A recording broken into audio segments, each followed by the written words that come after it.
Members that we loved and we've lost them because I like to keep this tradition going. So this is a toast to family. To family. The Black Cleaner. Nate's Odyssey. Traveling while black. Real stories. No filters. Follow the journey. Across the world we've roam, searching for peace while trying to build a home. Through the love and the loss, through the pressure and growth, the Black Cleaner speaking truths most people never told. Follow the journey. No filters, no pretending. Follow the journey.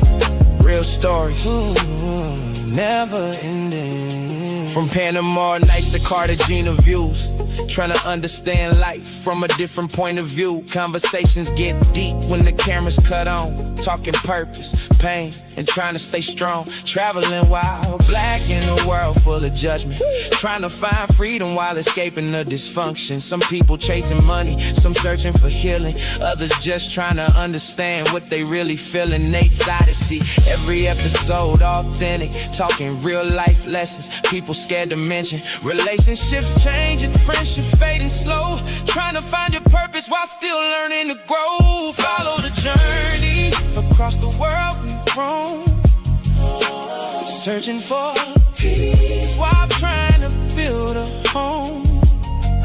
Through the love and the loss, through the pressure and growth, the Black Cleaner speaking truths most people never told. Follow the journey. No filters, no pretending. No, follow the journey. Real stories, never ending. Messy love Mondays and them late night talks. Money mindset streams while we question our thoughts. Building the broad but discovering yourself.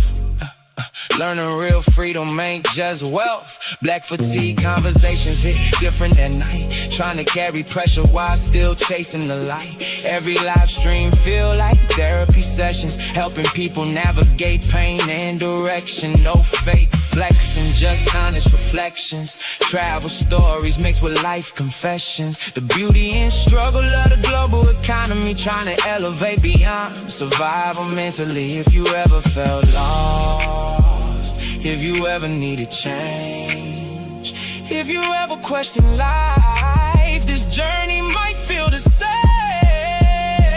Follow the journey. Across the world we roam, searching for peace while trying to build a home. Trying to build through the love and the loss, through the pressure and growth. The Black Cleaner speaking truths most people never told. Follow the journey. No filters, no pretending. Follow the journey. Real stories, never ending. Travel, culture, relationships, reinvention. The Black Cleaner. Follow the journey.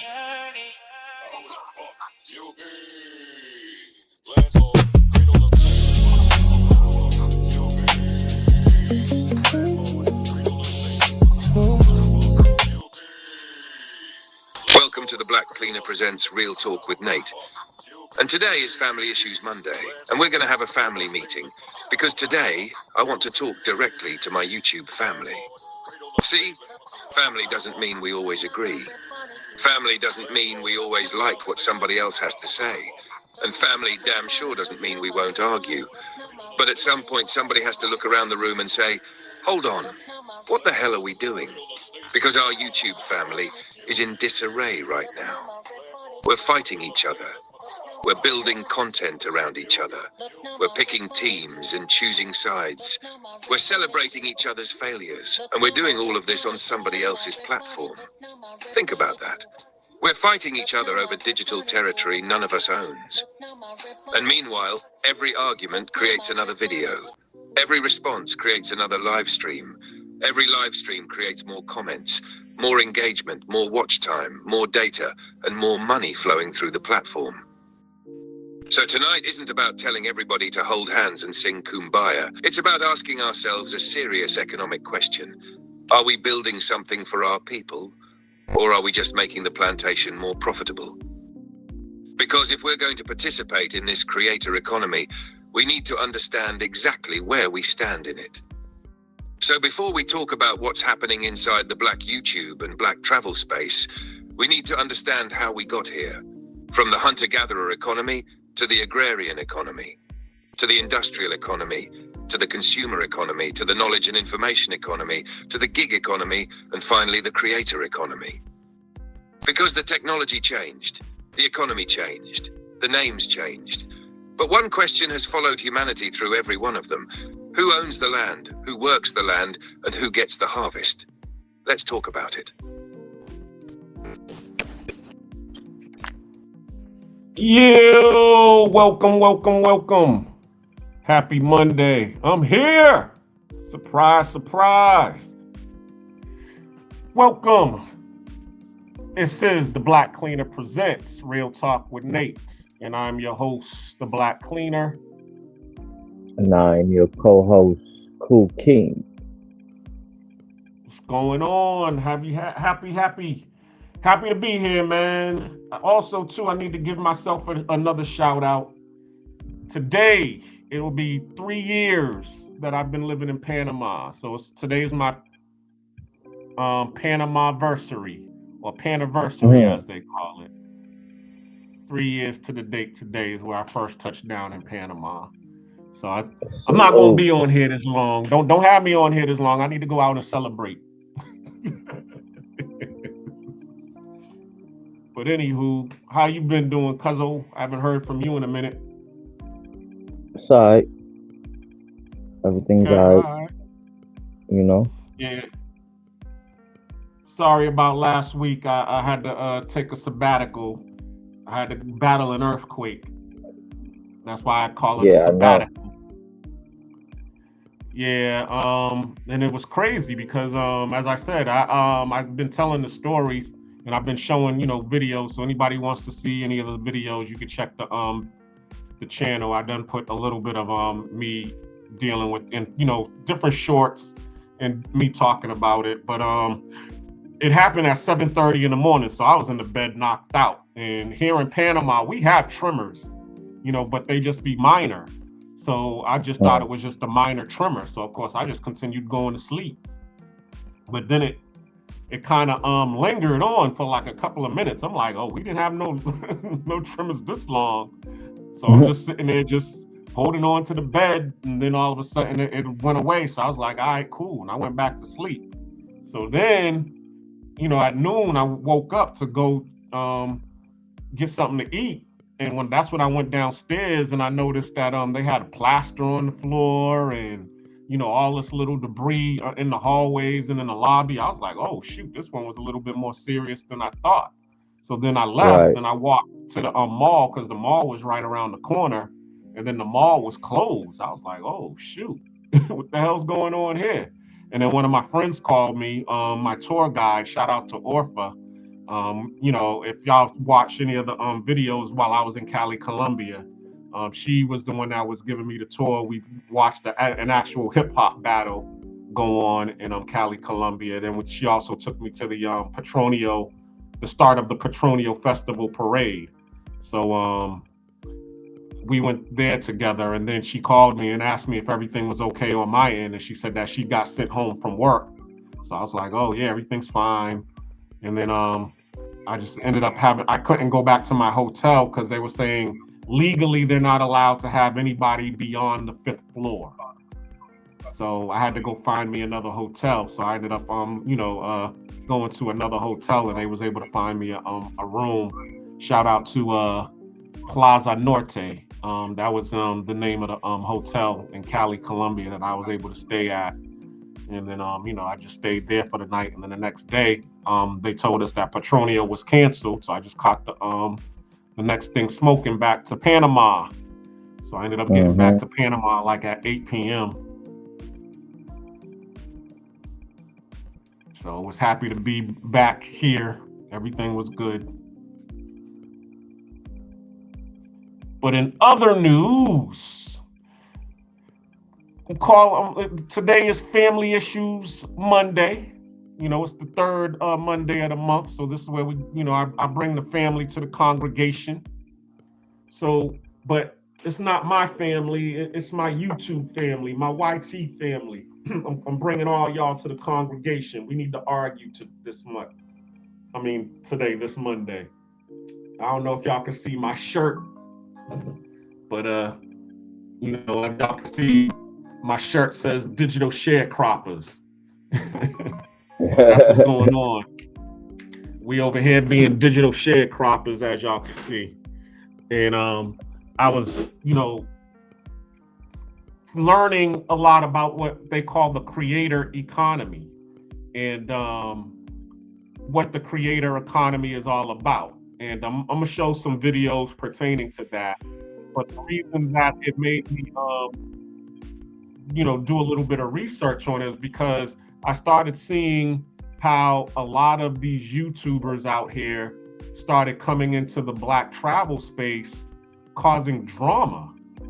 And I was like, you know, why do we need to be doing with all of this drama? You know, everything is all peaceful. We're supposed to be, you know, working together as a community, because that's how I got into the whole Black travel space. You know, I was inspired by, you know, BMT. Shout out to Black Men Travels. He's Aaron Ferris, who's from Atlanta. You know, he was doing his, and then he coined the term the Passport Bros. Shout out to I forget the lady's name in Tulum, Mexico, Blacks in Tulum. You know, that was the whole Blexit movement. You know, I was listening on NPR, and this was around, if y'all ever checked my videos, y'all it was around the time where back in 2022, it was about 2022. And my girlfriend at the time, she forgot my birthday, and I was real, you know, I'm like, yo, we done been together for like 7 years and you still playing these little, you know, games. You don't care about my birthday. So it really hurt my feelings. And I was listening to NPR, and they was talking about the Blexit movement. And the Blexit movement was where people was actually leaving the United States. And we're not just talking about men, we're talking about, you know, females. And they showed videos of Meg Thee Stallion and Nipsey Hussle, rest in peace, Nipsey, and they was in Tulum, Mexico. And they were showing how beautiful Tulum was. So, and then they was just talking about how, you know, the Black people, everybody's, you know, down there, you know, both male and female living in harmony. So I was like, shoot, you know, Mexico. So I, you know, went online, saw a ticket for Mexico and got me a ticket and went down to Mexico for my birthday and had an enjoying time down in Mexico. I got a video on, you know, YouTube, you know, the day she forgot about my birthday, which showed me down in Tulum, Mexico. So, but what I noticed down in Tulum, Mexico, what is that it's more like a sorority down there. There's a lot more sisters in Tulum, Mexico than there are brothers. I mean, but what I did notice that the sisters that was down there, it was more than just, you know, our FBA sisters, because I ended up linking up. I was talking to some FBA sisters when I was there, but they was a little bit more standoffish than the African and the Caribbean sisters that I met down there. The African and the Caribbean sisters was a little bit more friendly, and I ended up linking up. Y'all, if y'all saw Miss Sita was actually one of the ladies that I met when I for the first time back in 2022 when I was down in Tulum, Mexico. Me and her ended up linking up when we got down there, and we ended up as I said, we ended up doing business with each other. I taught her about, you know, real estate, the stuff that I learned from Bird. That was the information that we put out on the previous live that we did. So y'all go check that one out. So after that, I ended up, finding more about the whole passport bro movement, and Aaron Ferris, and who else was around that time? Shout out to Ronan the Wandering Travel. All of these different YouTube pages. Even what's his name? More to Life. There was a couple of people that I would follow, and it just inspired me because things. Miss Sita, she liked to travel, so we ended up, traveling to a couple of more spaces. We ended up going to the Bahamas and Jamaica and a couple of other spots. So I was like, oh man, this whole traveling movement is excellent. I'm loving it. And then so I just ended up diving more into it. And now, lo and behold, 3 years ago, I ended up coming to Panama, and then as I said, me and my girl at the time, we ended up breaking up. And just to shorten up the story, because I wrote it everything in the book. The book was y'all know the books. Memoirs of a Narcissist. Y'all see me bring the books up. It's on Amazon. So if y'all want to know any details about that book, check out on Amazon. You can read it for free if you're a Prime member. But if you like, paperbacks or the hard copy, you can also order it on Amazon. And then once I ended up being in Panama, I ended up, living here for about 1.5 years, learning, the ropes here. And then I wrote everything that I learned for my 1.5 years in Panama as another novel called Found in Translation. So those are the books that I've written. And also the book that me and Sita wrote called If Home Was a Person. That is the Nate's Odyssey. You all hear me talk, the hashtag Nate's Odyssey. That's the 3-book trilogy that shows the life of me actually leaving the Matrix in pursuit of a happiness and a better life because of all of the drama and trauma that I was experiencing living in the United States. I just needed to get away. I needed to heal. So I just, documented my journey doing that. And I was just on here trying to sell books, But when I started, interacting with the brothers in the passport bro movement or the Black travel movement, however you want to put it, I saw how a lot of them, shout out to Mr. Flip Flops, he was one of the first that I actually met face to face, because I ended up going down to I ended up in Santo Domingo and ended up going all over Dominican Republic. And of course, because everybody's always talking about Sosua, I was like, let me go see what Sosua is about. So I ended up, and they always talked about Flip Flops. Shout out to Taylor Made Dream, because I actually emailed him and talked to him a couple of times. I know he's out in Thailand, but this was before he ended up going to Ethiopia. He was doing his trip to Ethiopia, and then we lost contact. But he showed a couple of times of him being in Sosua and being at Flip Flops or whatever. So I ended up just going to see what Flip Flops was all about. And that's when I met Greg, Mr. Flip Flops himself. And he was a cool dude from New York. So me and him chopped it up, and he, gave me some game. And then, I started going on the panels. Black Men Travels was one of the first panels that I ended up going on. And then this was during the time of the Yoga Mac Measy beef, when they was going at it. And Ronan Travels was around during that time, and I was just a fly on the wall, just soaking everything up, because I was brand new to the whole travel space. But even then, as you all can see, there was beef going on back then, but it was like the dating coaches versus the passport bros. And of course, I'm on the side of the passport bros. I'm like, later for them dating coach, lames. All them Derek Jackson, and who else was over there with the dating coach, Lucario and whoever else. I was just like, man. And, we was saying, yo, y'all talking about y'all got game, but where your receipts? Nobody could show receipts. Everybody on the passport bro movement could show, them living, a good life overseas, not having a problem with, you know, getting women and all of that, and no game needed. We just went out there and, you know, was being our genuine self, and because we was being our genuine self, we was able to get who we was able to get. So that's so I'm starting to see a little bit of what was going on during the Passport Bro Black Travel Space movement back then. And then, as you can see, as time moved on, I started getting in and it was shout out to Ronan the Wandering Travels, because he kept inspiring me, or you know, persuading me, yo, you need to get a YouTube page because there's money in it. There's money in it.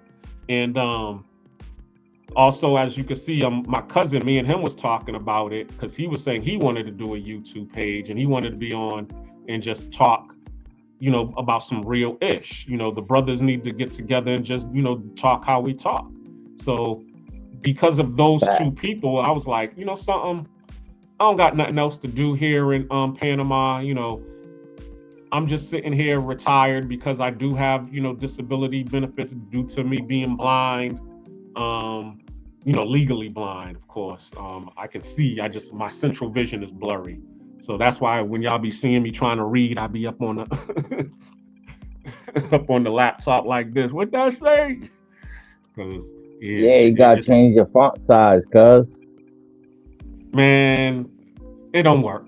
I'm just gonna tell you that. It don't work. It works on my phone because I can just, you know, zoom in and everything's a little bit more user friendly on my phone, but on my laptop, it messes everything up, because now when you change the font size, it messes on how I have to deal with the page, because a lot of the stuff will not be on the page anymore, and that's why I'm like, you know, something. I just need somebody who can man the boards, while I could just sit here and just talk ish and swallow spit.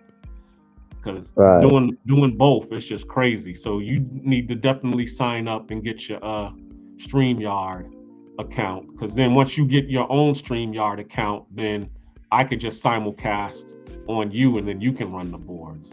You like, you know how I'm giving you the link, and then you're able to come on. You can give me the link, and then I can come on to yours. Vice versa. Fact. Exactly. So, but yeah. But the game, what I've learned, go ahead. What do you feel like is the best way to do it, on a laptop or tablet or phone? If you want to share information like how I showed the videos, then you're going to want to do it on a laptop, because you're not allowed to share your screen or post different videos like how I post the videos, unless you're on a laptop. That gives you the full capability of all of the features for StreamYard. And I might not even be using StreamYard anymore. I'm gonna let StreamYard know, because a lot of people are having problems, and we paying, you know, anywhere from $50 to $88 for StreamYard. What's it called, to have all of these different apps and features on there.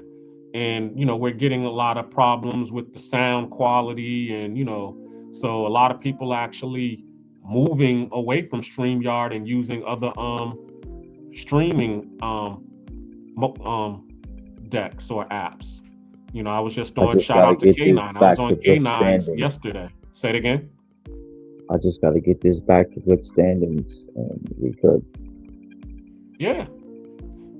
We need to do a funding for Cool Keem, y'all. Y'all, since all of y'all like to be funding people, help fund Cool Keem to get a decent laptop, so we can so I can pass over the reins of running the boards to somebody who can actually see. Y'all see the Cash App? Let me put the Cash App up. So the people, you got my Cash App? Shoot, hold on. No, I don't got your Cash App, but shoot, I need to type yours in.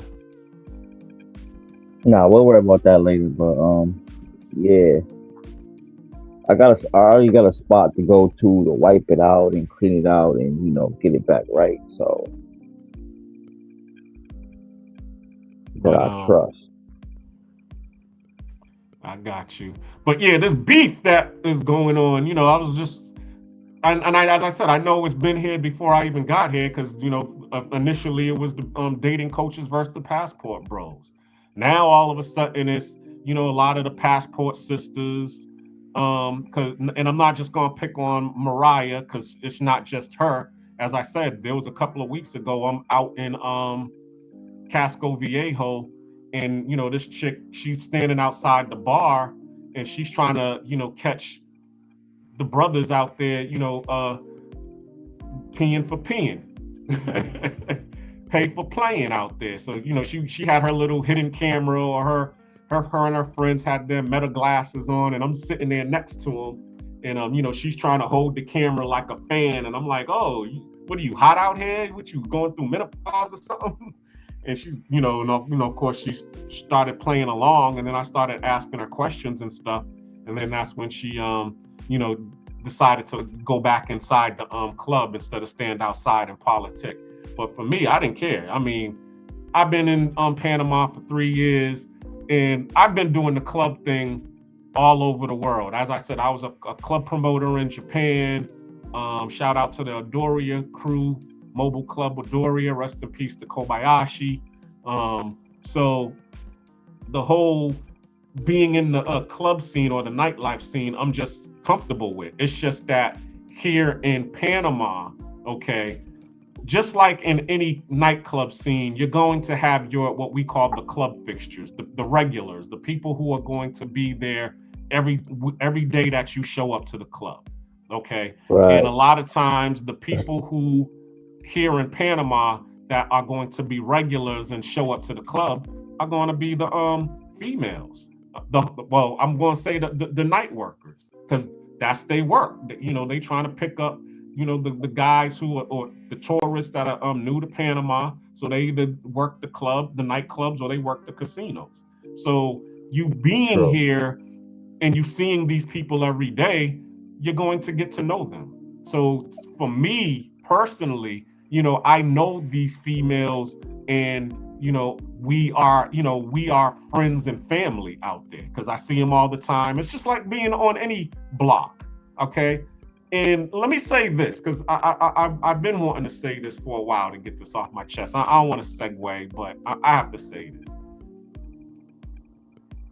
When it comes to the whole working girl thing, all right, or a lot, because I see a lot of guys on here and they be trying to justify the whole P for P thing. I'm going to bring up a video, but I gotta find it. But we all watch The Wire. We all, if you ain't, or we all from the hood. We all know what a block looks like. We all know what a set looks like. But if you haven't, then go watch The Wire. Go watch Snowfall. Okay, you have your fiends. And then you got your corner boys, and they out there doing their thing. Well, when you doing that whole P for P, you got your fiends, and then you got your corner girls. And how the fiends, how the corner boys look at the fiends on the block when they selling that crack is how the corner girls look at the fiends when they selling that crack. Okay? That's how they look at you, and that's how they treat you. Okay, they out there to try to make some money to be able to live, and pay to keep the lights on and put food in their families' bellies.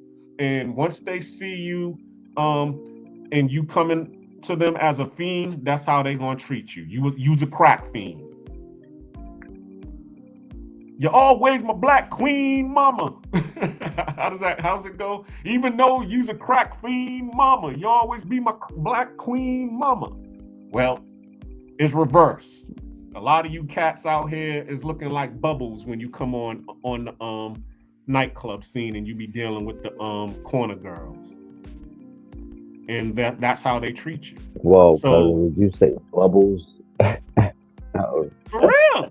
That's how these girls look at you. Okay, here come another bubble. See, and the weekend warriors, they don't understand that. Some of the weekend warriors do, but they don't care. You know what I'm saying? Because Therefore, as they say, I'm here for a good time, not a long time. I ain't got time to be trying to get to know nobody or whatever. Okay, well, be down. You just got to know who you are. Use a fiend. And ain't nothing wrong with that. Just accept who you are. Just accept the fact that you's a fiend. All right? Use a fiend for the crowd. And let's not even like get away from the fact that you're a payer. Yeah, that's the most important part. You can go out there and sing for whatever, but when you don't hesitate to come out your pocket, nigga, you a payer. Well, I mean, see, that's where they got the Truth be whole told. game construed. Because if you ever watched Soul Plane and you heard Method Man, what did Method Man say? The players are the payers. Because he was trying to convince the girls that was in the what's it, the gentleman's club on the Soul Plane to, dish out some money. The real players out here, they the Right. players. So, they're trying to bring, light to the players or to the payers. But it's either way, because we're gonna get some pushback on that, because you're gonna have a lot of guys that say, hey, they're gonna say T.I.'s saying it ain't tricking if you got it type of situation. And it doesn't matter, Bruh. you're gonna pay regardless. You're either gonna pay directly or you're gonna pay indirectly. All of those little justifications. We understand all of that. And as I said, I ain't got no problem with that. See, as I said, I've been in the nightclub scene. The Latin American nightclub scene is kind of different from the Asian nightclub scene because in Japan, where I was at, the girls there, they had dough. You know what I'm saying? So it wasn't that they was out there looking for stability and looking to survive. They had to, get out there and be a night worker or a night walker in order to survive. They was out there just for fun and actually find black men or white men or whoever, because you had many different Asians that like their different types of men. And a lot of the women out there in Asia, because they were over 27 and not married, because a lot of the women that I dealt with were like 27, 28. And then I started to come to understand that after 26, 27, if the Asian girl didn't get married, a lot of the Asian men didn't want them anymore because they hit that wall. They passed their prime. Just like what we talk about where, the women that are in their late 30s, early 40s, they're past their prime and we don't want them anymore. The guys. Why? Because we're looking for women. If you're looking to have kids, okay, then you're probably going to be looking for someone who's more fertile, someone who's going to be late 20s, early 30s.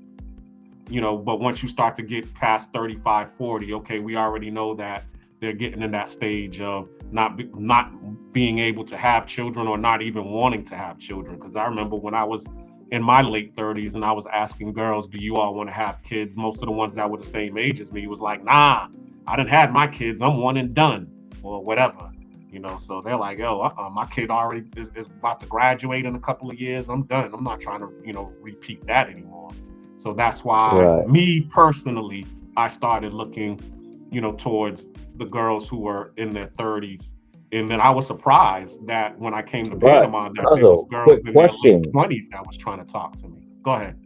Quick question, Cuzzo. Are those females who didn't have a planned parenthood?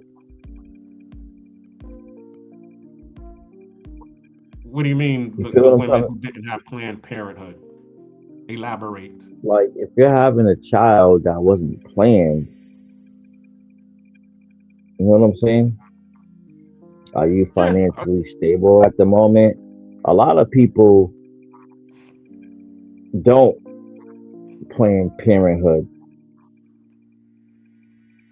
I feel like 85% of situations where kids come into this world, it wasn't planned, it just happened.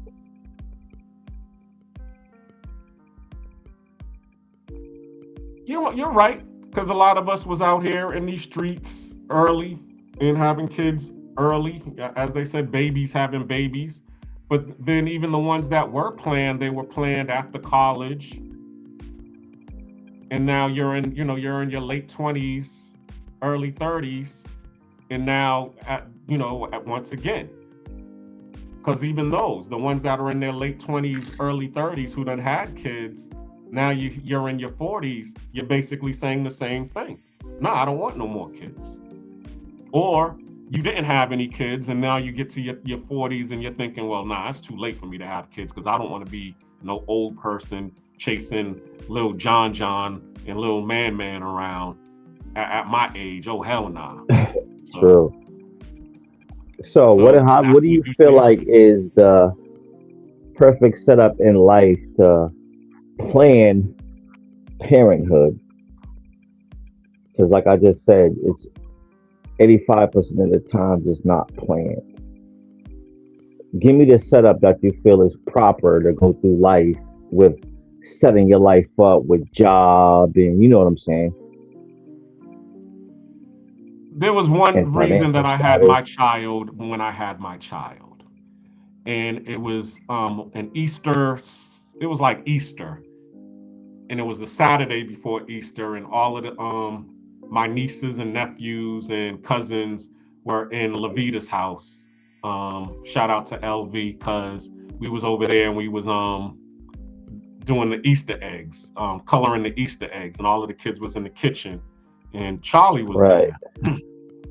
So Charlie was saying, I'm glad that I had, my children when I had my children. And I was saying, why do you say that? Because he's saying, because I'll be able to enjoy them. I believe he had his first child, my niece, at 28, because he was either 27 or 28. Because I remember I was 18, or I was just turning 18 when she was born. So he was saying he was glad that he had her around that time, and then he had a couple of other kids around that time. I think they're about 2 or 3 years apart, and now here he is. He's about to turn 60, and all of his kids are now about to be 30. So he's saying, Nice. I get to now be able to enjoy them as where I still have a lot more Adults. energy to enjoy them as at their adult age. So when I heard that and him say that always stuck with me. So that's when Hmm. after um Auntie Linda, she passed away, and I was turning 30. So I ended up saying, something, as they say, you're never gonna be ready financially to have a kid because it's never Hmm. enough money. So the key thing is being able to know that you'll be ready to have stability when that child has come, and so the real reality is being mentally ready, because you might not never be all the way ready, but if you're mentally ready to be able We to take ready. on the Yeah. responsibility of having that child, then I would just say you need to have it then. Yeah. I And if started you can young. have it at the young enough age, to be able to deal with them when they're young, but also deal with them when they're old. Because let me say this, I have a younger brother who's 5 years younger than me. My father had him when he was 52. So when my father was 68, okay, he's a teenager. So now here he is, this almost 70-year-old man trying to keep up with this 16-year-old boy. Mm. And all of the antics that, us teenagers do at age 16. Because I remember he actually had to call me one night because he's all like, oh, your brother didn't come home from a party, so I need you to go get him. So, I ended up getting up out of my bed to go do what he could no longer physically go do because, he was too old to do it. But not to say that, you shouldn't have kids around that age, because I do plan on having having a couple of more children, but you definitely need to be if you're going to do it at that old age, you definitely want to be financially stable to be able to do it at that old age, because you ain't going to be able to get out here in these streets and run around when they turn teenagers and old. Does that answer your question? Yes, sir. Great. But so getting back to what we was talking about, because we done took it all off the rails, but I'm always doing that. The beef between the passport bros and the passport sisters, and also the not even just the passport bros and the passport sisters, the regular sisters that are in the States. You know, we're doing all of this, and they're doing it for what? Clicks and views. This is the new market that we're doing. Everybody's trying to be on YouTube or be on these social media platforms, because after COVID, we saw that people needed to find different ways, as Keem always says, 7 ways for 7 days. We need to find other ways to make money other than going out and physically earning it, because there's going to be a time when, you know, we might have another pandemic and you can't go out, but the bills don't stop coming. The bills is going to forever be here. So that's when this whole new economy came into play, which we call the creator economy. The creator economy is everybody is on here trying to be some kind of influencer. So what do you say to that, Keem? You know anything about it?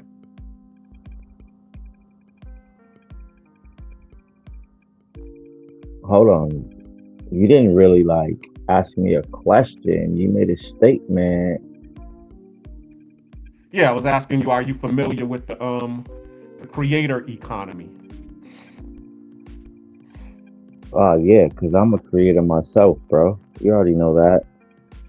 Okay, all right. I've been creating things all my life, but have I had the financial background to produce? That's the thing. You can have all the ideas in the world, but if you don't have the financial to create that and bring it to the forefront, it's just a fucking idea. Okay. Well, let me see something. We're gonna talk to show y'all this video explaining some of what I'm talking about. Tell me what y'all think. Which one do I want to show? Yeah, I feel like I got a couple of $1 million ideas in the background. It's very similar to us showing up. Let's see.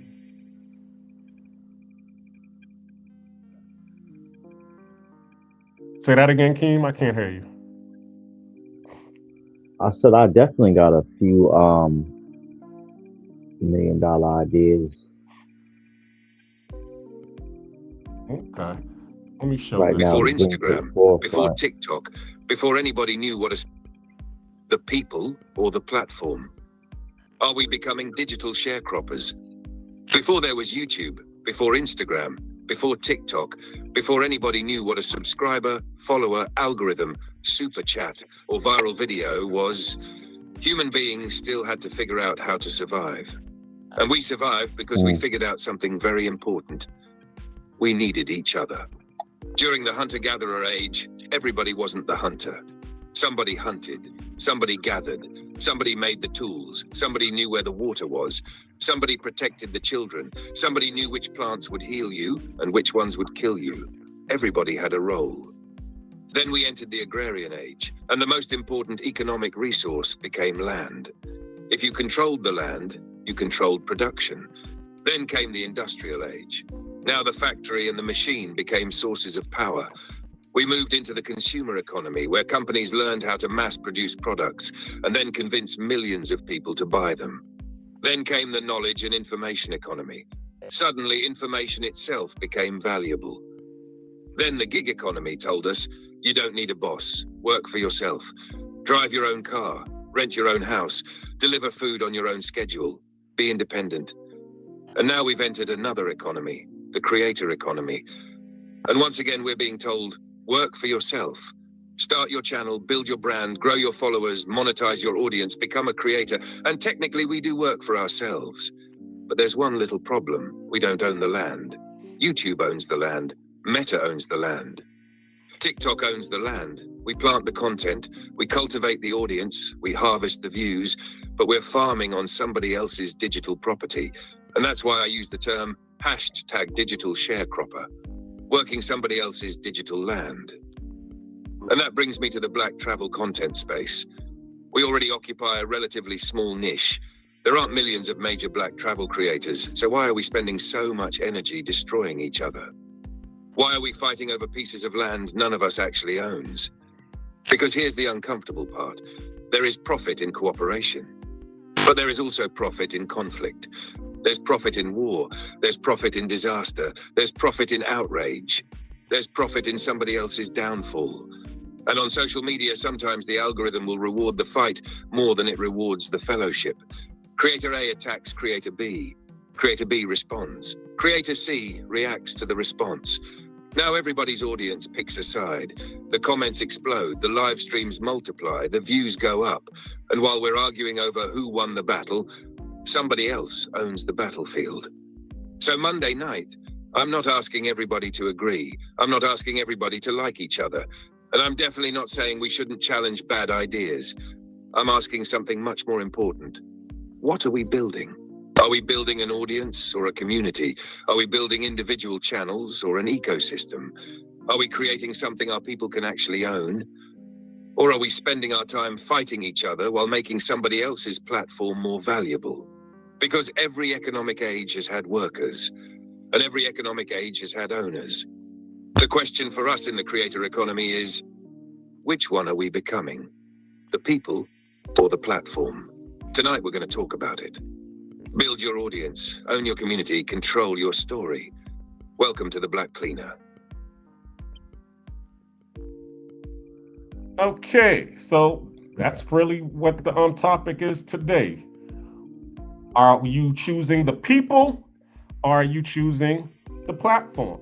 You have a lot of people out here who are wanting to choose the platform. Why? Because they're trying to get money out here.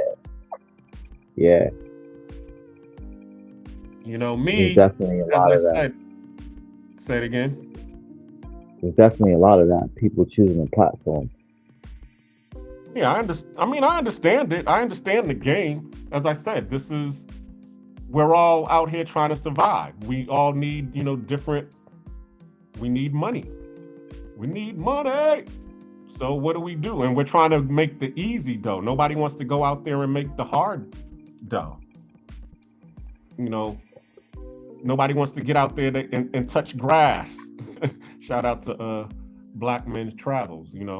That's what he be saying.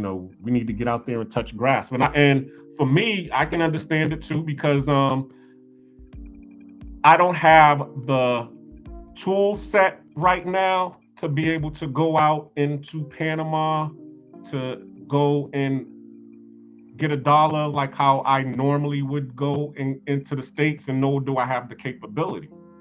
So now I have to find other ways to make money.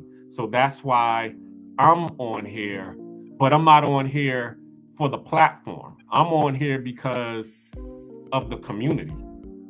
The community was the thing that inspired me. If you was listening to the history, it was the BMTs and the Ronin, the Wandering Travels and the Flip Flops who got me, to want to stand in solidarity with them and, try to get away all of the pookies that is destroying the space, because they're trying to be on here for the clicks and the views, and they're not really understanding that we're trying to actually build a Black community outside of America so that we can actually go everywhere and exist as a foundational Black American community, along with the Afro Latinos and the Asian, the Afro Asians and the Africans in the diaspora.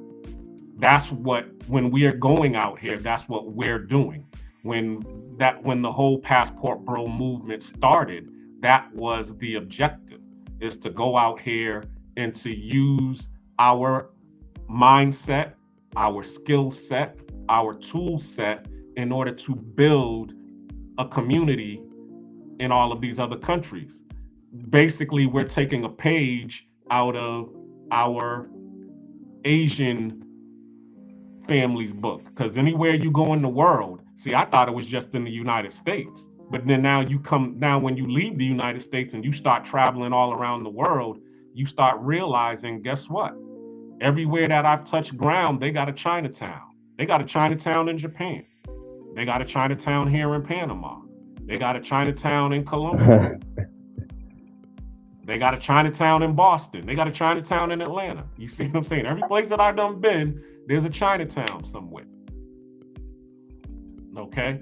So, and then when you start going to these areas, you start seeing that they got Little Havana, or, Little Latin America as well in a lot of these areas.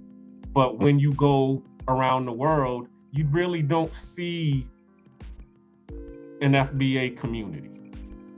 You see remnants of our community, because anywhere that you go around the world, you are going to hear some hip hop, and you're going to see some, people dressed in our styles and doing what we do. You're going to see the jazz clubs, but it's not usually going to be Black owned and Black operated. It's usually going to be someone who is a curator or a lover of the culture, who's actually opened it to create a niche. But why is that? Because why is that? Like, why are we? Because I'm so confused by that.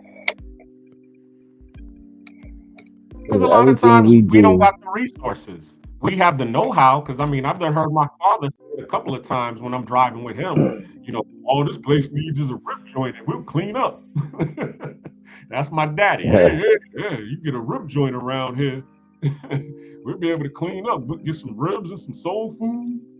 So, and when I go to Japan, I can't wait to go to Japan, because I already know that customs, they've moved locations, but I know that they're probably still around.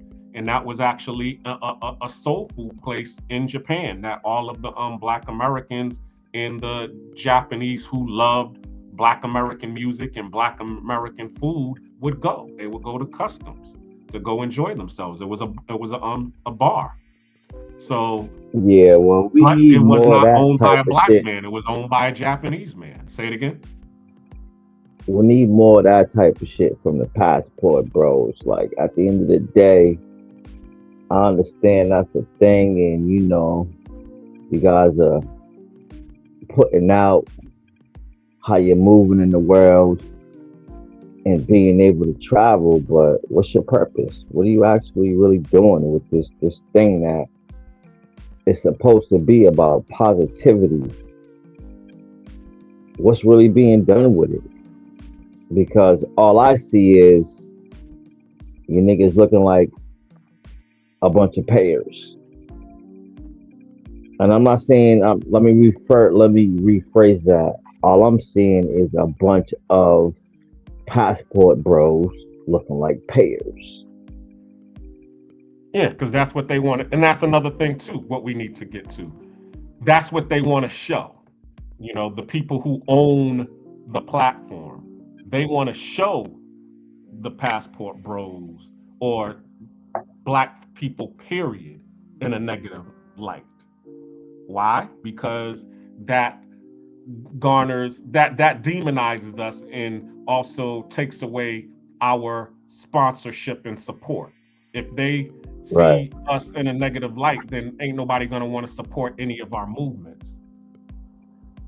True. It's the same thing with you know, this whole effort for the earthquake. Okay, we just had a couple of earthquakes happen that affected not only Cali, Colombia, but they just had an earthquake in Indonesia. And they had an earthquake and a tsunami. But you don't see, you know, the algorithms pushing forth the effort to garner support to restore those areas.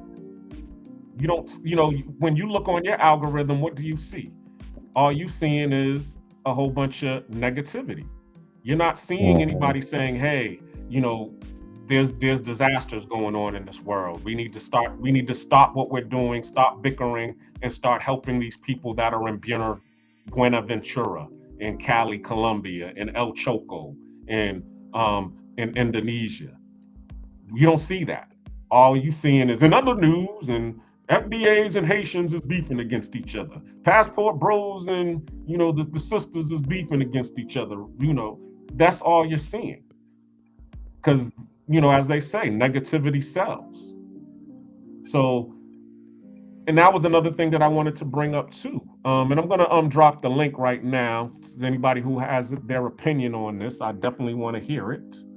Hold on, let me put up the comments. Oh man, but yeah, that's what you see. You see all of these people out here just putting forth this negativity, because what they started to say, and I wanted to bring that up. I'm gonna show that video too. That shit was crazy. Because when you start seeing a lot of these influencers out here, what's going on here? See, this is what I was talking about. I can't even hit send. Really? Let me do it this way. Calm down. Oh, my blindness is getting to y'all. Hold on.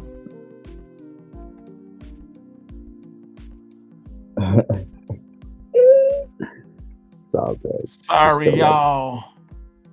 I'm just trying to put out the link, so anybody who wants to come on, feel free to come on. So let me show Let's some go, more. people. Pull up. Pull up. Pull up. Pull up.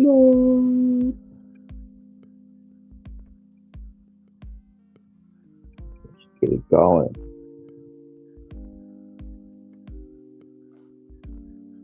Any and everybody in the bushes right now just watching. Pull up.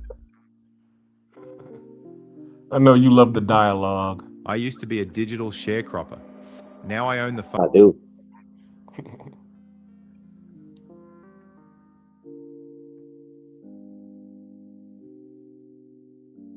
Hold on. But yes, as I was saying, sorry. There's just a lot of negativity going on because you have all of these people out here that are trying to be influencers. Did you know that there's over 250 million influencers?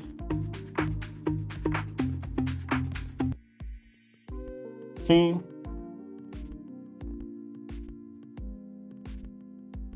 Hold on, let me see, because I can't hear any of y'all.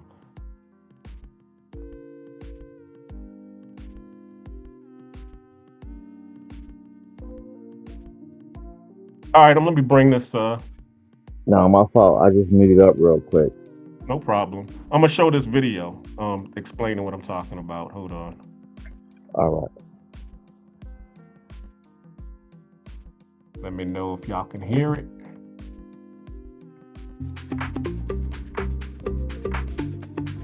I knew that I was going to have a career on Instagram. It was very natural for me to pick up the camera and just share my world with others. Now it's a real job, and the world appreciates this job, and it's like every kid's dream come true. At first, social media was a tool for interacting with friends, but now it includes a vast ecology of people making money from posts or advertising. All my friends thought I'd lost my mind. like at every moment taking pictures of myself. But once the checks started coming in and the brands and L'Oreal were knocking at the door, everyone started understanding it. While definitions vary, the number of global creators active today is staggering. And Goldman Sachs values the online creator economy at some $250 billion. The creator economy 15, 20 years ago was very nascent. It was a very kind of web focus, blogs, creators reaching out to their fans directly. The economy as a whole was very, very small. There are 50 to 100 million creators kind of doing this on a part-time basis or full-time basis. You heard what he just said? He said there's about 50 to 100 million content creators out here doing this on a part-time or full-time basis, King. And that's crazy. And the industry itself is making $250 billion.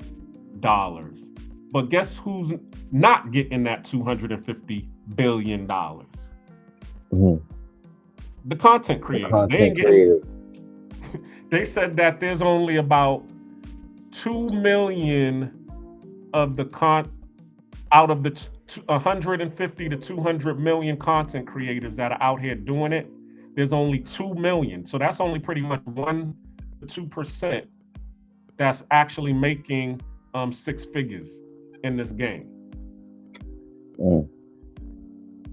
Ain't that crazy? It is crazy, but how are they doing it? Because, as we said, the content creators themselves are just a bunch of sharecroppers. They don't own the land. They only own what they create.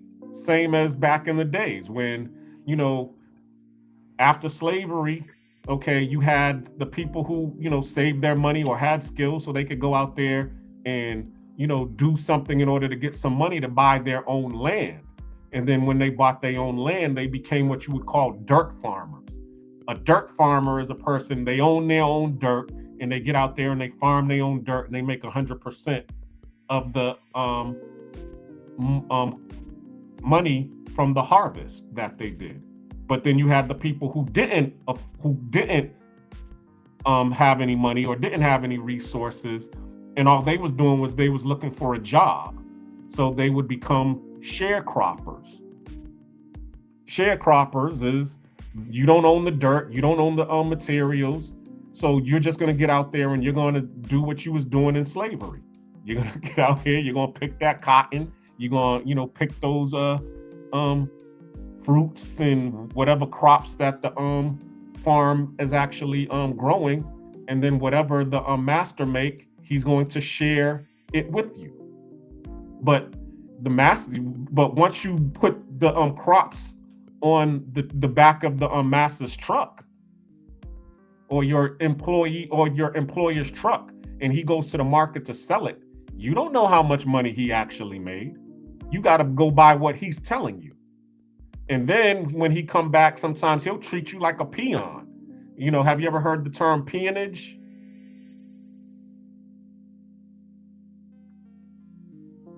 Let me take this off real quick so I can speak to the people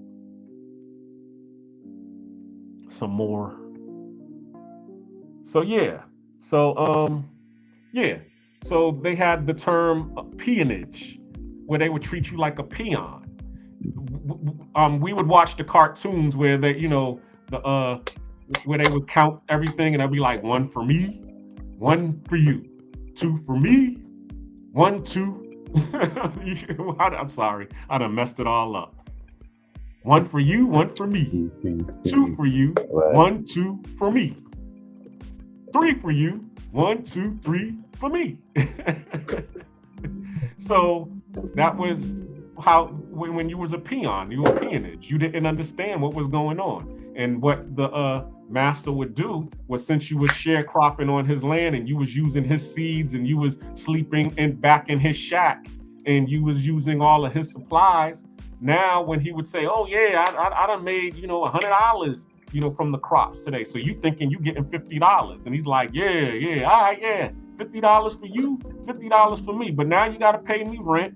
Now you got to pay me for using my equipment and using my seeds. And then all of a sudden, instead of you getting $50 from the 100 that he made, now you done ended up with $15, and he done ended up with $85. And then you get your $85, and now you go outside, and then there's his son at the outside with a lemonade stand talking about, hey, I know you're thirsty from working. You want want some lemonade, Mr. John? And then Mr. John's like, yeah, thank you. I'm powerfully thirsty. And then you get a drink from Lil John, the master's son, and he done sold you some lemonade for like $2-3. Now you down to $13. You see how that go? Yeah. So that's how it was done back in them days, but that's how it's done fast forward, but now it's just done digitally. Right. That's how it's done digitally. So, and that's really, but you have a lot of people out here who are still on survival mode. So because they're still on survival mode, they have to endure the sharecrop because they're thinking there's going to be a means to an end. But as long as you are owning nothing, just the content that you create, you don't own the platform, you're at the beck and call of the person who owns the platform. And then Ronan got that. Okay, hold on, let me bring him up.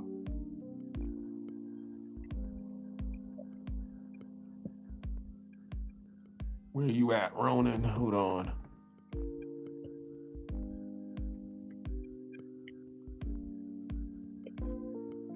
What's going on, family? What's up? What's up? What's up? How you guys doing, brothers? We doing great. We doing great. I want to make sure I'm not blasting you guys out. How's the mic? Say it again. I want to make sure I'm not blasting you guys out. It sounds loud to me, but I don't know how I sound to you guys. Yeah, you might have to come down just a little bit, Ronan. All right. That better? Much better. All right. Let's go. So how's your weekend? How's everything? Everything's going well, man. It's been an interesting week, and it's an interesting topic. I've been getting jabs in the background I'm just not responding to. What we talked about in the back. Exactly. And that's the other thing. A lot of these guys don't understand. We all know each other in the back. Mm-hmm. Everybody's got everybody's WhatsApp number. Even the situation I had on our live the other day between Nak Meezy, Charlie Chan, and somebody else. I mean, I knew everybody's WhatsApp number. I just shared them all. Hey, why don't y'all go talk in the background, work that shit out? You know what I mean? Exactly. So, I mean, even Big Baz came on, and that was a whole situation back and forth with Big Baz and Kanal and, even Nak Meezy. I didn't know they had a damn history. I understand because Baz and Zoom have been around forever with each other, and I know Nak had taken some shots at Zoom for a while. So yeah, I see the content creator issue. I've seen it since Passport Bros. I mean, I used to work in the background with Aaron, No Excuse. I was talking to them about organizing the whole situation. That's why I call people out when I call them out. It's not like I have an issue saying it to whoever. And I've been doing that with unifying as far as standardizing certain ways to travel. We had Black Man Options the other day. They're out of Brazil. They've been around since Charles Tyler days. They even talked about trying to pull people under their wing and talk to them about travel and how we learned as far as military, how we move. Exactly. So when other people come into space, like, no, you need to do it. Look, this thing, it does not have to be reinvented. We already know how to move. All you guys have to do is just damn listen. Got a lot of hard-headed YNs out there that just think they know it because of some clicks and views. Your Y'all might have to popularity start doing and your background checks experience on is it. another. Say that again, Ronan. I said your popularity is one thing, your level of experience is another. Yeah, There is a difference. facts. And as I was saying, I mean, that's where the whole choice comes in. Where okay, are you choosing the clicks and the views and the clout? Are you going to be out here clout chasing? Or are you going to choose to be with the community? Because if you're trying to be with the community, then there isn't an etiquette, a way of functioning. Because the people who are with the community, they're not with all of that, BS, all of that clout, and trying to show the negative sides and the underbellies of everybody's society. That's not how we roll. And then when we're exposed for being in that underside of that economy, we denounce it. We're like, oh shoot, you caught me. Oh, I'm sorry, I didn't mean to be out there like that. That's Right. not, it's no good. But then when you over here trying to justify, bad behavior, that's no good itself, because now you trying to still be amongst us, but you got a whole bunch of crap on you. Right. And believe me, guys, and we're not hating. You don't understand. Black Cleaner came out of the Navy. I came out of the Marine Corps. We're two groups that travel the world on a consistent basis. You know how many thousands of people that are deployed overseas within the American military alone, aside for expats? Do you hear them coming up on the radar like you hear passport bros coming up on the radar? There's a reason for that. You get me? There's a reason for why you don't hear military guys effing it up as bad or the exposure as amplified. Not because the government, that's, believe me, some of these governments want to expose bad behavior by American military. It's a ripple effect politically. Yep, because I remember before I even got joined the Navy, there was a big case that happened. Believe it was either in Okinawa or in Japan, where it was a couple of Marines and a sailor. They was charged with assaulting a national, and it was all over the news. And Right. the mama was in the States because her baby was in Fort Leavenworth, being having to catch this case and deal with these charges, and she's over there like, my baby would never do anything like that. Nobody wants to be on the world stage. Right. Go ahead. No, I'm laughing because it's true. I mean, my baby didn't do that. Okay, your baby did do that. And to be honest with you, because and I'm actually gonna write a book about this, because I met a couple of the guys when I was in Japan who was a part of that whole scandal, and they told me the story about what actually happened. What actually happened was they brought the girl home from the club, and they had their way with her, passed her around, and she was cool with it. What happened was, once they was done with her, they kicked her out of the hotel room or wherever they was at. And because she felt so ashamed for how they treated her, that's when she went and told. Had they never kicked her out of the room, had they just, kept her in there and treated her, with respect and reverence, or like she was, one of their friends, that would have never happened. But because they was like, yeah, whatever, get out of here, you little runt. She was like, oh my God, I can't believe they did this to me, and ran right to the police. And so that's another thing too. You know what I'm saying? Have some, some decorum about how you deal with things as well. Even if you're trying to, do stuff like that with females, because we all be talking about having parties, and the whole Big Diddy thing is in the news now. Right. Learn how to move even in that.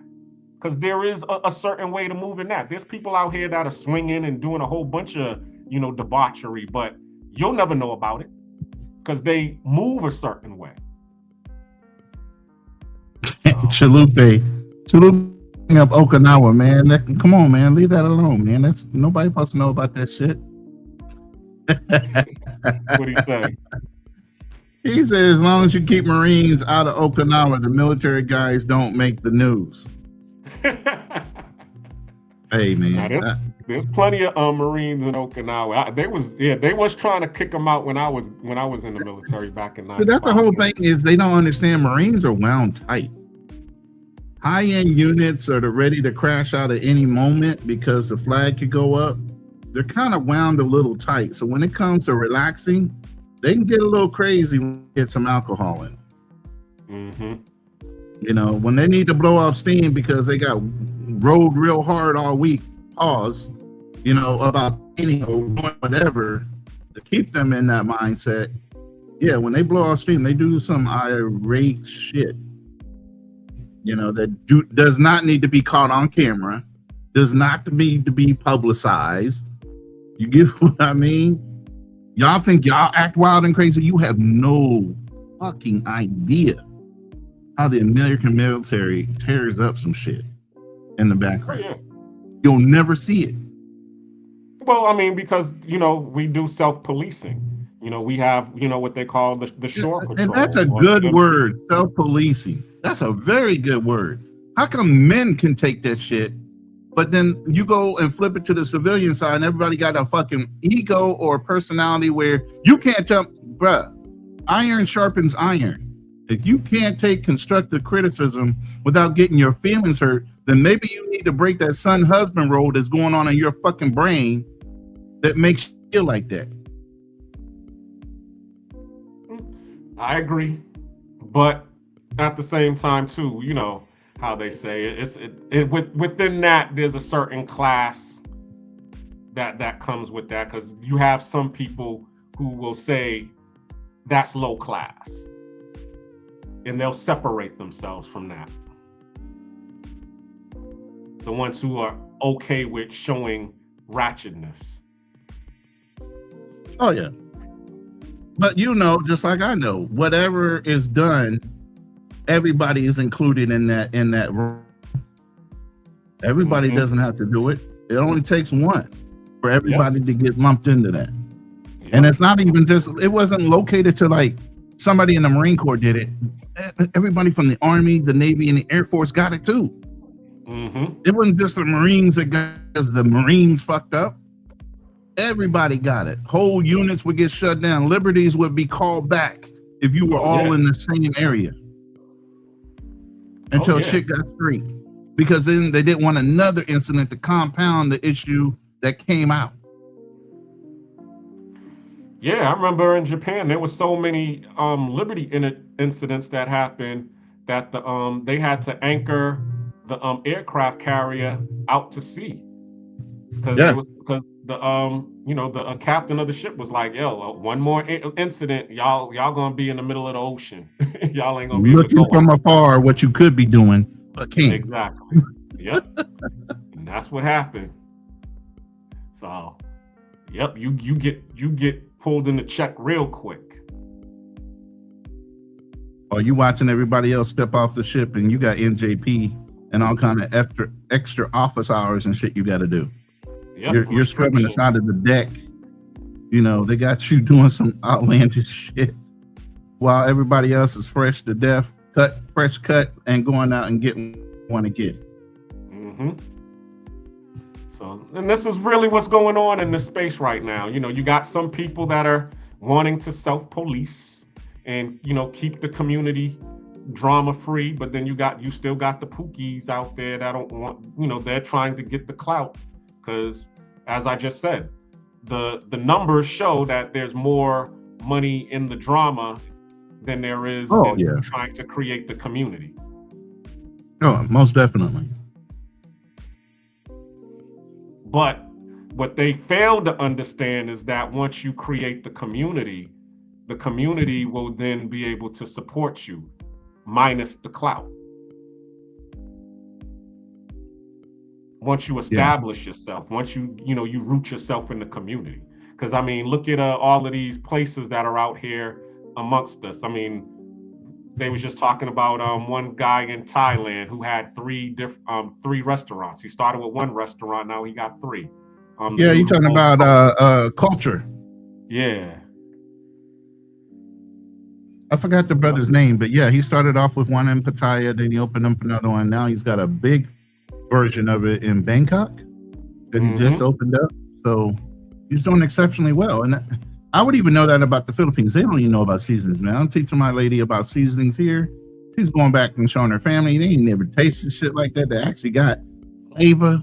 I mean, now don't take it. Adobo is the bomb here, okay? There are some things Filipinos do exceptionally well, but all the variety of seasons is basic salt and pepper, garlic, and some basic things that they put on all their food. There's no chili powder, no cayenne. There's no, none of that other stuff that we put on our stuff. They don't do that. There's no seasonal.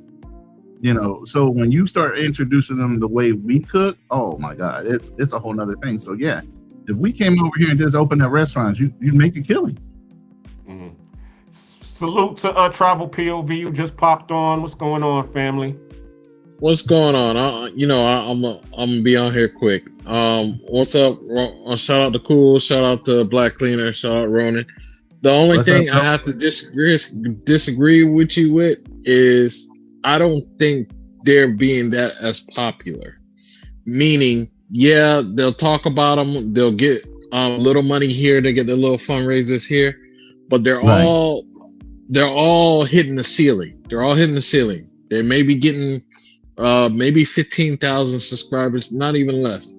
But the ones who are really doing it, who are really traveling, the Czechs, the Lords, the black man, I forgot his name, but these people who are actually doing it, they're actually making money off of this. They're actually making a career out of this. They're actually doing their thing. So I think the ones who are out here, these crash outs and all this other stuff, it seems like they're starting to fizzle out. They're starting to level down. They're not, their fundings are not hitting like how they used to hit.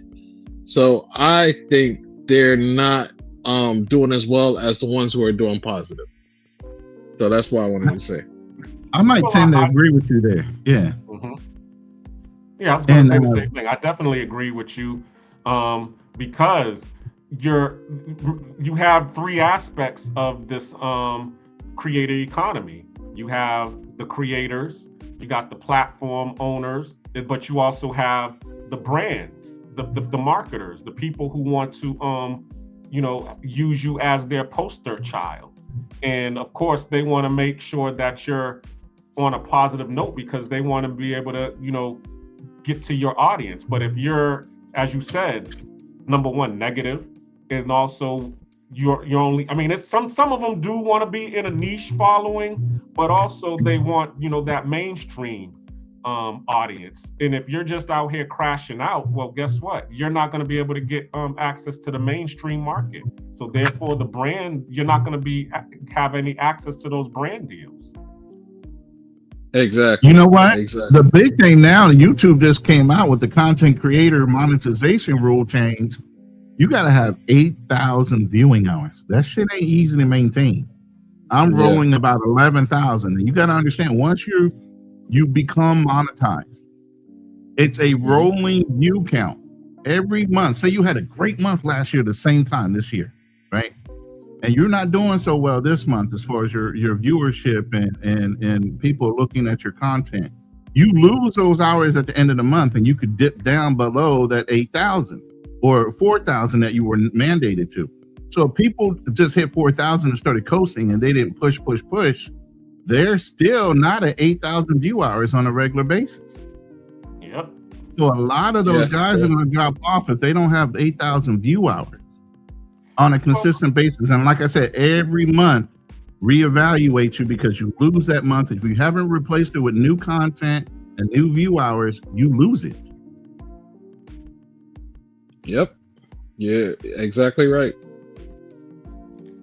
Yeah, I was just looking at that. I mean, they was as I said, they have too many people in this space, so they're really tightening up on the rules and regulations to knock off some of these people to get them discouraged to go do something else. Because only the real people are going to want to stick around. The ones who actually, putting out the content that's going to, as you said, be able to please the mainstream market. Yep. And then people are now going to have to go live, pretty much. Just making videos is not going to be enough. So you're going to have to go live. Yeah, we was actually talking about that on K9's show last night, because he actually read some of the rules where he was saying that you need to have at least 3 to 4 videos every 90 days. As you said, you need to have the 8,000 subscribers per year starting on February 26th. If you have 1,000 subscriber, 8,000 view hours. Exactly.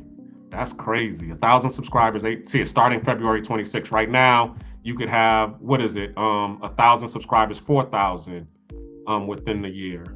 So they also announced in 7 days, anybody who clicks on your video now counts as a view. It used to be the first 30 seconds of a video counted as a view. Now it's the first second. So if somebody clicks on your second, that's a view, which in the long run does hurt you because you lose that retention. The retention time is another thing, because that helps your AdSense. If you have higher retention, people want to pay ads on your shows. So that does hurt us. If a person clicks on it and they say, and they immediately click off, before you didn't see it. But now it's going to be like, they see it and they click off, it's going to count as a view, and it's going to lower your retention score. So that's going to happen in 7 days. But they also increased the short viewership. Because they were saying that you need to have at least, I think it's 120,000 or something like that per video, or it's something crazy. I don't even scratch the surface, so I don't even pay attention to that. Shorts are insane. If you aren't doing good on TikTok, don't come over and try to do shorts on YouTube, because it ain't for you. It ain't for you. Yep. You have to really go viral to get it on shorts. But at the same time, I mean, hey, this is their platform. This is their land. So, and then there's nothing wrong with diversifying. There's nothing wrong with diversifying your content, because it is your content. They are monetizing off of your content. They're just giving you a place to hold it. Rumble is also a feasible thing. There are other sites that you can run concurrent content. This is the thing. You can run on Facebook. You can run on TikTok. You can run on Kick. You can run on X. Those guys are looking for new platforms and new content creators for those sites now. So they even have a pot of money they give out for advertisement and running your stuff through there. But again, our limited mind thinking, all white people, all the Asian people, they got multiple streaming apps beside for Kick, beside for all these other places. They are on X, they are on TikTok, they're on so many different other platforms besides just solely staying in YouTube. I have a Rumble. I haven't simulcast lately, but I do have a Rumble that I was simulcasting through on a regular basis. And you only need 5 subscribers to go live. Wow. You don't even need the full 1,000. The only thing is, if you're running simulcast, they won't pay you as high if they can't run so they'll advertise on YouTube for you. You get what I'm saying? So if you let them run 100% of the show and you don't simulcast to YouTube, you get a different pay option. Other than that, if you simulcast and they simulcast and they'll push it everywhere else, you'll still get a commission off the same content for both apps. Yep. And that's how you make your money. If you have content and viewers that go between all those different subscriber base, you can start amping it up. I'm working on my Shopify store right now, t-shirts, stuff like that. I got a lot of things coming out for affiliate marketing, and even YouTube helps you along with that. They have affiliate marketing. You can link different like Sephora if you like to talk about colognes. If you talk about something that day, tell a lot of people, yo, if you're talking about it, why don't you go get an affiliate deal so that you can have a link for the people that hear and might be interested in it. I have a DJI affiliate link. I have a Insta360 affiliate link. These are the cameras I use in the camera I'm filming. Hey, go get this camera. Guess what? I have an affiliate link so I can get a commission on it. Helps my channel and you get a product. Yep. But guys don't think like that. Yep, exactly. No, they just want to get out here and they know what they know. Let me drive some beef, and or try to get people to fund me for seeing some debauchery. We know. Yeah, but none of that. Know what we stick to. There's so many beefs that happen in the space, and then when it comes down to it, they never happen. It never happens. It's always Halloween. Something's gonna happen. This person never happened. So it's just drama, just to get their money in. Somebody will send their money in, and nothing happens. But can we do it a different way? That's really what this is about. I mean, Travel, you've been in this space for how long? I just did a year. Really? Wow. Just finished a year. Yeah. But I've been watching a lot of this space, and recently I've been watching a lot of people. I saw some good ideas this weekend. I don't know if you know who the Wild Boys are. Smoke Globe and Ben Blogs, the ones I know. What they did was they combined themselves. They're doing a 24-hour, 7-day live. These are 3 different containers. They're going at some going at in the morning, some are going in the afternoon. They're all doing it together. They're all in Thailand, and they're all doing it together. I mean, yeah, my thing was a beautiful thing. Yeah, my thing was in travel. That's an awesome thing, and I have always for the last 3 years tried to get people, and even Kevin Samuels came up with this. A professional manner would be setting up time slot, like you're doing radio or TV. If you set up a network with time slots and people know what to expect next, you can promote the next channel, you can promote the next show. And I don't care if you're a high-end channel, we can promote up. You know, just like when you do a performance, you got the low-grade guy that comes out first to warm up the crowd before the main attraction comes out. Hey, I know my place. I'm not so proud. You know what I'm saying? But if we can get it organized, you can keep people on channel depending on what shift they're working, whatever they're willing to do. You can keep people in that pocket. Yeah. Or as long as you can. People are thirsting for good information and they just can't find it because nobody's consistent on time slot. Well, I mean, as you said, we all work together, and it's just like the comedy circuit where, you know, you have your people that are, you know, the warmers, and then you have your headliners. So, yeah, I mean, the key thing is for the people who work with each other to be able to do it that way, where, okay, if we know that there's going to be, you know, a person who has more viewership who wants to come out to be the headline or the prime time, we'll just work ahead of him to warm up the show. Right. But the question is, do you want to do it like that, or do you want to be like wrestling? Because that's what it sounds like right now. Everybody wants to be like the WWE. Yep. Well, that's what sells right now. The Jerry Springer WWE situations, more so than, you know, constructive, organized type of professional broadcasting or, you know, commentary or whatever we're doing, travel content, you know.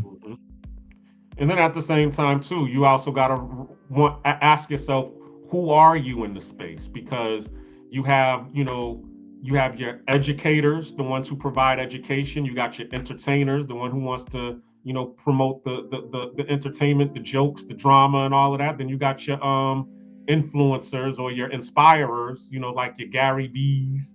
And then you have your curators, the one who wants to report the news and react to it. So myself, I find myself, I try to be in the education aspect of it with a little bit of curation. I try to stay away from the entertainment because I'm bad at telling jokes. I'm gonna be real. No, but you can entertain by. But I No, can't but do you no- entertain. But you entertain by going on that trip you did. You showing us cultural stuff. The first black city in what was it? In Colombia. Cartagena, yeah. Yeah, like that. That's entertaining. That's cultural. That's stuff we want to hear. That's stuff we want to see. It's sad we couldn't get it out to more people, but that's very interesting to me, and I think a lot of people will be interested. We just got to get you a camera. That's all. Yeah. Other than that, with cameras. I got a higher quality phone. I do got a GoPro now. I just now got to link it up with my. I use a GoPro 11, right? I use a GoPro 11 for my camera. It shoots in 4K, and I have it linked to my PC so that it has high quality.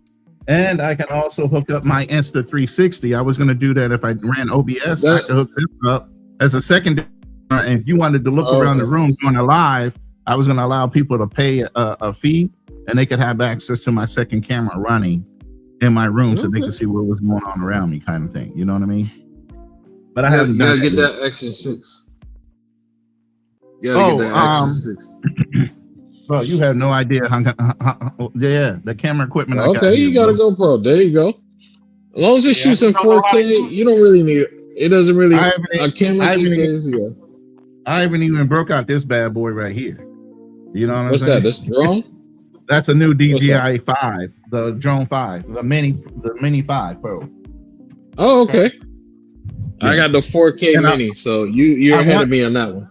And I have the affiliate link for the new DJI 360, Insta360. It's an actual drone that shoots in 360 with a camera, but made by a second-party vendor, but DJI mark. And I actually is it going to be sold in the U.S. or no?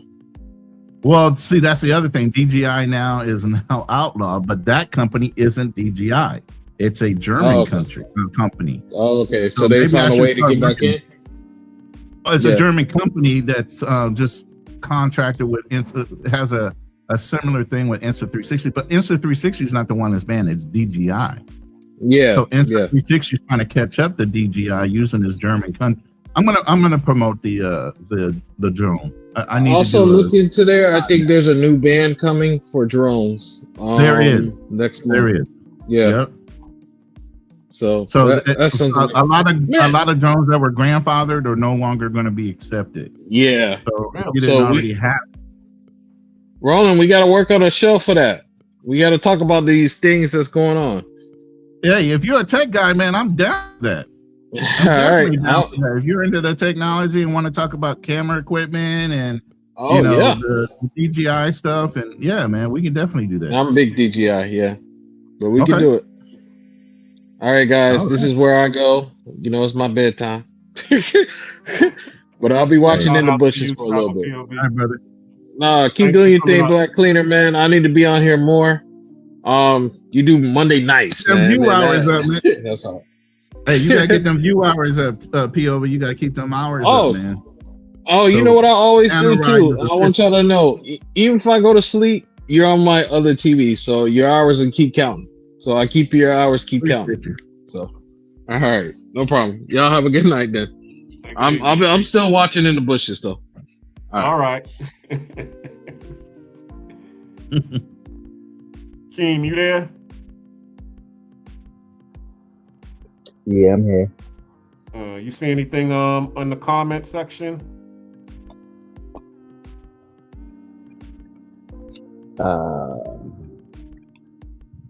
I would look, but nothing relevant, really. I mean, Lamb's talking about the really.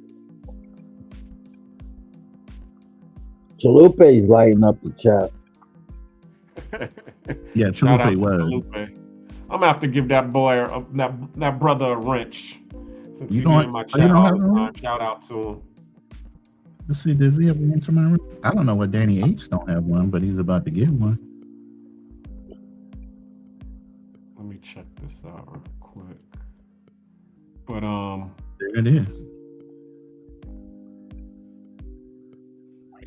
But yeah, shout out to the people that. Let's get back on topic, man, because it is a good topic with the what's going on between all the drama, and I think that's one of the ways they keep people interested when the market or whatever the travel space is doing.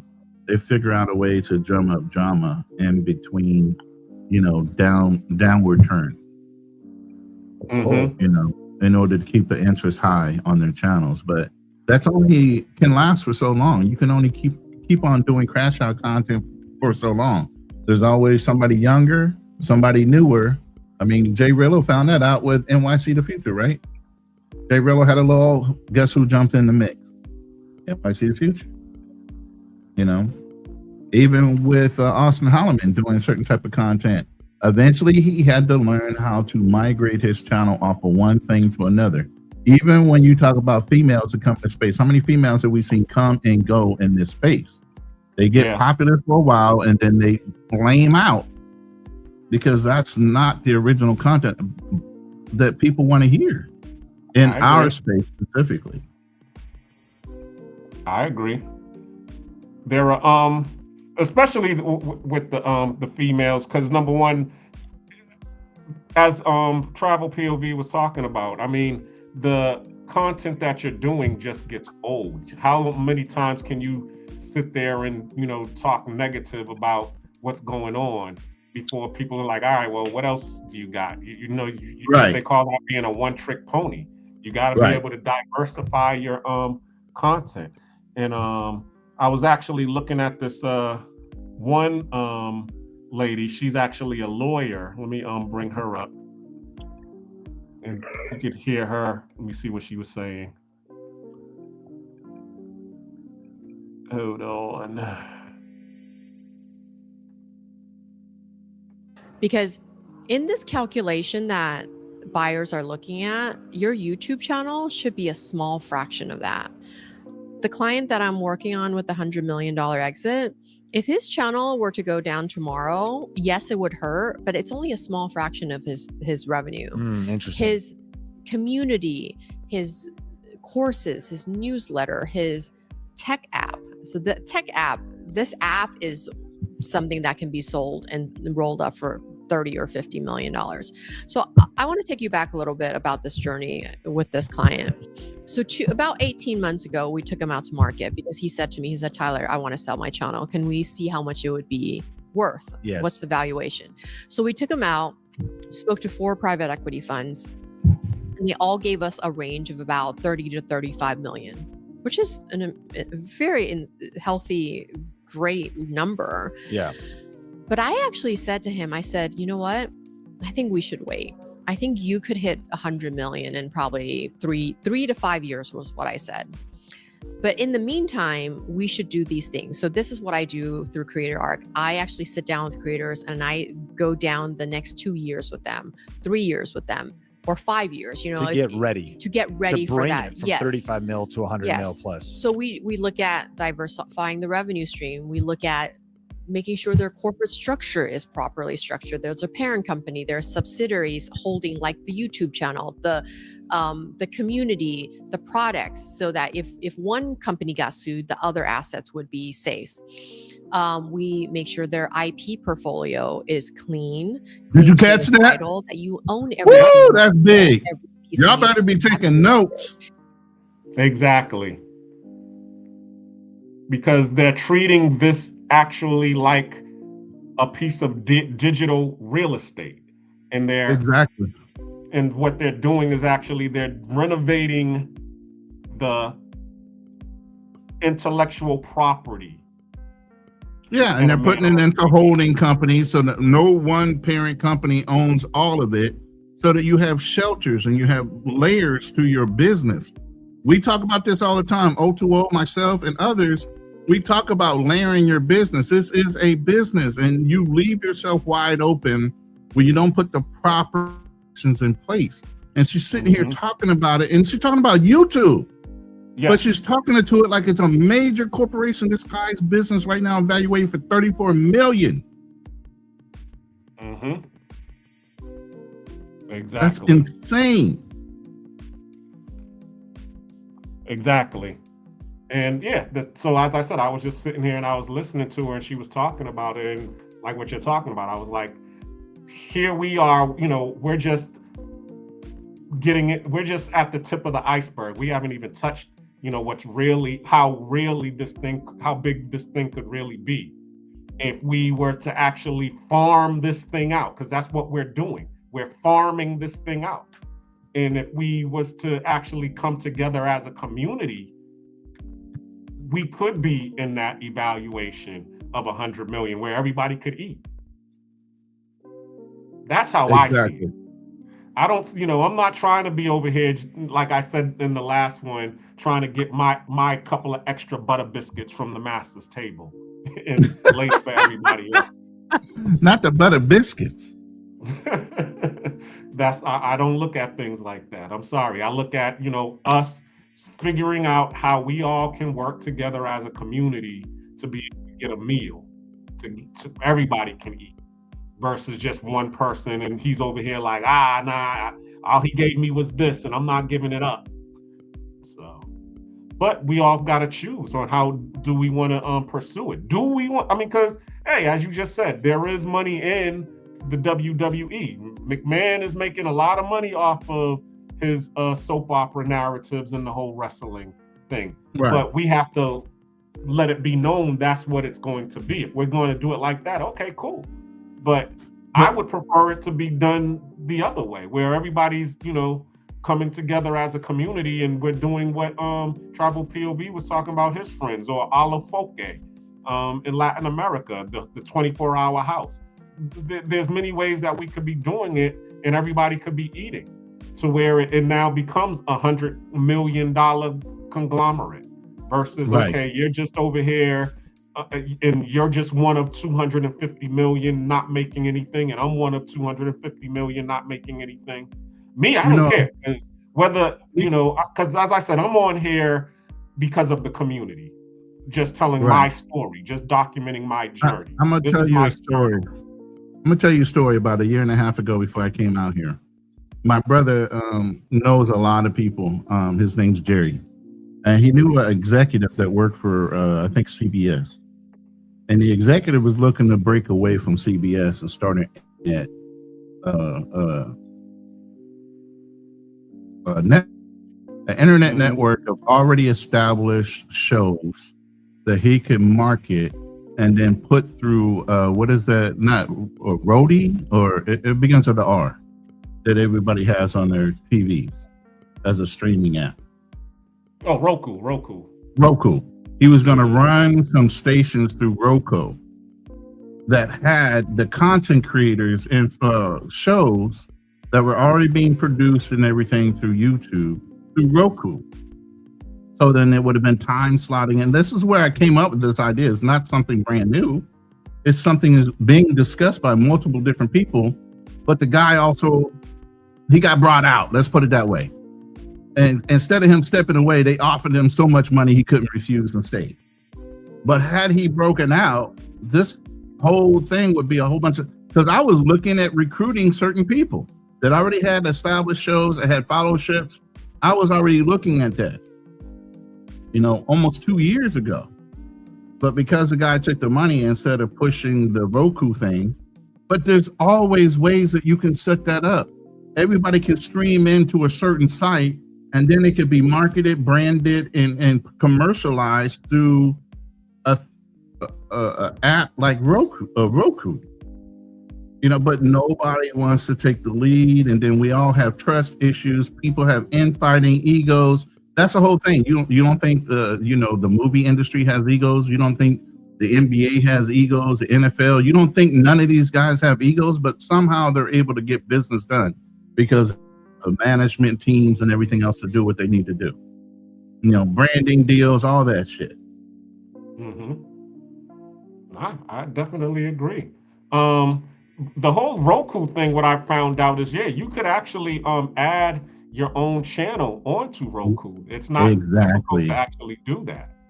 Right. But, you know, once you add your channel, it's about keeping that content. Because it's just, I mean, Roku is just a bigger form of YouTube. Right. Where Now it's just a little bit more stringent because you're an actual channel, a legitimate channel. So you got to go through what is it? FCC, TV networks, yeah, FCC and all of regulation, all that stuff, right? Certain things you can't do, and then Roku obviously has their shareholders. So then there's certain things you can't do with your content. So it's been the shareholders of them and their advertisers. So of course you're always going to have somebody kind of holding you back on your content. But at the same time, if your content is not something that could be scrutinized like that, then what does it matter? So, but let me listen to her a little bit more. Hold on. At least let her finish telling the story. Yeah. Every independent contractor you have, every employee you have has work for hire language that everything they're doing is owned by you. You have all your trademarks for all of your brands. These are all the things that the private equity funds will look at. And this often takes a good year or two for me to clean that up if you're not doing it from day one. Now, I have some clients, interestingly, and they happen to be more professional educational channels who are coming from me, who are coming to me from day one, even before they start their channel, and saying, I need you to do my LLC. I need you to structure me properly. We're going to do the trademarks. Give me independent contractor agreements. Tell me how to get the proper B-roll, the music. They're from day one, they're thinking about it in the right way, because more and more professionals are becoming YouTubers. You know, they're doing this on the side, maybe to quit their full-time job. And so they're getting ready. And so many of them understand that the end point is an exit. Yes. That's a whole different level of thinking. It's interesting in our community. It's funny, I just said all that and she just said it too. It's like, this may be more of a normal conversation. It might have been 5. Yeah, this whole thing, I mean, you could check it out. I'll put the link. No, play it. It's good information. And sometimes it's better to hear from somebody of a different hue, because obviously they must want to listen to them more than they hear from us. Yeah, we sound like we're the leaders. So let them hear it. Let them hear two professional people talking about YouTube. And if you don't know how big Think Media is, they have multiple channels of over 1 million subscribers plus. Facts.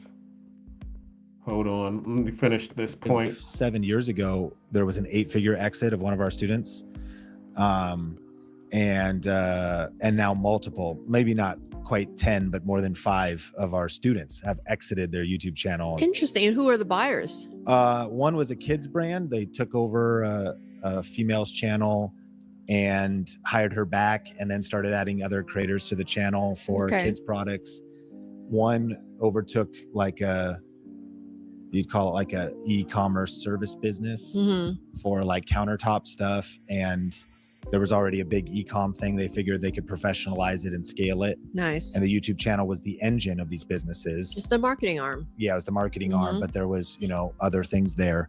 So that is a wild way of thinking about this creator economy thing's huge. You never know what it's going to turn into. And even just so you have a couple of layers, my takeaway is, one, just listening to this podcast, you gave us a whole different way of thinking of how we set up our business. 2, maybe you want to set it up from day one, trademarks. And 3, you always can pivot, but it might take some time to clean up your business if like, I never knew all the success would, come my way or whatever. I'm curious of a couple. I'm gonna leave it there, but hold on. I know about this lady, and there's an other Asian lady too, or she looks like she's maybe even Italian. And she does a lot of YouTube legality things. She does a lot of legal stuff for YouTubers. Okay. And Suno artist, music artist for Suno, because Suno had this thing where even though you thought you owned your music, in a roundabout way, I used to be a digital sharecropper. Now I own the farm. Look, traditional agencies, you're basically working someone else's land. You build their campaigns, manage their accounts, do all the heavy lifting, and they keep most of the harvest. When they fire you, you walk away with nothing. Lead farming flips this completely. I own the brand, plant the seeds with my ads, harvest the leads, and here's the kicker. I sell to multiple buyers. Same crop, 10 different grocery stores bidding for it. I went from 5K retainer stress to 250K monthly revenue. Same marketing skills, completely different business model. Want the exact 25-step lead farming system? Get my lead farming blueprint PDF and mini course. Link pinned in my comments, or just Google lead farming blueprint now. On New Year's Eve, I was scrolling Instagram. There you go. There's a whole bunch of information out here. Right. Pursuit or poverty? Let me take this off. But so even when I had that live the other week, and I'm going to bring this up for a fact, you know, because I've been in marketing and sales almost 35, 40 years, I can see when somebody's positioning themselves to sell us something. Mm-hmm. So I had to call it out. You know, people got their feelings hurt over me saying I was attacking somebody or whatever, but I'm sorry, I've been in the space too long and I've seen too many people, even in my own business, and I can hear a sales pitch a mile away and the build up to it. You know, so I'll be damned if I let somebody of our skin tone in our space trying to sell us something. Because here's the background of all this. And I'm gonna say it because we're talking about YouTubers. The first negative spin to anything with allowing somebody outside of our own color as black men in our space, it took a white man to unify y'all. Y'all didn't know how to do it your fucking selves. So it's always gonna be a backhanded slap to organizing anything through any other source than another person of our hue. So that's why I fight so hard for the community, for brothers. That's why I get on panels, even though I might be a higher, channel. I don't have an ego like that. I support people that have great content, put out good messaging. I support all that, regardless if I'm just still beginning, but I'm a bigger channel or not. It doesn't matter to me. I don't have that kind of ego. That's good. I salute you for that. And the one thing that I didn't like about it is, okay, so like what you just said, you're bringing the authorities into our community all for the end of being able to sell your product or services. To me, that in and of itself is not right. I understand what's going on in the community that you feel is not right, but for you to, bring the authorities into people who may not, because there were some people that were affected who didn't have nothing to do with what was going on out in Colombia or any of these spaces, but yet they're being, damaged by, the authorities, them being singled out. Yeah. And then when you talk to them about it, you're saying, well, and we talked about it in the back chat, how some people are saying, oh, well, we try to self-police, and that never works. It's like, you damned if you do it. See, the key word in that is self-police. You can hold people accountable, but you're not the law. Let the law do the law things. Mm-hmm. You can call it out all you want, but you're not the law. Didn't nobody put a badge on you. You didn't go through the process of getting a badge. So there's certain things that you're limited on doing, and you can't take the brunt of the pain or the blame. But see, our community likes to throw blame on each other like we have some kind of stopping it. All you can do is speak against it, right? And when you speak against it, that's the best you can do, because everybody has what? Free will. Mm-hmm. And that's the first thing they'll tell you. You're not my daddy. You're not my mama. You ain't do shit. But what kind of mentality is that? Who raised that person to say something like that? Think about that too. It's deeper than that. There's layers to this community that most people come in and only look at the surface level of the effect of generational things that have happened to us to make us think and do the things we do. This is not something that just happened overnight. It's taken 50, 60 years to develop this kind of behavior.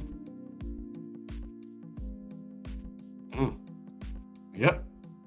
And as I said, there are ways to approach things, because there's code, and that's what we're all trying to do. We're trying to get on code, and we're also trying to find out and figure out who are the paid disruptors and the paid grifters in the space so that we can get them out of there.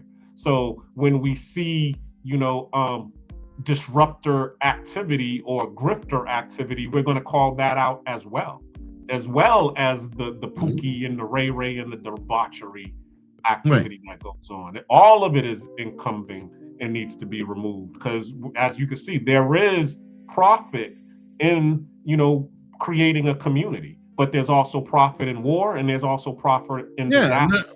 And that's the point. There's profit in creating chaos in a community. There's also profit in cleaning up chaos too. Yes, fan base is huge, man. Shout out to them. Fan base is another one. That's a Black-owned media app. That's like and Rumble. So yeah, I had a channel. I actually have a page on fan base as well. And shout out to Isaac Hayes III. Actually had the honor of meeting Isaac Hayes III.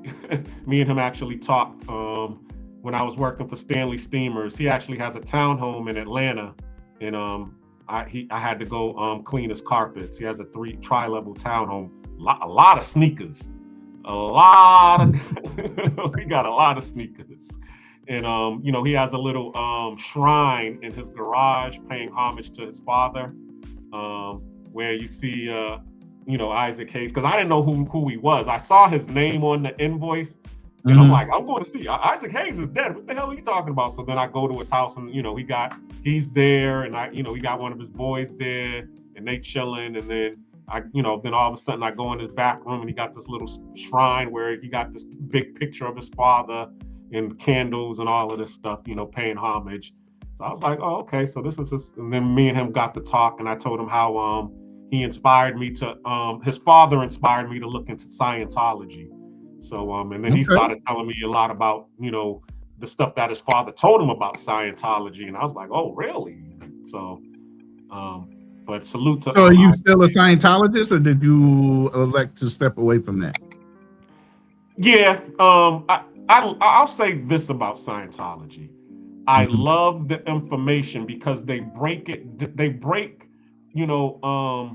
the techniques of how to be successful in life, to where, they put it in like comic books and, just in basic information or basic knowledge. They break it down and put it in a baby's bottle so that, even, a 2-year-old could understand it.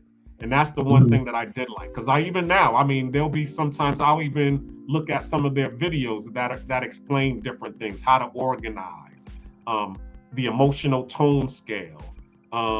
As I actually had one Scientology video on one of my lives where they was talking about the dynamics of existence, and I was talking about the levels, how I was saying that, excuse me, 020, shout out to him. He was, on the 4th dynamic where he's all lives matter. I'm on the 3rd, dynamic, Black Lives Matter. So we're all just trying to exist on a certain realm or plane, and it's just about our mindset. And some people's mindset is still on the basics of survival. And some people are on the basics of I've done conquered survival, so now I'm just trying to help everybody survive. Right. So, but yeah, I learned that from Scientology. So yeah, the information that's there is good. But in terms of, he was talking about the org itself, a lot of it is, there's a lot of underground supremacy going on in there. So, King, you about to say something, bro?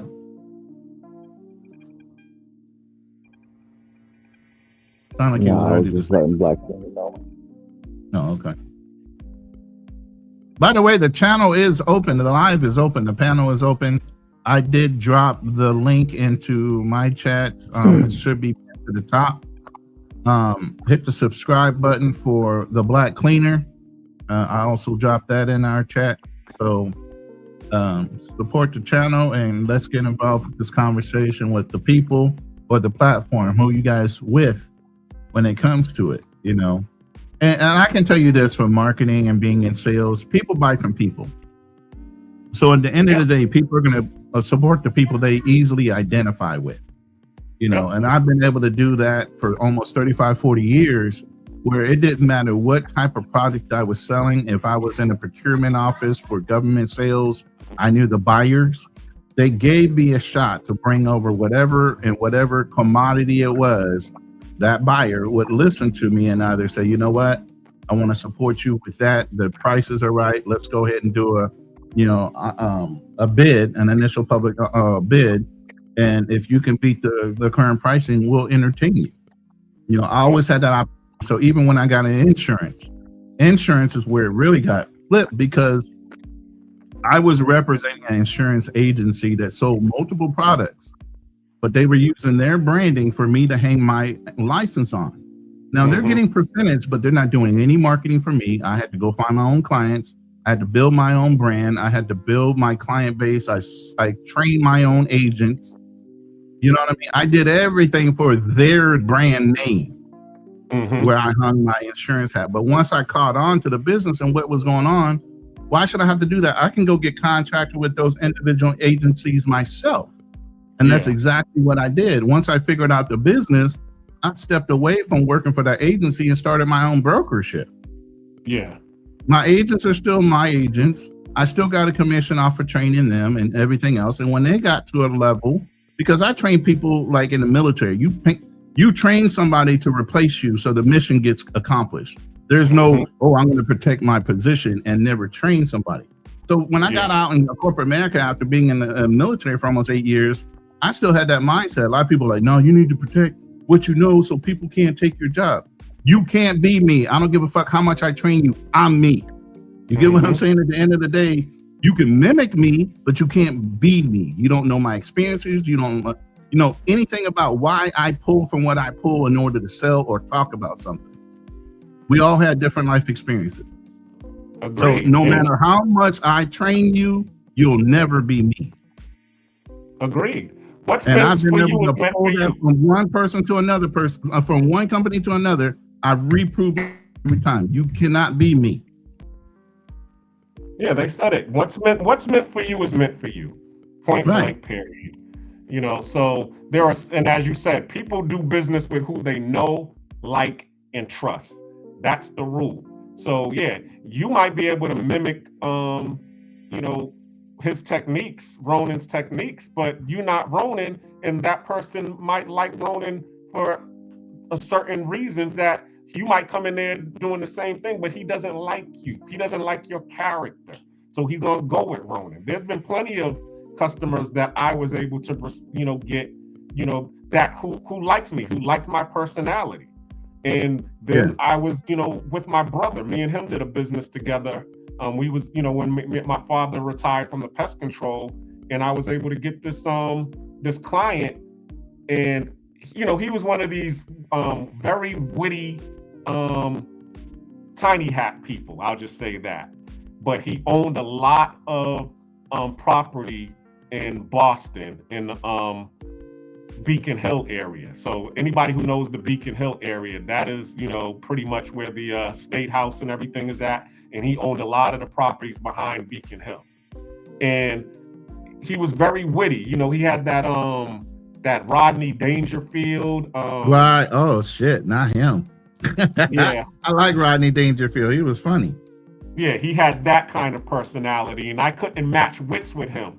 So I ended up bringing my brother on the job, who was very witty himself, and they was able to, go toe to toe. And once they met each other, they actually knew some of the same people. And then when he actually called my brother and said, hey, I actually called and asked around about you, and your resume checks out and I like you. And if my friends like you, I like you too. And he actually gave all of his units for my brother to do the pest control services on. Right. And he still does it. And that was back in 2006. It's been 20 years and he still calls my brother to have him do his pest control services. Yeah, I tell this story all the time. There's been companies I walked into cold, And I say, where's your book of bad business? They look at me sideways like, what do you mean? Where is your book of people that started doing business with you and for some reason walked away? Oh, all our lost accounts, they're over there. Give me that book. I would call through them, reintroduce myself, what the company did, who I am as a rep, and they were comfortable with the company. They weren't comfortable with the people that were managing their account. For one reason or another, arrogance, whatever came across on that phone, they didn't like. But I was able to win back so much old business back into the companies I worked for the simple fact that I'm not them. I'm different. Yeah.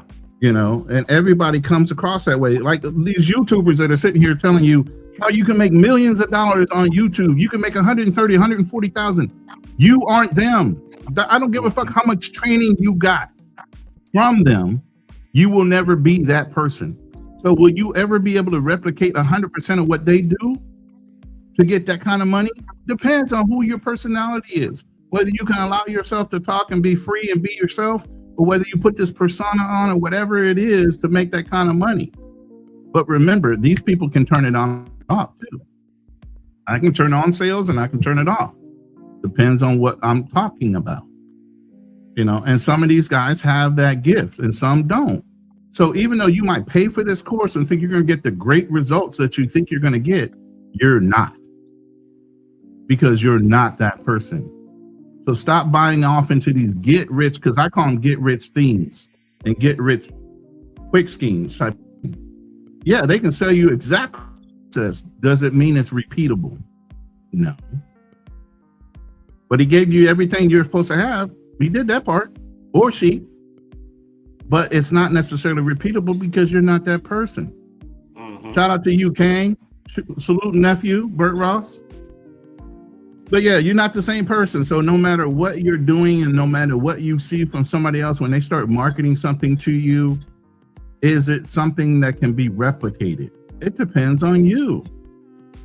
You are the end factor at the end of the day. You are the denominator between whether that system works for you or doesn't. And it's not a one size fit all. Just because he did it, don't mean 30 other people can repeat it just because they brought into the program.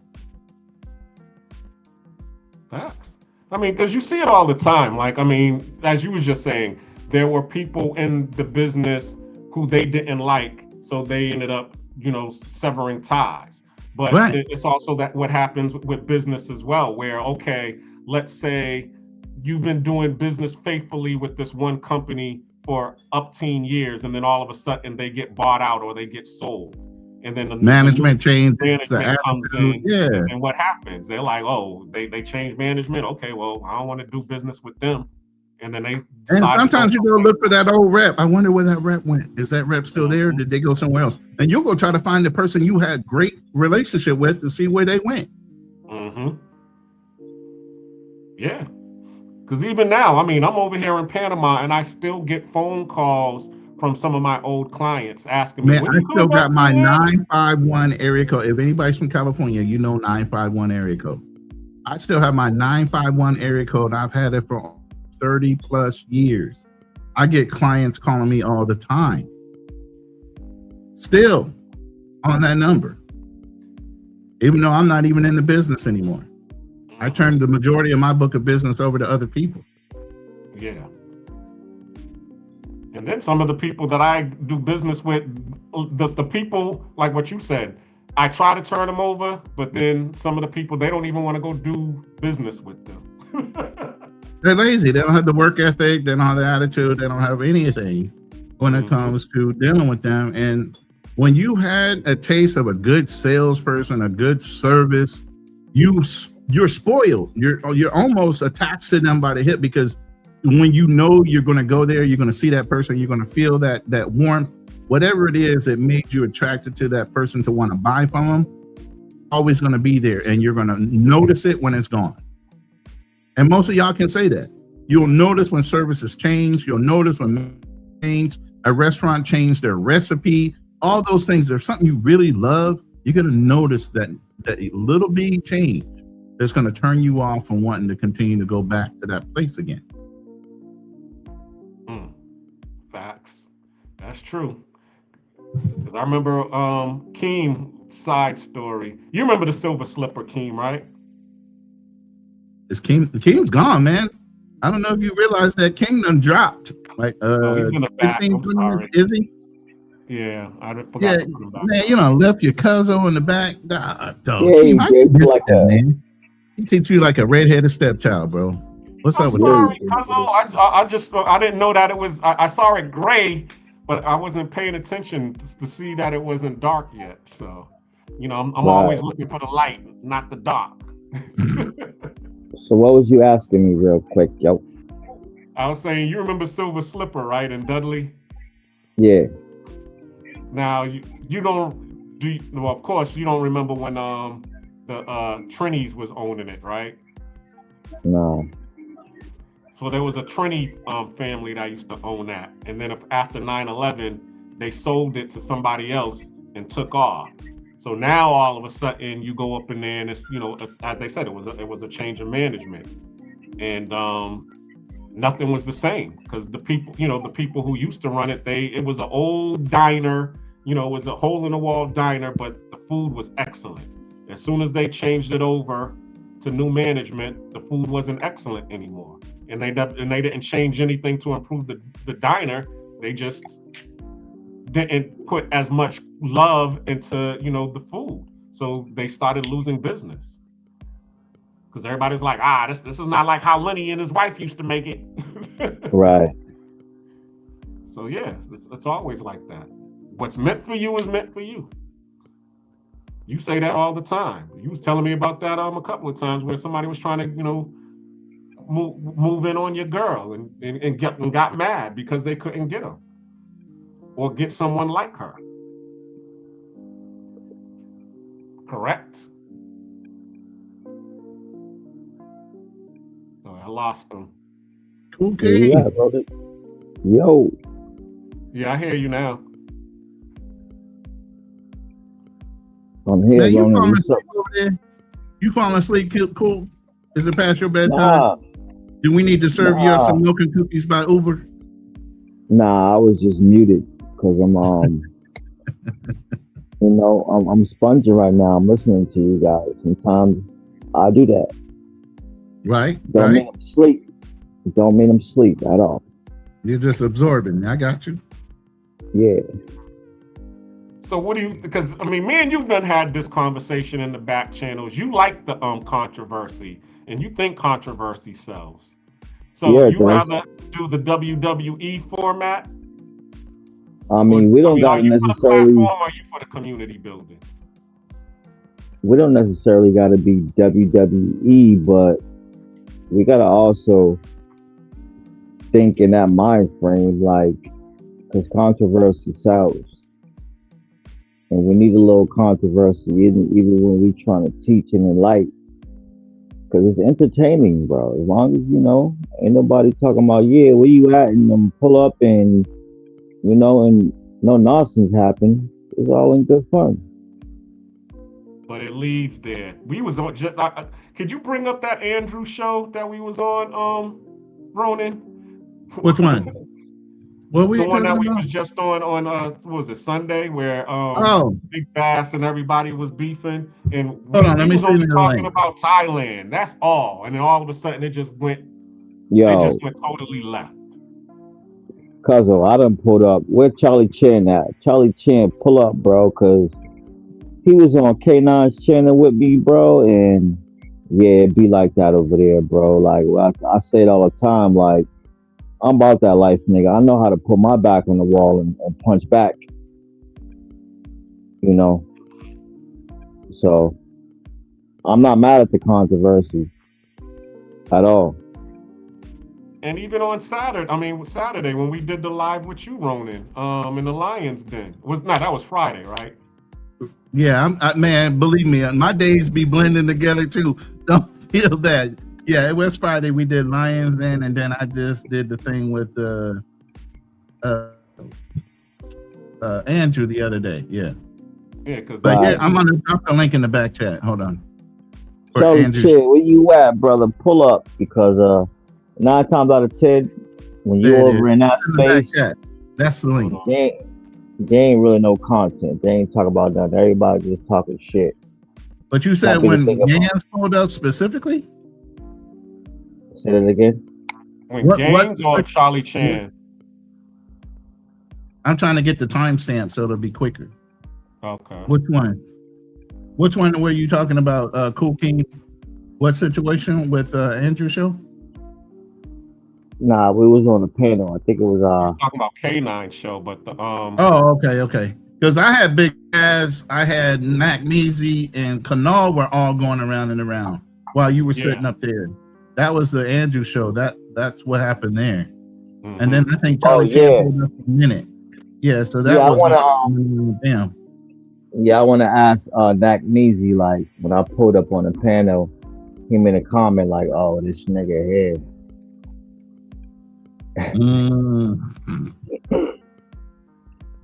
Yeah, like I don't got no issue. I don't have no issue with you, brother. You know, you be pulling up on Black Cleaner shit, on our shit, so you're always welcome. Right? Nah, he always, you know, he's just a one to he's like you. He's one who likes to create controversy to get the views up. He wants to, you know, he's an entertainer. Right. I'm not mad at that. So he's polarizing. So I mean, ain't no beef with Mac Measy. Nah, no beef at all. Right. Let's see. But he was just like, "Oh, this nigga here." And I heard it, but I ain't comment on it, you know, it's whatever.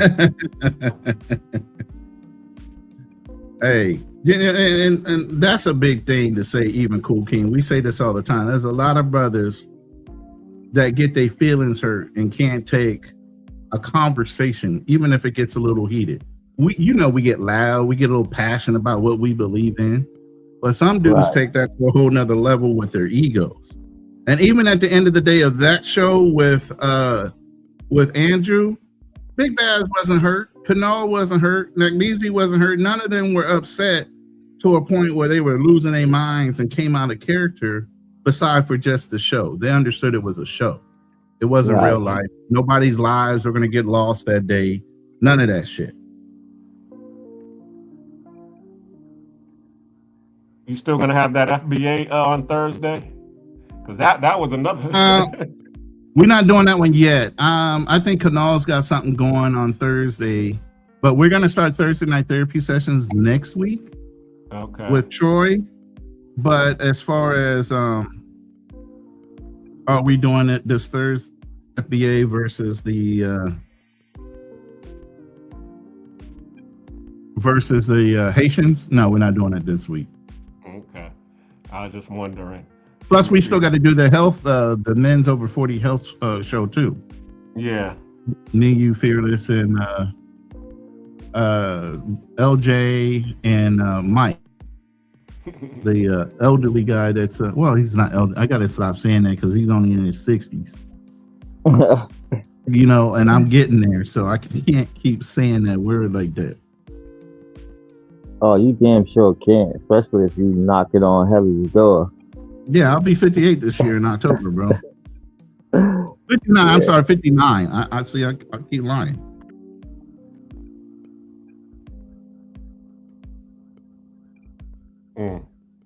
Trying to find it. Hold on. Did you find the timestamp? No, I don't know which particular time that you wanted to talk about. If you could tell me, I can tell you where to fast forward it to. When they just started arguing. Any of them. That was going on for a while. The minute I know. Big Baz, and then I didn't know Big Baz and Nat had that kind of history. I thought they had already kind of like tabled it when it was come to Zoom to Thailand. I thought they had tabled that.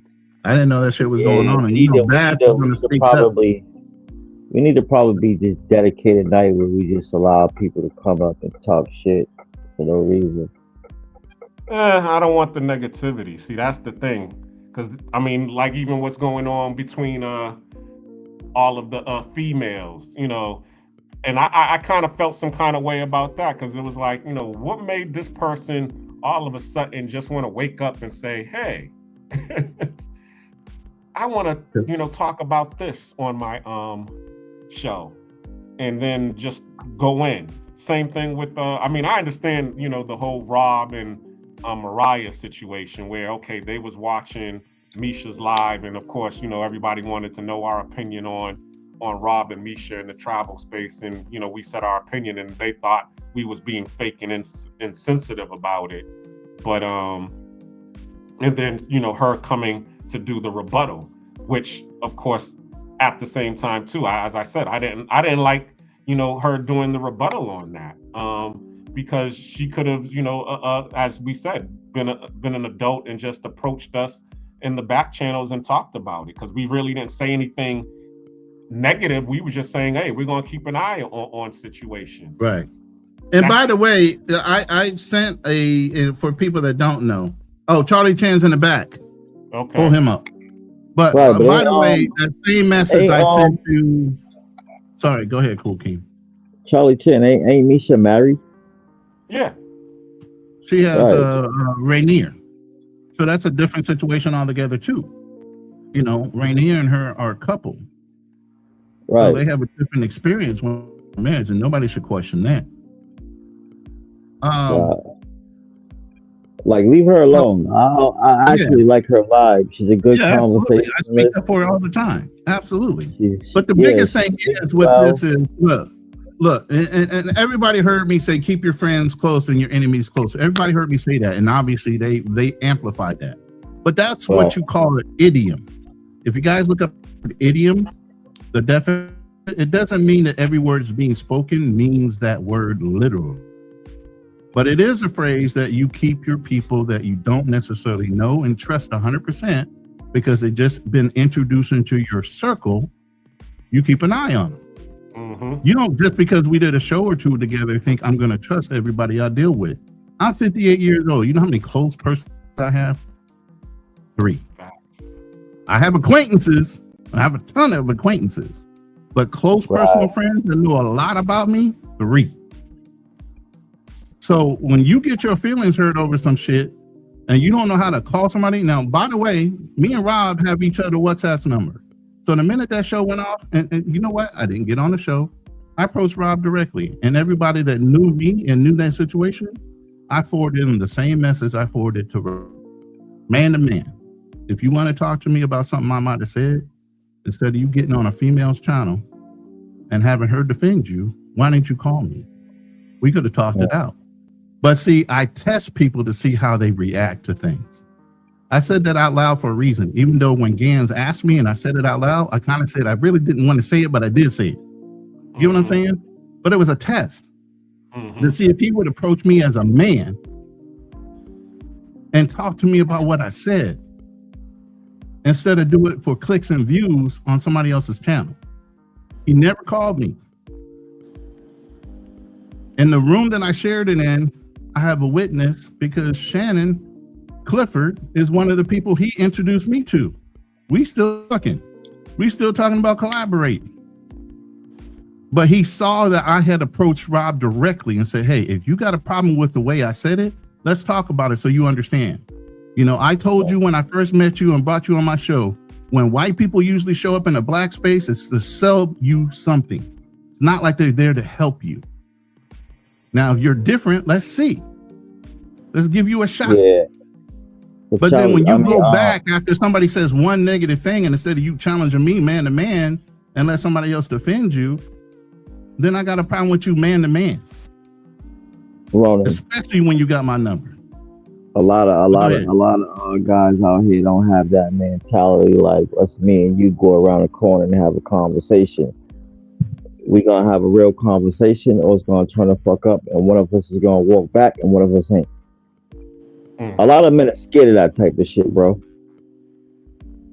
And it's not even man to man. Like, we got to put up our dues. Let's have a fucking conversation, a grown ass conversation. If it comes down to that, that's what it is. But it shouldn't come down to that. Just me and you, though. Right. When it's just me and you, it ain't for nobody else. If I talked about you and you didn't know me, then the only thing you could do is go through somebody else to get at me. But you know me, you got my number. We did 2 shows together. Now, if you want to play that back and run that back out of context, and do that. but I approached you man to man on your own WhatsApp to ask you, hey, if you got a problem with me, let's talk. You didn't do it. So now I see what kind of man you are. And you can't walk that shit back. What's up, Charlie Chan? Charlie Chan. Oh man, just kicking it. How you brothers doing? What up, Charlie Chan? Man, same old, Vacation time with Ryan. What's up, bro? Who? Oh, Ryan on his. Ryan You know, just you got pulled me up on the here. Summer Jam screen, right? Right, Black Cleaner. Yeah, I know, because I got Mr. Swerve on. I just put him on the panel, and I don't know him, and he hasn't cammed up. I wanted to see what he was about before. Say less then. Let me cam up. You know, I ain't gonna shy away from the spotlight. Hello, gentlemen. How are you? What's going on, Mr. Swerve on? What you got to say about this? I'm good, brother. I just been listening maybe the last 10 minutes or so. I believe the topic was what's the problem? The influencers or like the platform, right? Right. Correct. What up, Mr. Swerve? Building the community, or are you? What up, Kim? How you doing? Kim knows me from K9 Show. Yeah, we interacted on K9 show before, for sure. Who was that again? Yes, sir. Welcome to the Hey, panel, shout bro. out to you, Mr. Swerve. I didn't know you the other day when you came on the panel, and you know people like to corn bomb all the time. So I Correct. was just Correct. letting No, you totally know- understand. Yeah, I was just Nah, letting you know. Mr. Swerve is definitely welcome. He's definitely a human being, intelligent brother, and has good points to bring to the panel. So, welcome to the show, bro. I appreciate it, Kim. Thank you. Thank you, Ronan, as well. I don't think the platform is a problem. It's 100% the gentlemen on the platforms. A lot of the influencers, a lot of the cats who are doing these lives. Because if you go to other people's stuff, right? Let's say some white guys who do Thailand content, and they do live shows, or whether it be Cambodia or Vietnam, these places, it's very civil over there. Nobody's insulting nobody. Nobody's making content off another man. Everything is harmonious, you know? But black folks, it's not like that. At the beginning, when you're coming up, maybe another YouTuber might help you out, but once you get your position, they start talking slick about each other. They start criticizing each other. They start using each other for content. And, you know, and they do a question mark, you know, at the end of it. Hey, I heard John got in trouble in Thailand. He got arrested for slapping a woman. What do you guys think about it? Like nonsense stuff like that, you know? Charlie Chan, what's up, bro? Elaborate. Well, you know, when you say elaborate, that's stated as if I was just talking. He was just talking, but I do have some questions about that. Yeah, me too. But go ahead, Charlie. I want to hear what you got to say. Okay, so I'm sorry. What's your name again, sir? Swerve on. Swerve on. Yes. Okay, dope. You got that from No Limit. Swerve on. I can dig it. So when you say, because you understand a lot of people on the internet hasn't met in real life, right? Right. So we only know what they portray. Like, say, when what happened in Brazil, we didn't know that gentleman was like that. I mean, I guess we could tell that he was off a little bit, but hey, it's a lot of okay people out there that's off a little bit. You know what I mean? The one thing I don't do is judge the fruit of God's tree. But at the same time, when you show who you really are, I don't think it's obtuse to point that out or get a personal opinion on it. And another factor about that is however you want to label it, when a white guy's out of the country and something goes wrong, that white guy's looked at as an individual. Look at the buff Russian dude that he was out there doing all that BS. Vitaly. Yeah, him. Look at him. Like, it was nobody else went down with him or got the backlash for him. But when that happened to the old dude in Brazil, it almost came out as all black travelers are some type of perverted human beings. So there lies a difference. When people paint pictures like that, you're right. You're correct on that. I'm sorry. Go ahead. Those things are important. Like that gentleman in Brazil who got into that situation with the PDF files. Yeah, we don't have to go through it. We don't have to say his name because we want to let that just be in the past. Yeah. No, I won't say the name. No. Okay. For example, like the gentleman in Brazil, that should be known to amongst the men in the community. You know. And that's okay. But like Jay Rello getting into an argument with a woman in Kenya, that's not really news, right? Or you know what I mean? There's levels to it. If it's criminal and absolutely 100%. And there's gonna be grifters. There's gonna be people here for the content. There's gonna be people here just to get money. But there's also gonna be people on here such as myself, such as Black Cleaner, such as Cool King, such as Ronan, that we're on here building communities and men that really meets in real life and talk real life things, not just everything on the internet, because we can't speak of everything on the internet. But I have conversations with a multitude of brothers in the back. But unfortunately, they get characterized as this because of some bad actors. So we have a lot of times distance ourselves from that. And I land my plane there. No, you're totally correct. You're absolutely right. But just like hip hop, you know, there's gangster music. It's kind of messed up how, you know, one bad apple spoils the bunch. Yeah, you're absolutely right, Keem. You know, but I think they should. I'm sorry to interrupt you, but you're absolutely right, Keem. We do all get lumped in together at the same time, but I think that we should make divisions as well, right? There's gangster rap. There's mumble rap. There's like lover boy kind of rap, you know, pretty boys who do rap like LL Cool J and stuff. You should divide them, you know, or different type of rock and roll. Like, you know what I'm trying to say? Like, there should be certain kind of travelers. Not all of them are the same, you know. You can't compare like Razor Ray to Jay Rello or Jay Rello to another guy, for example. Sorry to give names, but you know what I mean, right? It's different kind of niche things these guys are doing. I don't think they're similar. But at the same time, they all communicate and support each other's show. So that's how people get lumped in together, even though they're not really similar at all, you know? If you're a brother and you're doing content, especially travel or the M word related, then we kind of all come together, which I don't think that should happen. I think there should be division, you know? Certain guys should be in certain audiences and certain groups. Well, that's my theory. That's how the living starts. Not division, but because, you know, when people say, oh, you're being divisive, they're looking at it as being negative. But delineation is definitely, it's not a negative thing. You know, it even says in the, in the Holy Book, you know, I made you of tribes and clans so that you all can know each other. So, exactly. And one of the things that I've said this before on a live, where I hate when I hear a white person say, I see no color. Because when a person says that they see no color, that speaks to me that you only see one color, and it's usually your color. Your color is better than everybody else's. But a person, you know what I don't like? You know what I don't like too? Not to cut you off. When someone's like, I'm not racist. I can't stand everybody. I haven't heard that one yet. No, I've actually have. And it's some people that they just, here's the thing. Now, Cool Kim, I got to give a little bit of respectful pushback on that, because if you're an asshole to everybody, I can accept that. You're just an asshole. But if you're only asshole to white people or black people, you a selective asshole, and that within itself make you a piece of shit. You're a bigot and a racist at that point, yeah. Yeah. Like who haven't grown up with the grumpy neighbor that say off his lawn? He's like that with everybody. Oh, that's just Mr. Garden, man. He just like that. You know what I mean? That's just how he is, but how he is. You know what I mean? He ain't gonna hurt a fly. But he just a grumpy old man. And I can respect that. It's just when you pick and choose, that's just like these rappers. Some of them only go at other ones.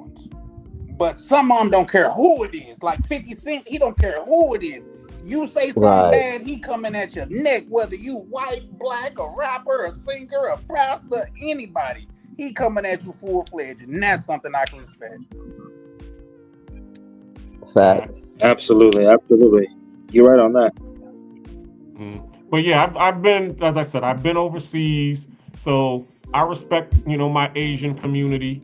And I don't call Chinese people Japanese or Japanese people Chinese, because I know the difference. And and I Correct. understand the beef that they got between each other. I grew up amongst my Haitian brethren.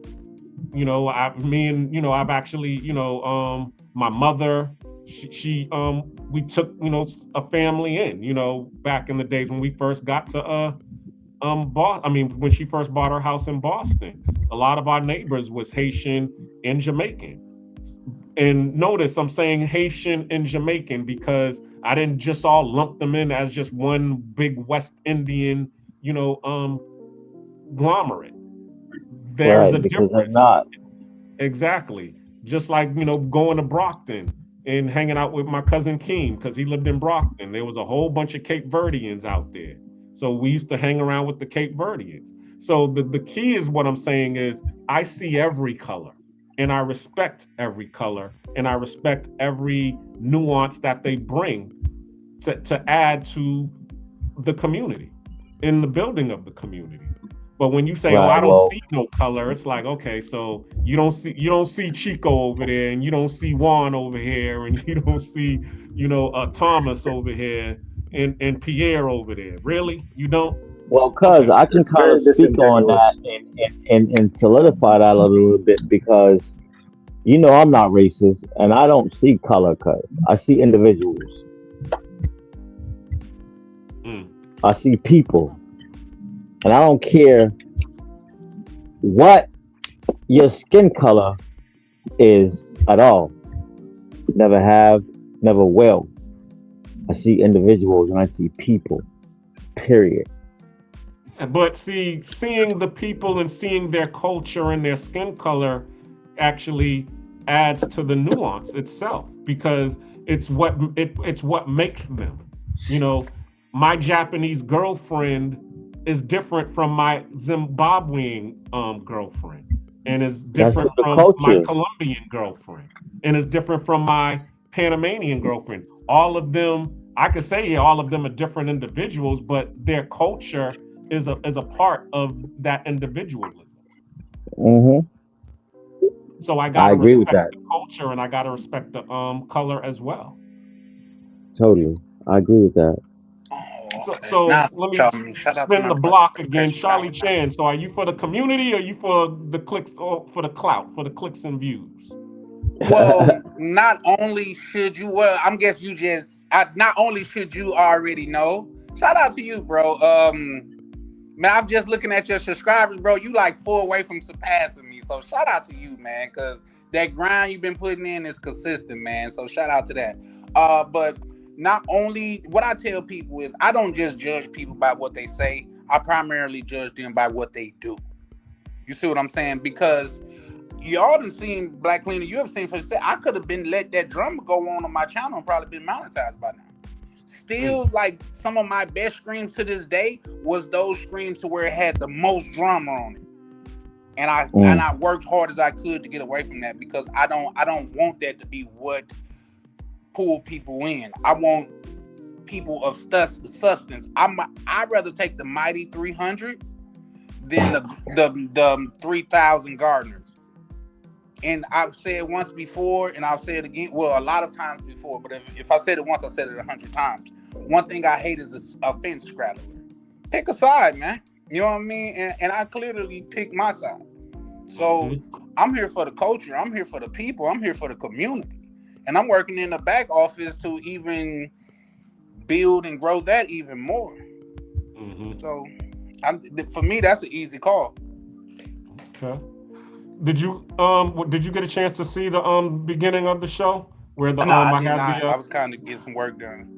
Oh man, because we was Ronan could brief you, but we was having a dialogue because there was a lady who was actually explaining how big this whole industry is, to where if we were actually to be able to work together to create a community of content creators that each had its own unique show, we could be getting in essence of $100 million if we was to put it together and package it together correctly.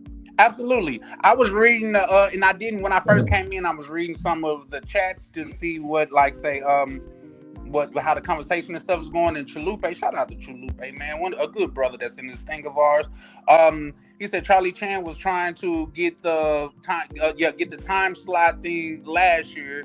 It might have been at the beginning of this year. This is something I've already been working towards. You know what I mean? It's just that, you know what I mean? When you got a village and you want to upgrade as a village, man, everybody got to be on the same accord.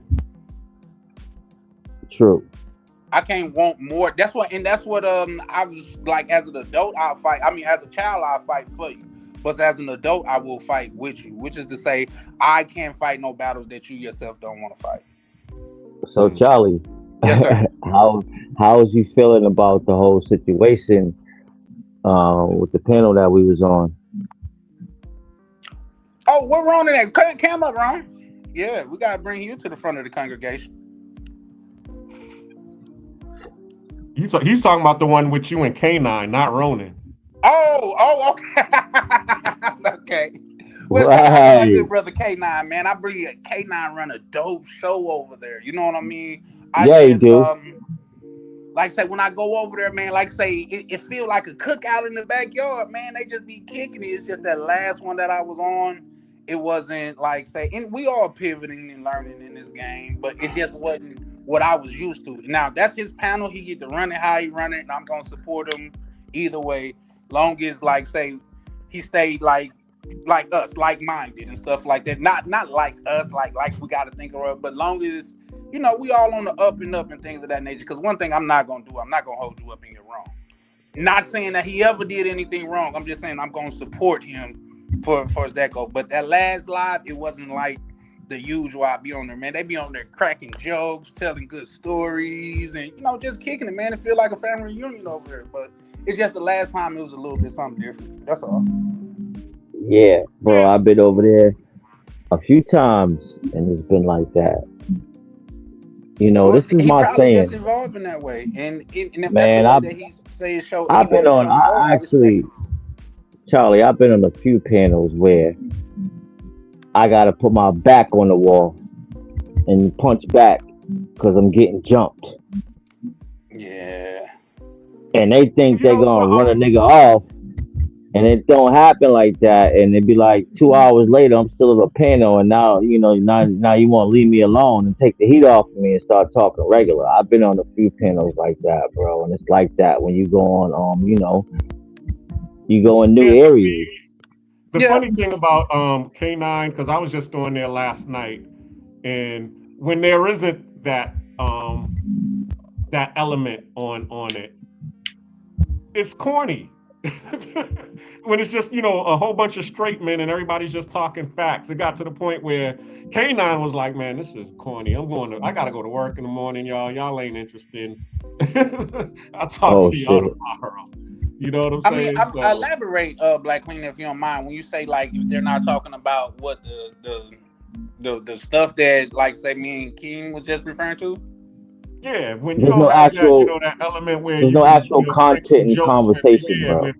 Exactly, where people can join each other and crack on each other. Because we was talking about scamming, and you know, he was like, "Did you ever get scammed?" And you know, there was a couple of things that happened where, you know, people got some good scams in. So if there was a person who was a comedian on there, he'd be able to get some good, you know, jokes in, where he'd be able to clown somebody. But because there wasn't that person on there, it was just like, yeah, I got scammed. Yeah, I was eating the groceries in Sasua, and you know what I'm talking about. Yeah. And somebody be like, what? Did you say eating the groceries in Sasua? That is crazy.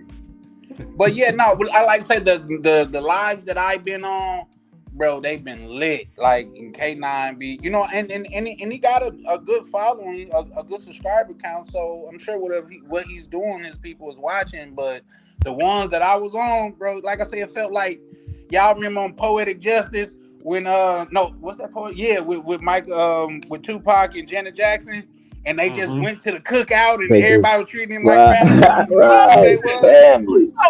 Yeah, that's how it was over there on K9 channel, bro. You just family when you pull up. It's gonna be some jokes made.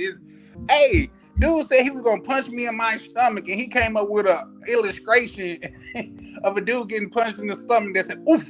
I thought it was the funniest thing in the world. Over there on his channel, I thought it was funny as hell because I know it's just jokes. So, and it's nothing personal or no shit like that. So I thought like that was dope. It felt like family over there. Mm-hmm. So leading to that, so what do you prefer? Do you prefer us as a community coming together and building, or do you prefer Vince McMahon's WWE type of content? Well, I like the building. That's just like I seen you guys was talking about Rob earlier, and like I say, I reached out to him like I think earlier or yesterday. I be forget. I have so much going on a lot of times, but just check in on him because, and then like I say, he said he will come up on my channel, and I haven't even been pressing it, and he, it's not like he shied away or anything like that. But even when I talked to him, I was like, I would like for you to, if you could bring something tangible to my community, something that we could leave with we didn't know at first. You know what I mean? Because I want to provide value. I just don't want to provide entertainment. I want to be valuable as well. So that's the way that I see it, me personally. I agree. And that's what I was saying, because the whole thing about it was, let me bring the screen back up, because we was talking about the whole digital sharecropping that's going on, where we're creating all of this content, but we don't own the platform. YouTube owns this platform, so they're going to make billions of dollars, $250 billion off of what we're doing, a lot of us for free, because they were saying that there's over 200 million people out here that is posting content on these platforms, and a lot of us is broke, ain't making 200 million, but only 2 million are actually pulling checks. Exactly, 1% out of 200 million. That's crazy. Do you want my? Are you just stating facts, or do you want my opinion on it? I want your opinion. My opinion is, we can't be riding a bike talking about how raggedy cars are. You know what I mean? We gotta cross that bridge when we get to it. Let's get to the bridge first, and we're gonna worry about getting on it. But we gotta get to the bridge first. You know what I mean? So that's just my thing. My question to you is, because you're fairly new and things of that nature, what do you think about the changes in like monetization? Well, for me, as I was saying earlier, I'm from the community. Okay, my money is not coming from, I don't need to make any money off of this. But the reason that I do this is to document my journey, to help me with self-reflection and healing, but also to help other people who are in the community that are coming after me. They'll be able to look at what I went through and be able to say, okay, well, I saw how things went down in Panama with him, so I know they'll understand some of the lay of the land. Like what Jay-Z said when he came out. He said, like I told you, sell drugs. No, Hov did that, so hopefully you ain't got to go through that. You know what I'm saying? So that's basically the same thing that I'm trying to do, is say, hey, I didn't tell you to go out there and buy that chick's refrigerator. I went through that already. You should know the game. Yeah. Shout out to Lee Majors. You know what I'm saying? We out here buying refrigerators and air conditioners and stuff so that you all don't have to do that. Yeah. There was another brother that was on Mr. Flip Flop show who flew his chick from DR to Colombia, and she played him. I don't know if anybody saw that Sunday service, but yeah, he was talking about that. And he was like, yo, don't be a fool like me. I'm gonna keep it 100. So there are certain things that I do, because I'm not a person of stats and figures. I don't come up in here and show you charts. All I can do is share my lived experience. Hey, was that a shot? I do that. I show charts. What you mean? Exactly. That's Ronan, and I leave that to Ronan to do that. All I can do is say, hey, I was just out here last night. And she asked me for $200 because her grandma got shot in the leg, and I felt sorry about her, so I ended up giving her the $200. And next week she was with some other dude. So the moral of the story is, hey, get some proof on that next time. That's my lesson to parents. Black Cleaner say he want to see the gunshot wound. Tell Nana to come in here so we can examine his wound. Exactly. Shoot. Well, bitch, I was born at night, but not last night. Fuck out of here. Now you would be surprised though. You would definitely be surprised. Like they only running it and they running it in mass because it's got to be working to some degree. Yeah, of course. Yeah, it works for sure because the women speak to so many men. Right. But we was talking about this earlier. When we first started the live, we said we all come from the hood, or if we all didn't come from the hood, we don't watch movies and stories about the hood. So we understand what a block looks like. We understand, if you watch The Wire, you understood what a corner boy is, okay? And you understood what a fiend is, okay? So when you have a block, because when I go out to the nightclubs here in Casco Viejo, all right, and I don't go as frequent as I used to, but I still go. But when I go there, it looks like a block. It looks just like any other block, but instead of there being corner boys, there are corner girls. And instead of having crack fiends that are bubbles, you got crack fiends that are weekend warriors. And the corner girls treat the crack fiends the same way that the corner boys was treating Bubbles and his peoples. That's how they look at it. I like that. So that's why you're seeing the games that they're running. But also, you also got to understand why they are running that game. It's not because they're out here trying to get rich. They out here trying to eat, just like you trying to eat. Yeah. Or have fun. No doubt. Or get a reset or a release, whatever you want to call it. For sure. Because I mean, if you understand the politics, when that happened, and I can show you the clip where, shout out to Dr. Umar. I know there's a couple of people on this panel that don't like him, but he does do a good explanation. And he says that after the assassination of Dr. Martin Luther King Jr., and they was trying to destroy the black family, okay, they started taking all of the trades out of the schools. They started outsourcing all of the jobs from the factories that the black families were doing. And then they started flooding drugs into our community. And then you had the people who was left with a choice. They was going through depression. So they had a choice. They could either take the drugs to forget about the depression that they're going under, or to self-medicate themselves, or they can empower themselves by selling the drugs to the people who wanted to self-medicate in order to survive. No doubt. So guess what Correct. happens? It was a... Go ahead. Sorry. No, sorry, brother. Continue. Sorry. Nah, I want to hear what you got to say, Mr. Swerve, on since you. I don't even know what I was going to say now. I forgot. Okay.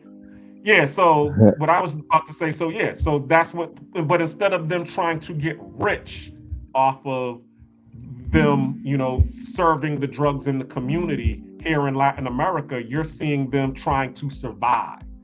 And I'm gonna tell y'all a story. I was with this chick. No judgment. Man, me, as I said, I treat like no judgment. Like Keem says, like people.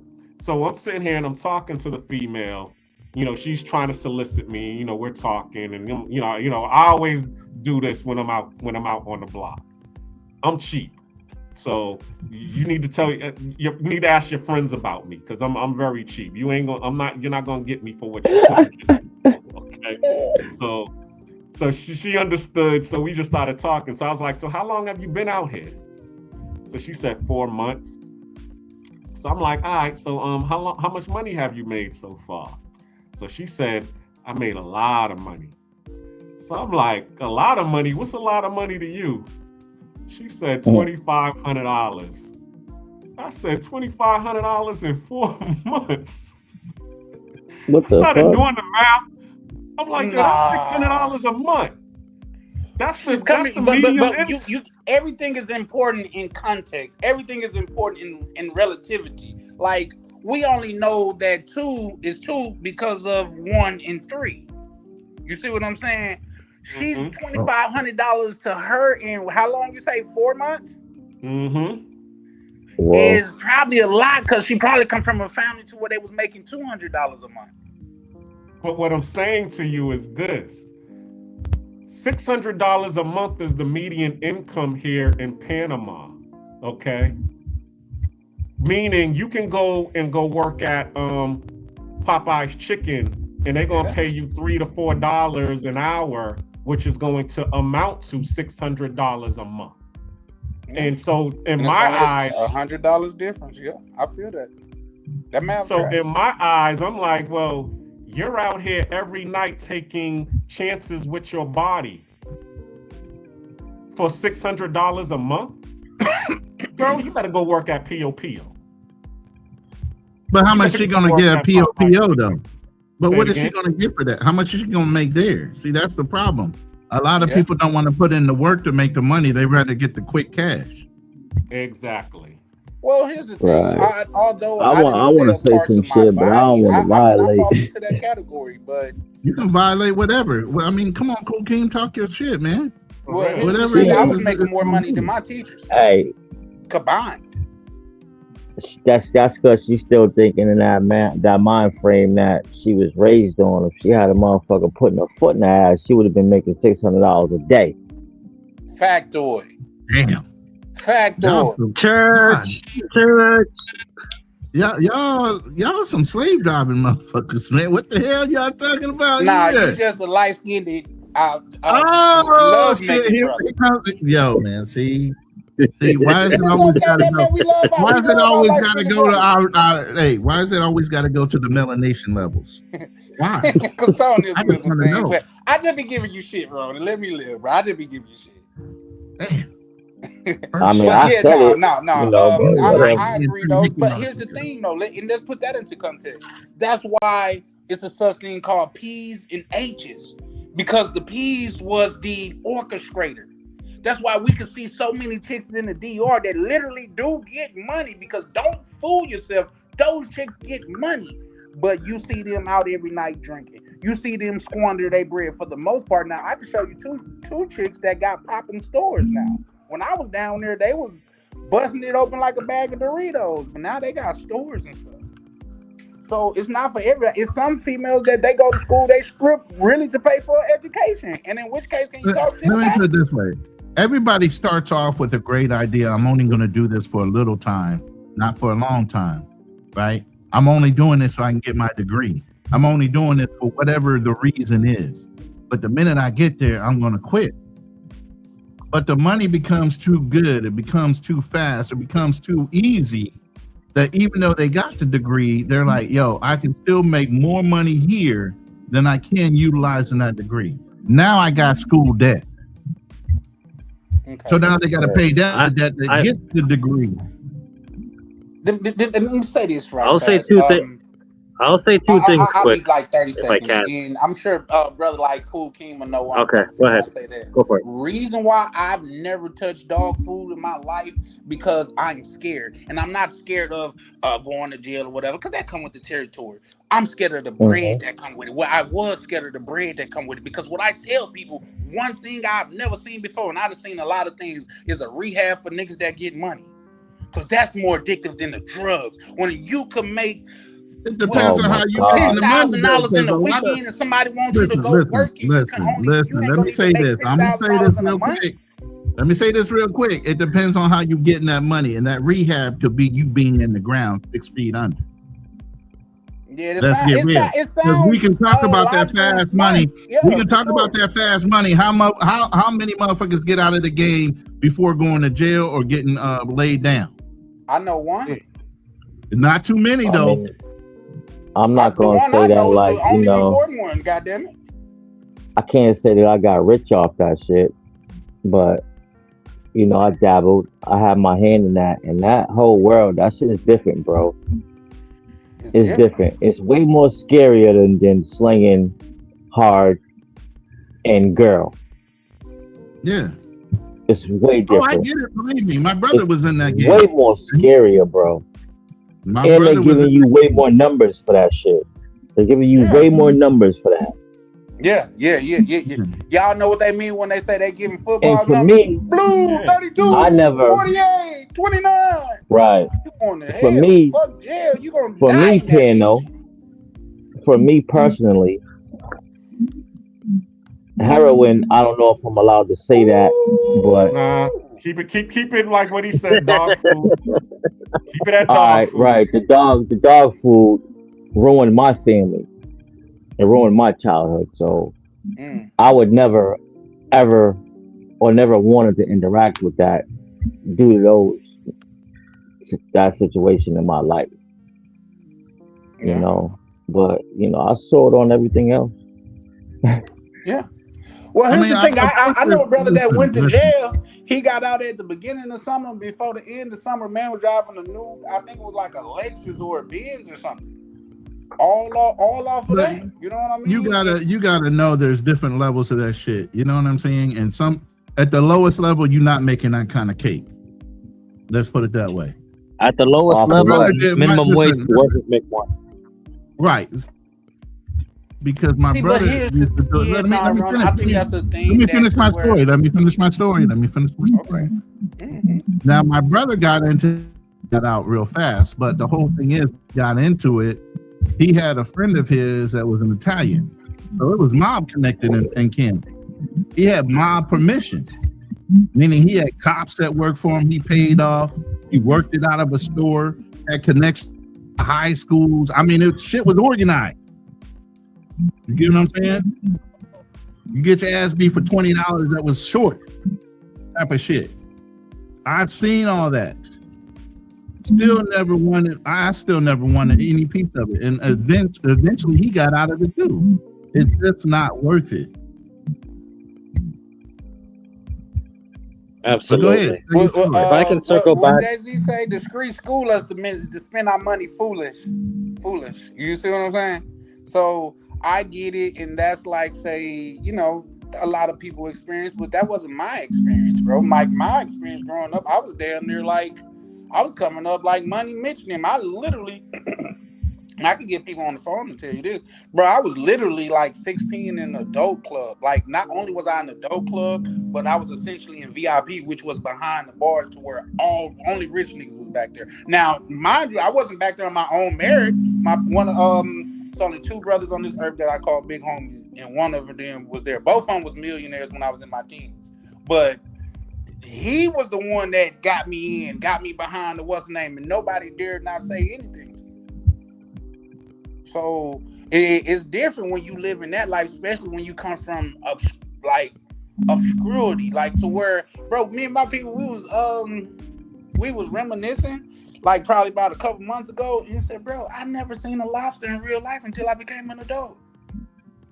That's how poor the fuck it was. I never seen a lobster in real life until I became an adult. But my grandma, she was raising like 8 kids, and those was her grandkids. You know what I mean? Because that was the culture back then, whatever, we ain't got to get into it. But it was some things like, man, I remember shopping at Payless. Man, that shit hurted my soul the whole time I was in the store. Why? Because Payless was for niggas that go to school and get drawn on. It was luckily I could fight good. Come on, Rona school probably wasn't what it was back when you. I understand what Pro Wings were, bro. I wore them. I ain't give a fuck what nobody said. Well, yeah, no. When you really poor, you what feel the it, bro. fuck Pro Wings is? What the fuck? Pro Wings is Payless fucking tennis shoes, bro. I'm talking about LA Gear type joints. Let your shoes light up and you in the 6th grade, bro. Come on now. Damn, I thought that was cool. I don't know about the sixth grade, but maybe like the third grade. Yeah, when you was younger, it was cool because you're like, oh, I'm fast. Look at my lights.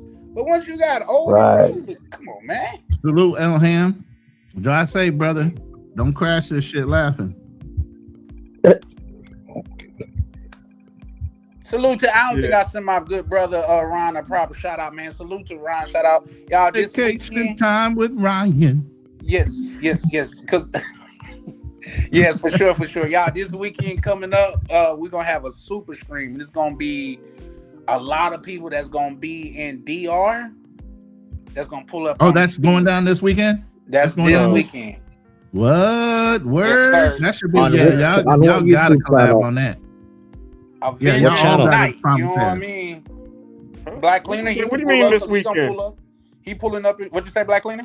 You said this weekend? What do you mean this weekend? Well, you know, you got a that weekend and then you got a this weekend.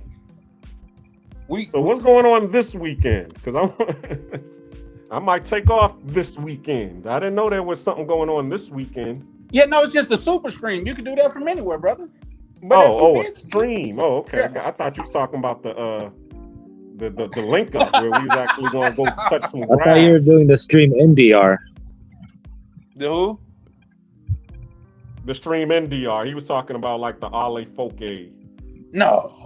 No, we probably do it like say once again, guys. Just be clear, man. It's not my event. This is Ryan's event, but I just want to make sure that the brother is supported and feels supported. You know what I mean? That's my thing about that. So I do whatever I can, however I can to, you know, lend that support, because if you really know me, you know that's the type of guy that I am. Mr. Swerve you've been trying to get something out for the longest, and I've been trying to let people get their points out. What did you want to back up to?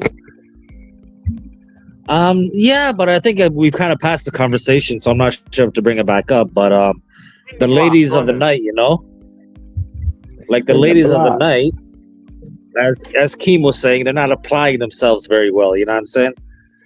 That's one. Number two, I think we tend to forget that a lot of those girls, man, they have sociopathical tendencies. You know what I'm saying?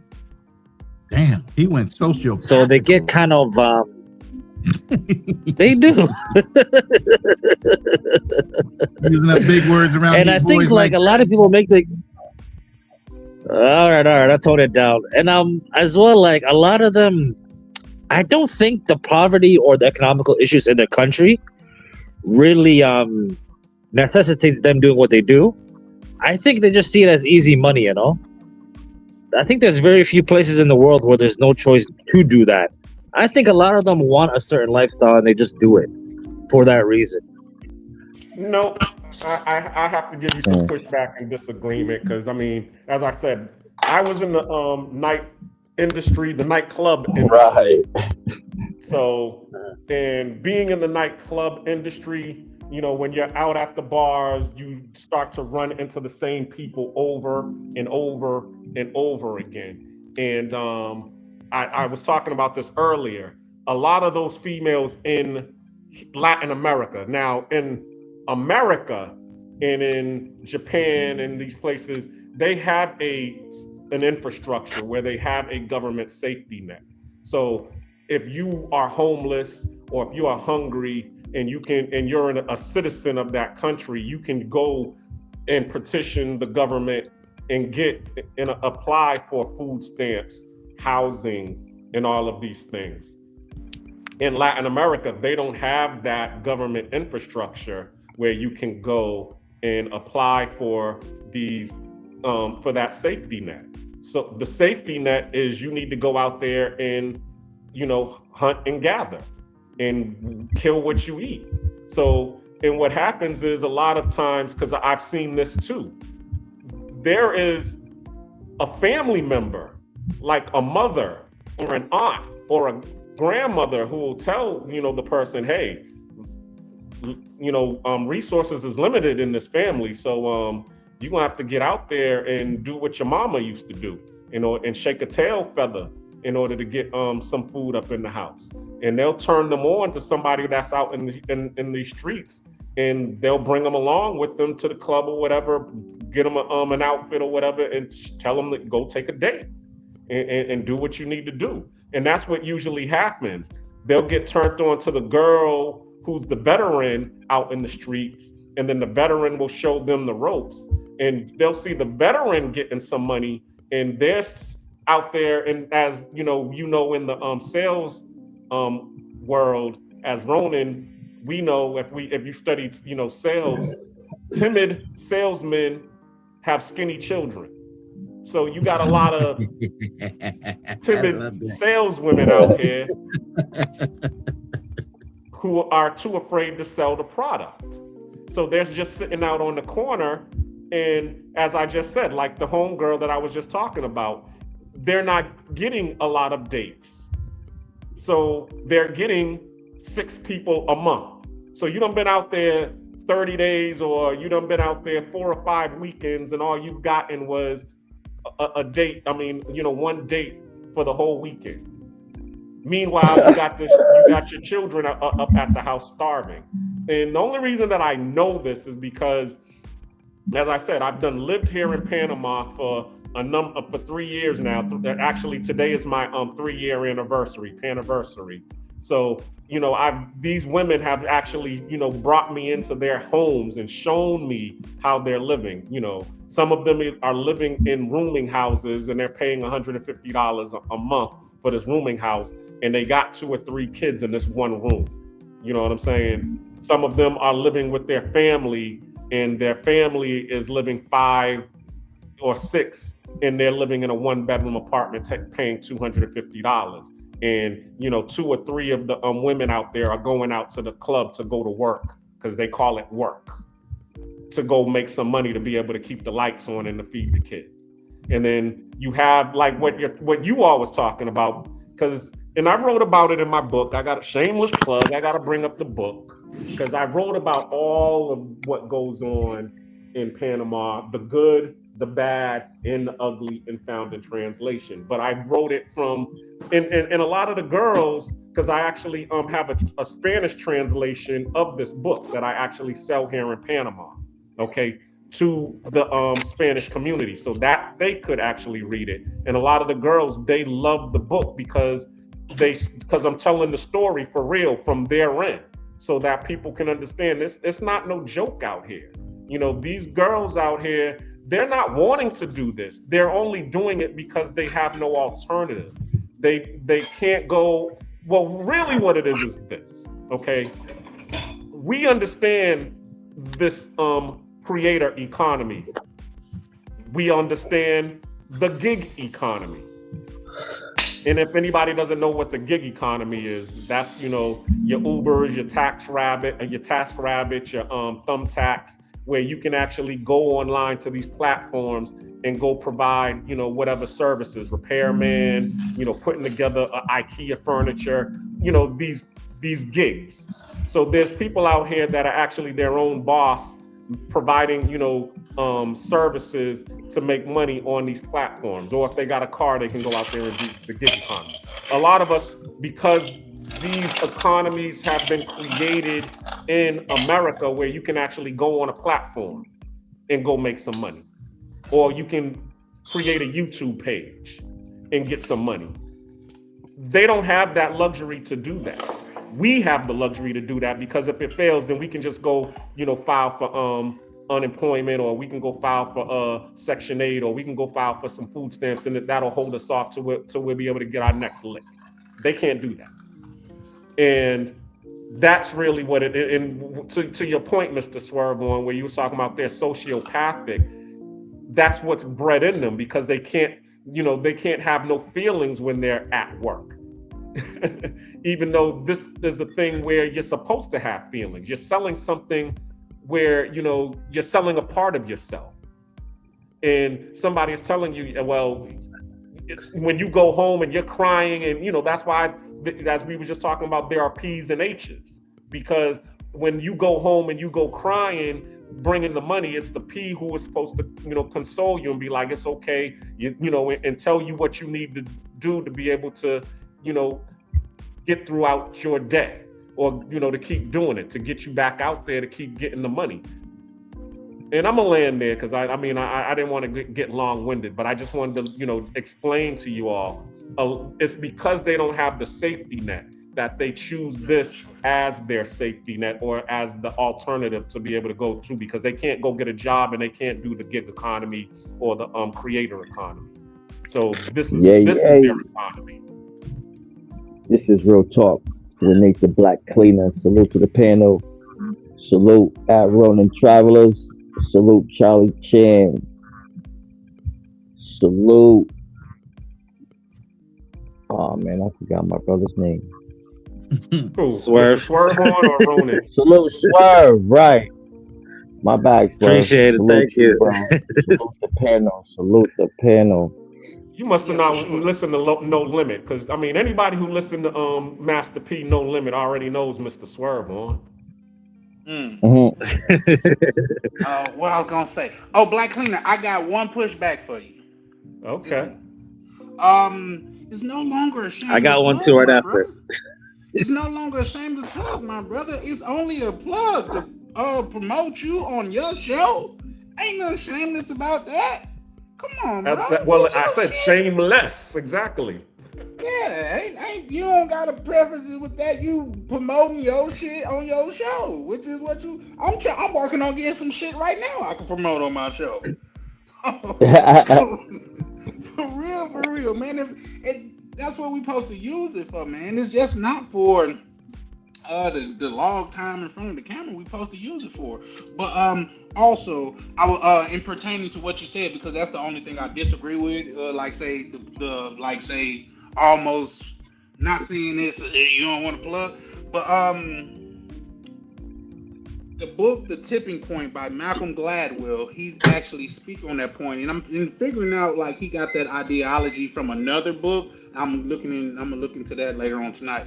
But it's in there where he's talking about sometimes the outside forces outside of your house shape your child's life more than the inside forces.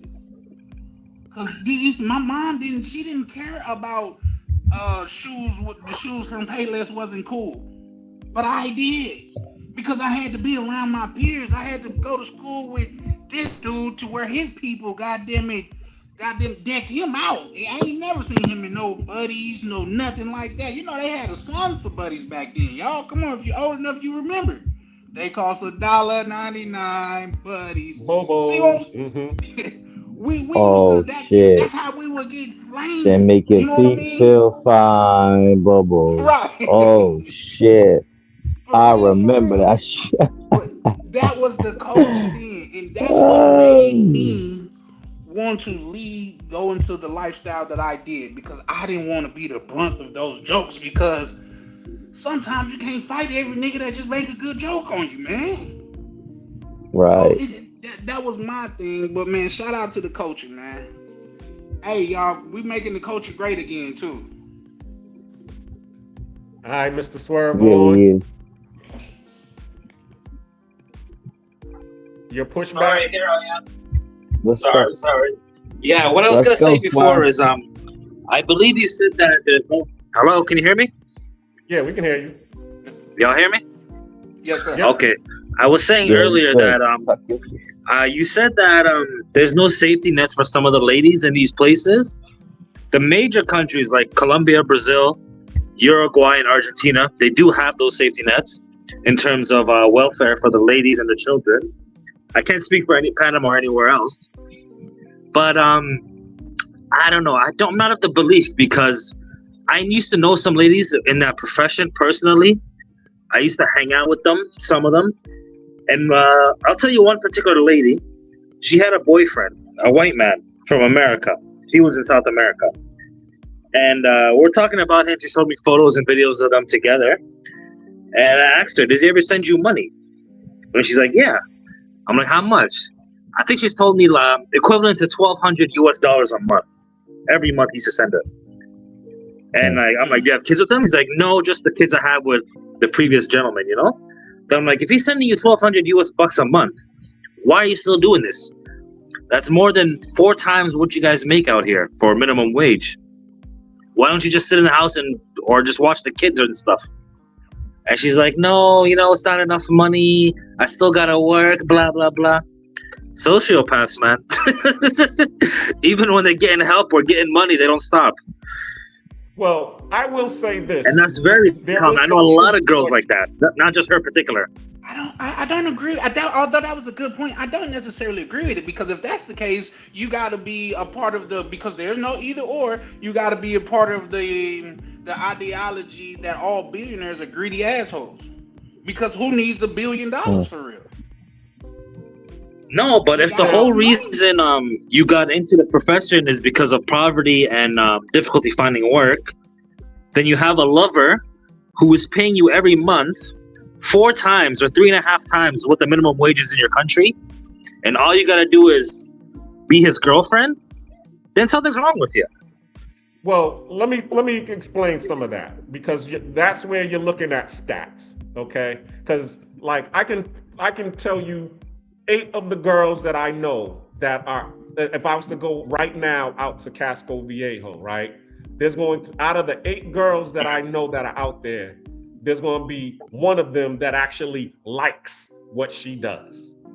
And that's basically what you're talking about. You're talking about the one who actually likes the lifestyle. She likes being up in the VIP section. She likes being spoiled. She likes being invited to the yacht parties. She likes, going to these high rises and penthouses, and you can see them on their WhatsApp status. Because I look at the WhatsApp statuses all the time, and you can see the girls who actually love being at the yacht party, being up in the new guy's penthouse, or being at the 5-star restaurant with the chick. But the rest of them, they're not like. I mean, they're there because the ends justifies the means, and a lot of them because, as I said, you have a couple of them who seen the end of it, just like how Keem was talking about how dog food destroyed our family. There are plenty of women who actually seen how getting out there and working in the nightlife has destroyed their family, because now you got the 50-year-old chick, the 50-year-old candy lady who has aged out of the game, and she can't sell 100,000 miles on that box too. Say it again. I said 100,000 miles on that box. Thank you. So she's out there now. She's still on the block, but she can't sell crack no more. She got to sell candy. And it was crazy because there was a girl, and I talk about it in the story. It's spoiler alert, okay? I talk about it in the book where I was with one of the girls, and I'm at this seafood spot. And nothing around the seafood spot but a whole bunch of 50-year-old candy ladies with 2 or 3 kids in tow, or they out there by themselves, but they all selling candy to the people who are sitting at the seafood restaurant. And you should be selling your book right now. Nigga, where your book at? I already showed it. Hold on, bruh. My damn nerves. Thanks for. But thanks for the support. Where can the book be found? It's on Amazon. Okay. Right here. You can get it in paperback, or you can get it in. Take your hand off of the cover, cuz. Yeah. Hold the book correctly there, Vanna White. There you go. Tell him. And type it up. Vanna Black. Found in translation. Right there. And Let's go. as I said, you can find it in have somebody type it up in the chat so we can see it later. Yeah, please. So, long story short, so I'm telling the story, and I'm sitting at, anybody who's familiar with Panama, I'm at the seafood market. So we sitting in the seafood market. I'm with the girls, and I'm with one of the girls, and she enjoys this lifestyle. She's one of them. And so while we sitting there, I'm showing her all of the candy ladies, all of the girls who actually wasn't able to either make money or, like her, enjoyed the lifestyle and decided to stay in. And as they said, they aged out of the game, and now they out here selling candy because they can't do nothing else. They have no other skills.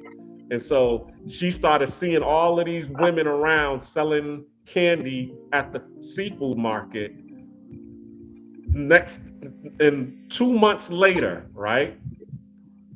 She done left and got a got surgery done, and then after she got her surgery done, I didn't see her no more. But she still calls me, and she done found her. She done got married to some rich man, and the guy brought her back to the States. So she done found somebody who, because she actually told me when I first met her, she was all like, yeah, there's some guys who, they say that they love me and they telling me that they want to take me out of the game, but I don't trust them. And she was like, so what do you think about that? I'm like, I'm gonna be real with you. You know what I'm saying? There are some guys that are really, really, they're lover boys. I don't call them simps. I just call them lover boys. They looking for love. Okay. So come on, they're suckers. Continue. And I just told her, I said, if he's serious enough and he's willing to put his money where his mouth is, okay, he wants to be a Sam Rothstein from Casino. Damn, not Sam. Don't be a fool. Take the deal. Okay, he's willing to, if he's saying he's going to pay for you to go to the States and all of that, whatever he's offering you is going to be way better than what you're going to get out in these streets, unless you are going to, create a business for yourself. So after seeing all of those candy ladies sitting around the seafood market, what I said to her hit home. So she just found the next thing smoking and left and cashed her chips out and left the casino. She's like, yo, I'm not gonna be the candy lady. So come on, John. I'm going with you. And that's where she's at. She's living happily ever after in the States. And she says, and from then on, she's always said to me, yo, thank you for giving me your advice. Because if it wasn't for you, I would have never done what I'm doing right now, and I'm living a happy. I would never sold myself to the devil for some money. Hey, it's better than being out in the streets every night. So, salute to her. You know what I'm saying? This is true. Her name is Lita in the book. So, chapter 17, Lita. Shout out to my boy Black Man Travels creeping in here trying to start all kind of mischief. The link is in the chat, brother. You don't have to stay in the weeds if you want to jump up, especially if you're in my room. The link is there. Black Man Travels is cool. Let him be. No, that's my boy. What you mean? That's Lions Den. That's my brother. For real. No, but I do notice that you guys, a lot of people are opposition to him during the panels. I don't know why. Oh, because he's a contrarian. How you say it? Contrarian person.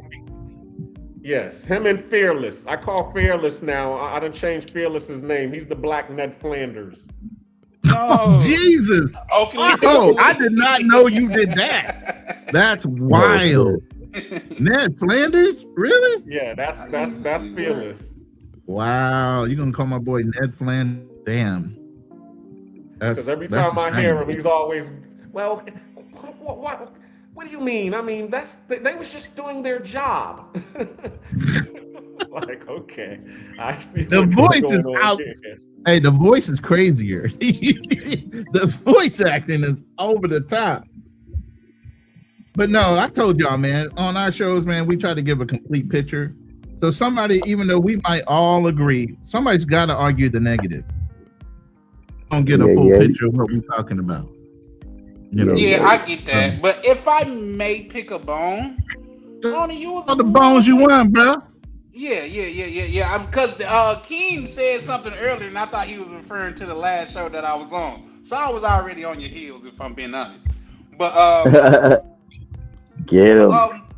When I was on your channel, it almost came off as you were almost like, say, you and Black Man Travels was almost united to so much to the point united.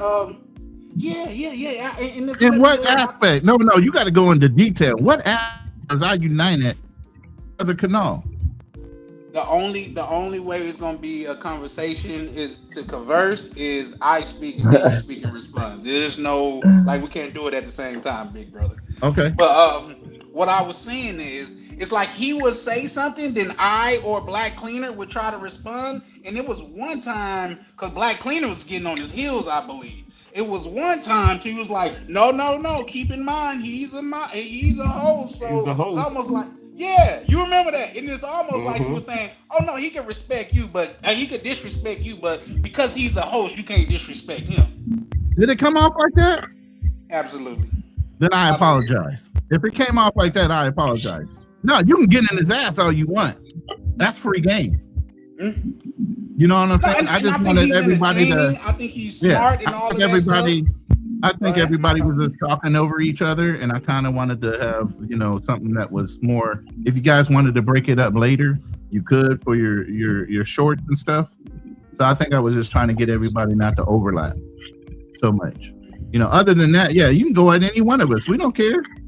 You know what I'm saying? No, I think he's entertaining. He's smart, and then say the thing about him, because he let world roll right off his back, and that's something that I love about him. You know what I mean? Like he could give it, but at the same time, stay away. See, that's what I'm talking about. Yeah. But at the same time, Black Cleaner was finna give him that work, and I was finna give him that work too. And you stepped in like, no. You know what? The other reason I'll say why I did that was because I really wanted to save it for the FBA versus Haitian live. I didn't want y'all to give too much of your juice away, because they'll replay that shit. Oops. Then all of a sudden he's ready for it. We got royal blood. It's FBA versus everybody. Okay. Everybody gets disrespected. Ready for smoke. Do you disagree, Keem or Black Cleaner? Fill me in. 20 verse I want all the smoke. All the smoke. Give me all the I want smoke. trouble. Always. Yeah, let's go. Yeah, for sure. Are you FBA? Who? Mr. Swerve. Where your people's from? I don't believe in FBA at all. I don't believe in the whole FBA. I don't care if you believe in it. Where are your people from? Because most people that don't believe in it, they people ain't from. I'm a black man from Africa. I'm a black man from Africa, like everybody else. That's why you don't. I understand. The only difference is when we left Africa. What year? That's all. We're all the same. That's not the only difference, bro. That's not the only difference. But we ain't got to get into that on Black Cleaner channel. But that's not the only difference, sir. We all left the same location and went different directions during different years. That's all it is. Society-wise and maybe a little culturally, we can be different. Your location, your environment shape who you are. Your location, your environment shapes who you are. When you come from... Correct, but let's say if a Nigerian guy was born and raised in America, he's an American. He had the Black American experience, no? No, he didn't. Sure. He's an African. He did, but he didn't.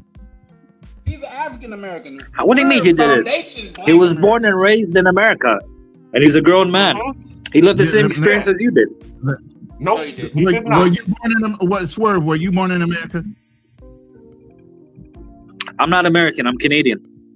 Okay. Oh, okay. So let me give you for instance, and you can go back and play it's on TikTok. I had Homies Hub on. Hey, he's a Nigerian born right now, bro. You new to the panel, dog. I had the Homies Hub on a panel, right? And he's a Nigerian born American. Okay, so he has the Black experience as far as being an American. With him, yeah. But he doesn't know the history. His family doesn't draw off the history of what FBAs have gone through. So it's not the same. And that's the difference.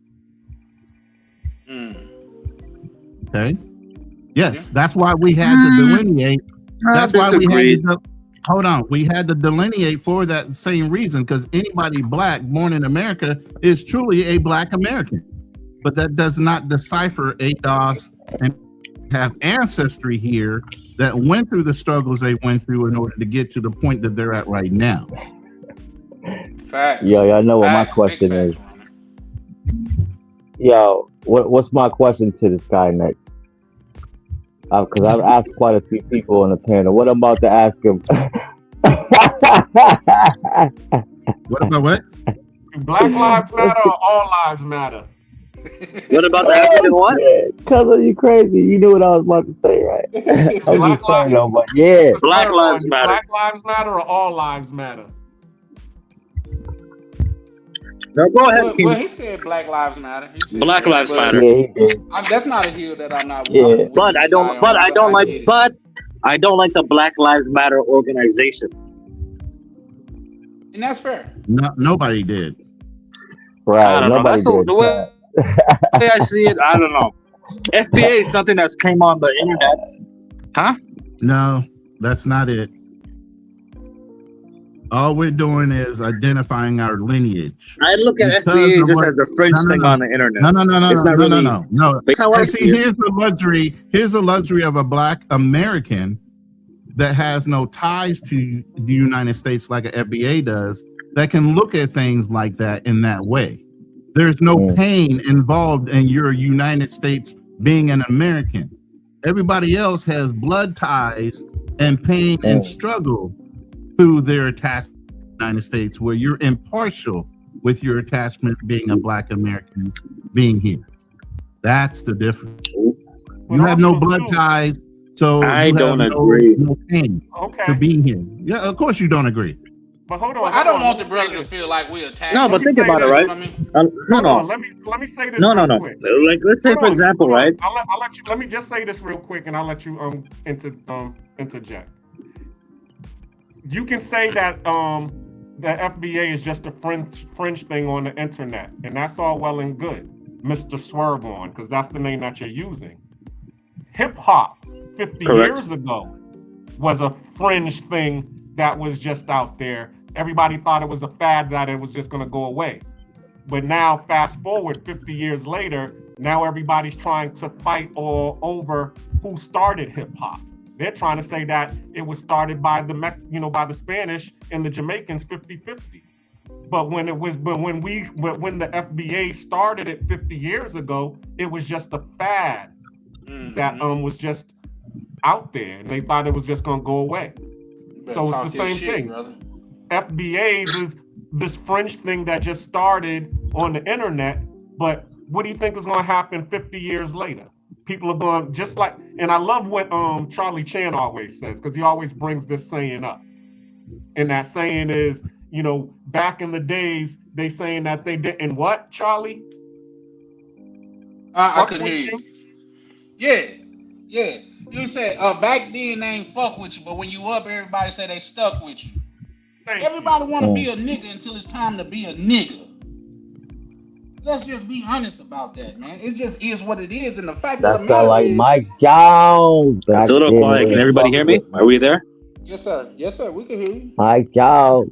And the fact of the matter is, this is the standpoint I'm going on. And believe it or not, I'm getting to a space to where I'm really gonna stop talking about it, because people gonna feel the way that they feel anyway. But for people that come up here, especially shout out to what's his name, Black Man Travels. Let me see if I can, because I was just watching Ronan shit just to see what he was saying, because I think bro's funny. I have no hard feelings against him. But just like he say things such as was it me only blinking out, or did a whole bunch of other people blink out? I don't know. I was talking. Oh, okay. That's what I was just talking, so I did. It was buffering and going bad for a bit, but is it okay right now? It was buffering. Everybody started buffering. Every square box. No, that was probably your internet. It's good now. Yeah, now it's good. Yeah. Okay. Yep, that was probably your internet.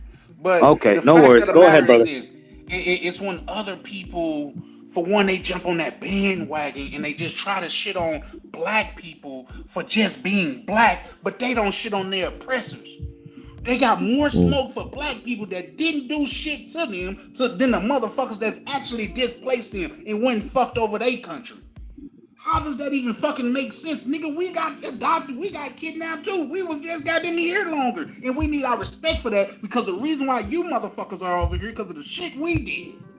And when y'all don't acknowledge that's such a special place, man. We ain't asking for y'all to throw us no goddamn parade. It wouldn't be out of the question, but that's not what we asking for. We just asking for them to pay homage to it. Not even, just respect it.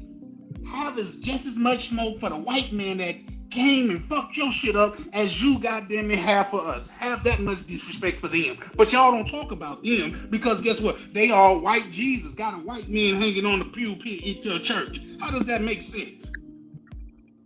Come on, man. And it turns into a passionate argument because motherfuckers want to make it a joke, but it's not a joke because when y'all shit on us, y'all shit on our ancestors that worked so hard for y'all to be here and take advantage of this shit. Yeah. I land there. No, I understand the grievance. I understand it. Go ahead. Sorry, can I say something? Yeah, I was letting you. You probably got a delay though. You say, okay. Like you said, for example, you guys don't say nothing about your oppressors or colonizers, the African people, right? Back in Africa. But many African countries, like Kenya and Algeria and Ethiopia, they physically fought the colonizers. They grabbed guns and went at it with them, you know? So so they did more than just talk shit about them. They physically fought them, right? And the other thing is, my internet? We're all black. Why do I sound bad? Can you guys hear me? Yeah, it just go out a little bit on my internet. You want to drop down and come back? How do I sound? If you drop down and come back up, I'm sure Black Clean will let you right back up. Okay, let me get out. I'll come back in. Yeah. No, I was talking to Ronan because Ronan was the one who said it. Oh, okay. Well, and here's the thing. You made light of Black Man Travels, but all of that just hit home because we are the ones that accepting. Y'all was the ones that was pushing away. Yes, I get it. You got picked on as a child, but guess what? We all got picked on as children. I bet you can fight good now, can't you? Ain't you? You can fight good because you got picked on. Goddamn, that's coming up. I've never even seen Africa. And I've been called an African booty scratcher, but for some reason, it hurt y'all more than fuck. You know how many fat jokes people done told about my mom? My mom not even fat. But y'all wanted this unbiased, this unoriginal experience of living around Black people that is just not a real thing. And when people say, oh, the most people that harm me is Black people, it's because you stay around Black people. If you stayed around white people, guess who would fuck you over there? White people.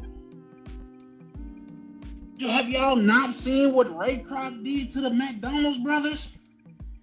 That's one of the biggest fucking in American history. 1903 to 1950. Can y'all hear me, Black Cleaner and Cool King? Yep, we can hear you. Yeah, we can hear you. Okay. You cooking, bro. Talk your shit. I just be going on a tangent because for the life of me, it doesn't make sense.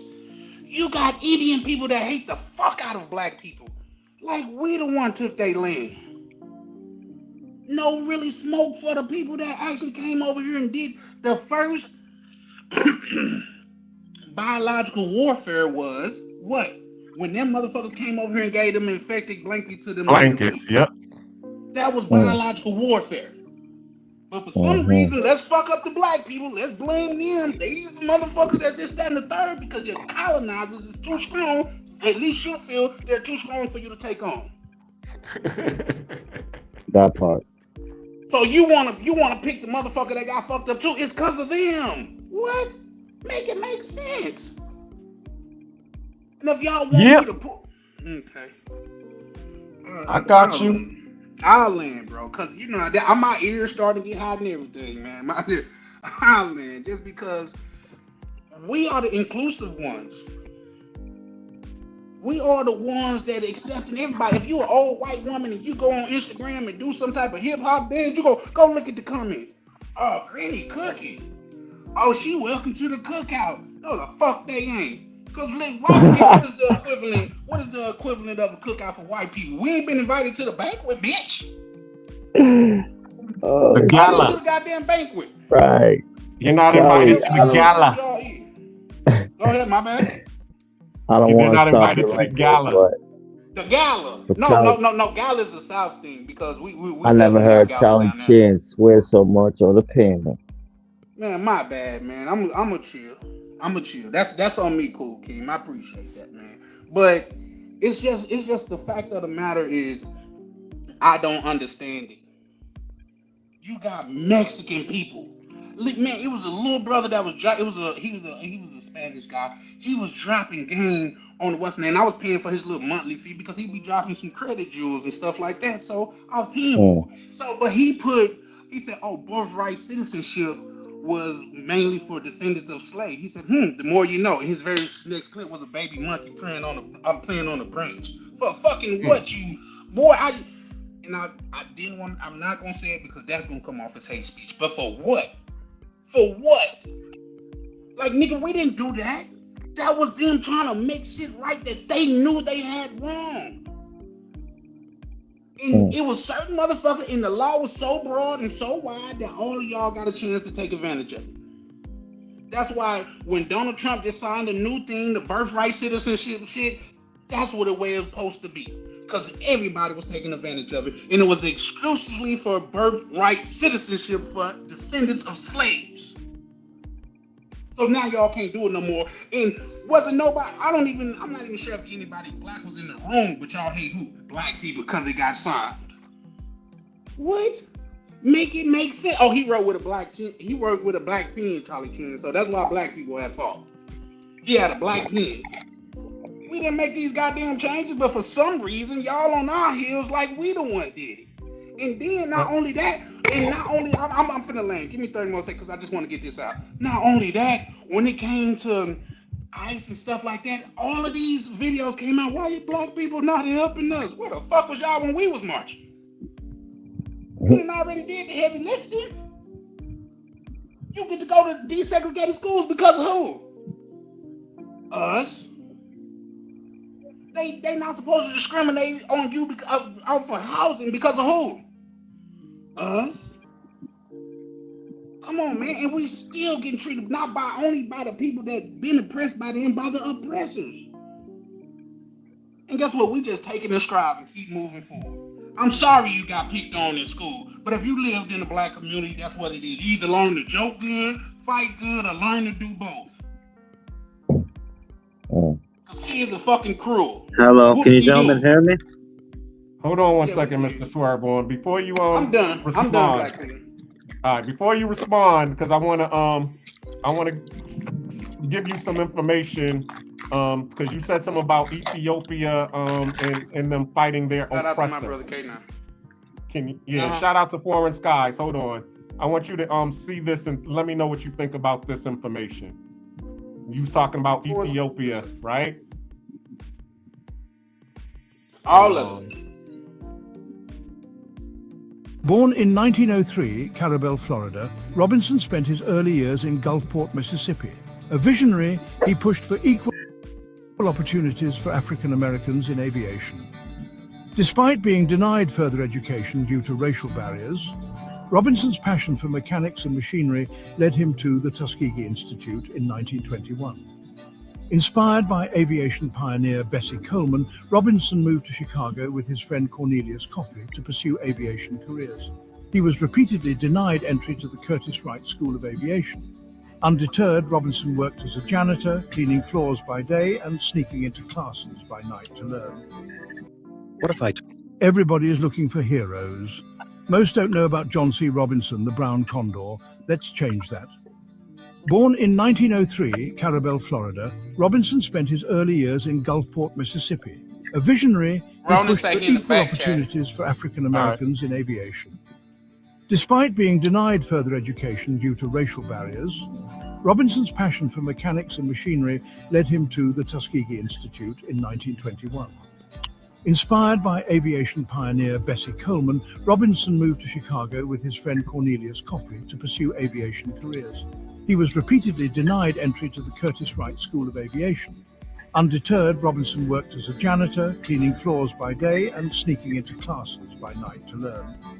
Eventually, he secured his place and became the first black student there.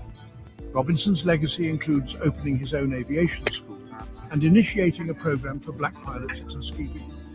Known as the father of the Tuskegee Airmen, his journey helped dismantle racial prohibitions in the skies. Remember John C. Robinson, the Brown Condor, a true pioneer. Everybody is looking for heroes. Hold on. Most don't know about John C. Robinson, the brown condor. Let's change that. But there's one Born thing in that I wanted to 1903. add. What if I told you? A black American pilot once flew into a war zone to fight fascism in Africa. His name was John C. Robinson, known as the Brown Condor. In the 1930s, black pilots in America were blocked from real chances. So Robinson looked beyond the U.S. When Italy invaded Ethiopia, one of the few African nations never colonized, Robinson answered the call. He traveled to Ethiopia and helped build the Ethiopian Air Force, almost from nothing. Robinson trained pilots, flew missions, and defended Ethiopian cities against Italian bombers. Because of his skill and courage, he became a colonel in the Ethiopian Air Force. At a time when racism limited black Americans at home, Robinson was fighting fascism in the skies of Africa. John C. Robinson didn't just fly planes. He broke barriers, defended freedom, and made black history soar.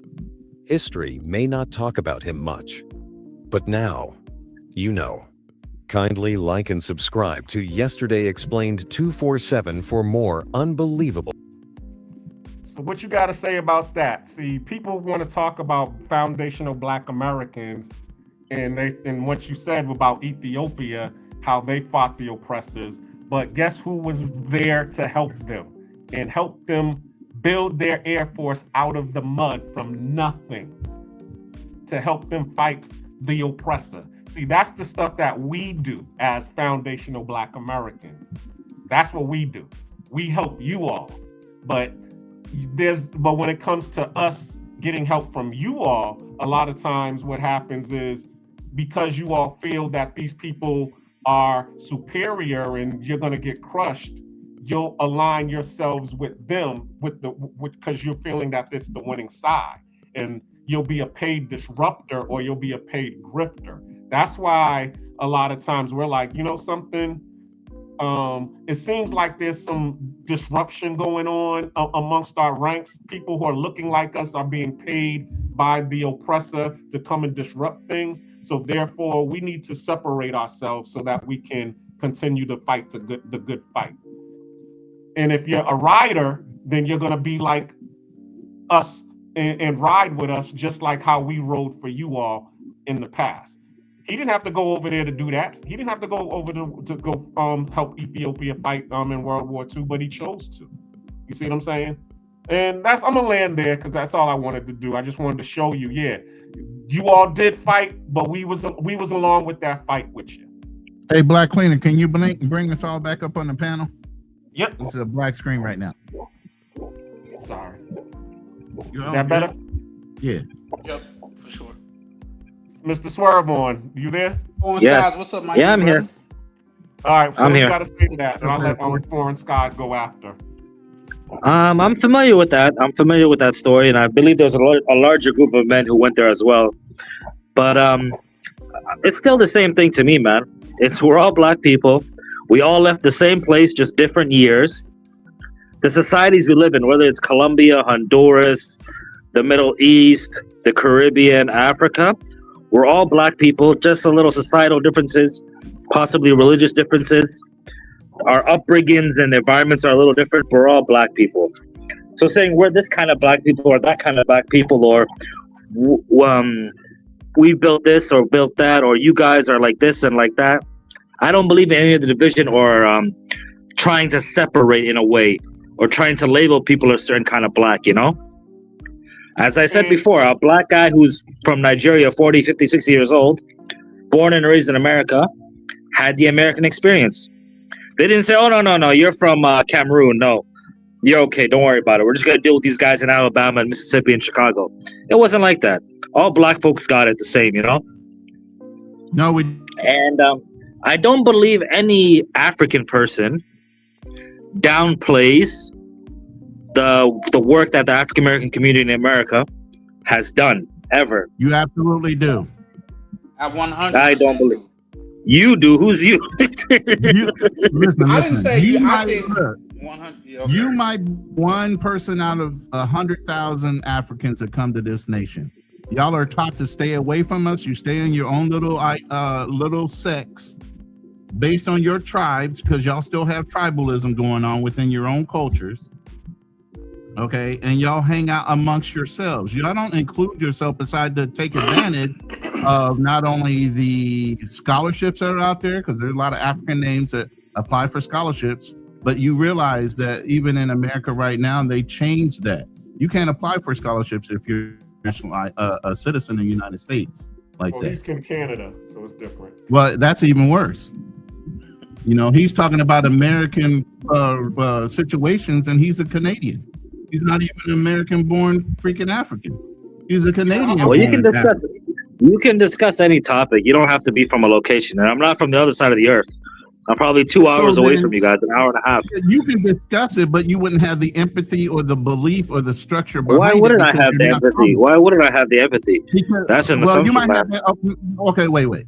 I'll take that back. Empathy you might have, but understanding from a deeper root level, if your family went over to Canada, didn't even experience the American experience, you were born in Canada, maybe you guys moved down and became citizens later. Are you a United States citizen right now?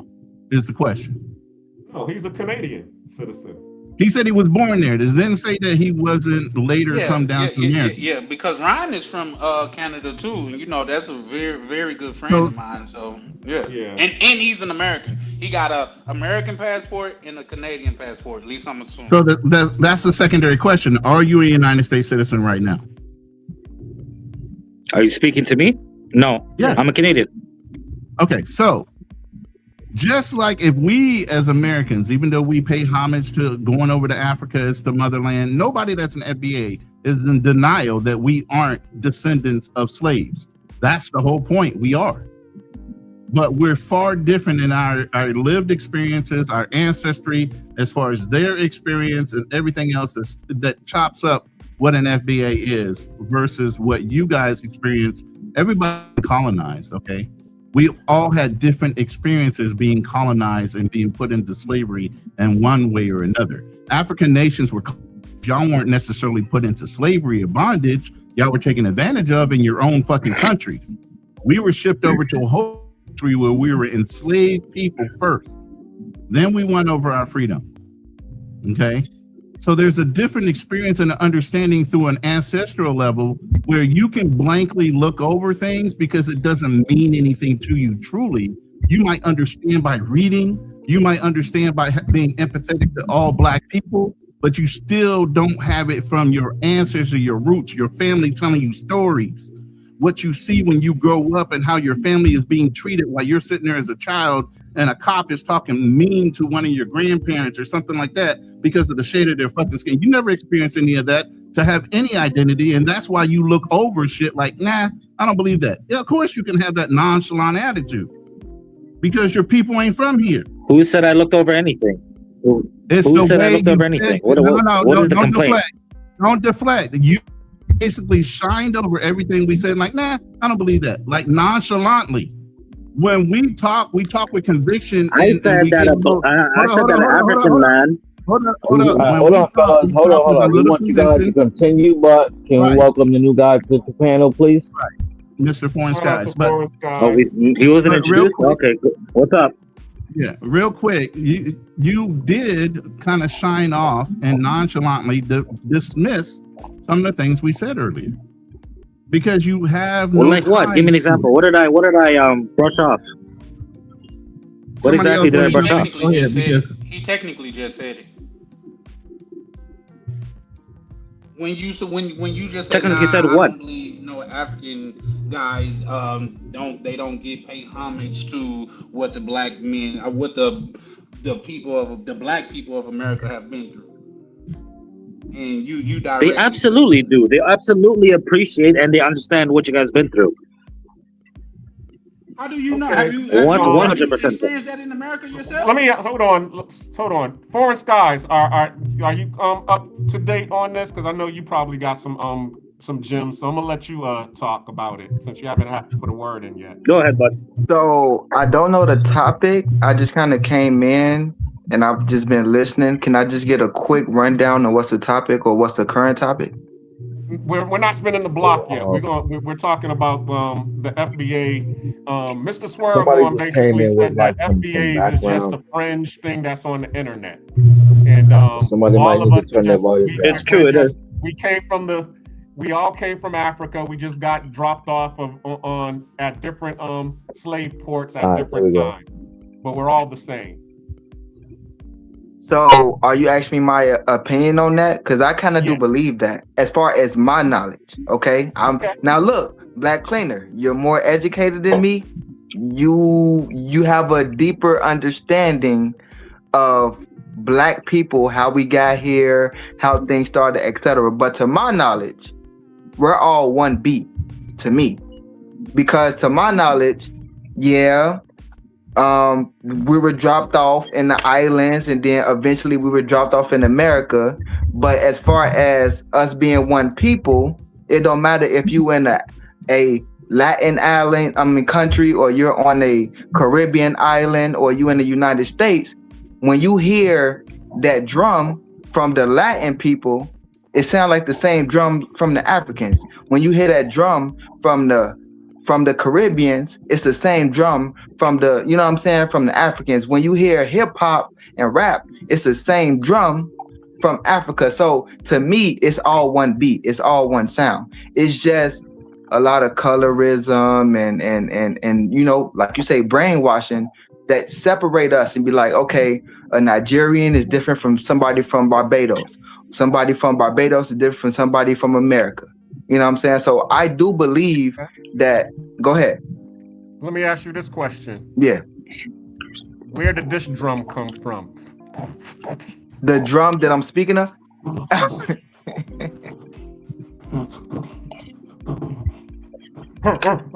That came from. Did that come from Africa? Nah, that came from us. Oh, but it's all the same, right? Okay, so when I say that it's all the same, what I'm saying, Black Cleaner, is that beat making that we made with our hands, that's instilled in us from our African roots, from the motherland. The question is, he said that FBAs is just a fringe group. Oh no, that's not true. That's not true. That's like saying we don't got no culture, or we don't got our own thing. We do. That's all. Gangster lifestyle. Gangster lifestyles in the back. We don't dress like Gangster lifestyles in the back. Bring them up. Yeah. Listen. When it comes to foundational Black Americans, some of the things that we have is instilled in us from our African ancestors. But a lot of other things we came up on our own. We made up on our own. We developed on our own. And it's to the point where we have other people like Africans, you know, white people, you know what I'm saying? Other people, they be biting our style. As far as everybody want to do what Black Americans do, as far as the way we dress, some stuff that we eat, the type of music we make, the way we dance, you know what I'm saying? That's all created by us. So if you can't differentiate, okay, they do have a culture. Yeah, they do have a culture. Then you're just kind of ignorant, because you can't say that everything that we created came from somebody else. That's not true. So I do believe that we are one people, but we still have separate cultures. That's what I believe. Great. Shout out to Gangster Lifestyle. What's good, fam? Y'all still running with this African slave lie. Huh? What's up, gang? Y'all still running with this African slave lie. Hey, you know what they told Malcolm X when he Is went to anybody Africa? hearing static, or is it just me? I don't hear static. It's probably, I don't hear any static. I'll mute it. It's probably my own. Everybody mute up. Go ahead, Gan. You know what they told Malcolm X when he went to Africa? Y'all know? Nah. What'd he say? They told Malcolm X, this isn't your home. You left your home. Meaning that this land over here is our home. So everybody want to say that the white man's a liar, the white man this, the white man that.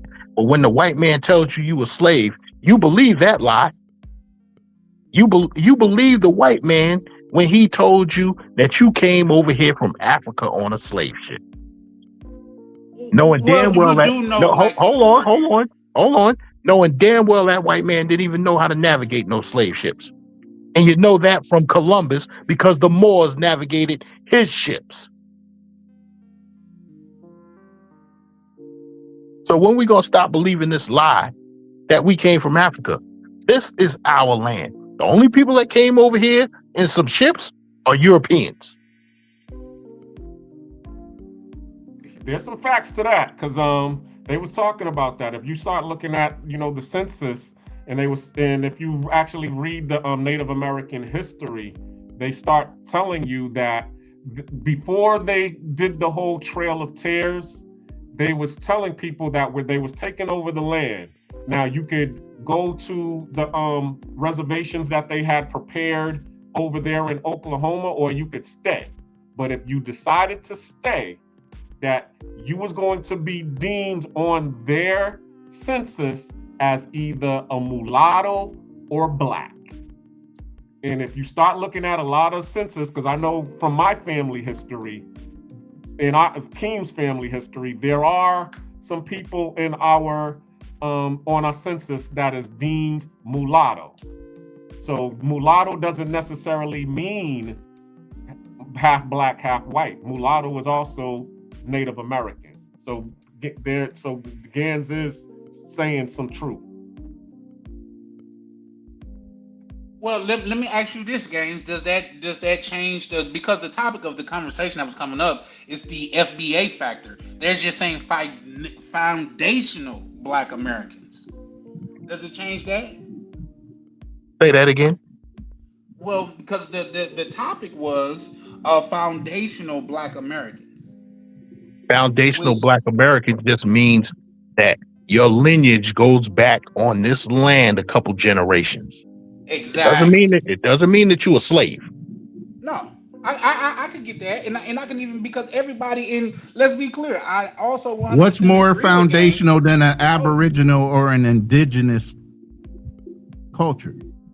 You get what I'm saying? Well, if I'm saying, like, if just let me land the ship, like, say, everything that Big Game just said, I agree with. You know what I mean? I want her, because we do know that Black people was here, and we do know the Moors sailed more of the world back then than any European ever did. I mean, those are just facts. But at the same time, when people delineate that and call themselves FBA, for some reason, it's a problem. Let me show you. You know why? Let me show you. You know why? Because it's the word F, foundational. That's a triggering word. Nobody cares about Black American. It's that F that's in front of it. I heard a speech like that. Somebody said it's something about Black power that just get these people mad. Is it the Black or the power, or when it comes together? Now, Black strength would have been okay. Black strong would have been cool. But for some reason, when the words Black power was uttered, it just had people in a frenzy. But real quick, because they feel like you ain't founded shit. Everything hasn't been handed to you since you were brought over here. Foundation mean we was here for the building, young sir. Everything that's a structure has a foundation. No. I agree with you, Charlie. But I'm saying the opposing people who feel some type of way about FBA, it's triggering because they feel like y'all ain't built shit. Y'all don't got no culture. Everything has been handed to you. Everything that y'all have supposedly built is bad things, like because for some reason, the light bulb, the light bulb, the refrigerator, the stoplight. Hey Charlie, no. You going to a deeper point. I'm keeping it as what's on okay, people who aren't educated, that's on social media, that look at the worst of us as our representatives, and then they don't really do no research on what Black Americans have built in general, not just America, but in general. They just see the ratchet, all the bad things, and they think, oh, this is y'all culture, without doing a deeper dive. Everything is surface level. Hey, Charlie. Yes, sir. Let me go one bigger than that. That was Black Cleaner that said the light bulb and all that. Let me go one way bigger than I that. said open heart surgery. I'm going one bigger than that. Let me ask the young guard. You know who Benjamin Banneker was? You talking You to know me? who? Yeah. Yeah, porn guy. No, You don't know who Benjamin Banneker was? no, I don't. Benjamin Banneker. Everybody knows about the Banneker clock. He built the cuckoo clock. Yep. He made the And- cuckoo clock. But guess what? Benjamin Banneker designed and was the architect for, which is way bigger than that. The White House, the Pentagon, Washington, the whole layout. Washington D.C. All of it. But we don't get no props for that. And games. Well, here's and this is where this is what I'm laying my hat on, is that for the most part, black people are not as everybody get goddamn. If a white person come and give a black person a high five, all of a sudden he welcome to the cookout. We're so welcoming over here to where I think that's almost a flaw in our characteristic, because our opposers are not that welcoming. Our opposers are not, even to this day with the Noah Wells situation, and the people want to challenge that, go ahead, do your thing, but I just think you're a dumbass. Because the fact of the matter, the people that was threatening one of the white boys' mama, they found him and put him in jail. Let me ask the young guard one more question. 30 seconds to land this. Just give me 30 seconds. Noah Will's mother been getting bullied and harassed online since this began, and ain't nobody went to jail for it. I'll land there. Go ahead, Big Games. Yeah, I want to ask the young guard one more question. You ever heard of John Hanson? It sounds familiar, but I'm not. I John don't really Hanson. know too much about that. Yeah. John Hanson. $2 bill. You got a $2 bill? Yeah, if you got a $2 bill, he's I had on. one before. But John Hanson was one of the 13 presidents before George Washington, and he was black. You better say that. So you got to look up. You got to look up the presidents of the United States under Continental Congress. Okay. All no, of those shout out to presidents. y'all. Look, listen, it's a lot of stuff I don't know about our history that I need to do my own research and my own learning about what we have built for ourselves. You know, all of the yeah, but like all of the creative people and the. You said what, Games? If you go to visit Washington D.C., when you go to visit, you have to ask. They're not going to do it. They're not going to let you go down there, but you have to ask them. I want to go down into the original presidential library, the one that's down in the basement, not the one that y'all show everybody. I want to go to the one that's downstairs. They're not going to bring you down there. Want to know why? Because there are the original presidents of the United States under So there Continental lies Congress. the real history. Yes. Okay, so the Mount Rushmore, the 4 presidents, they scoped it out, you know. That's just George Washington, Abraham Lincoln, and whatchamacallit? I forgot the other 2. George Washington, Abraham. I thought it was Adams. Yeah. That's why I could be wrong. I don't like. And a lot of people, hey Charlie Chan, a lot of people argue that Abraham Lincoln was black. I've heard that before too. A few people argue that George Washington was black. So, I mean, y'all, what I do know is that we got some real strong history as far as just foundational Black Americans alone. Like, a lot of us is not just educated. A lot of us don't care to read up on stuff. And a lot of us don't know where to get the information from because it's damn near hidden. You damn sure right it is. Alexa, stop. So it's like, where, okay, can you go into a library and dig up these books? Can you believe what the internet show you? Do you have to know somebody that knows some history? Like, Where do you find these things about the real America, or what Black Americans actually built, or what they created, or the blood and the tears and the sacrifice that they actually gave to this country in general? There's a lot most of stuff great that we see is professors and taught to us. researchers. Yeah. There's a lot of great professors and researchers out there who on different topics, so you just got to reach out to those kind of people or their kind of work, Yeah. I mean, These hey, people have look, PhDs I'm willing in to this pay for stuff. information. That's just me. And see, I changed my profile picture. That profile picture, that's a picture of my grandfather. Right? I never met him. He died when he was 50 years old. He was born in my grandfather was born in 1898, if I'm correct. Yeah, 1898, right? My grandfather's great-great-grandfather came from Spain. He was a Moor from Spain. So that's where my lineage comes from. And I had a conversation with my grandfather's wife, my grandmother, right? She died in 2001. She was 96 years old. So I sat down and had a conversation with her about slavery. And she said, our line, that we were never slaves. She didn't really say that slavery didn't happen in the family somewhere along the way, but our line, which means my grandfather's father and his father, no slavery was involved in that. And matter of fact, the land that we worked in Florida, we owned that land. Yes, we picked the cotton and all of that stuff, but we actually owned the land. Real quick, I just want to point out something that Fearless said. He said John Hanson was not black.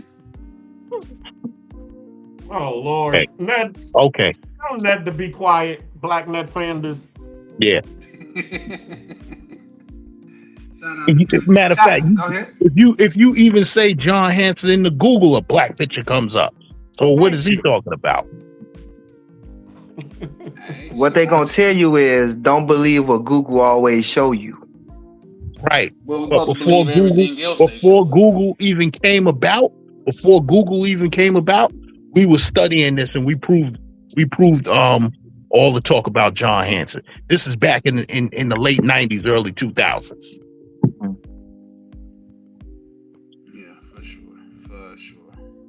So, fellas, just like a real quick question: where do y'all get y'all information about our lineages and our sacrifices and our creations and our developments of just Black? Because when we say things like we was never slaves, this never happened to us, that, how do we know? Where do we? If you can't get it from your actual grandfathers and grandmothers and people who have passed some story down or who have seen some of them things themselves, where do we get the truth from? Well, you actually answered my question. I got it from my family. Yeah, you gotta My talk to grandma your was elders. born in 1925, and my granddad was born in 1908.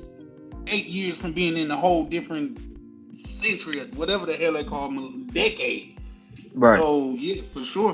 That's where a lot. But keep in mind, I'm from the South, so a lot of my roots run deep. But I land there. You in Chicago, so you got the nation right up the street from you. So if you're trying to get some information, I would, because I'm sure because here in Boston, they used to have a bookstore that had all of the Black books. They came before Columbus. What they don't teach you about Black history, all of that stuff was right there at the bookstore, right in front of the Nation of Islam's temple mosque in Boston. So you live in the headquarters. So if you're looking for information, I'm sure you could go there and get a lot of the information. Yeah, because I'm really willing to, and it's sticky with like what's this and what's that, but I'm still willing to learn. So if I can get some information, because when gangs say shit like we was never slaves, like that story has been beat into our head of we were slaves and we was brought over. That whole story has been beat in our heads for so long. It seemed like there is no other way Black Americans exist in America without that story. Like how else would we one of hear? my cousins, one of my older cousins, like I said, we used to have these discussions back in the early 2000s. My cousin Yeah. Mark, he's since passed away. Right? Mhm. He used to talk about Marcus Garvey, and he said all of those slaves that they supposedly brought to America, Marcus Garvey brought them back to Africa. He was instrumental in returning those slaves back to Africa. And you remember the whole Marcus Garvey talk was back to Africa and all of that. Right. All right. Well, Gaines, just so I can make sure I'm understanding you right, you're not saying that there wasn't no slavery. You're just saying that all Black people wasn't slaves. No, I'm saying that all Black people didn't come from Africa. I can agree with that. Well, here's the thing. Where else do you think? Where else did they come from? If it wasn't Africa. No, we got to add some context to it because the oldest corpse ever found was found in Africa, which means all people come from Africa. Lucy, But then, okay, let's go with that. Right? Let's go with that. The land masses were connected. Yeah, for sure. Absolutely agree. So, but that don't take away from where you started, though. The end of the race is the end of the race, and so all of us agree that the so-called Black man, and I say so-called with quotations on it, the so-called Black man was the original man on the planet, right? Yes, absolutely. So that makes him the original man on the whole planet, not just that landmass that we call Africa. But that's where they originated from. Like even when you think about the Bible, when they talk about hold on, Charlie. If we agreeing that the land masses were connected, and then we agreeing that the Black man was the original man on the planet, that means all of the land, not just that continent that we call it Africa. I get what you're saying, sir, but we had to put a geographical location after it broke up because otherwise, what we're gonna say he was just from everywhere. But what he's saying is we were spread out by before it broke up. Yes, for sure. Well, when we talk about like say according to science, when you say the original man, where he was found, I'm not saying he wasn't like the original man of Earth. I'm not saying that. But I'm just saying where he was found. And let's keep in mind, like to survive, and that's just like I say with my problem with the Bible is y'all want me to believe that a Caucasian man was born in in Africa somewhere and he came out Caucasian. That doesn't make sense because Caucasian people are generally from the mountains of Caucasus, and that's no debate because their skin shows why. Do you know why their skin is dark? I mean light. Do you know why our nose is wider opposed to longer? I do. Because our noses are wider because us being in a hotter climate, we needed more air to cool our brain down.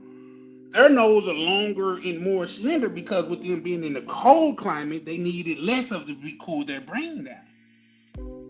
That's why we have biological reasons why our skin are dark and theirs is not, because they come from the snowy places to where the sun wasn't as prevalent as it is in Africa. That's why you see people of color in Africa. And what about the hair, Charlie? And what about the hair? Why we got 4C hair and why they got that curly straight shit?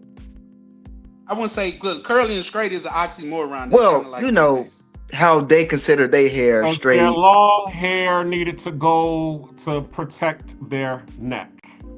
Yeah. And our hair grows up. Why?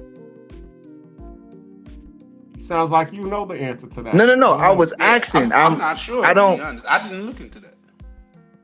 No, I was asking like, why do our hair go up and they hair go out and down? I just said because they needed to be protected from the cold elements. Ours didn't. Okay. No, Here's the thing. Here's the thing. And this is just a shot. I have no actual proof of this and everything, and I'm just taking a shot because we come from such a hotter climate. We needed that shade. You see what I'm saying? We needed that. That's why afros are so easy for us to grow.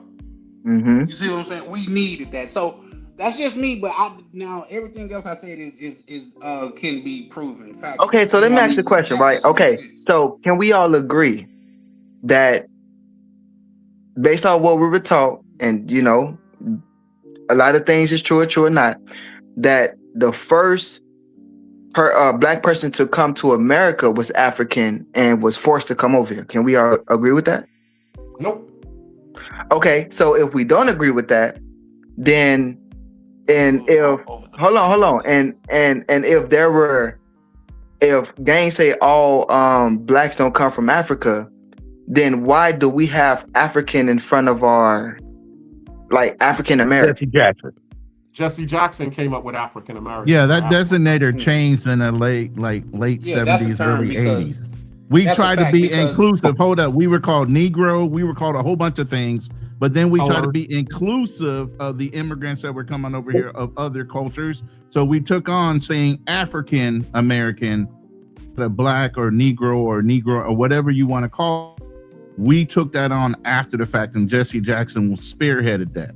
But nobody got mad over that. But the minute Tyreek or somebody comes up with ADOS or FBA, all of a sudden they get mad at that. You get what I'm saying? They weren't mad when we tried to include them. They're mad because we're including them now and separating ourselves again. Now, here's the biggest thing. What is the first thing you hear about white people saying with black people? If we don't organize early, we're a day late and $1 short. That comes from us, right? That comes from our not being piss poor planners, right? Not thinking ahead. Regardless of reparations coming or not, the fact that we're actually ahead of the game by planning and separating who is a black American that was not born of this nation, meaning even if they were first or second generation immigration, they had nothing to do with African American slaves, right? So say reparations actually came about, right? Here's the spin off of this. We never planned. We just left it the way it is. Guess who's trying to get in on the reparations when it actually do get distributed? Everybody that considers themselves a black American. Not the ones that actually should be going to, which is 130 some thousand people that were freed at that point in time and their children, right? Right. So that is the biggest point of that. That is the biggest point of that. If you don't separate who's who, when it did, and if it never comes in, okay, so what? Nobody's in denial as an FBA that we did not have African heritage at some point. It mixed in with our family trees or whatever it was. Okay. What we're saying is we have to delineate to be able to identify. Plus, what we noticed is after we included them, they were still pulling out their Haitian flags. They were pulling out their Nigerian flags every time they excelled and they separated themselves. So then why are we being inclusive when they would be the first ones to separate themselves when they're winning at something?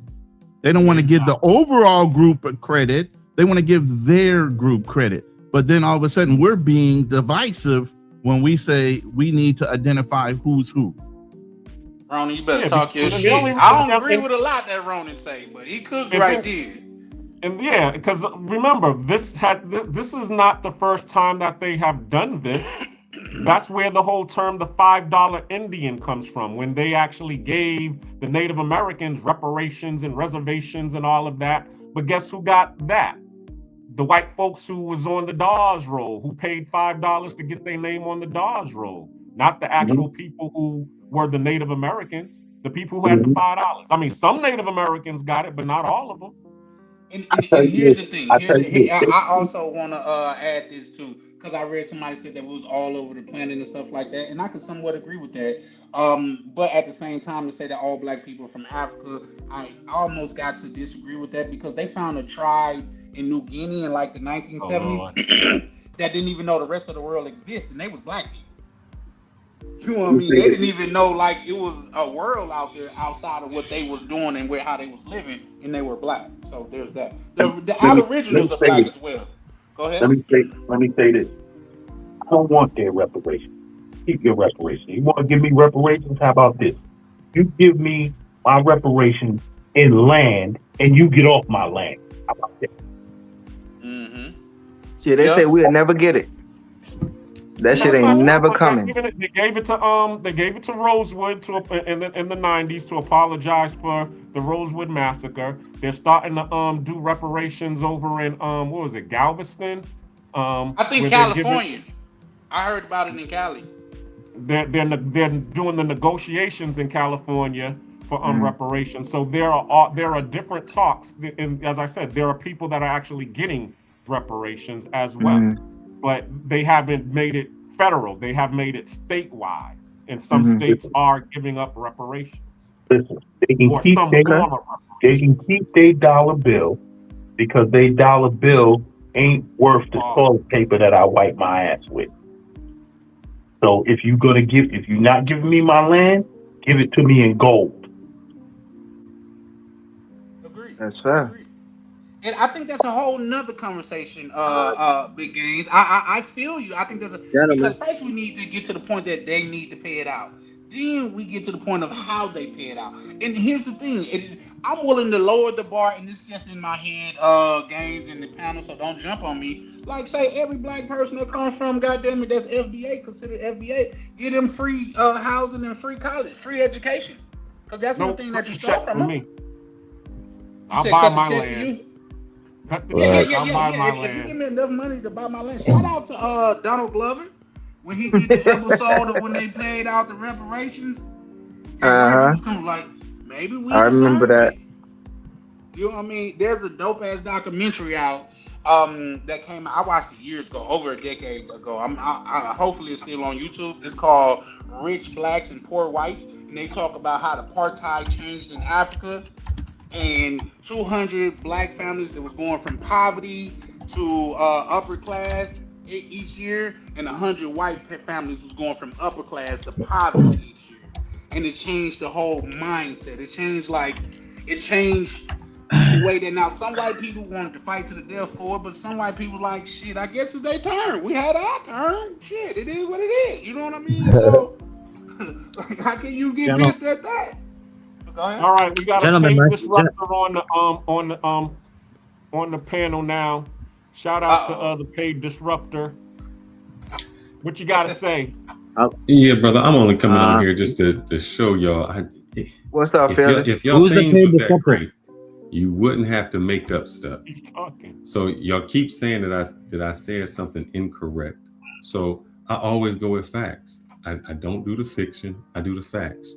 So if you allow me to share my screen, we'll talk about this, and then I'll go to sleep. But you said y'all. Would you be specific? Well, I think the black cleaner didn't agree with me. So let's go with this right here. Okay. No, the John Hanson who served as leader of the Continental Congress was white, not black. There are two different men named John Hanson. The white one was the one that y'all keep saying is president. The black one was a senator, was an African-American born into slavery in Baltimore, Maryland. He purchased his freedom and then went over to Liberia and became a senator. I'm getting this from the blackpast.org. This is the John Hanson y'all keep saying is the black John Hanson, who is not the president. And it goes on. The rumor persists because y'all just keep making it up. It's not true. So there was no black president. The black president named John Hanson was a white dude. Y'all keep inflating this and changing history and doing it. Facts over fiction, man. Y'all, that's what y'all keep doing all the time. Y'all keep inflating something and then try to make your history. Oh, that's a picture of my grandfather. I was just trying to say, some people are like, oh, well, you light skin. Nah, ninja. I'm darker than most of y'all. You just don't understand. Come on, pigmentation is pigmentation. He's saying he's darker in spirit, but not in skin. Come on, man. Come on, Ronan. Ronan, exactly. Come on, light skin. All right, go ahead, drop it down. You drop it down. I'm just trying to say, y'all trying to say, he light skin, he got privilege. Man, come on. You can't have a grandfather like that and try to ignore who you are. I'm sorry. Ronan, I got some extreme pushback for that, but out of respect for you, I'm not gonna do it. Ronan. Yeah, go ahead. Can y'all hear me? Yeah. Yeah. I just wanted to say that we've been on this topic for a while. It's not up to me to change it or anything, but I believe that we have difference of opinions on it, and I think if we kind of exercised or discuss the differences, it may take a longer and it'd be a lot different from the original topic. Are we able to go back to travel and speaking on content creation on YouTube? We absolutely can. Hold on. When it comes to these panels, it is the host's decision to talk about what we want to talk about. We cannot change it. That's why I It's asked up the to the question. host. That's why I asked the question. That's why I asked. Right. So if you're asking us to Questions spend are the allowed to be block, asked as long as you're not offending anybody. You can ask questions. Yeah. He's asking I'm to gonna spend get the off block. of here. I'm gonna go to sleep. I just hope that when we have the debate that y'all come with facts and stop just saying stuff, because I'm gonna fact check y'all each time. It says here that this Liberian And I'm gonna fact check your facts. Here we go. This is coming from the blackpost.org. John Hanson, the Liberian Who runs senator the who has been blackpost.org? Is it a erroneously Nigerian? claimed as the first black president. He's not. Y'all confusing people. Who runs the blackpost.org? The grid? I tell you what, won't you find it and check me then? I mean, you bring your own facts. Yeah. When we do the panel, we're not doing it this week, but we're gonna do it next week. Y'all just say it, but every time I say what's the facts, y'all just talk. So this is what happens with a lot of us. We go with these stories, and these stories we he's a repeat them so light-skinned many spy. times Y'all that you confusing think me the and stories him. become true, and they don't become true. And that's how white people always get us, because they fact check us, and it makes us look stupid.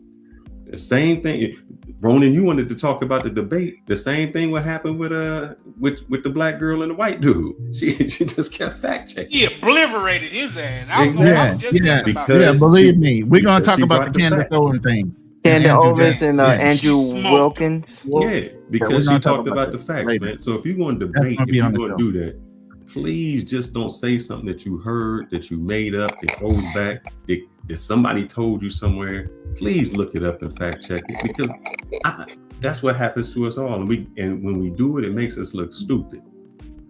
I can appreciate what you're saying, brother. And I agree with you, Fearless. Facts should be facts, but Salute Miguel. What's going on, bro? and I don't want to like just take away from or derail it, but it's called his story for a reason.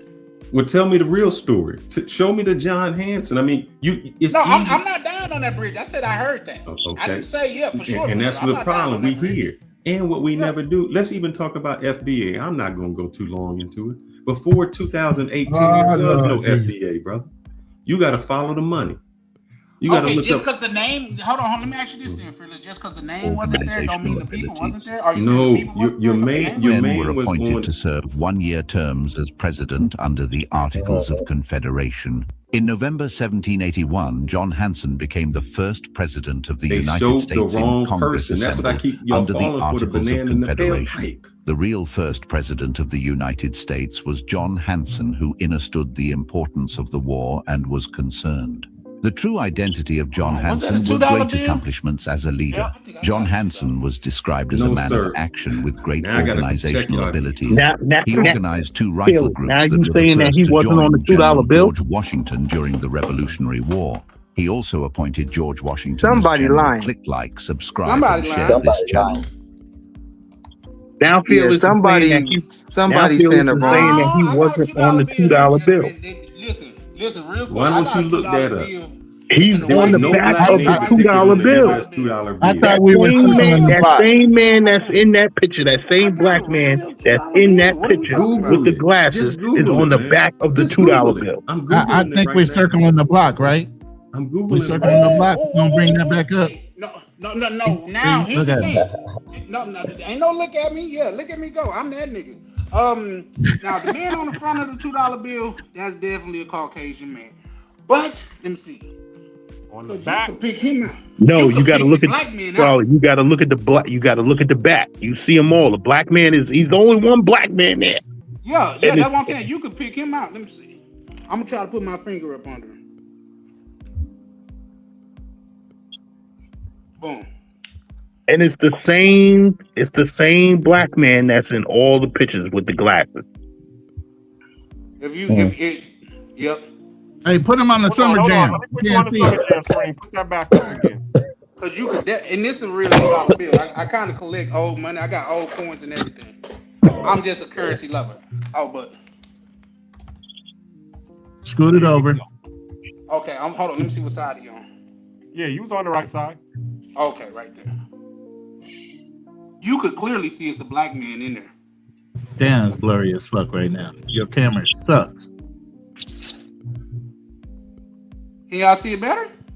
Yeah, just zoom out a little bit more. It's just not Zooming focused. in too much. Is he sitting down or is he standing Yeah, up? he's sitting down. He's sitting down. It's the only And- black face on there. Yeah, I can see him. immediately. If you All you have to rewind do it is and pull up slow an down- internet picture of a $2 bill, backside of a $2 bill. I'm looking right at it. We had a real one. You know, we didn't want to make sure that it was doctored or anything, because you know, black posters gonna Make say sure it wasn't fake. AI. Nah, this is a real bill, baby. Charlie Chin don't deal in nothing fake. And I got more of them too, just in case niggas wanna. Oh, you just on that one bill you got. No, I got more of them. And I got All right, Google it, brother. I'm Charlie, you looking going right in the at piggy bank, ain't you? I'm looking Yeah, right man, I where don't it really says. deal in cash too much, so my little change and shit. I had, yeah. Where my All right. The See, do person, you know what a I'm boat looking ball at it is? right now. Hold up. The person's actual name is Robert Morris, a white founding father. And the appearance of a black man is an optical illusion caused by the green ink engraved process. God damn it. I hate always trying to fact check y'all on. So I'm reading. So look, I'm out. do you think I'm reading Google it, man. do you think I'm Google be lying to us about certain shit? You mean to tell me it's only one optical I'm, illusion on there? hold on. I'm talking to the young guard right now. You can look on the back of that $2 bill. That black man got woolly hair, but he gonna try and Don't say you think he that the gonna, person who made the engravements know who the person they depicted? They engraved the $2 And bill. they made the They make Roland, the this is engravements. Wouldn't they know who the person this is why I don't get into these discussions. Because y'all just make shit up. I wouldn't get into discussions either if I just make shit up. Here's the thing, though, Fearless. How logical Damn. are you being right now? You telling me? Hold up, y'all. Let me just ask Fearless this. Let me ask. Okay, Fearless tell this. me this. All right, I'm gonna ask you one question. Let me ask you Can one I ask question. you something, Fearless? Yes. Hold on, let Charlie go and then you got to You do. mean to tell me of all the men on there, they just made an optical illusion of one? All right, so Right. yes, and I'm gonna ask you this: why is it that they would hide it? For what reason would they say we don't want to tell you that there's a black person on there? We don't want to give you his name. We just took a picture, and even though it was significant of the signing of the Declaration of Independence, we don't want you to know that it was a black man. We want to keep it a secret. Shit, gang said we got a whole underground of president. So It wasn't no. See, Well, before there was a language president, they there was a whole bunch used of is the other things wrong there. language. It wasn't president of the United States, and the dude did say it correctly. It was president of the congressional articles. So before the United States was formed, and there was a formation of the person was just a figurehead. See, listen, young brother, man, I'm trying to help you out. Just don't say and repeat things. Black Do cleaner. research I just and put up don't a listen to picture. what If you somebody want to said. pull it up, please. He said it very accurately. The person was not the president of the United States because the United States didn't even exist. Brother, just fact check. That's all. Look, To the young when guard, I was in did I college, say that my he was the professor told me president? the best Did thing. I say that he was the president of the United States, or No, did I no. say that I he was said the you said it president of correctly. the United States under Continental Congress? Correct. I said you said it correctly. I agreed. I said you said that correctly. And Now they're that's telling the you- image that they are as he's telling you who the talking. person is. I'm looking at Exactly. it. So you mean to tell me that black man right there is an optical illusion? Is that I'm what going to you read it verbatim. In many preenings of the bill, the heavy cross-hatch shading lines on the face and hair make him appear to have a dark complexion. As mentioned before, this is actually Robert Morris, a white founding father, and the appearance of a black man is an optical illusion caused by the green ink engraving. Why would they just lie and make up a name? Robert Morris. Well, let me. Because people lie. But I got another question for But you. I'm I saying, got- if it's a black Yes, dude, why Robert would they? Morris was a Why would founding they just father say of the it's a United black States. dude? He was a key Well, merchant and politician, listen. also known as the financier of the revolution. He funded the Continental Army and signed all three major foundational documents. Yeah, right. Oh no. So look at somebody this. lying. Hold on. Google lying. Hold on a second. AI Hold lying. on. Somebody lying. Hold on one second. Let me give you some Black. background. Let me give you some background. Okay, I'm an artist. It's a white man's head. So as somebody that does sketching, etchings, and stuff like this, as somebody that's doing this on metal, it's kind of hard to get everything. I would just question why he used so many lines to depict this one person when he could have put a couple dots to keep the face more clear. I would just question the artist on why he did it that way. And I got That's all another I would question. say. I got another question, and this is just human related. Come on, new topic. Yeah, you gotta chill though, bro. Just 1 second. Of all of the people that's on there, you the only person that get depicted as black. You mean to tell me you not raising hell? Y'all got these other white men on here, but I get to be black. Come on, Talking bro. about some trying to give us hope. Trying to give us hope. Right. Come on, man. That's what that was. We just gotta be honest about it. I'm ready to change the topic if the host is. I don't really care. I'm not even sure I want to pull Yeah, it's up to some, Black Cleaner. Whatever Black Cleaner want to I'm do. not sure I even want to pull up to the That's on Haitian me. versus I mean, we FBA already debate. touched on the topic of well, let everybody say they final Cleaner, take real quick. on- Pull up this picture I'm sending you right now. That'll resolve it right there. This is the actual painting the artist used to do the etching. They're all white. Not a black man in that room. Facts over feelings, man. I told y'all, please, before y'all do That's all of the this original conspiracy painting theory and they all this used to do crazy the stuff etching. about this dude is black and the illusion, just do the facts, man. That's why even That when white you talk man about right the there, that's the white man FBA, sitting follow there. the money, do the facts. Now you gonna tell me Yeah, now that about the is ink and this and this and why did they? room full of white men. I don't see a nigga So in do the you think they building. did it on purpose or it was just a mistake? No, I just told you what it was, man. It's just when you try to engrave on a $2 bill that small, the ink smudges and gives an optical illusion of that. Everybody else look white though, and I get what you're saying. Brother, he but just my showed thing you is- this, man. Just No, all I'm I'm not saying is just debating that fact no check. more. What I'm saying is this: if all of us took a picture and I'm the Shout only out to person that Prime. they drew white, What's up, I'm Prime? gonna be pissed. Shout out to my good brother Prime. But if all of us took a picture as black men and I'm the only one that they drew as a white man, I'm finna be pissed. Me and that artist finna have to throw some hands, bro. Why me? But that's on the $2 bill. That brother been dead and buried and forgotten. He wasn't dead when $2 bill. he wasn't dead. Hey, the one thing you gotta realize this though: a white man is gonna correct somebody assuming that was a black man sitting in that room. Thank you. If Facts. nothing I else, definitely feel like they're that. gonna strongly. definitely write a retraction or something to say, "No, you ninjas, Right. that wasn't Facts. a black They ain't man." giving you no credit. But hold on. At the same time, too, if that was the case, I've done seen white people renew, and I mean, this $2 bill has been around forever. So you telling me they've never decided to make a new $2 bill with That's a good white point. person, with everybody being white on it? I mean, is there old is there a new $2 bill though? Is there a new Yeah. $2 bill? That came out in 2017. What did I say? What did I say? 2017. Okay, when did? Okay, No, Fearless, sir. now Hold let me up, ask hold you a up. question. Hold up. Since The- that listen, information listen, listen to what he fact said, checking man. us with, I where gotta Hold on, bro. fact The check host you. is So let me speaking, fact bro. check You you, gotta bro. quiet down when the No, host y'all is talking turning. over each other. Let me fact check you. Fearless, I'm gonna when tell did you. your information come out? I'm gonna tell you. He said his $2 What bill. date? I don't want to hear. I'm going to tell you. What date? I'm the host. So What give me date the of date what? before I you don't give know me the question you're reason. asking. The What date date of did the before you give information me the that you just showed reason, came out? Let me go back to that page. Just because it's written down don't make it a fact neither. Hey, check Hey, this out. please Check respect this the out, host. Charlie. Yes, sir. 100 years from now, there's gonna be a Fearless, right? And he's gonna argue the point that the first rapper was white, Eminem. Brother, you either believe me or believe your lying eyes.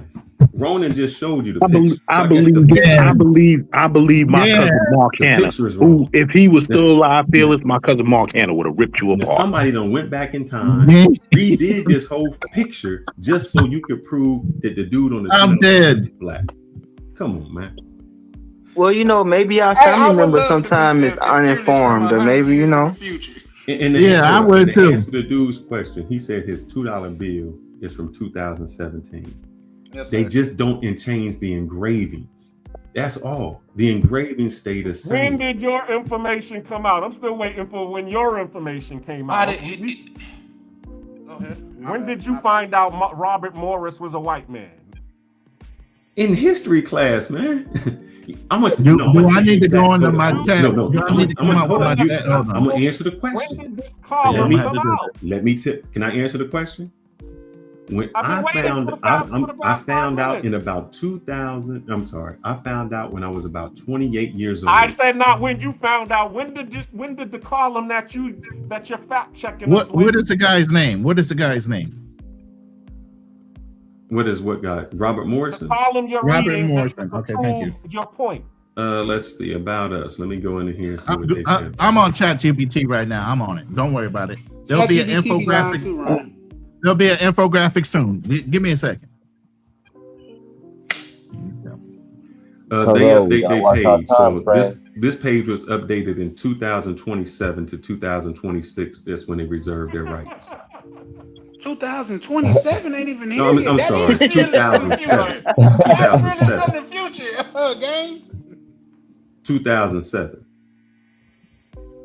So when y'all go with this old fact checking, I done fact checked y'all and y'all still don't want to listen.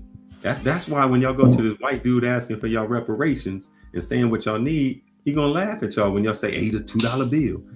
And here's how I found out. Because somebody told me when I became a Mason, when I went Masonic, that the $2 bill had Prince Hall on it. Wonder, there we go. He just exposed it. Oh, I'm exposed now. What? He's a Mason.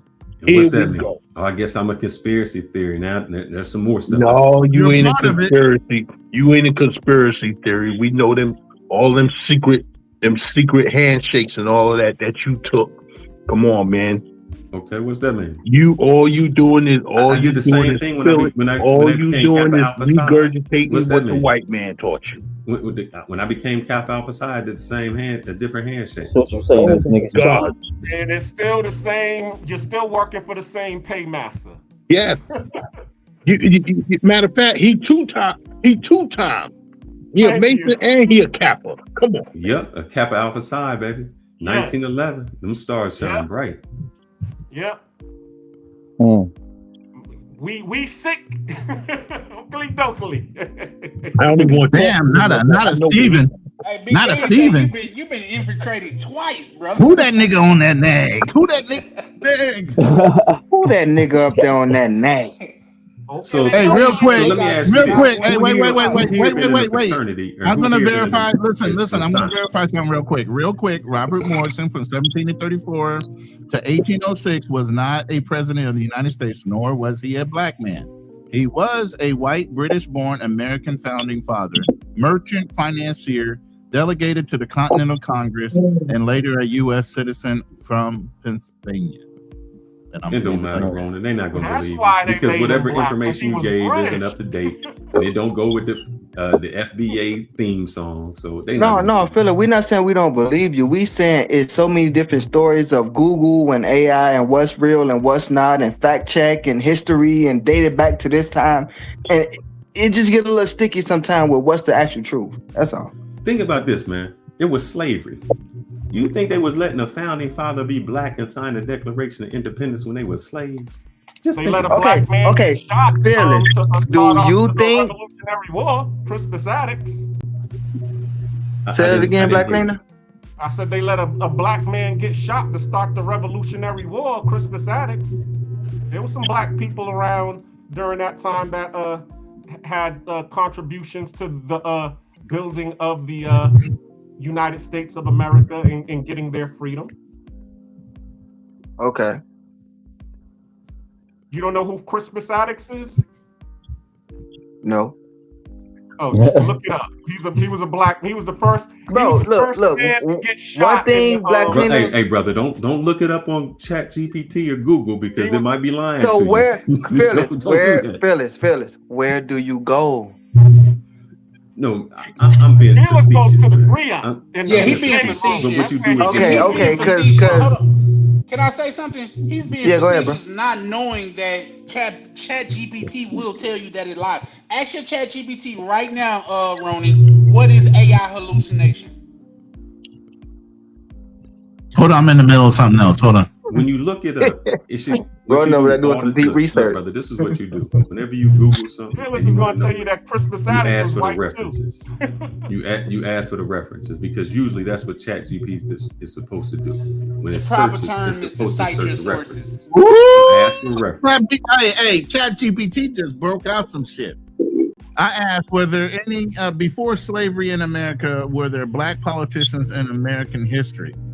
And it said yes, but we need to correct the timeline first. There was no single period before slavery in America after Europeans began colonizing what became the United States. Africans were present in Spanish North America in the 1500s. And that kind of coincides with what Gann said, right? No, there's a person. The system of racial development of slavery developed during the colonial period. So more precise question would be, black people held political power and participated in government before the Civil War and Reconstruction.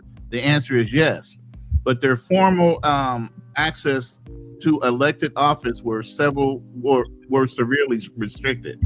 So black people did participate in government before the Civil War. There was free black people here, man.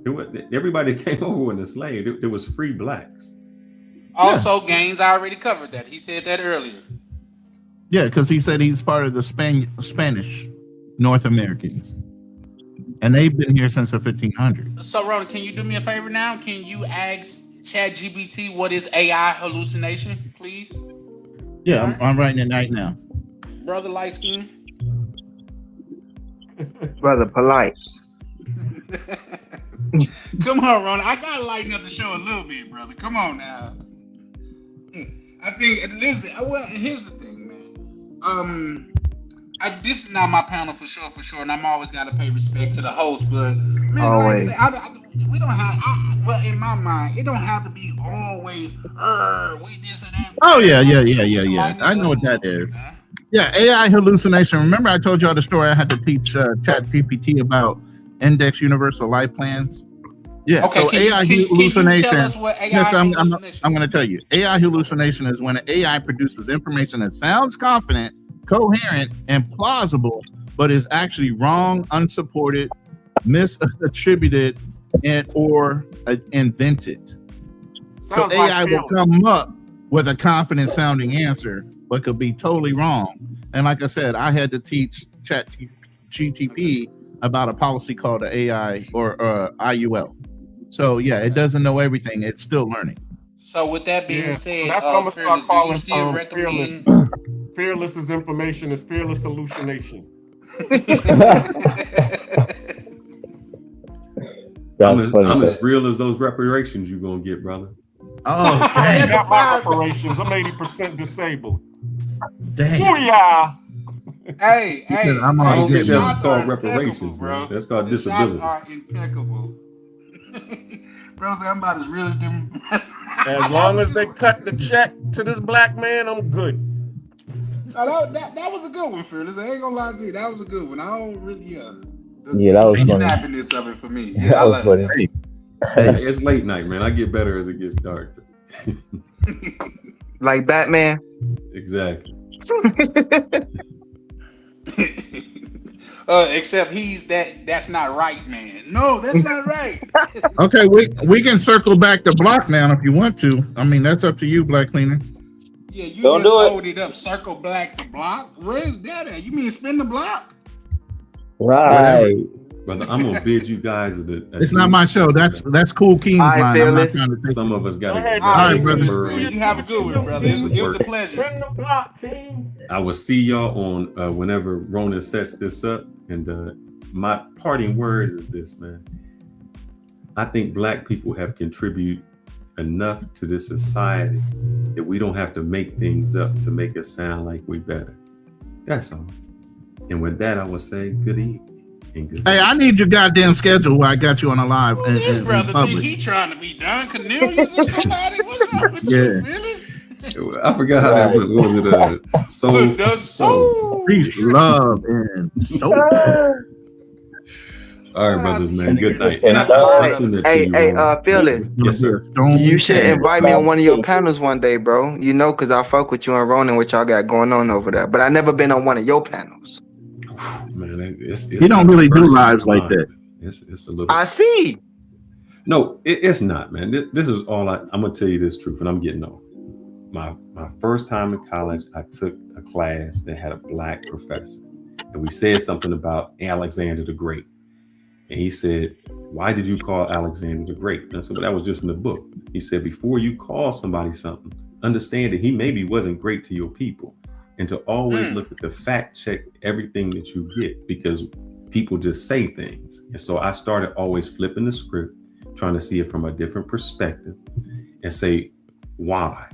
And so when you start asking the question why, you get a little bit deeper. That's what I asked these brothers when I said FBA. I understand, I won't get deep into it, but FBA was started in 2018. And when we know it was started later. We know that. But when you start to look at who trademark it, who makes money off of it, and then if you say, well, if it's all about reparations, what legislation have you put in? Though, sir. No, the person who stated it talks about reparations, or who started it talks about. Do you know why though? Why he does it? I won't say why he does it. First was on the verge of getting reparations, they said there was no way to delineate who deserved reparations and who didn't. So that was the first step, was to section off the people that become descendants of slaves. That's why that's the original term. And so let me ask you. Even though he might profit from it a little bit, let's put it this way. A little bit. It is the name. Okay, but the whole thing is it's a lineage. So let me ask you this, Ron. This is what's going to happen. But again, I thought we were about to circle the block. Let's I'm not giving you nothing. You're not getting nothing. Y'all depending. The white person has to pay you, and you're going to depend on the white people to go through your lineage to have proof who is black and who isn't, or whose foundation and who isn't. That's how they're going to do it. What do you mean? The white people got to do it. Well, I'm not mad at that. Been established through, but the whole thing is, if it's already been established through scientific means, meaning you've done it ain't no scientific means. But DNA is not scientific. If DNA is not scientific, then why do the little hats your prevent DNA you is not from to determine if you're a foundational black American? Hold up. And I'm going to say this. I think he have if DNA is not some type of factual basis, then why would Israel, the small hat, make it illegal to test anybody in Israel to say whether they were actually part of the true Israelites or not? If it's not factual basis or anything. It has nothing to do with foundational black American. It sure does. The black part. He was making an example, I guess. Yeah. Meaning you can take somebody's DNA. They don't tell you if they. But here's the thing. There's record. Here's the thing. We were property, right? So we were caught. We were recorded as property. If people can go back through their not only their lineage, figure out their ID, who their slave masters were, look through the property records, which are all in Washington D.C. and Virginia, and find track that history back to, yes, they were one of the original slaves. They were marked in my family tree as far as black male with the name of the person, and all that is in there. You are part of a ledger as piece of the property. The problem is, Ronan, not everybody's name is recorded because they were slaves, so they didn't record everybody's name. It wasn't right. If you had value to a white man, you were recorded. Brother, it was not. What about the ones that was stolen though? Because we do know black people were stolen from other white people. Like I'm trying to explain this to Ronan. Until the certain census after slavery, which is the 1870s, I'm talking about before. That's when it started showing names. Before that, it just showed property. If you looked at a record of owned property, you had a name. You weren't given a last name, and they identified you as. Listen, they identified you as black. I have done the same thing. I've done the same thing. So you're not going to tell me what I didn't see. Black male, black female, but they had a name. It don't. So if you know your family stories. It don't always show the name. It doesn't. If you had a car and a horse, we arguing semantics and wasting people's time. We'll argue that later. If you had a horse, we'll argue that later offline. I'm not trying to take up these people's time. Did you give it a name? Did you say, oh, well, yeah, I got a horse, and the horse's name is John, and the cow's name is Sam? No, because it was your property. No, Yeah, cows no, had that's a numbers. fallacy though, because that's Cows where had branding numbers. comes They from. were So now tracked, you yeah, just they were tracked by brands. Yeah, you being because you're disingenuous. educated and No, you know what how I'm to blur the saying story. is, But that's he's where saying that branding you can came go But back like I in said, your I'm not lineage. trying to take a time arguing semantics on whether some names are there. That's a semantic. But let's go ahead and move on. I don't want to keep on holding up the panel on that. We got a whole lot for that. All right. Black Cleaner, this is your show, man. I'm not trying to run your I'm show. not gonna lie to you. I do feel hurt. I felt a little less hurt over there on your panel, Ronan. Yeah, you gotta You let them. felt a little Because you know less what? hurt. Because Ronan just be talking, man. He be cutting people off, and everybody feel like they got to jump in and say something. You do, man. What you mean? Fine. I'm very cordial. Ronan, What you mean? I look, give people time to talk. Ronan, you got money, man. You can't. Yo, look, man, got you money. be rapid firing like an attorney, though, man. You go one you got question after money. another question after question. Every Like, time you somebody kinda send dead a in cash there. tap in, you can't just stop people in mid sentence and be like, "Hey, John, got a $5 cash app." You can't do that. Let that sentence go through, man. Let the brothers talk. Shout out to Jim with the $5 cash app. Right. You know, got to give those people that are paying for this entertainment, man. You got to give them ain't going nowhere, Ronan. It ain't like going Prime, 90, Prime. Hey, shout out to Prime for the $5 super chat for real. How long has this been that he gave the $5 super chat at 12:57? We just now getting to it. The topic has changed, and that's why I had to stop people because they keep talking, and the people that are paying and supporting the show aren't getting they just due. That's why I do that. Because we'll run off at the mouth for 30 minutes and then circle back around. We on 5 subjects after the fact. Right. And he said this is incorrect.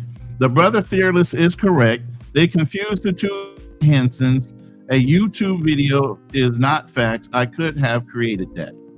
So here we are, 5 conversations down the road, and we finally get into a super chat. No, that's brother, why hold on. Let me say this. If a brother ever sends you a super chat and they agreeing with me, stop the show immediately and read that every single time. But if they don't, let that shit run. Let it Right? keep going. If they don't, right, let read that it at shit the end run. of the show. If they don't, Exactly. read it at the end of the show. Exactly. There's got to be a cutoff point on the topic, especially if it applies. You got to read the super chat. Man, shout out to all the brothers from my side of the internet that I seen pulling up. We got Miguel, Prime. We got Mr. Pepper. Shout out to Ice to you. on YouTube. Yeah. King, go ahead, do what you do. Spin the block, King. You gotta Shout out all you brothers.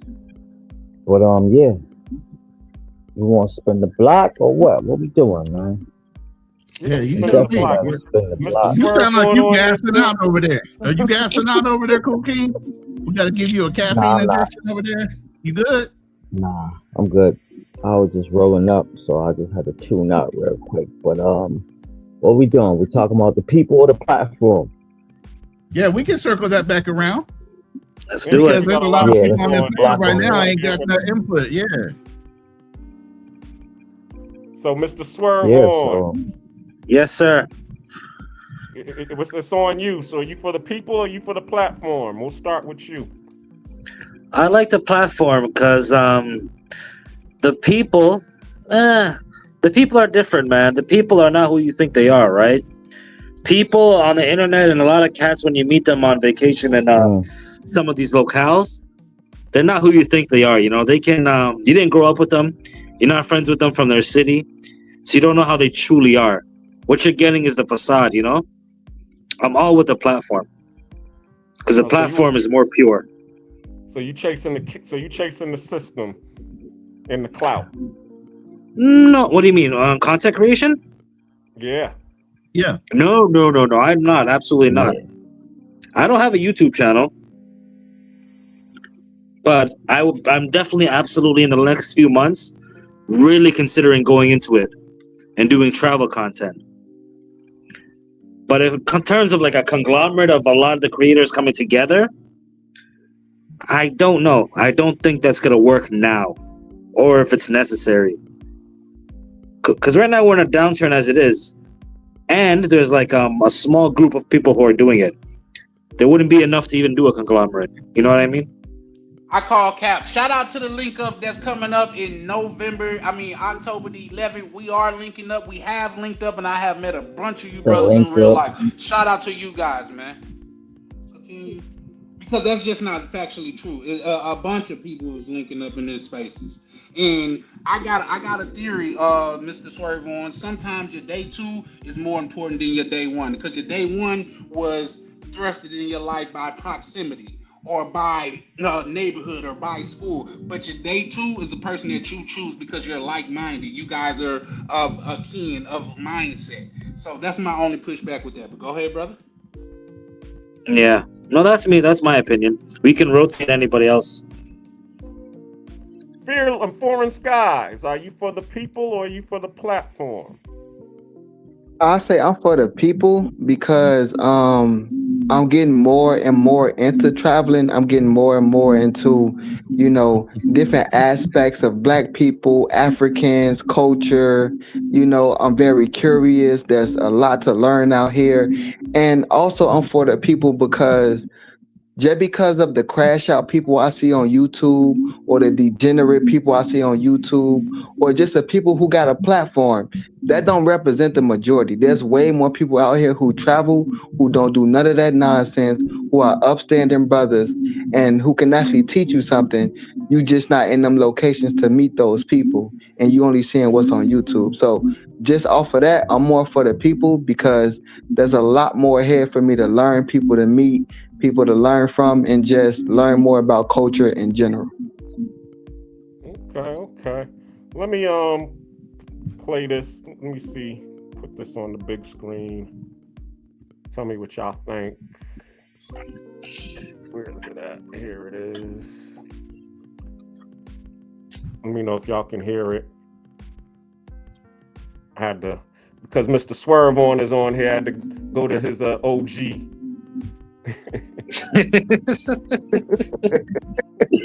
I don't appreciate the low blows, man. That's not a low blow. We talking about Mr. Ice Cream. Okay. Now I see it. Okay. Oh wow! So you got that name and you don't even know where it come from? No, the rapper from New Orleans on No Limit is Serve On, SERV, not Swerve. I know, but it's so close, so very close. Swerve On has 2 meanings. One is like alcohol when you drink a lot, and another meaning is like when you're hollering at women, getting your swerve on in the club, or at a party. We can tell that you're Canadian. Shout out to my good brother Navi that be in the building support.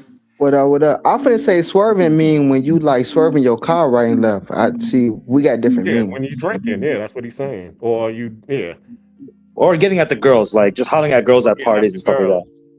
Those are the 2 main things. And swerving, like say in Texas term, is not like drinking. That's like when they get in that line and everybody's swerving from left to right. Yeah, that's what I'm saying. Yeah. Getting there, song called "Everybody Get Your Swerve On." Get your swerve on. Everybody, Get your swerve on. This is weird. I'm sorry. I can't hear the volume on this. Take your time, Black Cleaner. Thank you. Why is the volume playing? That's why me and what's it called, don't get along. Let me see if I can find it on YouTube. YouTube's a whole lot better. Bueno Ventura? Damn. Yeah, that was my footage from Buenaventura. Was that from the hurricane or the earthquake? The earthquake in Colombia. Yeah. Can I just ask real quick, what areas did it affect? Because I haven't really read too much on it. It affected Cali, Colombia, El Choco, which is a beach area between Cartagena, and actually Choco is like one of the last areas before you hit Panama. It also hit Pareda and Buenaventura, and they said it hit parts of Medellin as well. But yeah, that was the hotel, the Airbnb I was staying at in the beginning. So you can see all of the plaster on the floor. Yeah, like the debris and shit, You I mean, visited my condolences to Buenaventura? them people for real, bro. Cause I didn't even know that they get earthquakes out there like that. Yeah, because you remember we're near the Pacific Ocean, so Hmm. that fault line goes. We're also on the equator, so yeah, that Yeah. fault line runs right through. Because Panama gets tremors as well, and what else? Hold on a second.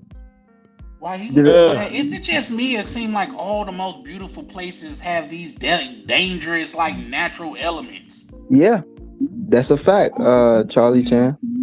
I just wanted to make sure it wasn't just me. I'm like, for some reason, all the most beautiful places would damn near kill you. Like, Whether it's an earthquake or some type of tornado or a hurricane or some right. shit. Yeah.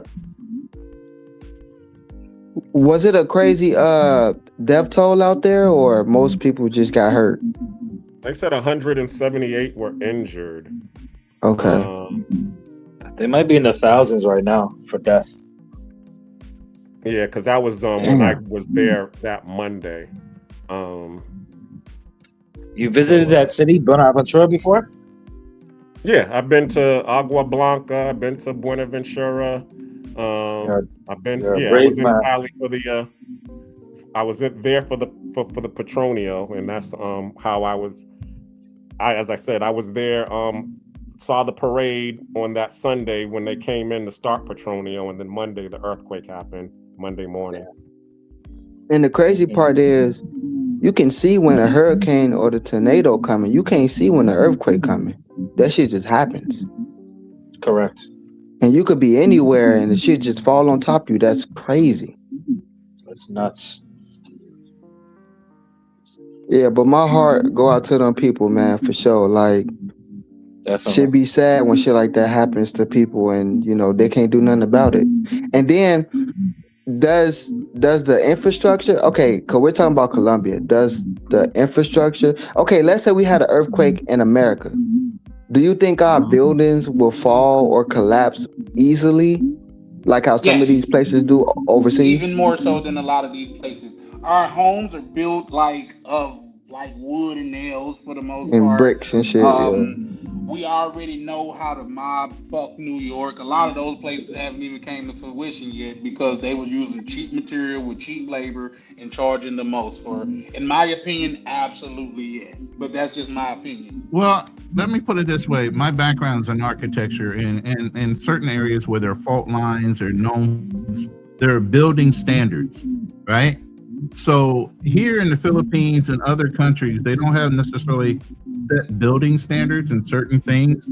You can literally build your own house once the plans are approved and you paid all your situation. You just hire a contractor and you hire whoever you need to pay your fines and go ahead and build your house. And it's usually just brick and rod iron. That's it.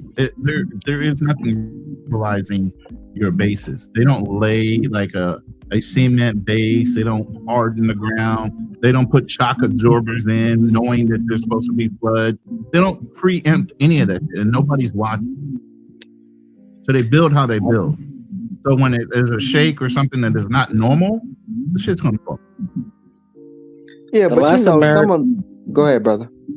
No, sorry. I think the last big American earthquake was in LA in the 90s. I think 94, 95.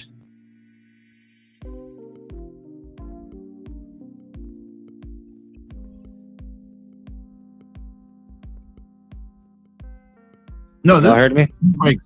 Yeah, there's been several quakes since 94, 95.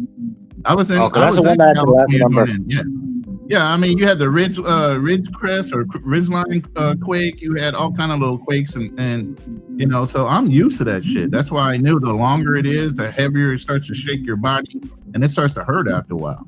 But I mean, the longer you are and the closer you are to the actual center point area. But yeah, I lived in California for almost 30 plus years. And that was since nice, the 87, 88 is when I moved there. Gotcha. So I wasn't yeah, aware you're from California. well, I'm not. I was there because of the Marine Corps. And then I stayed because of a marriage. Okay.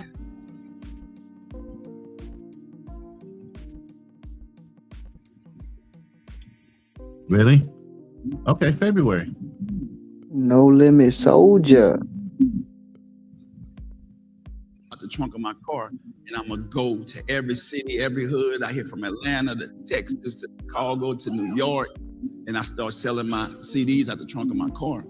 And I had saved up $300,000. And that's why sometimes when you have money, you don't tell people you got money. So I was in the ghetto. I had $300,000 saved up. I hid it, doing what I got to do, because the next step was trying to figure out what I'm going to do with my business. So I had to learn the business.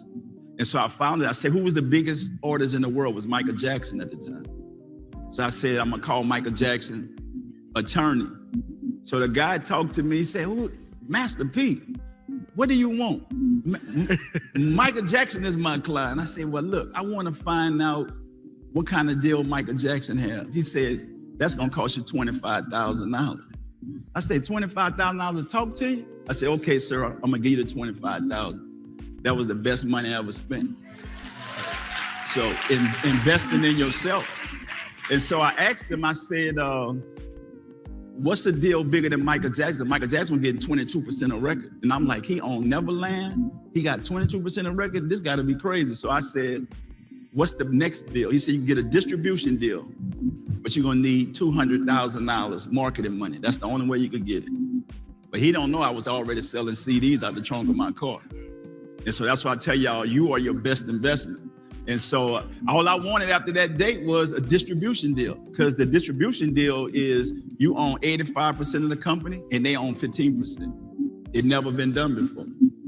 And so I went back, I kept looking for companies till one time Priority Records showed up and they offered me that distribution deal. They said, you got $200,000? I said, yeah, I got $200,000. He said, where you get it from? I said, I sold my records out the trunk of my car. And so that's how I got into the game. So don't be afraid to invest in yourself. Like I took that money, I could have went and brought all these nice cars and all these other things. I invested in myself out the trunk of my car. And I'm gonna go to every city, every hood. I hear from Atlanta.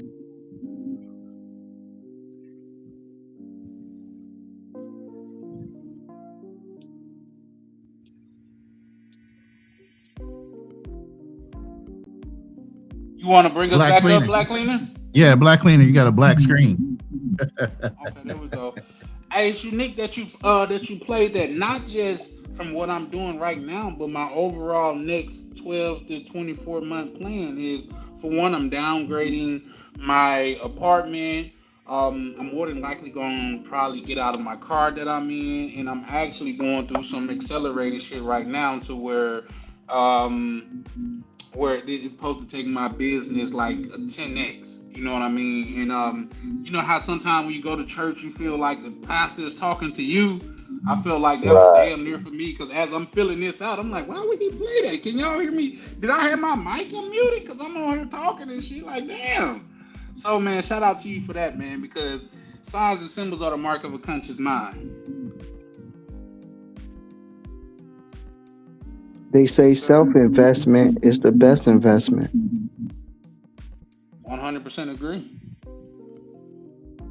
No, but that was motivational though. I mean, I don't know about selling CDs out the trunk of your car no more, but that was very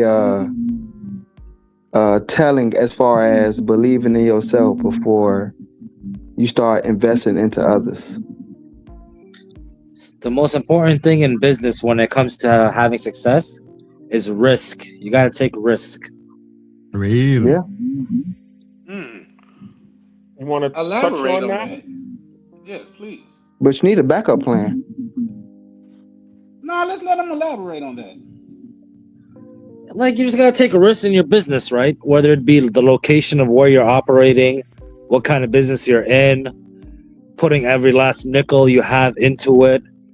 You got to have no fear when it comes to the business, of the success of your business. Because business is really, like, how do I say it? It takes a lot. Like, a lot of things have to hit on all cylinders for it to succeed, right? But the most important thing is risk. You got to do something risky. Not so much criminal, but you can't be afraid to pull the trigger, you know? Real To quick, real advance the quick. business. So you saying push all your chips to the middle, right? Hold on, Charlie. So you saying push all your chips to the middle. There's two things that I've been learning: high risk, high reward, or high risk, no reward. Or I mean, you stock can do- market, low risk, low reward. People let their investments compound over years. That's Do you called know- playing the long game. That's playing the long game, and it's less risk. They say. I mean, and I just tell felt like people, that was almost I tell people generic that all the advice, if I'm time being with their honest. 401ks. Back in 2008, when they had the market crash, a lot of people kept their 401ks at high risk, high investment, and that lost hundreds of thousands of dollars out of their 401ks because of it. So as you start aging, I start telling my clients, you need to turn down your 401k investment down from high risk to medium, and then when you get close to retirement, go ahead and turn it down to low, because that is an active fund regardless of whether you're contributing to it or not, and you do have an opportunity of losing your money. You know, people forget about it because it's out of sight, out of mind. No But doubt. the long No doubt. game is low risk. The long game is low risk. That's why it's the long game, because you getting rich the slow and safe way. Now, if you want to get rich Correct. overnight, yeah, go goddamn it, rob a bank for it. If you make it Charlie, out, you rich. everybody can't get rich and die trying. We can't, you know. Yeah, Well, you don't some have to niggas- not some niggas are cool with a not to mediocre that life. length, For but me, that's not my life. I'm not cool with that. Like, I'd rather die than just leave. Like, just to have no hope. See, what y'all gotta understand, with everything I've been through, I done made it through life and death situations because I see light at the end of the tunnel. Mhm. Otherwise, I would just be a crash out and go Yeah. kill every nigga that ever offended me. And that That's goes through my true. mind sometimes. Like, nigga, you could die and these niggas will still be living. You know Mhm. what I mean? Like, so yeah, no, I'm going. Yeah, that's my thing. But for some people, that's go ahead. yeah, sorry. No, but that's not the risk I talk about is when you're doing business, right? Starting a business or promoting the business or pushing your business forward. Not necessarily like what the analogy you use, but yeah. Just yeah, that's what I mean. You gotta be able to take risks. I understand that. But I mean, but for Elham- me, I like a safety net. Like, I don't like to take a risk and I have nothing to fall back on. So for me, I'm a little bit more calculated when it comes to like putting all my chips to the middle and then have nothing to fall back on if it all go bad, you know? But here's the thing, Elham hits. For you, foreign skies, I gotta give you a little pushback on what you just said, because you are. Oh no, how old are you again, foreign skies? Just 34. Yeah. You damn young enough to where you can be goddamn and get rich without trying. You know what I mean? Like, I say go for it at that age. Just when you go goddamn and not do it in a smart But yeah, way. Charlie, see, but the thing with that is I learn from others. So when I see a lot of people mess up and they do things and they fail or they took the wrong route or they made bad decisions, that kind of teaches me, okay, don't do it exactly like that. And if you are going to do it like that, try to have something to fall back on so you don't end up the way they ended up. Yeah, for Hey, sure. so let me say this real quick. Two people just said it right there. Elham said measured risk, and ICE comes behind that and say, I say work smart, then work hard. I'm the same way. You can take measured risk without gambling your whole nest egg. At the same time, Foreign Skies, you're 30.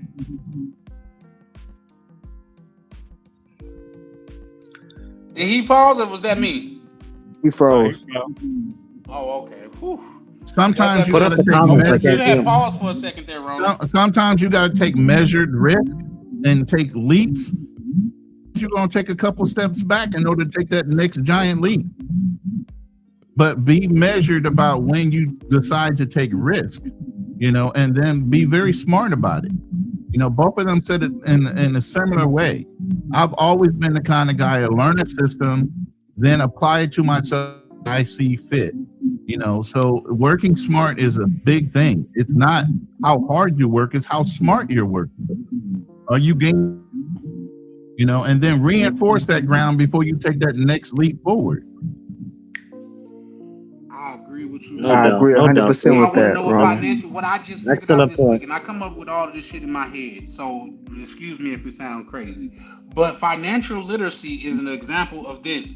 2 + 2 = 3. Y'all know how y'all like, no, nigga, that don't make no sense. Because when you get literacy on something, can't nobody just feed you bullshit.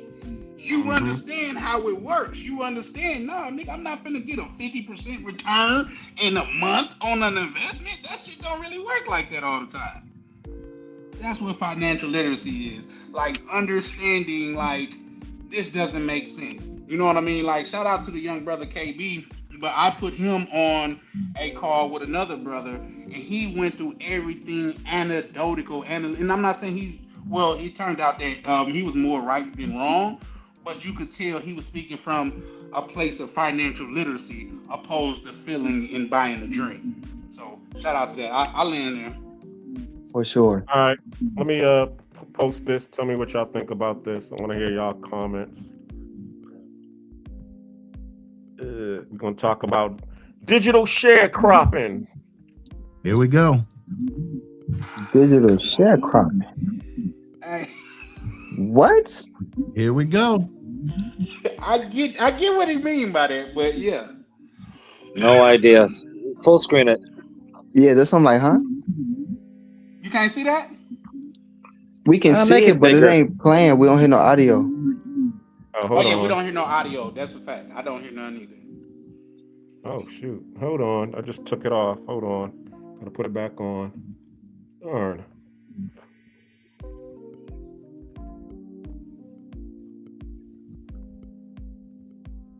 Dang nabbit.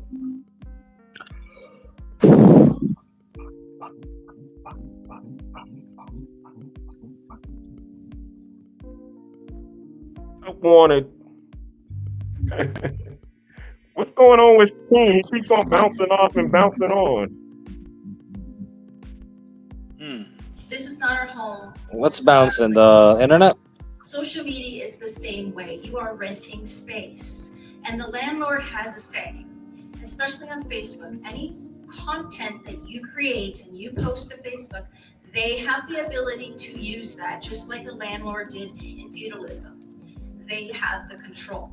So if you want to maintain control of your content, keep it on your website first, and then share it to your social media.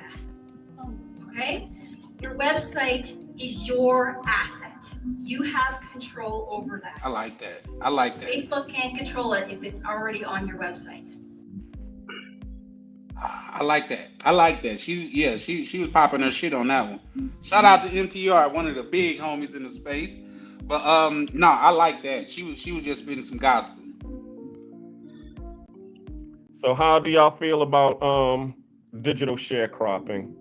About really, everybody is working hard, and now all of a sudden their spaces or their content is getting shut down and taken away because they left everything on their YouTube channel or on their Facebook, and now it's getting demonetized and taken away. I agree with her. You got to take down that picture though, and that's back on the but I agree with her for the simple fact that I have my own Facebook page. I mean, I have my own website. I have my own Shopify store. So as I start monetizing, as I start setting up affiliate marketing for whatever, that's separate outside of whatever YouTube is doing. And YouTube should be a marketing tool to point people towards your real site, your real business, your real assets. YouTube is a marketing arm, and that's how they use it. And they're marketing your material in order to get advertisers to participate. But they're marketing using YouTube to advertise, right? You should be doing the same. Exactly. What was I about to ask you? So, Mr. Swerve on, because you was talking about taking risks, and I agree with you because I'm one of those people. I'm a calculated risk taker, and because what I've noticed is when everything is a gamble, but you have some things where as what Charlie Chan was talking about, once you have financial literacy or you have knowledge about the subject, your risk becomes lower and lower. It's like driving a car. If you don't know the first thing about driving a car and you take the car on the road, the chances of you crashing that car is going to be high. But as soon as you learn how to, maintain your lane and drive at a certain speed and learn how to signal, the risk of you crashing becomes lower and lower. So in terms of being on, because you're saying that you was thinking about being a content creator, okay? And as we was just talking about earlier, there's 250 million content creators out here, or 200 million content creators. So that means that there's 200 million people out here who are driving in the on the space, in the cyberspace, and on Meta, on X, on all of these different roads or these platforms. So how high is your risk of being one of the crash out people because you don't know anything about content creation versus having, what type of knowledge to be able to be successful and be one of the 2 million that is actually performing and getting 6 figures in content creation? I wouldn't get to the level of crashing out or anything like that. If I was to do my content creation on YouTube, it'd be travel. Mm-hmm. And all I can do for that is just what's the word I'm looking for? Just produce, every week, put up new footage, speak to my followers, market my channel, and just keep going, right? Because no matter what you do, because there's some great guys out there, but all they have is 300, 400 subscribers or 200 subscribers, but they just haven't hit the algorithm. All I can do is put the work in, but I'm going to be doing a million other stuff at the same time. But I definitely think YouTube has the furthest reach of all the social media. I think YouTube can get you into places. Like get your channel to more people in more regions faster than say Instagram or Facebook. Instagram, you make no money on it. Facebook, you do make money on it. But I find Facebook more of a community related, Like, you know what I'm saying? Like, you won't go worldwide on Facebook.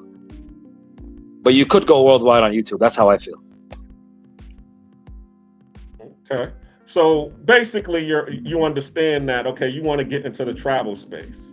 Well, you're right now, you're in the travel space right now because you're a part of the travel community. So you're correct along with all of the so but you yourself, you just told us that you're for the platform, meaning you side with the road more than you side with the people that's driving in front of you, behind you, to the side of you. And you're trying to you're one of the drivers who ain't going with the flow of the traffic. You're trying to speed off and go do your own thing. Absolutely, yeah. So let me ask you this question. Like anything else, what do you think would set you apart from everybody else that's driving along with you on this road? Well, I haven't started it, so I can't say too much about that. But if I would, my way of what I would do is, I'm just gonna give a lot of information. You gotta learn a lot from my channel. I think a lot of other guys' channels are eye candy or entertainment. Mine's will be more information, I'm gonna try to take my subscribers or my audience on a journey into the place and to understand the place. When you see my video, I want them to get a good idea or a picture of what's up over here. A lot, like, I'm not gonna go to LA, for example, and stay in Beverly Hills or Venice and say, oh yeah, LA's awesome. I'm gonna be every part of LA. Then I'll give my verdict at the end. That kind of thing, Okay. So what do you think that other people are doing wrong that you think that you'll do right? You named one point that everybody's trying to be eye candy, but what are some other things that you see that are in the travel space that they're doing wrong? I don't know about if they're doing wrong, but what I don't like that other people are doing is everybody's going to the same places. So for example, there may be like 400 guys with Sasua footage, you know, and nothing new or interesting about Sasua. So that's tiresome, for example, you know.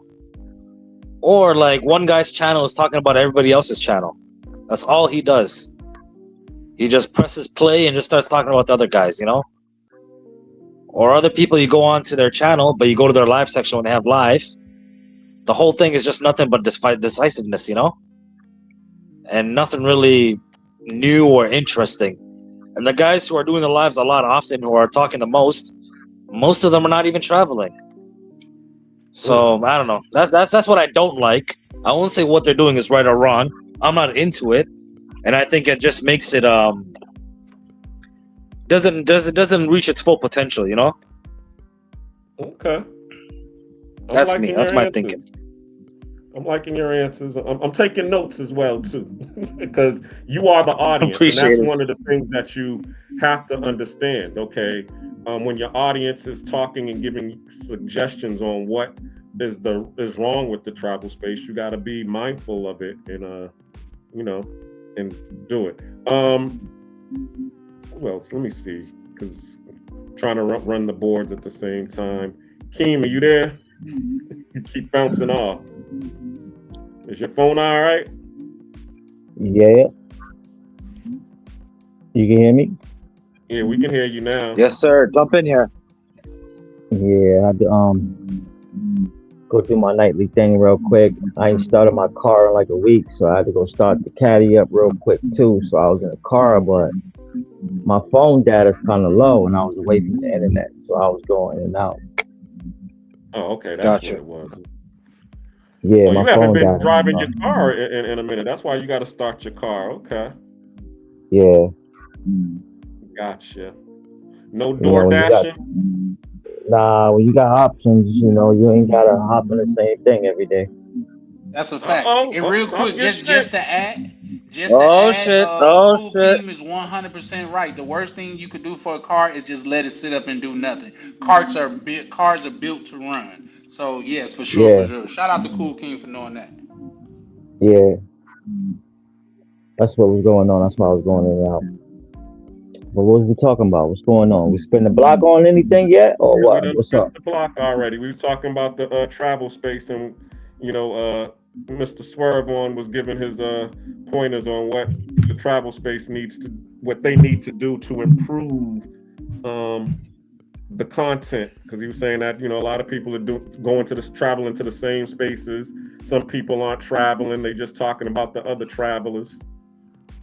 So he was saying that if he was in the travel space, or when he gets into the travel space, those are the two things that he's not going to do. Yeah, the negative shit. Nobody wants to see the negative shit at all, man. Absolutely, it makes us all look bad.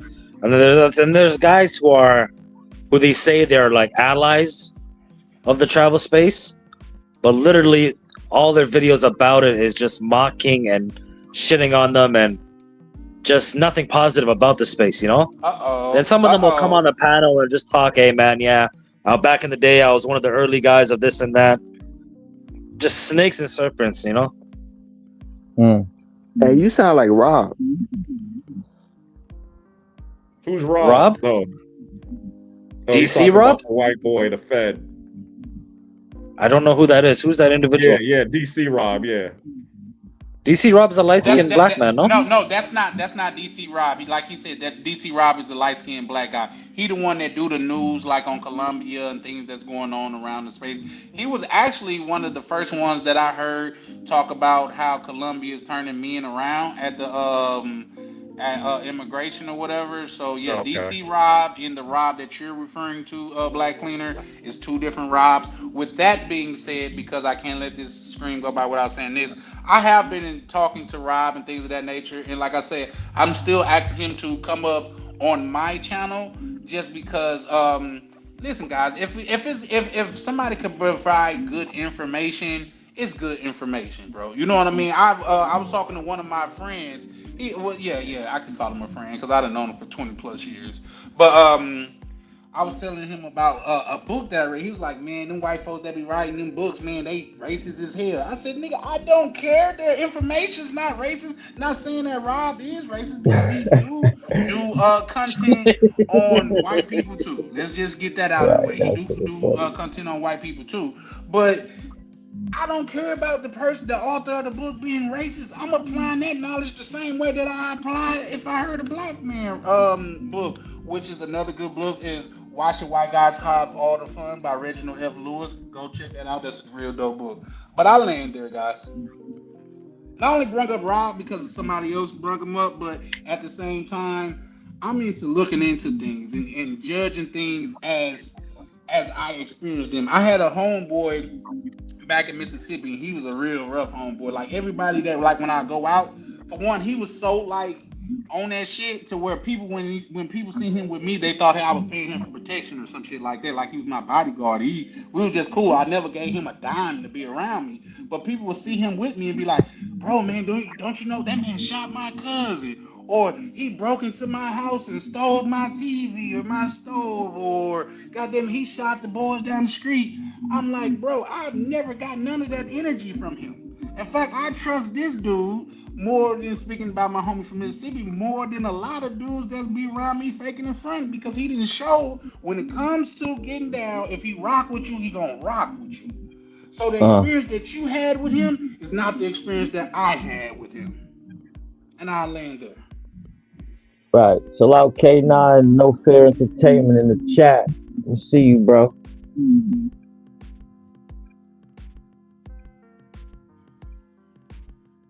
Let K9 come up. Shout out to the good brother K9, man. One of my good brothers. K9, appreciate him coming up. Shout out to the West Coast in this thing, man. Yeah, come up on the panel, bro. You're still in the chat, doggy. You are always Even for a couple invited of minutes, to come on up. Yeah. Yeah,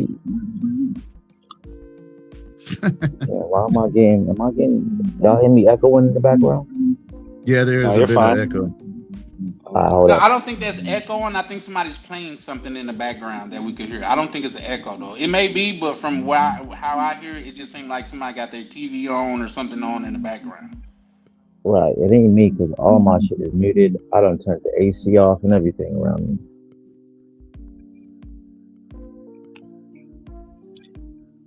I have a question for you guys. A lot of us already been to some of the main places, the Colombias, the DRs, the Brazils, the Tijuanas and things like that. What do you think is the next? What's the next destination that's gonna be popping?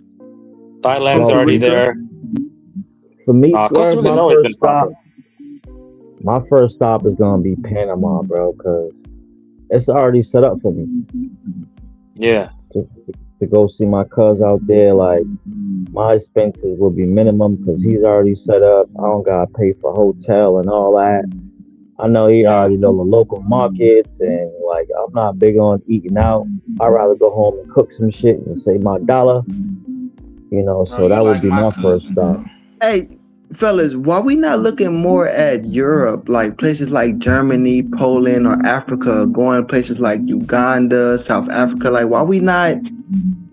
And I can't talk, but right, I was just gonna say that. I'm just curious. I'm just curious. I'm down with everywhere but Europe. I'm not a Europe fan myself, but I'm down for anywhere else. Broken Berlin was on the other day. You know, we got brothers that were in the military that were stationed over in Germany, have children over there. So Europe is not out. It's just in this little space that you would call passport bros. Yeah. They need to go and find a black woman in Europe, even though they're there. You know, they want black Germans, black Polands. Yeah, absolutely. They're all over the globe, but they don't realize that it's too cold. One, they're looking for economic. Even though you can live economically in Europe, people just don't realize it. That direction. Yeah, brothers look for they look for that cheap flight. They're looking for that cheap, short-handed flight that they can turn around in maybe an hour to 3 hours and be where they need to be. They ain't trying to catch that maybe 7 to 10 hour flight plus. I ain't gonna lie, Ronan. I'm becoming a little bougie, and I know I gotta. I'm still figuring out how Ain't to nothing wrong with trade being in. bougie. Ain't nothing wrong with being bougie. Keep going. Shit. Hold on. bro. Go ahead. I'm still figuring out how to stop trading in my time for money, even though that's a long game thing for me, because you got to make money to pay your bills for your livelihood and survive in America, things like that. But coming 2027, fellas, I'm a little bougie. Look, I'm gonna be real. I haven't been out the country. This May, April 11th, I haven't been out the country since I left for Turkey, but which is for a medical thing. I haven't been out the country in 4 years. So I'm taking this. So I'm taking this birthday. I'm taking a whole month for my birthday, which is I'm going from May 1st to May 31st, and I'm going to the DR, and I'm having a fucking ball, and I'm flying business class for the first time. And I know That's a waste of your money. Shout out to you, young brother. Salute to you, but that's a waste of your money. No. Cleaner. Let that man ride the way he want to ride. A rich white guy on his deathbed, he was dying broke, and they asked him what he do with his money. He said he spent half on it on drugs, women, liquor, and vehicles. And they was like, "What about the other half?" He said, "I wasted it." I'm saying that to say, if you see fit for your money to do that, bro, it's your money. You get a chance to do what you want to do. I fly first class every chance I get. It just got to be economical, but I fly first class every chance I get. I pay for a credit card that costs almost $1,000 a year to just own the credit card, just because of the access that it gives me. So I would never tell you that, like, say now if you was out there just throwing it in the air and letting it fall on bitches, I would say that's a waste. No. So basically, enjoying yourself is never a waste, in my opinion. But Black Cleaner salute to that. off than I am. Hold on, Black Cleaner. Just let me finish. So, go ahead.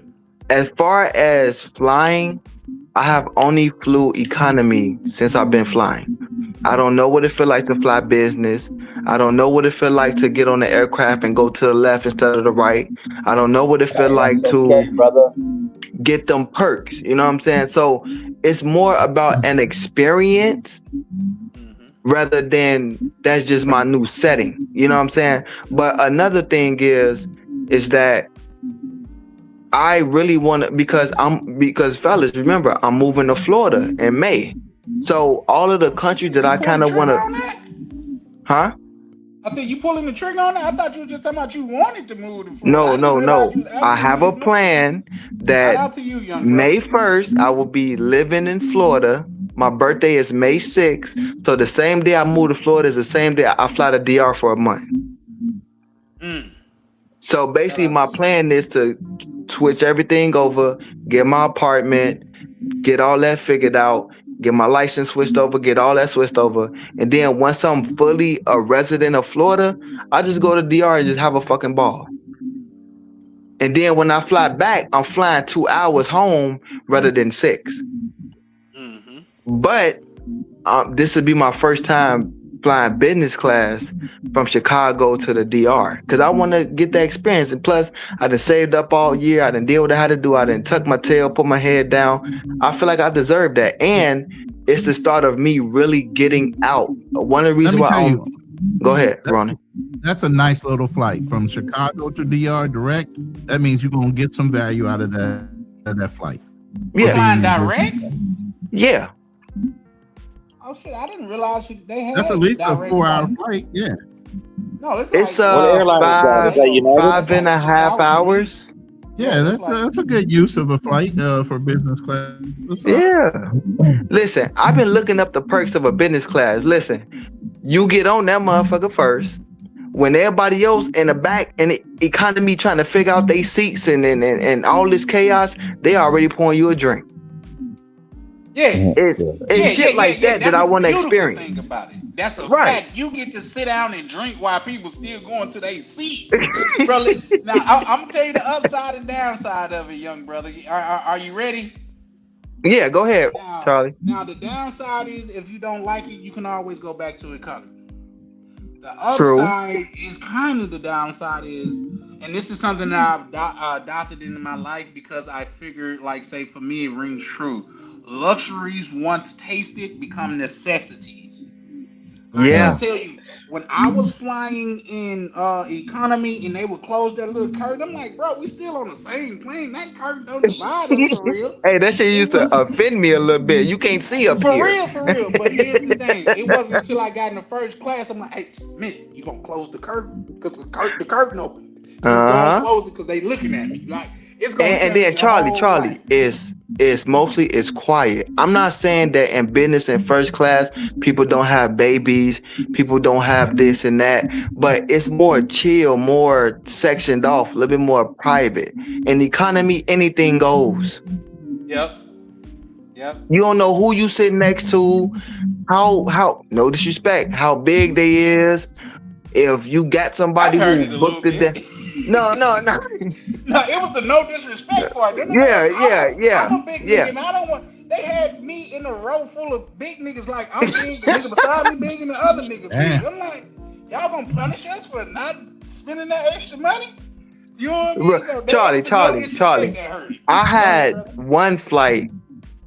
Okay, so you know how people will book a actual seat, but the seat had two people. It was a black dude and a black girl. The girl would sit on his lap, but it was for one seat. What? So, okay, no bullshit. Nah, they was breaking the law. They can't do that. No, look, they fixed it. But before that, she was really gonna sit on that man's lap for 6 hours. Mm-hmm. They're trying to join the Mile High Club, brother. They gave her a free seat and said, "Ma'am, we cannot let you fly like that. You need a seatbelt on for safety issues. We have a free seat we can give you." But if they would have never said nothing, she would have sat on that man's lap, tried to put the seatbelt over both of them, and they would have flew like that for 6 hours. I say, I gotta get the fuck out of the economy. There's no way. It's such thing called as laws. I gotta get the fuck out of here. My actual blood sister has worked in the aviation industry for 20 years. Do you know there's called a contract of carry, which means that these certain things that the airline have to provide for you. That's why, like, say, if they cancel a flight and it's not due to a natural incident, they got to give you a refund, not just a credit, but a refund because of that. Now, what I'm saying is that they're not letting two people on the plane for one seat. They just can't. You gotta show like when you go through and you like beep, the little boarding pass joint is for you, that individual in a seat. There's not gonna let this was on Spirit. I don't know how the fuck. Oh hell no! Listen. I don't know how they got on, Charlie, but they got on. Right? Now you should live with that. Anything goes with Spirit, bro. All I know is that when I got to the row and I'm looking like, okay, I got the seat by the row.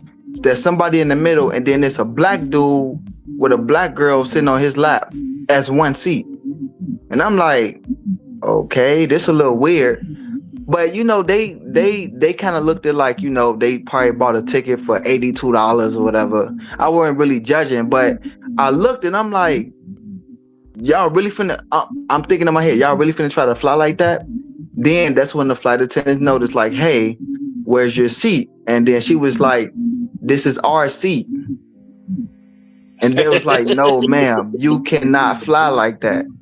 So they were like, we're going to try to find you a free seat because you cannot fly like that. If there's no other seats available, you're going to have to get off the plane. And you know how I ain't trying to be funny, but you know how people is and attitudes. I ain't live, and then I'm like, yeah, we ain't even gonna do that. You have an attitude all you want. The law is the law. Which is true. But to make a bigger point, that's one of the reasons why I'm like, let me try something different. You know what I'm saying? All I know is economy. All I know is to the right. All I know is being smushed up, and I'm a fairly skinny guy. You know what I'm saying? So when sometimes I get on flights and I see the uncomfortableness, like when I flew to Turkey, I was on that flight for a long time, and you don't got no leg room. Then you might be next to people who, you know, for whatever reason, Charlie, or a panel, you know what I'm saying? And it just made me think, I wonder what's up there. What is up there? Let me get up there for once in my motherfucking life. Let me see what's up there. I'm going to tell you right now. I've been sitting here listening to you talk, and I understand you want to pay for the experience, but yeah, I'm going to tell you this, okay? Mm-hmm. How much money did you guys save for that business class that you paying for? I'm gonna top out at about 2,500. Yeah. Okay. One way You gonna take or round trip? Now, I'm glad you said 2,500, right? Because shout out to our man Boxley. I wish he was on the panel. Because that was actually one of the things that he was talking about with what he does. He actually took $2,500, right? Mm-hmm. He invested that $2,500 into a barbecue kiosk that he created, Mm-hmm. and went out there and sold barbecue where he lives at. $2,500. Mm-hmm. He made his $2,500 back in 2 days, and the business is still running to where he continues to make money. So the reason that I'm saying that is a lot of times that's what we do, and I'm hard on that because, you know, I'm the person who actually read Rich Dad Poor Dad, and one of the things that he was saying that he does is he understands the process. He takes his money, okay, and lets his money work for him. Meaning, okay, he'll take the money that he actually went out there and worked for, the $2,500, and he's going to invest it or buy an asset, okay? And then that asset is going to pay for his experiences that he wants. So I was trying to find it on YouTube, but I couldn't find it. But he said, you know, he wanted a Maserati. So his wife, you know, he was telling his wife, I want a Maserati. And his wife said, well, you know what the process is? Process is you need to go buy an asset and let that asset pay for your Maserati. So my advice to you is if you want to be in business class, don't take your hard-earned money, okay, and go buy the business class, because now all of a sudden, yeah, you done had that 1 or 2 hour experience to be like, yeah, I was in business class, yeah, that's good, and now you got to go back to work. How about taking your $2,500 and buying something that's going to actually put some money in your pocket in a couple of months, i.e. a vending machine? You could take your $2,500, go find a vending machine, go find a place to put that vending machine, and then wait. And then in, you know, a couple of months, you'll get your $2,500 back from the vending machine money. And now you can use that vending machine money and go buy your first class or your business class trip. But guess what? After you done had your experience, your vending machine is still working for you. Mm-hmm. And that's all I'm saying. I'm saying, and Black Cleaner, I agree with everything. I agree with everything you said. You give a lot of good wisdom and you give a lot of good forethought as far as the bigger picture of things. But to be honest with you, Black Cleaner, that's not my journey right now. I got my own plan. I got my own steps to my own. No. But I want to let you know that's a good idea, but that's just not where I'm at mentally. I'm gonna keep that. Now, I'll keep that in my notes. But what I'm trying to do is first I'm trying to 25 on a 2-hour experience. Gotcha. Moving on. What's Not up, a 2-hour Yo, how you experience. doing? Man said, what's up, bro? Hey, Black Cleaner. That man said, fuck that shit. I ain't been out the country in 4 years, bro. I'm trying to get down there to clap. Who's that, McGee? Yeah. Shout out How Miguel. you do, good brother? Hey, what's up? What's up, bro? What's up? What's going on, man? Yeah, man. How's everybody? How's everybody evening, man? Miguel?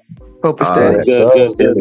Chilling. What's going on? What's going on, panel? I just had to drop in real quick because I was I don't know. I just I was comic relief in the chat. So I was like, man, let me hop on for a little bit. I'm kind of bored. Shorty sleep. I put her to bed already, so I was like, shit, I'm still. Yeah, listen to the way he said that. I put her to bed. Hey, that's no cap. The best thing about putting a chick to bed is waking her back up. The best part of waking that's up. A rule in my bed, you ain't sleeping with no clothes on in my bed, baby. I need free reign. Look, is Miguel in your cup? Stirring like coffee. Stirring like coffee. Another thing, young brother, Foreign Skies is something that you're gonna look into because I feel you. It wasn't my goal to change your mind anyway. I think that right there could actually put fire into you to make you want to come back and want to experience that again. That's why I say luxuries once tasted become necessities. Mm-hmm. But also what I was going to say is looking to see what else because I know with a lot of business class or first class flights, you also get access to the lounge. It's a completely different airport experience. I used to work at a lounge, Charlie. I used to work at the damn Admirals Club. I used to work for the people who come in, eat, shower, enjoy the lounge before they take their flight. Mm-hmm. So I know all about it. You know what I'm saying? Yeah, but it's a different experience. All y'all are giving good examples. It's just already have something that I'm working on. First is transitioning out of Chicago to Florida. Second thing is finally enjoying a birthday how I want to enjoy it. Everything else after that will work itself out. But I got plans. Like, honestly, I'm trying to get into because when I get to Florida, I'm trying to go to trucking school. And get my CDL, get my hazmat, get my tankers, start making that good money, and then start investing. You know what I'm saying? While I'm making, 70, 80, 90 grand a year, start investing that money, keep my expenses low, and then just go like that, Yeah. But I appreciate you get in the hazmat transport, you're gonna make way more than just 70. I just Rona, leave it there because I would rather the brother be pleasantly surprised than let down. Oh, fellas, and I got an announcement. I got approved for my TWIC card, and it's on the way in the mail right now. Okay, I got my TWIC. I had my TWIC and my Merchant Mariner. That's how I got into the whole hazarding waste. That's what's up, Black Cleaner. Yep. So I got me a federal clearance, and I'm proud of that. And this is my first step young brother. And this is my first step working towards getting the trade that I want. That's gonna be AI proof. That's gonna keep, your living stable as far as things. Because America is only getting expensive, and these little office jobs ain't gonna help. Yeah. That's a fact. Like I say, I was just looking at an apartment today, and the chick was like, well, the area that you stay in is so nice. Why do you want to move? I said, for one, we got 2 more, and I don't never want to make anything political, but this is just I said, for one, we got 2 more years of this administration, which is to say we don't know what's going to happen. So my goal is to hunker down and be prepared for it, because as every man on this panel should know, it's best to be proactive than reactive, because reactive costs a lot more than being proactive. What you say about that, Ronan?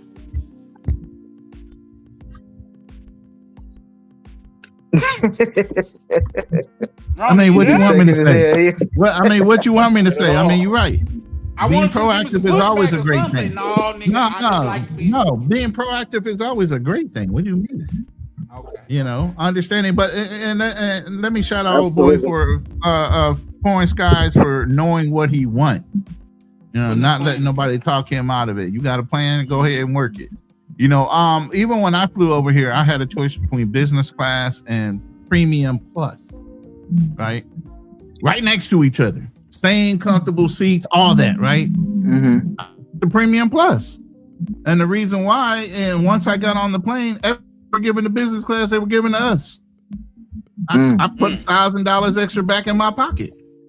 Yeah.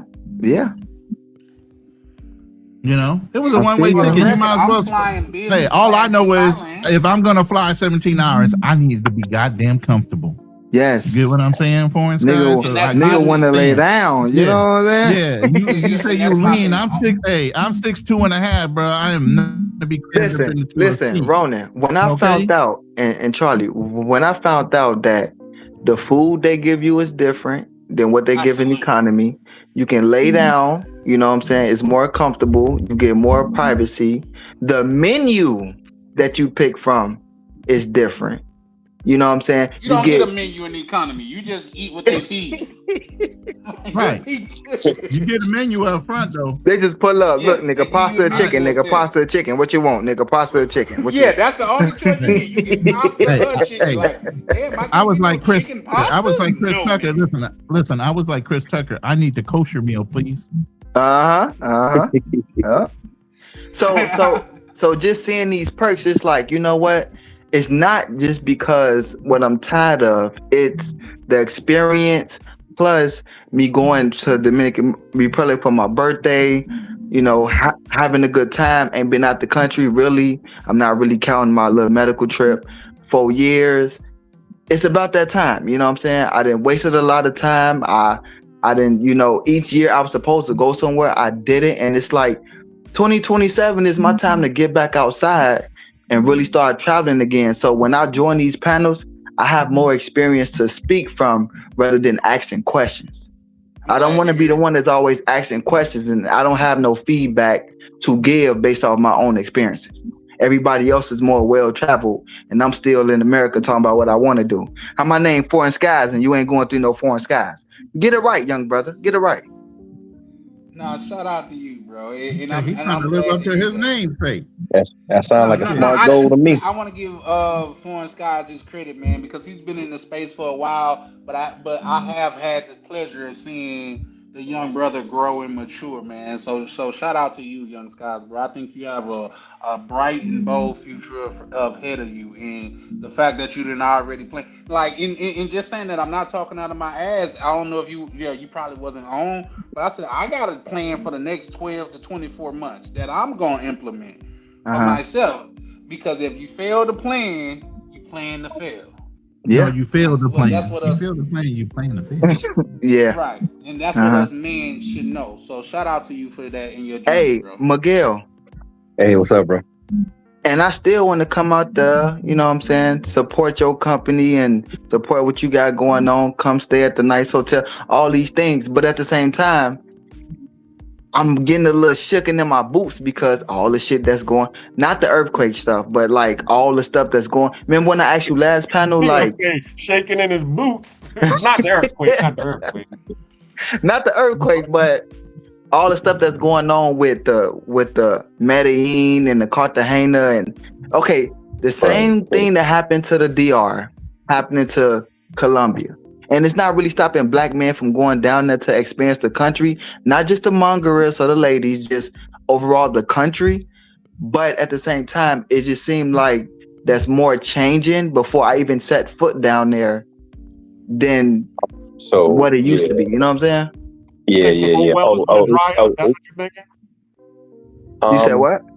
You think the well's going to dry up before you get there? No. Black cleaner, the way Black American men are looked at down there in general based off certain behaviors and certain things that's been happening to us, even if we're coming down there with a good mindset and, you know, want to treat people good and have a good time.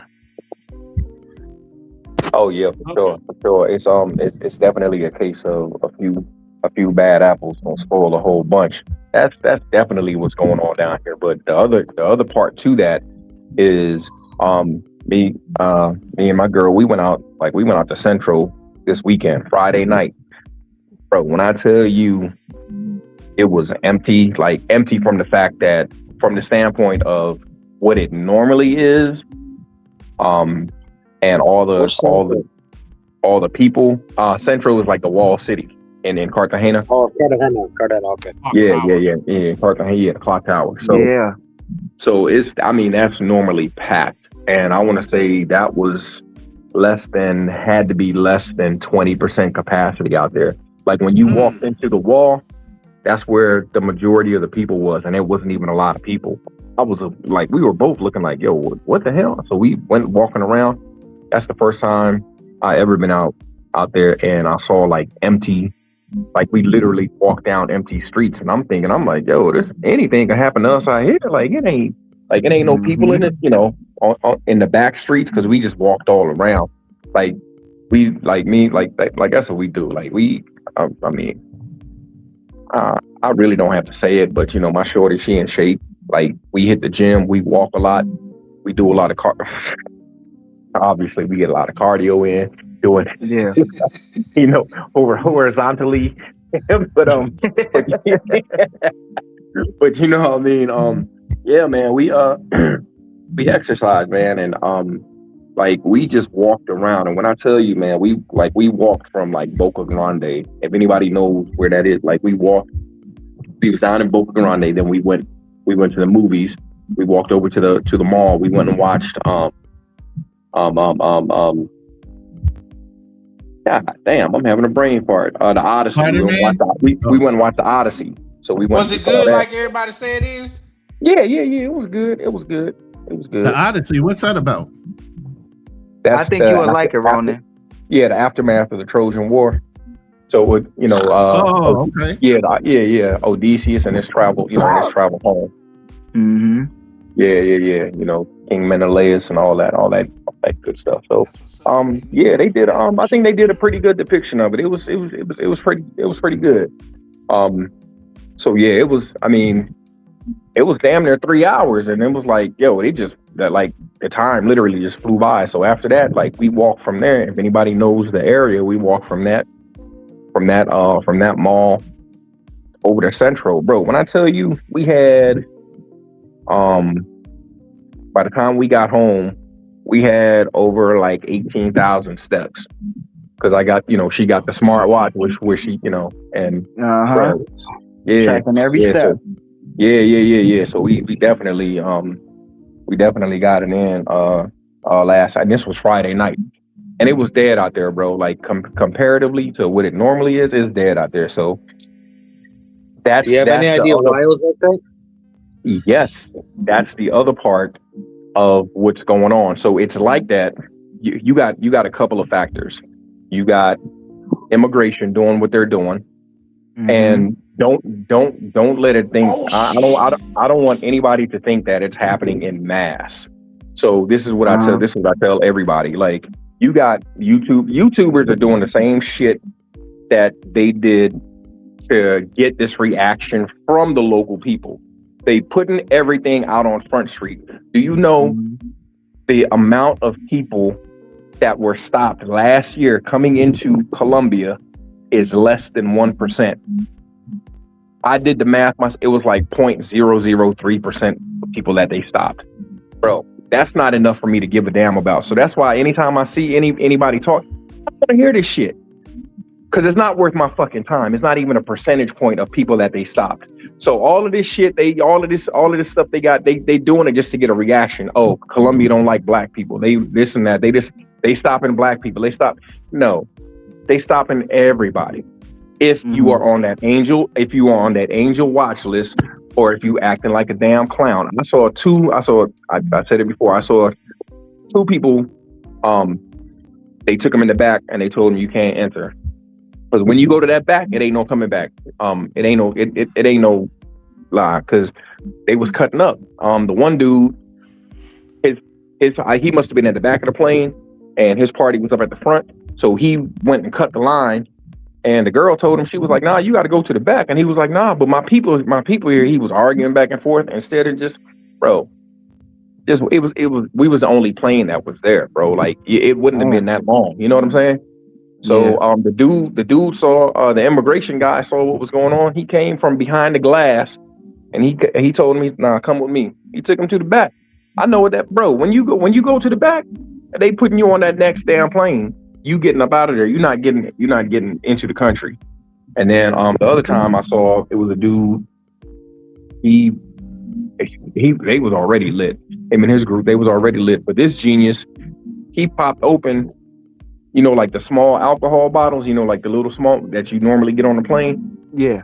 I guess he must have got some, and he brought them in with him. He popped it open in the line. Everybody looking at him. Damn goofy. They got him up out of that line with the quickness. Nah, you come with me. Come with me with your stupid ass. You can't even wait until you get past. Goofy. Goofy Troop 3000. Yeah. So like and he probably got it out of business class, didn't he? So it's stuff, you know, it's stuff like that. Yeah. This is You know what I'm saying? Shit, man. You should know better. Right. It's stuff like that. It's stuff like that. And you will have, and that'll be the same stupid, pardon my French, but that'll be the same stupid motherfucker that'll get back and then get online. Oh, they ain't, they ain't let me in because I was black. No, they ain't let you in because you was fucking stupid. Mm-hmm. But Miguel, I'm talking about men like me who haven't even been to Colombia. And I'm not saying that you're missing out on anything because you're supposed to move different and don't move like others. But it's just the eye that's on Black American men going down there. Even if you a stand up to do person, you ain't on no bullshit. You coming through the right way. You respect the country. You respect people. Did you hear what I just said? Did you hear what I just said? It's less than 1% of people that get stopped. It's the same. It's these YouTube niggas doing this shit for clicks. The same shit how they put women on, and now and so like, look, let's be for real. I'm gonna give y'all look. Prostitution ain't going nowhere in Colombia. Prostitution ain't going nowhere in the DR. Prostitution, like these countries that have it, that is a part of their lifeblood. And so I hear niggas say dumb stuff all the time. Oh well, they gonna miss our money. They gonna this and that. No. All you doing is resetting it back to when the price of box was a couple of damn pesos. Cause y'all was the stupid ones coming out here paying $200, $300, $400 for box. Mm-hmm. Like so now when you not back here, when you stop coming because you think or whatever you think this and that, guess what? It's just gonna go back. It's the market, bro. It's just like, bro. Man, y'all were buying. Coochie is on the NASDAQ. Yeah, Cootie's on the NASDAQ, bro. Y'all finance all kind of fucking mortgages. Yeah, Cootie's a blue chip stock. Yeah. There was a run on it, and now inflation is kicking in, and now things are starting to come back down to what you know what I'm saying. Things are starting to come back down, but the correction. Stock was overvalued. So what's happening with that? With the new president that they enacted now, everybody trying to get on his good side. So they trying to, like the mayor down here, he's trying to act tough. They had the immigration and the police out at the beach doing all that, and it was just like and they want it up under the guise of we don't want sexual exploitation of minors. Mm-hmm. Well, who pointing no real thing like yeah, I'm with that too, because we don't like the degeneracy at all. Yeah, and that's a good thing. So get them on up out of here. Like, nah. But if you wrap them all up.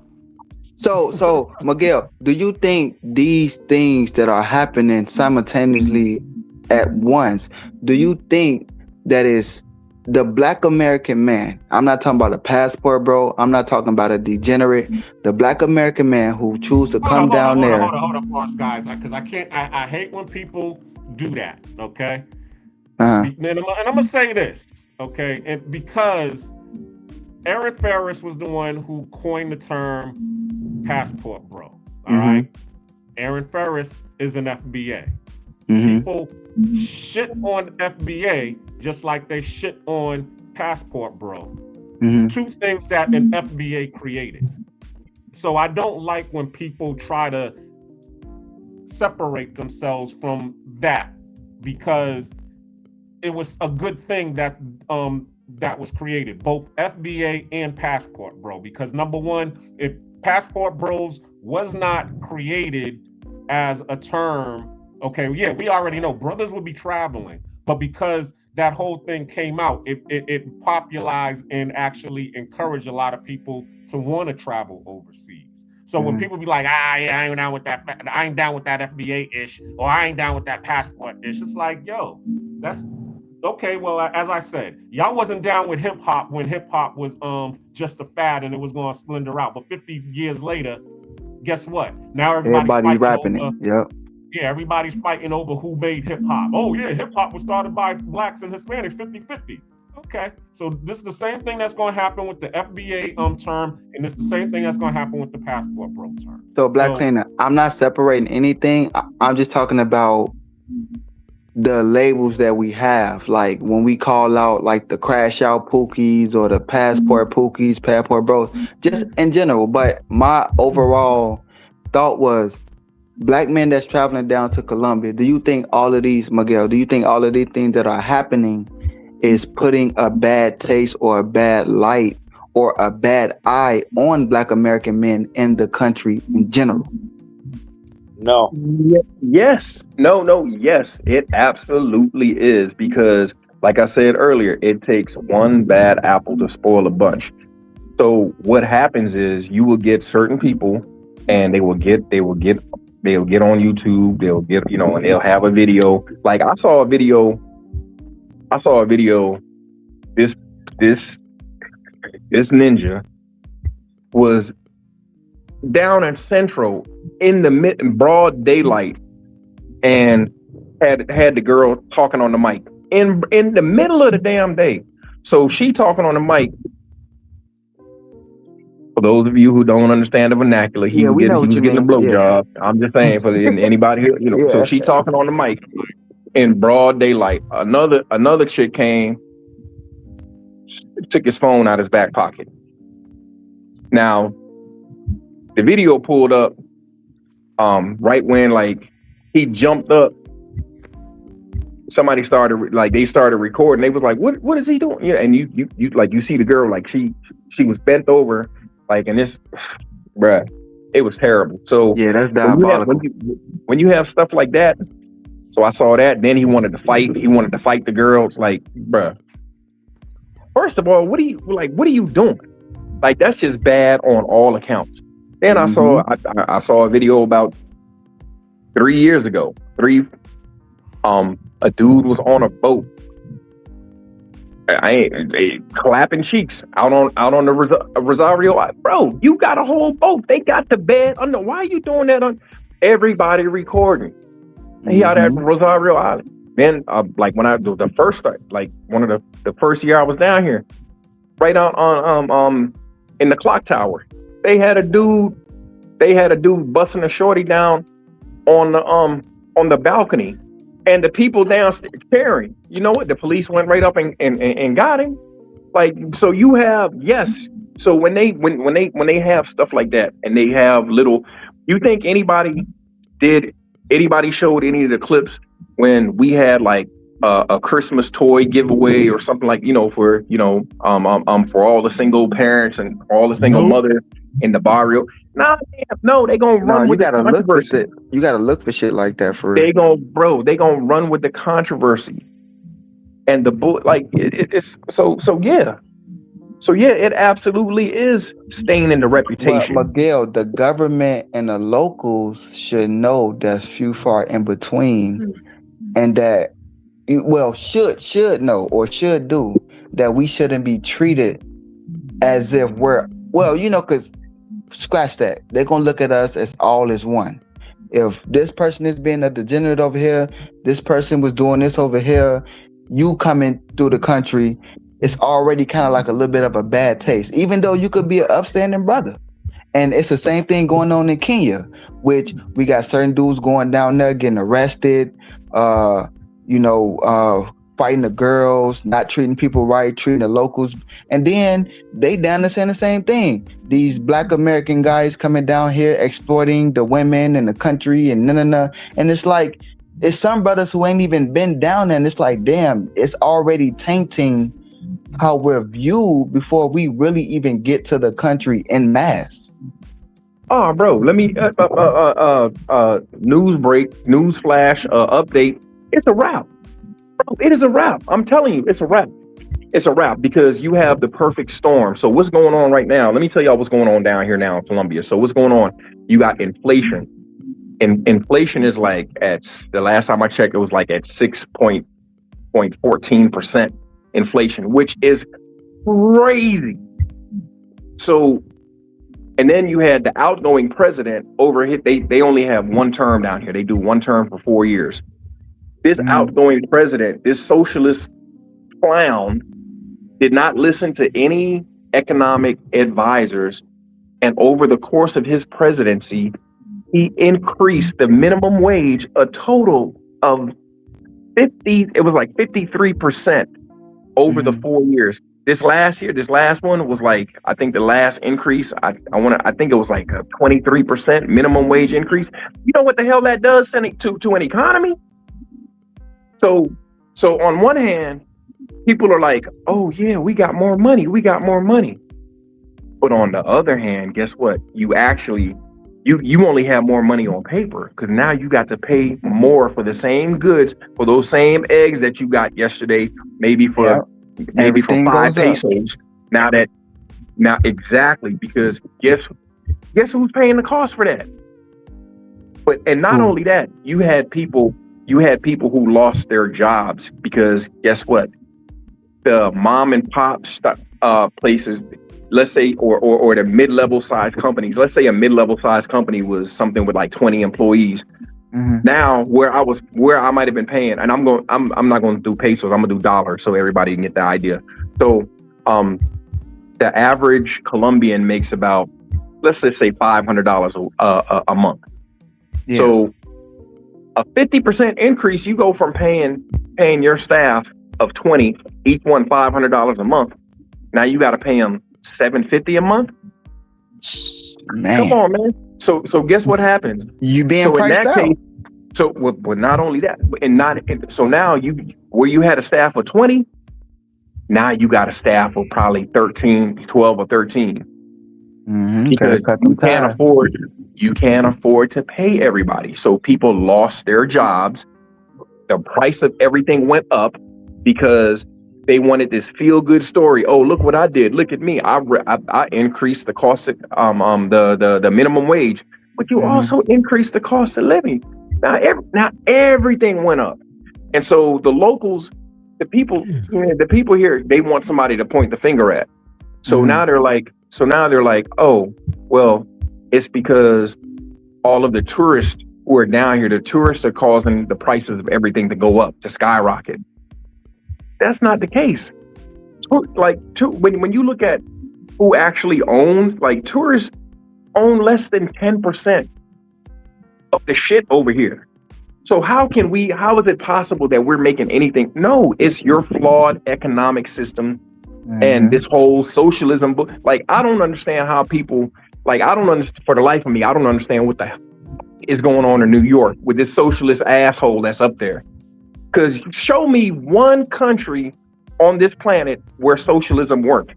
I don't understand what's going on now. Like, people in the States are like, oh no, everybody got to have this. Everybody, and that shit does not work. And I can give you a little political. Yeah. I can give you a microcosm. Let me just give you a microcosm of what socialism is. So for me personally, I tell my pops, I'm like, hey pops, man, I experienced socialism. He's like, what are you talking about? We're a democracy. We're this and that. We're capitalists here. Yeah, but I worked for the government. So when I first started working, right, we had the evaluations. We had our annual evaluations. Well, guess what they decided to do? So because some managers and some supervisors, they were just copying and pasting the evaluation from the prior year onto what, they would just copy and paste, boom, boom, boom. So HR was like, oh, well, we'll just do away with evaluations. How the fuck you gonna do away with evaluations? We just gonna give everybody the raise. It don't matter. So I'm over here busting my ass.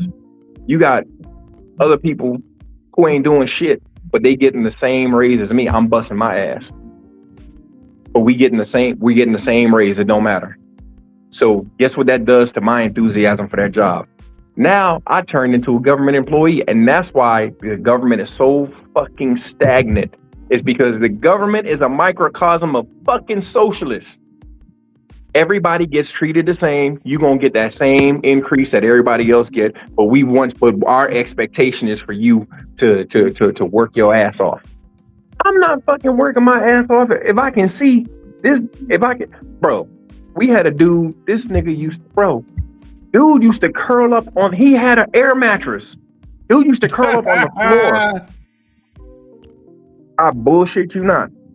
Dude used to take naps like he was like he was in kindergarten. He used to take naps. And do you think anybody in management said something to him?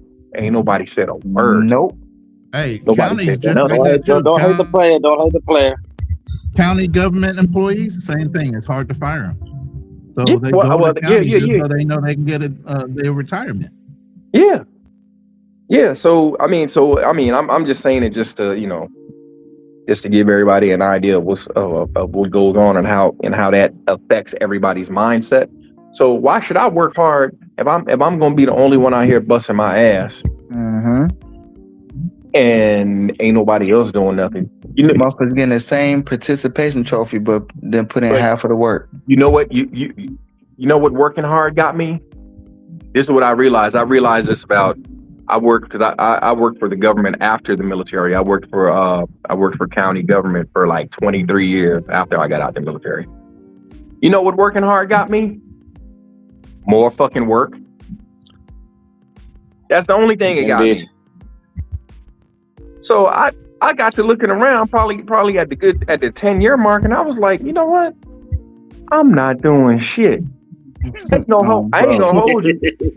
I ain't gonna hold you. They should have been fired my black ass. Yeah, they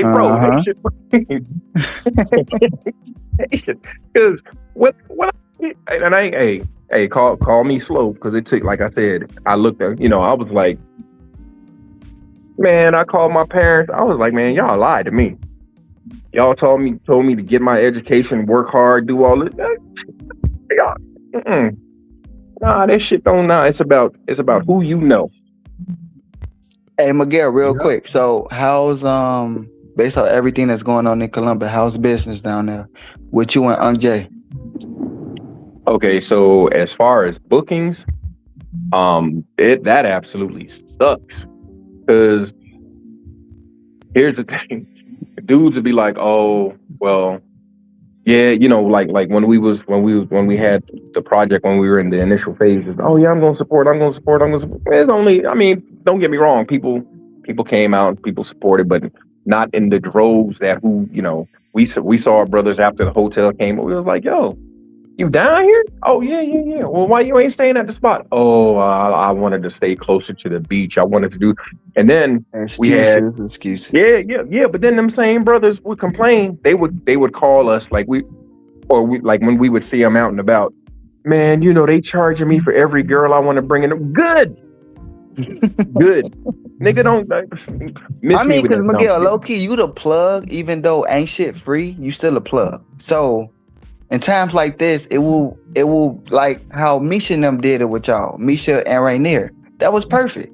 That was absolutely perfect, and shout out to them and like everybody who stays with us. And this, bro, well, everybody except if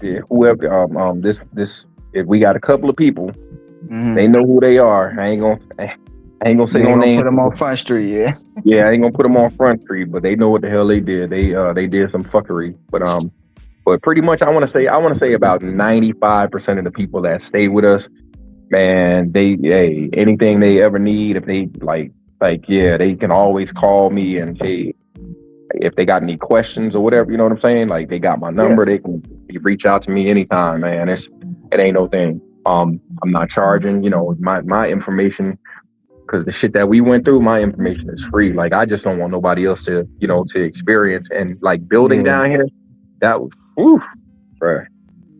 It's not for the faint of heart. I do not recommend it. Do not recommend it. Is why. But the good thing about what y'all got going on is longevity. Like, y'all gonna survive the storm. You know what I'm saying?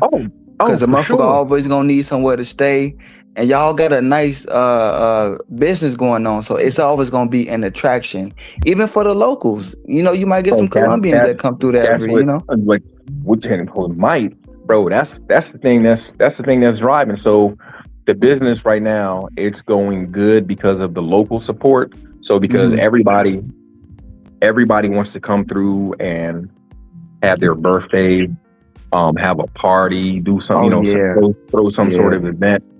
Like, yeah, so people, the locals be coming through. Like, so yeah, we booked out with like events.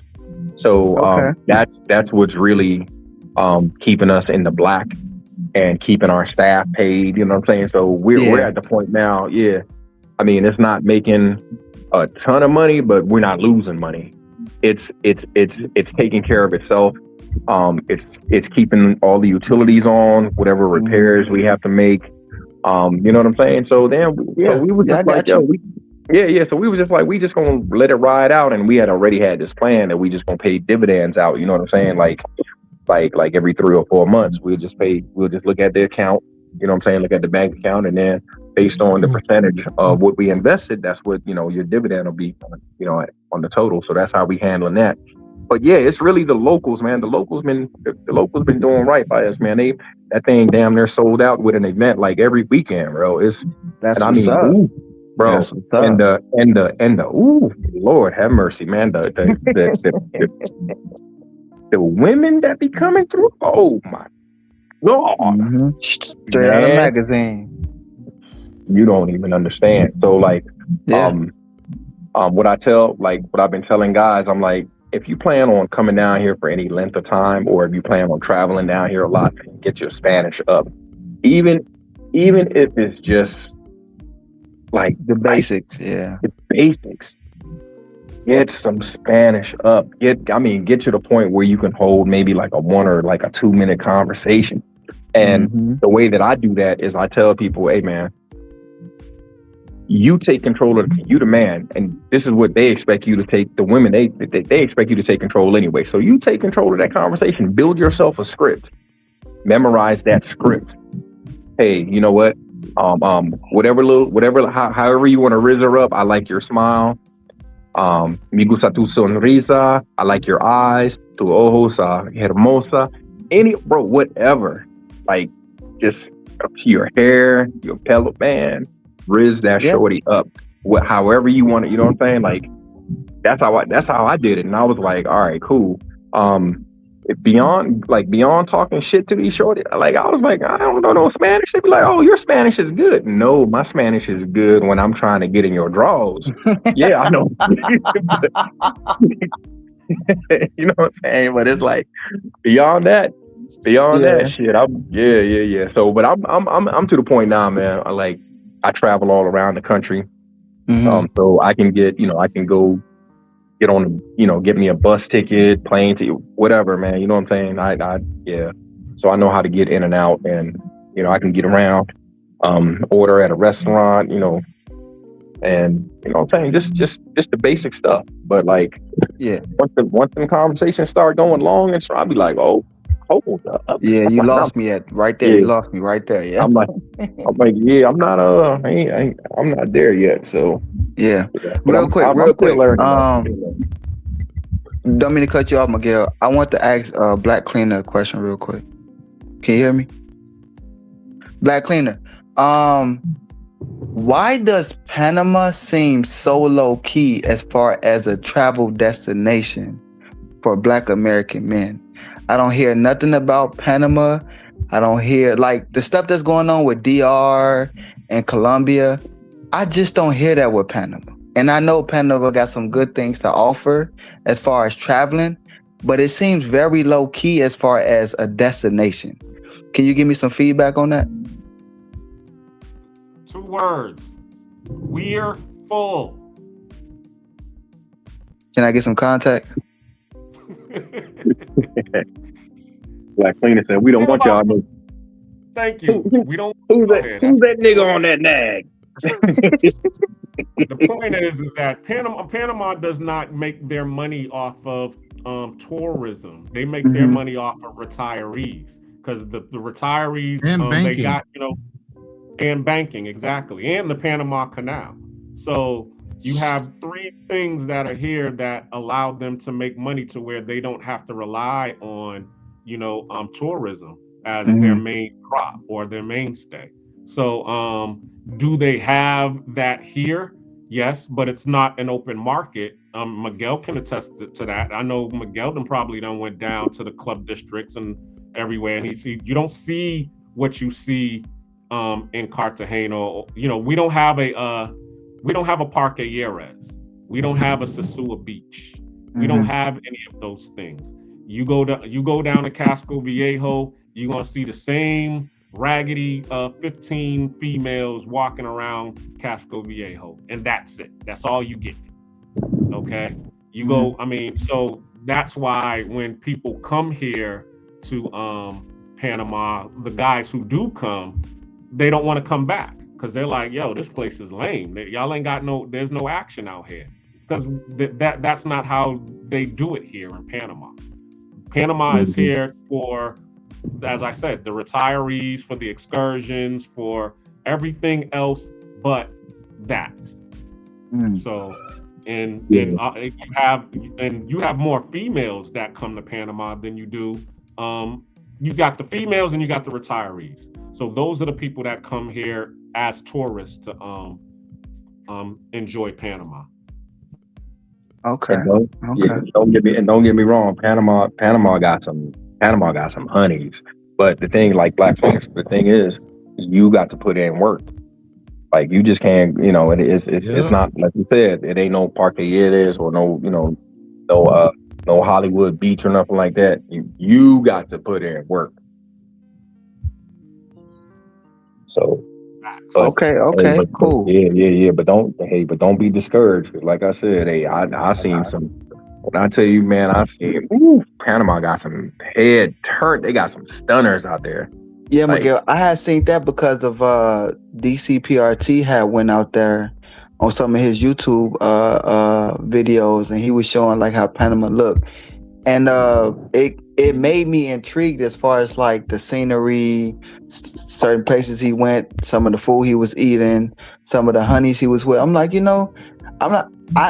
it made me want to go to Panama to experience the country in general, because it looked like it's a beautiful place as well. Not just a Colombia or DR or nothing like that. So yeah. Panama's business class. You gotta pay. Yeah. Yeah, in Panama, like Panama City, the infrastructure is, it's a lot better. Yeah, it's a lot better than that.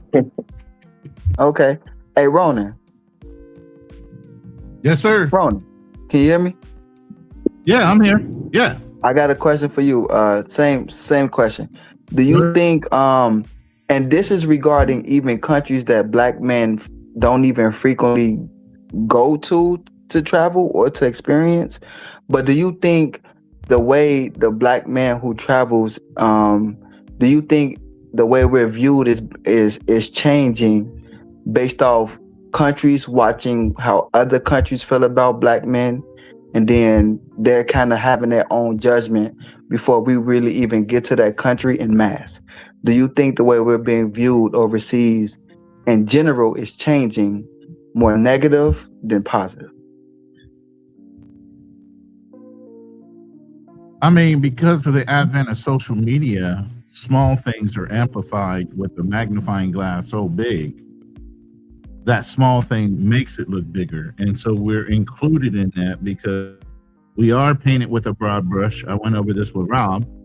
So it doesn't matter whether I'm not a passport bro and I've been traveling for years. They're looking at it coming through the gate.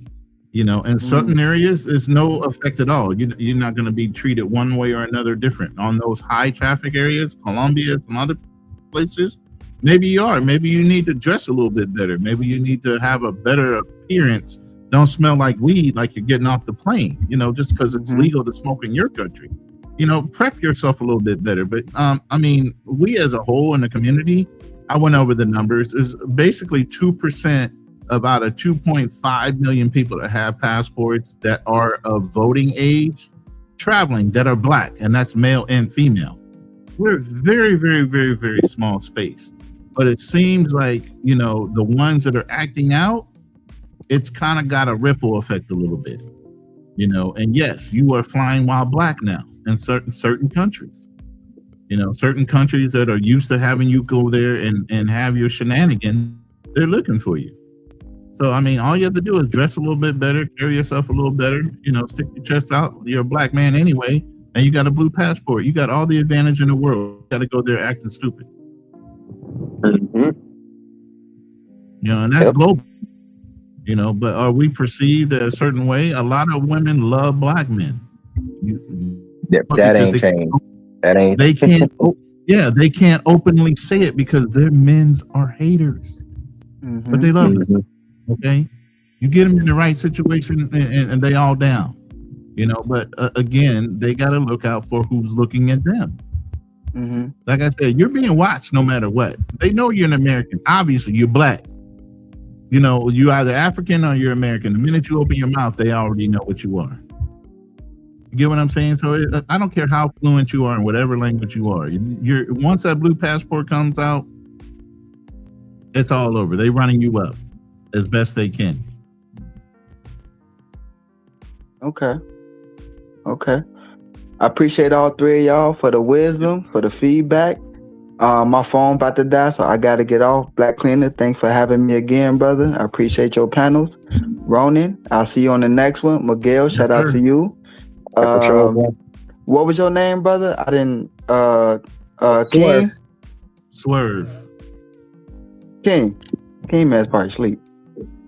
But yeah, shout out to you, King and Swerve. It was nice meeting you, bro. It's my first time on the panel with you. Nice talking to you. You had some good insight, even though you was getting some pushback. But that's what we do over here. So, but y'all all have a good night, and I'm gonna holler at y'all on the next one. Rona, let me know when you go live, bro. Yeah, I mean, are you subscribed to the bell notifications? You should know. No, see, the problem is when you be having your lives with Fearless, I don't know. It be you, Fearless, and Black Man Travels. I don't know if that's open panel, if that's personal panel. So I don't pull up. I just watch from the chat. Last week, what we normally do, if I'm going to have a panel, it's usually going to be an invited panel first. Because I want to get certain points out, and then we open it up. So even last Friday with Lions Den, we might have a panel that starts off the show that are controlled because they have certain inputs based on the topic. And then we normally open it up towards the end for everybody anyway. So Okay, I bet. Well, I definitely pull up. I thank all y'all and keep them passports stamped. I'll see y'all on the next one. All right, bro. Take it easy, man. Sure. Charlie Chan, you back on? Yes, sir. Okay. Glad to see you. We saw you run y'all know off. I be going crazy with these late night bank runs, man. I almost missed my little deadline, so I had to run to the bank real fast. Yeah, we saw you. Oh, fuck! Ran off. I thought the house caught fire or something. I had to make sure you was okay over there. Yeah, no, for sure, man. Hey, listen, this is a coach's question because we know we making the culture great again. In the words of Mysticals, if you see me fighting a bear, what do he instruct you to do?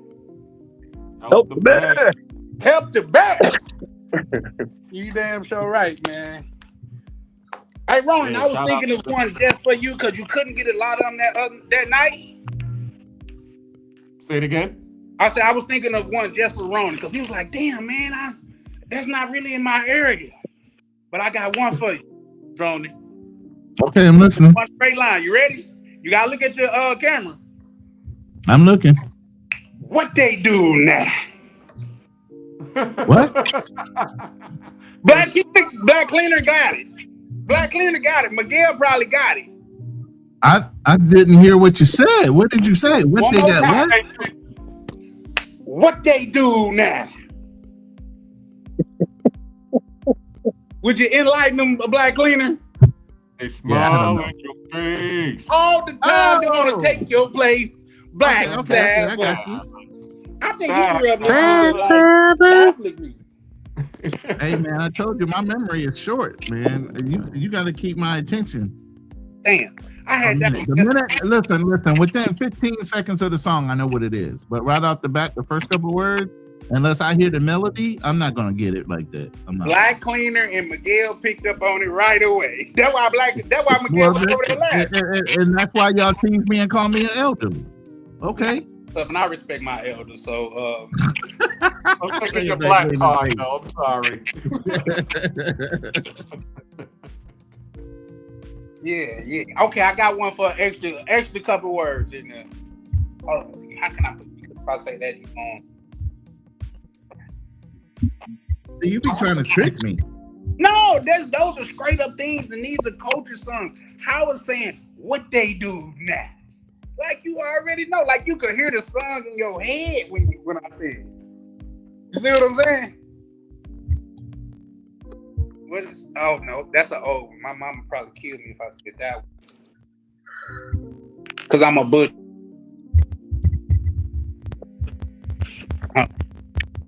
Can y'all hear me? Yeah, sir. Damn, I'm trying to get. You can't drive. Mm. Get like it all. Right. That's what I was thinking of. That's the thing I was thinking. Great minds think alike, don't they?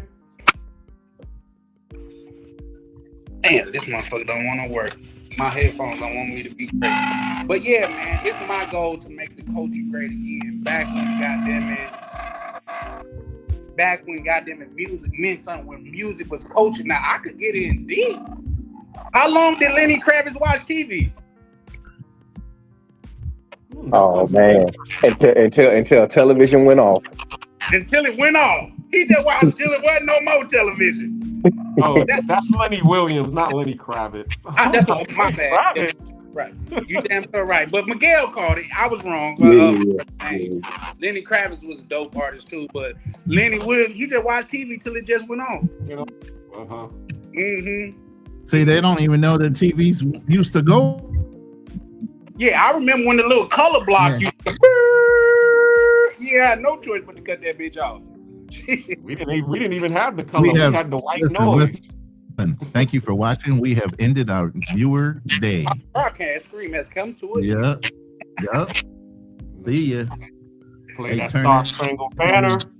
That was it. And then you got static. White noise. We have ended our broadcast day.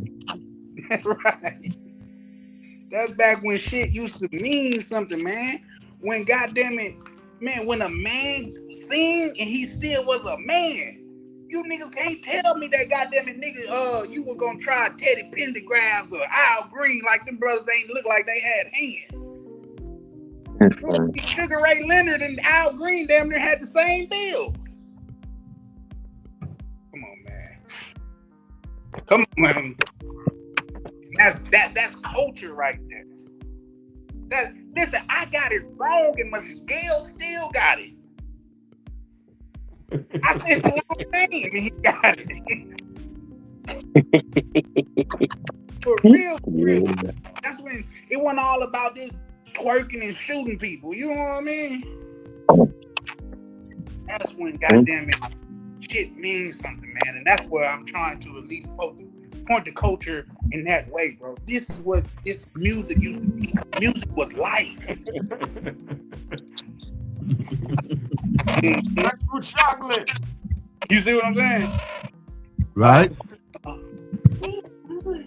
think of you to be your lady, baby.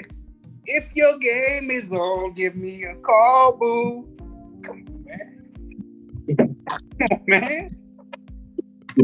Oh wow, you doing it so deaf. All star. Man, what are you talking about? Exactly. And they told you how to relax, didn't it? Didn't they tell you how to relax? What they tell you to do, Black Lady?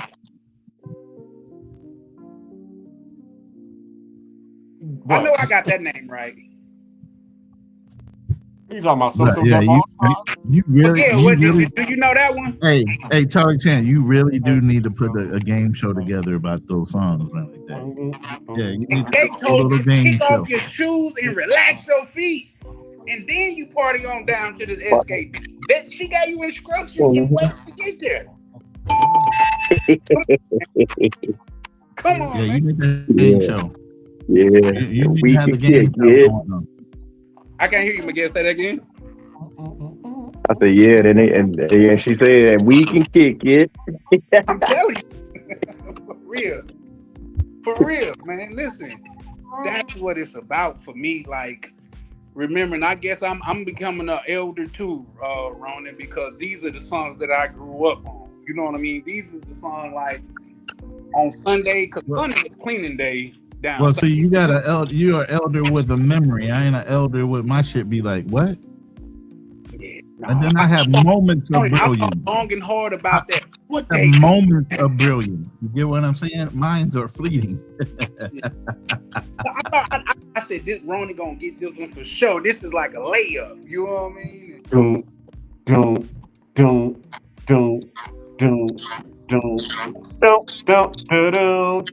There you go. You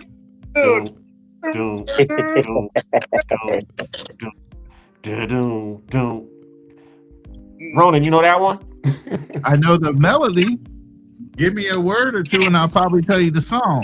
You know, my lady likes stuff too. She don't like rap.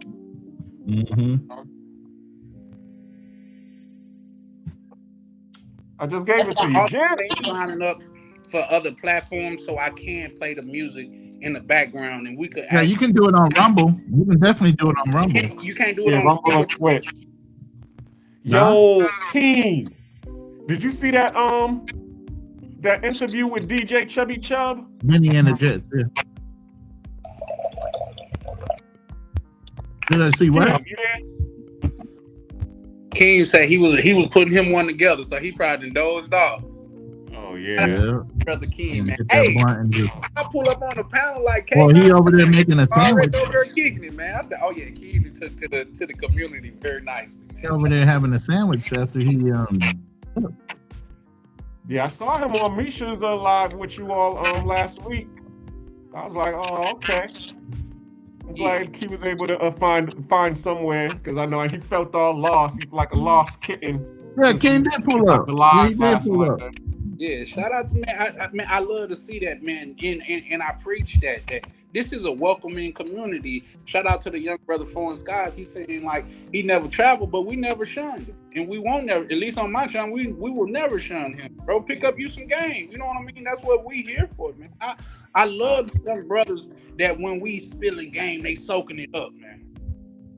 That's why I'm not. Y'all know who I'm talking about, but that's why I don't really talk to one of the brothers like that no more, because it just feel like I'm wasting my breath at a certain point. You know what I mean? Because I would. Now here's the thing: if you don't want to take my advice, that's kind of cool. What's not cool is you ask me for my advice, you're not taking it, and then coming to complain about me about you not taking my advice and not working out for you. That's what I feel like my time is wasted. Well, that's when you tell them I told you so. You just leave it at that. Not a I told you so type of guy. I hit them. I hit them with the Kanye West. Gotcha. You know what I mean? So shit. Either way, I mean, hey, it's just another form of I told you so. It gets to that point, like what you just said. You know, you don't want to take nobody's advice. All right, nah, no problem. But don't come over to me, you know, like you said, complaining when things don't go your way, because I told you so. I told you how to navigate this, because the thing about it is, if I don't know, I know how to refer you. Miguel on the it does. What'd you say? Right? You say you know somebody that does can tell you straight up. Absolutely. The best thing that employees will tell me and make me want to hire them and do business with them, they say, I don't know, but I can find out for you. That's what I I ask you a question and you don't know it, say you don't know it. Because I'm not going to judge you for that. I'm going to judge you when you goddamn say something and it's completely wrong. And saying something with confidence is stronger than saying something. I mean, saying something wrong with confidence is stronger than saying something right with timidity. Just like it was some shit going on across on Instagram too. He said, have y'all ever wondered why 12 is called why they call the police 12? He said, because of 911. 911 was 12. And niggas was going. I was like, you know what? Until I was like, nigga, what? How do 911 equal? 1 mean 12. That's 11.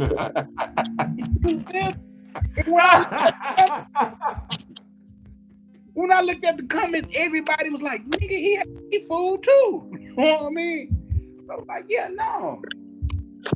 And like I was saying, Miguel, the brother that's on this panel right now, contest, my nephew going through something with his service in the army. I said, I don't know, but I can point you to a guy that's an expert in that field. Put him on the phone with Miguel. Miguel walking gave him the whole spiel.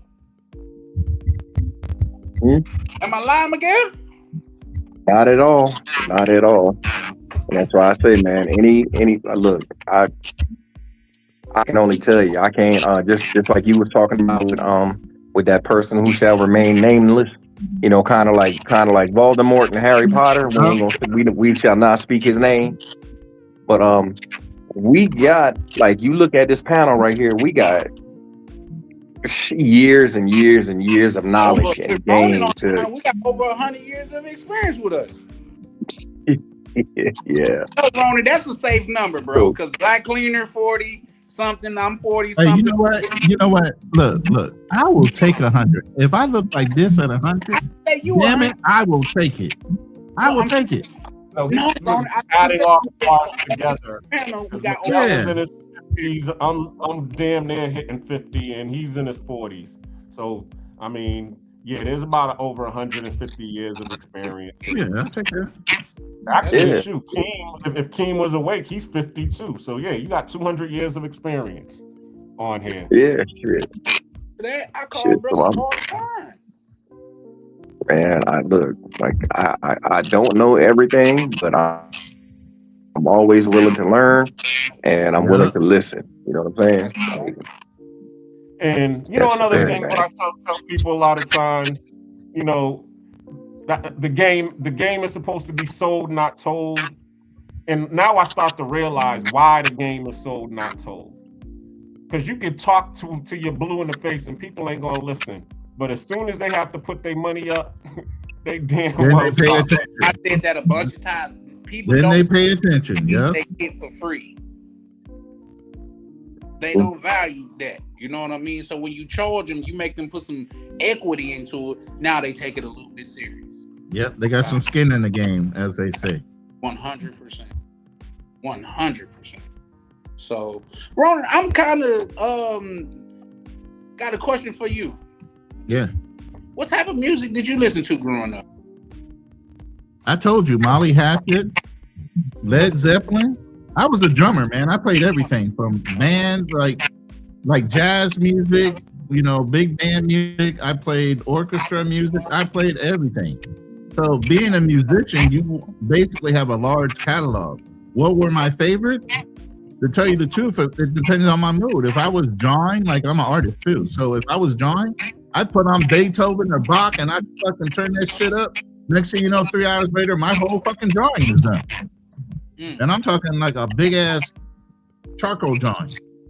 What do you think about Barry White, Teddy Pendergrass, and Oh, bro, come on. I also grew up in the days where you made your mixtape. You know what I'm saying? You had that tape where you put it in the radio, so you knew what you were grooving with. When you had your girl in the car, press record and play at the same time, type of shit to get it. Yeah. You had to make your own mixtapes back then. Yeah, you didn't have that digital shit. You had to record the songs you wanted to have come up when you had your lady with you. You know, a little bit older than me, but I can tell you what we did in at least my days. We would listen to the radio for a long time, right? To that one, just to catch one song. Yeah. They say this Charlie Chin and leave a message at the beep, and then we put the phone by the radio. You and me let them and then shut it down. Yeah. Yeah, you had to be inventive. That shit wasn't easy to do. You had to figure that shit out. You know, I was one of the first guys, you know, when they had the big old console TVs with the TV in the center. When they got rid of those, man, I figured out how to take the two speakers out of that console, hook it up to the TV that was sitting on top of the damn console TV that the old TV didn't work. And I had that shit on surround sound way before surround sound came out. Had a couple box speakers and hooked those up behind the goddamn couch. I hope, man, come on. You had to be inventive and think outside the box back then to make shit work. And let me tell you the secret about the subwoofer up under your bed. What? Hey, what's the subwoofer under the bed? Oh, you don't know about that? Oh, he don't know about it. He don't know about it. Fill him in, Miguel. Yeah. So that's when you would get all your you would get all the bass. So you would take an artist like for instance like Keith Sweat, like an R&B, and you have the Keith Sweat song playing, and that bass would just, man, you have a shorty in the bed with you. That bed go to damn rumbling. Boom, boom, boom, boom. Yeah. Oh man. Don't talk about synchronizing your strokes to the beat. That's too much game. Oh shit, yeah. Don't synchronize your strokes to the beat now. You know what I mean?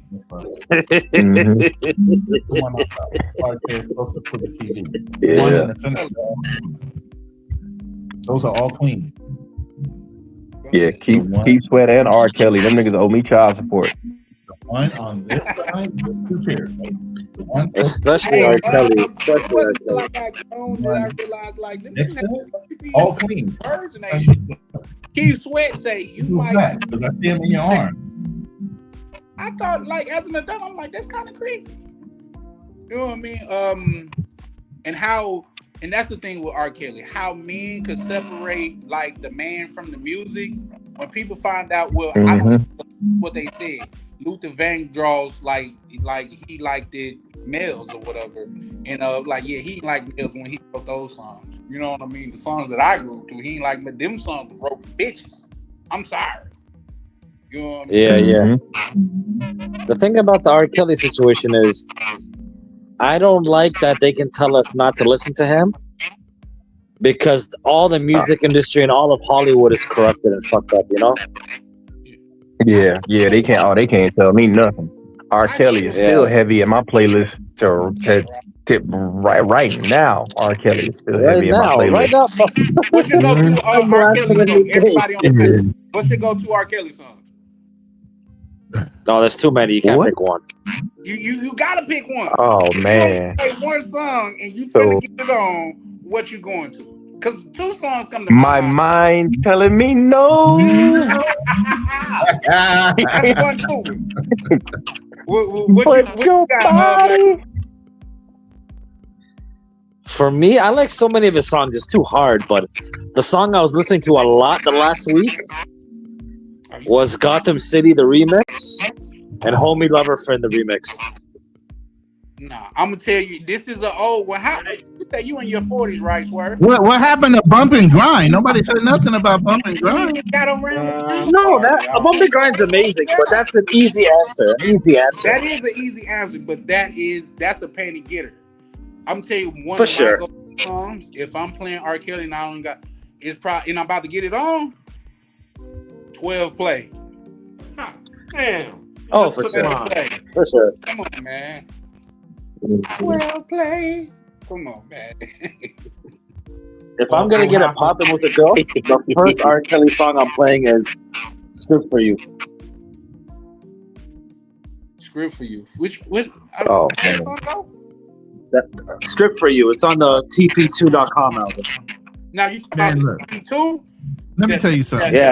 Penny getting songs off of that to me is feeling on your booty. Hey, all I know is if I was bringing a girl over and it was that type of day, it was Anita Baker and Sade. That's all I needed to have on the radio. Sade, yeah. Anita Baker and Sade. That's it. I ain't gonna lie to you, but another song that I used to play back then, and it's out of the R. Kelly run, the Isley Brothers. Oh yeah. Oh yeah. For the love of you. For sure. What? Yeah, the Isley definitely got it. And that's a song that's just soft and long. Come on, man. Yeah, the Isleys are amazing. Man, hey, look, hey, it's a couple of songs, but look, my mix. I just brought up my mix. This my playlist. So I got I'll Be Sure, Naturally Mine, Keith Sweat, How Deep Is Your Love, When Will I See You Smile Again, Belle Biv DeVoe, Jodeci, Stay, H-Town, Knocking the Boots. For sure. There you go, Johnny Gill, Silk, Lose Control, Guy, Let's Chill, Right in the Wrong Way, Keith Sweat. God. Where you find that list at, bro? That was a good list. That's a good list. Yeah. Don't say no, just say yes, Avant. Tony, slow wine. Hey, remember, brothers, when you like, let me get that hit list. Where'd you get that song from? Brothers, we trying to take your mixtapes. Yeah. Hey, ready for the world, gently. Oh yeah. Wasn't that Jodeci theming? To have a piece of my love. Yeah. I'll be waiting for you. Dumb bitch. Hey, a lot of remember that part.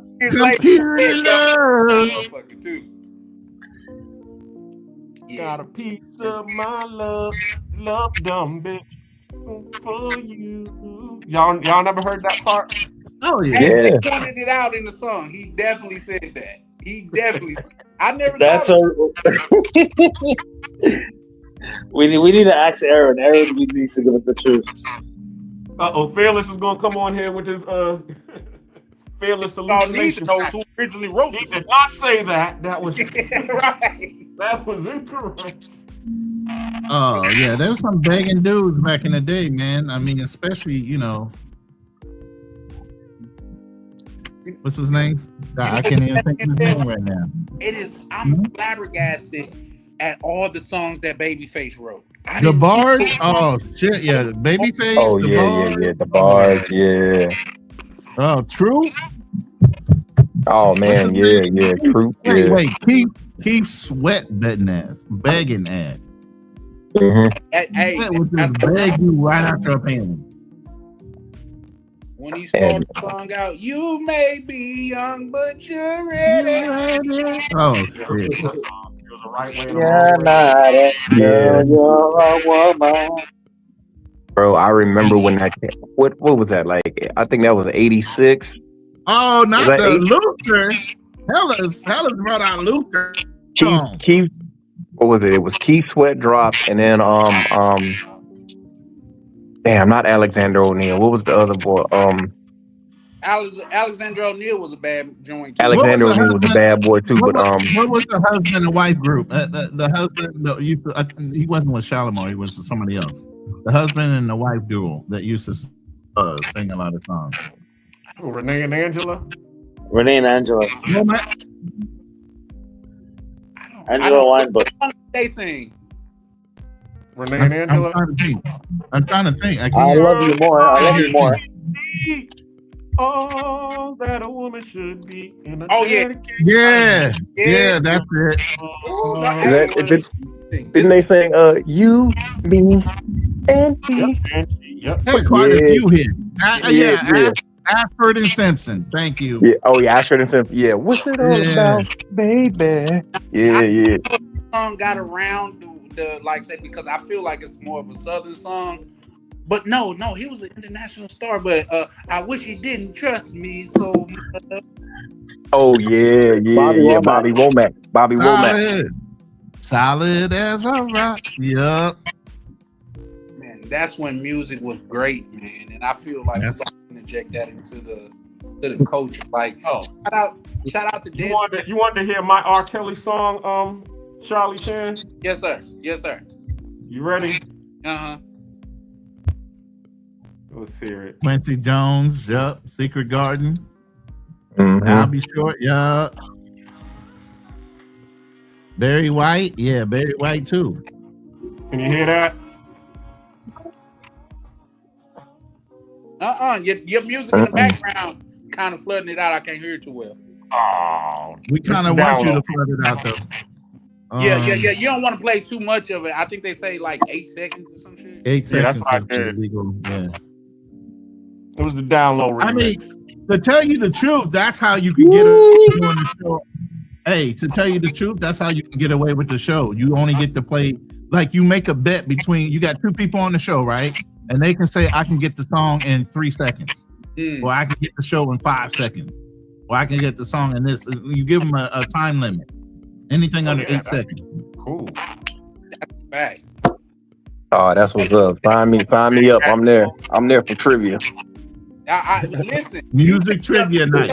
Music trivia night. That's it right there. Music trivia night. Yep. By Charlie Chan TV. There you go. Whip appeal. Oh shit. I got a couple more questions, and it's just not it's like almost culture, because everything not gonna be about the culture, but and I don't even know because it was a little, but I know it was a big deal. Who shot JR?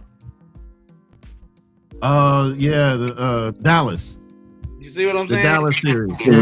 Dallas series, yeah. This one might be a little bit out to Dukes of Hazzard. Shit, you had Deanna Summers, Deanna, what's her name? God damn it. See how my mind works? The beautiful, she was beautiful. No, the one that played on the show, the only black woman that has super class. And Freddie Jackson. Wasn't that Diane? Was that Diane Carroll? Diane Carroll. Yeah. What song did she sing? No, she was an actress that was on a white show. On Dallas. On Dallas. Diane Carroll. Because her vocals go crazy. Loving You. Diana Summers? That song? Loving You. Oh, Minnie Riperton. Yeah, Minnie. Yeah, that's Minnie. Minnie Riperton. Come on, her vocals was crazy. And her daughter grows up to be a comedian, of all things. La la la la la. Yeah. And you niggas sound like dogs in the street trying to. Freddie Jackson was another one. Yep. Freddie Jackson was another one. Yeah. Yep, Freddie Jackson. That's who I was. Yeah, him and Keith Sweat. They came out the same week. I think. After 7, Ready for the World, all that, man. Man, back in those days, in the 80s and 90s, you had to have you had to be able to dance. Like there was a dance routine for damn near every song. Not and just if you were in a club, and you didn't know how to do that dance, bro, you were on the corner. People put you in a corner like you don't know this dance. I think and you guys could kind of correct me if it's somebody on Bobby Brown, Ronnie. I believe Jamie Foxx was the last of the triple threat black men. You know, they said in Hollywood back then you had to be a triple. You had to dance, sing, and act. Yeah. See what I'm saying? Yeah. Not only did he dance, sing, and act, comedian. He was a comedian too, and played instruments. Yeah. He a bad boy. Oh, this is boy. Now that's a classic. Janet Jackson, Anytime, Any Place. I still bump that to today. And then she started that and then when she started with the "What Have You Lately" motherfucking bullshit. Oh, you know who I still bump to this day? Floetry. Female artist Floetry. Marsha Ambrosius. Oh my God. What? What was Damn, I had another one for Ron. In Vogue. Those some fine ass women. But they say we hate black. But they say we hate. Right? Those were women. But SWV? SWV was good too, yeah. And then what's the other one? Black, God damn it, I can't think of their name. There's a group of 5. Blackstreet. Was it Blackstreet? Okay, Rodan. 5 women. I got one for you, Rodan. Yeah. And it's kind of an easy one. But according to So you think love will make you do what? Make you do right, make you do wrong. Goddamn right he will.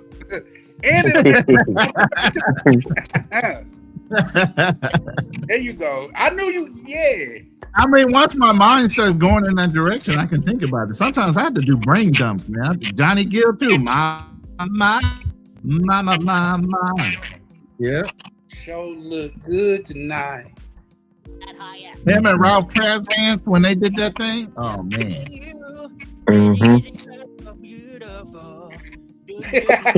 What the fuck?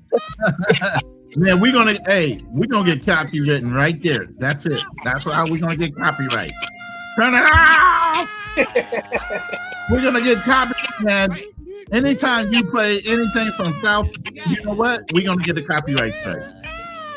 They don't like their stuff, man. I'm telling you, Ralph Transvan, sensitivity. Yep, sensitivity. That's crazy. But man, we got all of these songs, and man, I'm gonna come back and look at this chat. Groove Theory. Yeah, man, that's when music was really music. Bell Biv DeVoe. What? Yeah, when you heard those songs, a lot of people don't like them, but Cisco had some jams too. Tell me what you want. Drew Hill, Cisco. Tell me what you need. What? I'm trying to tell you. He had a problem with the blonde hair, though. Yeah, that's when that song came out. That was back then when you. Yeah, that nigga had silver hair. Right. He was a weirdo, but I don't think he was gay. Faith Evans, yeah, any soulful woman back in those days. That's why I said Anita Baker right off the rip. Sade right off the rip. What's that? You know, what's that lady that sung that song? I can't think of it, but she told a story. She said, "Tonight is the night." She said, Betty she Wright. Trembling. Yeah, that's Betty he Wright. just said it. That's who? Betty Wright. Oh, okay. The same person who sings "Don't Blame Mr. Charlie." Yeah. Oh, those 70s. Oh, those 70s singers. Oh my God, man, come on. And that's how strong it was. I wasn't even born in the 70s, bro. So whatever you want, Tony. Hey, it's our anniversary by Tony. Oh man, they had some bangers too, bro. Bro, you sleep on Tony. Like, they had some bangers. No cap, dude. I think I heard something to where neither one of their names was Tony though. Nope. Nah. Raphael Sadiq. I can't remember the other. Look, I'm not telling myself. I did security because my boy Jerry, his brother was a LAPD. Plus, he was a Marine, and he was running a security company out of LA. So we had a show, and he asked me, "Hey, you want to do security?" I'm like, "Sure." What are we doing? It was an all-white party. It was for B2K, and that's when they were still small kids, and a couple other acts. And I was right there on the front stage by the steps, and my boy was on the other stage, on the other set of steps to get to the stage. But before that, it was an all-white party before the show, and this is right after Tip, his manager, got shot. That motherfucker was scared just fucking shit. I mean, he drove around the theater 3 times before even thinking about getting out, and then he turned around and wound up being a no-show. He couldn't get out the damn car. But my boy, he was up in the white party area, and I guess somebody was acting out. My boy ran this, I don't know what his name was, some white kid. He ran him down those steps, through the front door, down the red carpet, and up against the car. I was like, God damn. He didn't give a fuck who that guy was. Yeah, man. I've been in some interesting situations for my life. Yeah, I remember doing security. Yes, that was some good times and crazy times. Oh yeah, they trying to get up on the stage, girls crowding the fucking stage, trying to grab at you. I'm like, what the fuck? Yeah, good times, good man. Yeah, I was just talking about that earlier. Being in because when I was in the military, we used to do party promotions for all of the hip hop clubs. We was a mobile club promotion company, so we would, a lot of the Japanese clubs that were slow, the Japanese guy, he had his own promotion company, so he would rent those clubs out and throw hip hop parties there. Yeah, let you use the club for the night just to run up the money. Yeah. Yep. And yeah. Lionel Richie, hello. Pretty Brown Eyes. Oh my God, Pretty Brown. I used to get a lot of chicks on Pretty Brown Eyes. Yeah, Pretty Brown Eyes, man. I used to get a lot of chicks on that one. Oh man. In the fire, ever fall. Side. In love again. Hello too. Hello was a good one. That was a banger. Man, Levert used to what? Mm-hmm. Hey, yeah, 619 showing out in the chat. Yeah, 916 is really fucking it up. Yep. I said Sade off the rip. Fellas, I had Sade and Anita Baker right off the rip.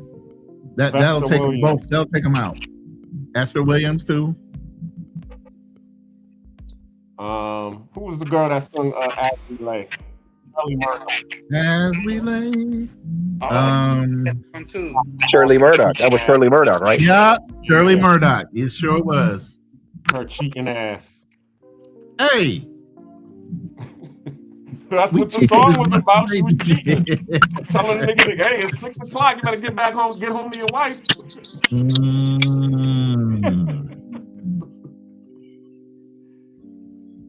Man.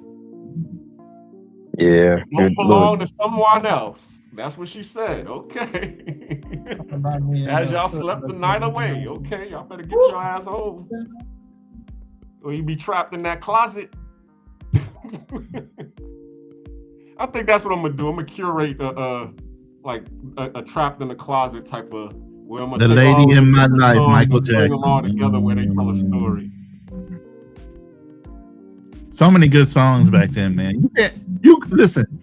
All the songs we just named in that decade, you can't name like songs like that from even 2015 on. Last like, year. Yeah, back then you had to come, you had to bring it. Like what? Back then? You muted, Charlie. What's up, Nat?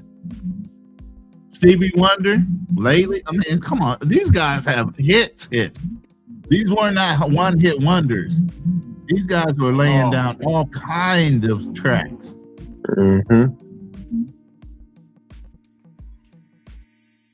Yeah, one of my favorites is man, Silk. Hey, you know what? Man, when they was I have a theory. I have a theory. Now that we're sitting here talking about this, I think I have a theory. When the love songs and the soul songs brothers, the punani dried up. They got in that more masculine sense, but when they had these women out there singing and these dudes singing, bruh, it took nothing to get a girl in the mood. Bro, it's something to be said for that because like the music, man, the frequencies, bro. That's why they like that's why they used to say like I'm talking about casting spells on put the tongue is might, you know what I'm saying? Yeah. Like, bro. Yeah, music and Satan and man, there's a lot to do with that. Yes. Yeah, a lot of this music is crazy, man. It's got these youngins going damn crazy in the street. So let me ask you a question. What was the white chocolate dude that used to sing and had a good soulful voice? Who you talking about? John B? No. Yeah, it was John B. And then I know you talking about. Believe it or not, it was some controversy with that. It's the dude that I can't forget. Yes. Yeah. That's album cover. He was blacked out sitting on the bench, and that's he had a dark. There was a black and white video. Mm-hmm. Everybody thought he was black, so until you saw him, you're like, what the fuck? That's a white boy singing like that? Oh damn! They used to call it Blue Eye Soul. Yeah. He had a lot of good hits because he actually could carry a soulful note. I mean, like, damn, this is weird listening to that. I freaked out when I went to boot camp. Right after boot camp, I went to 29 Palms, California, right? And this is like 85, 86. I got to 29 Palms and I heard this thumping noise in a car. I was like, okay, somebody got something going on, right? I turn around as a white boy. I'm from Kansas. I ain't used to. I'm like, what the fuck is going on? How's this white boy thumping as loud as? And that was just in the 80s. You weren't used to seeing white boys thumping black music like that.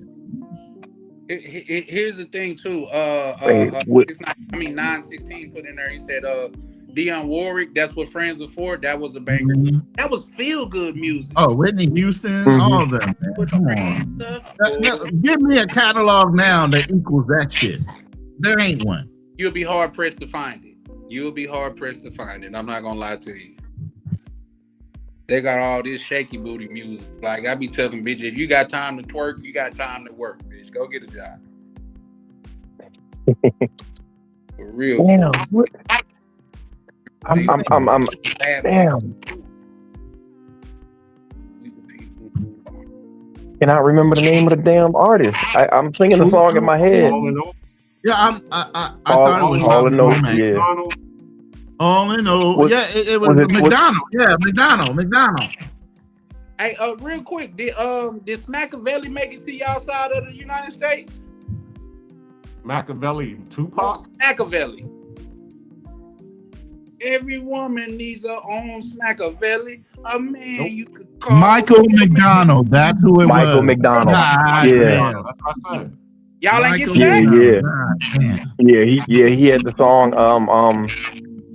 That boy could sing. I'm sure he charmed the hell out of a whole bunch of sisters. Was it Patty? Did he do that duet? Was it Patty LaBelle he did a duet with? Yeah, Patty LaBelle on my own. Quite a few. Yeah. I'm on my own. Yeah. Yeah, Michael McDonald. Yeah. Gladys Knight and the Pimps, they were also wrote Midnight Train to Georgia, right? Yeah. Gladys Knight? Yeah. I mean, to me, Shaka Khan was fine as fuck back then, bro. Man, Shaka, what? Hell yeah.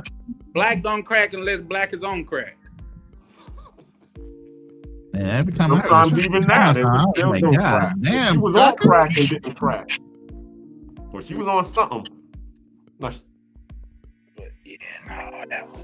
Oh man, the Commodore.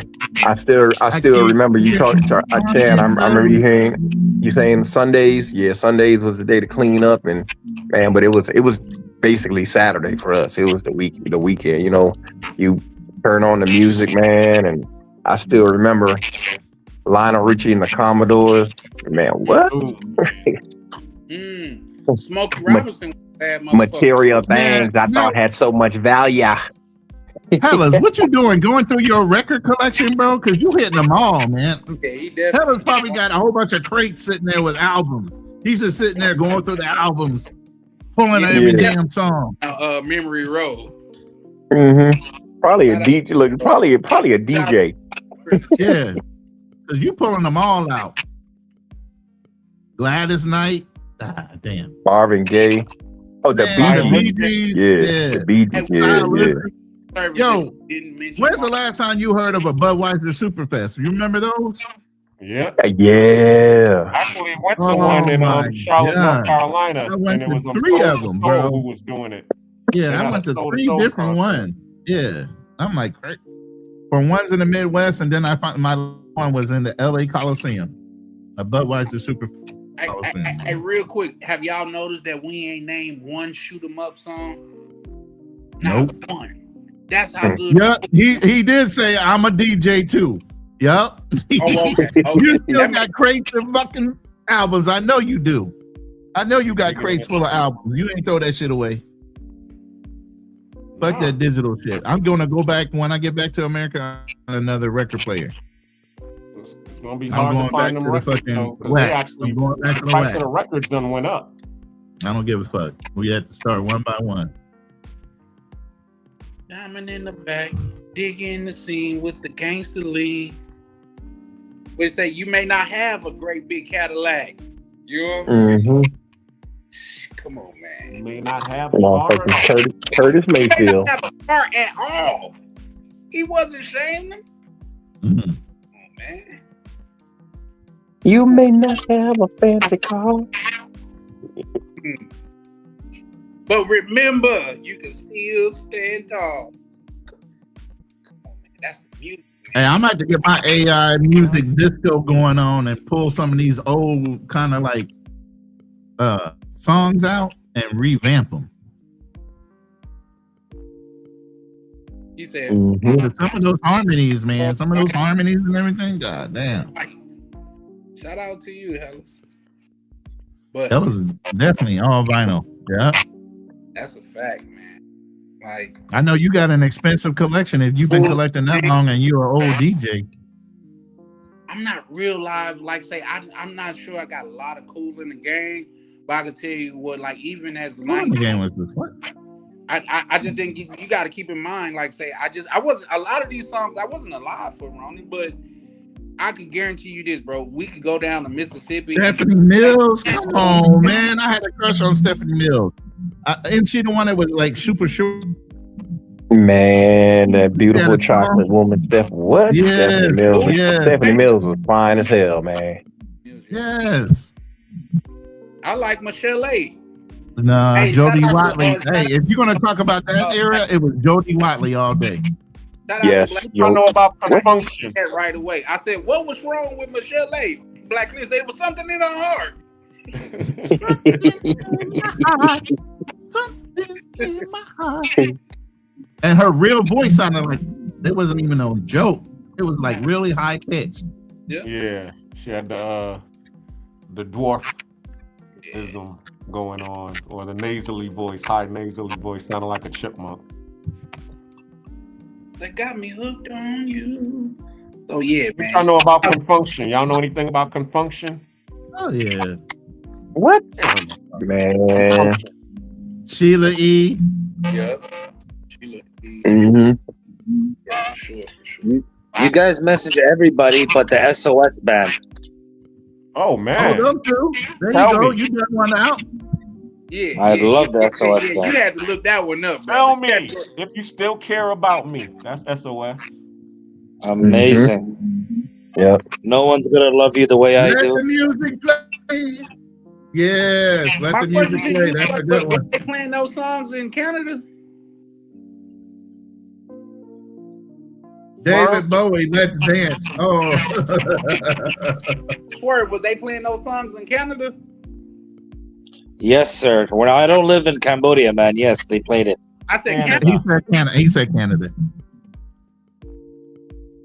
But you know what? They have that's one thing they do play in the Philippines. A lot of old school shit on the radio. They do, play yeah. a lot of old songs.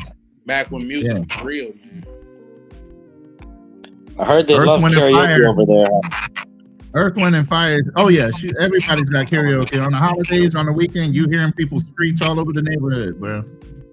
Mm-hmm. But yeah, Earth, Wind, and Fire is classic, man. I've seen them in concert. They put on a good show. Yeah, that's what's up, man. That's when that's all concerts really didn't cost much, but they really performed.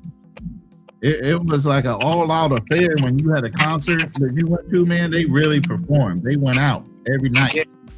Performance was real back then. They had coordinated steps and That's what I said. Yeah. Still a performer. Like most of them was performing. Nowadays, they just stand in the middle of the stage and sing. Like I said, every song that came out had a step to it. There was a dance or something that was associated to that song. Yeah. And if you didn't know it and it came out in the club, man, get the fuck off the side of the stage. Don't even get up in here if you don't know what the steps are. Yeah, man. Like you say, you'll be hard pressed to put together a playlist that could compare to that back in the day. You'll be hard pressed. Although they just don't do it no more. Impossible. Yeah. That'd be a good challenge. What's that? Put together a good old school list, old school versus new school, and see. There ain't no new school that can stand up to old school though. You don't think so? Okay. Hell I have no. a question for you. What song would you put up against Marvin Gaye? No, let's just say Teddy Pendergrass. Turn off the lights. Come on, man. There ain't nobody like that now. Come on. Nobody can match that shit. Nobody. These are Ain't nobody mess These with are that. classics. The singers are legends. The singers are legends, and these are classics. Huh?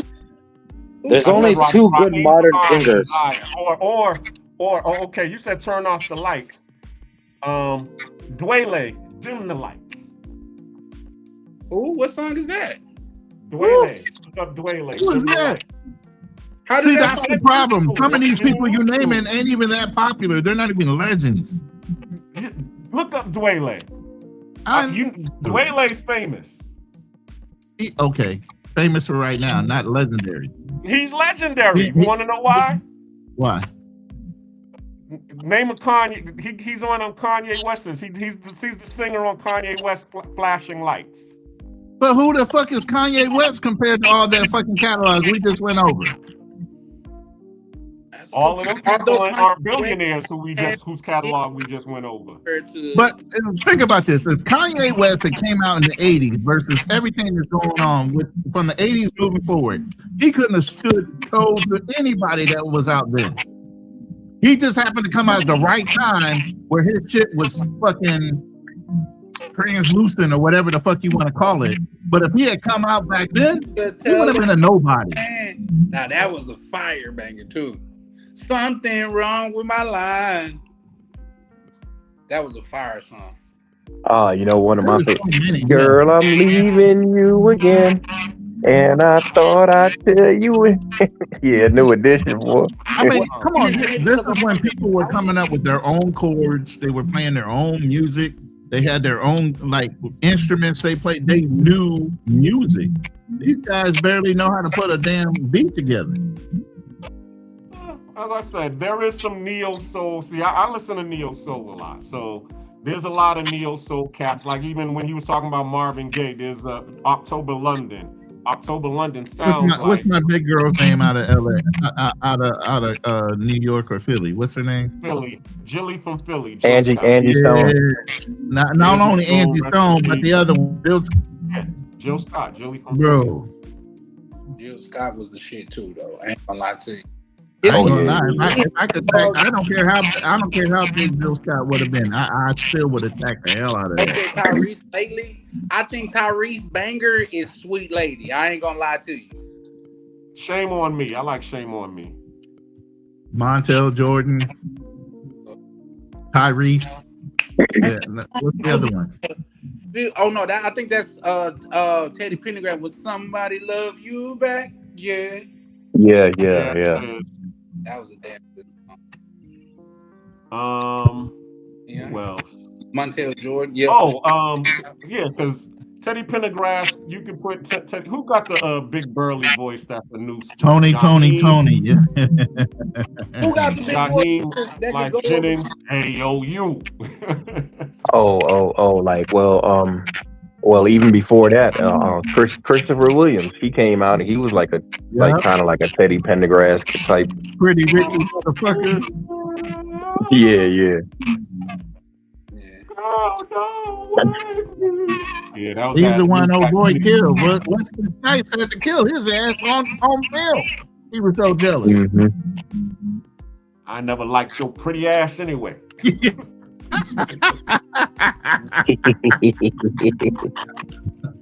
But we can't neglect man. South. And a lot of you brothers probably don't know about, because I know you guys from the East Coast, and I'm not sure if it made it up there. But these last $2, that was a banger. Y'all know that song? Who sings that? What's that? Southern Soul? It's Southern. It's like these last $2, I'm not gonna lose. That was a dope ass song. BB King. That sound like some Southern Soul.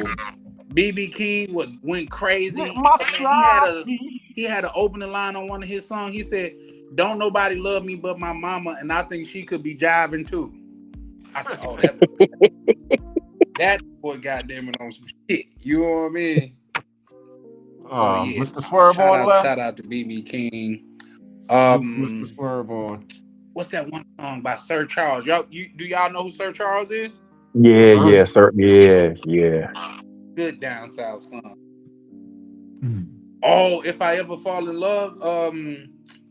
Is that the song I'm thinking about? But I mean, no. Sir Charles and even other group. They old school. Listen, BB King, some of the old school blues and jazz and shit, man. Get you right in the mood while you sitting on the back porch and barbecuing, got a cigar going and doing some things. You know what I mean? Playing dominoes and just kicking it back. You know what I mean? Yeah. Like we just gonna listen to this and be quiet and enjoy our drink. You know what I mean? Out in the fucking lake while you got that going in the background and you're sipping on something. Mary J. Blige, yeah. But you ain't got music like that no more. Mary J. Blige was a banger too, though. I ain't gonna lie to you. She used to, Yeah. Oh, she used to pour her heart out about being abused by, what was the other singer's name? The dude that used to date her. Casey and JoJo, yeah. They blame Casey, yeah. And they said Richard Pryor fucked up Foxy Brown's reproduction system. No, not Brown. What's the other chick that you? Richard Pryor. Shaka Khan and Richard Pryor? It was somebody to where I'm trying to think. Who was he in a relationship? That is I wouldn't have never saw that happening. No, I mean, but you never know. Like he fucked up her reproduction system because I don't. It's super graphic, but they say he used to put the booger sugar on his tallywhacker and you know what I mean, go in on the chick. Wow. Yeah, I know about that chick. John B. Baby. But I mean, everybody knew. Y'all know about Naughty Head, right? The old standby, orange juice and gin.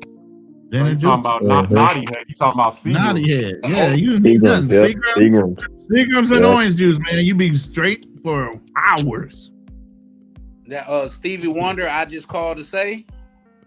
Yeah, I love that. Now he got a couple of Wonder, man. Here's the thing, and that's another thing I want to. Pam Grier.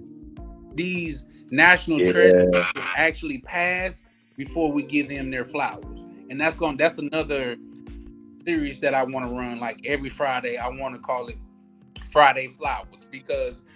The hell is you broke out the crates? You just running through goddamn albums like nobody's business right now.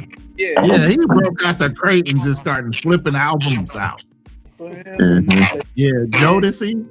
Yeah, Jodeci. Joe. Yeah, Joe. Yeah. Yeah, that was a fact. Is that my phone?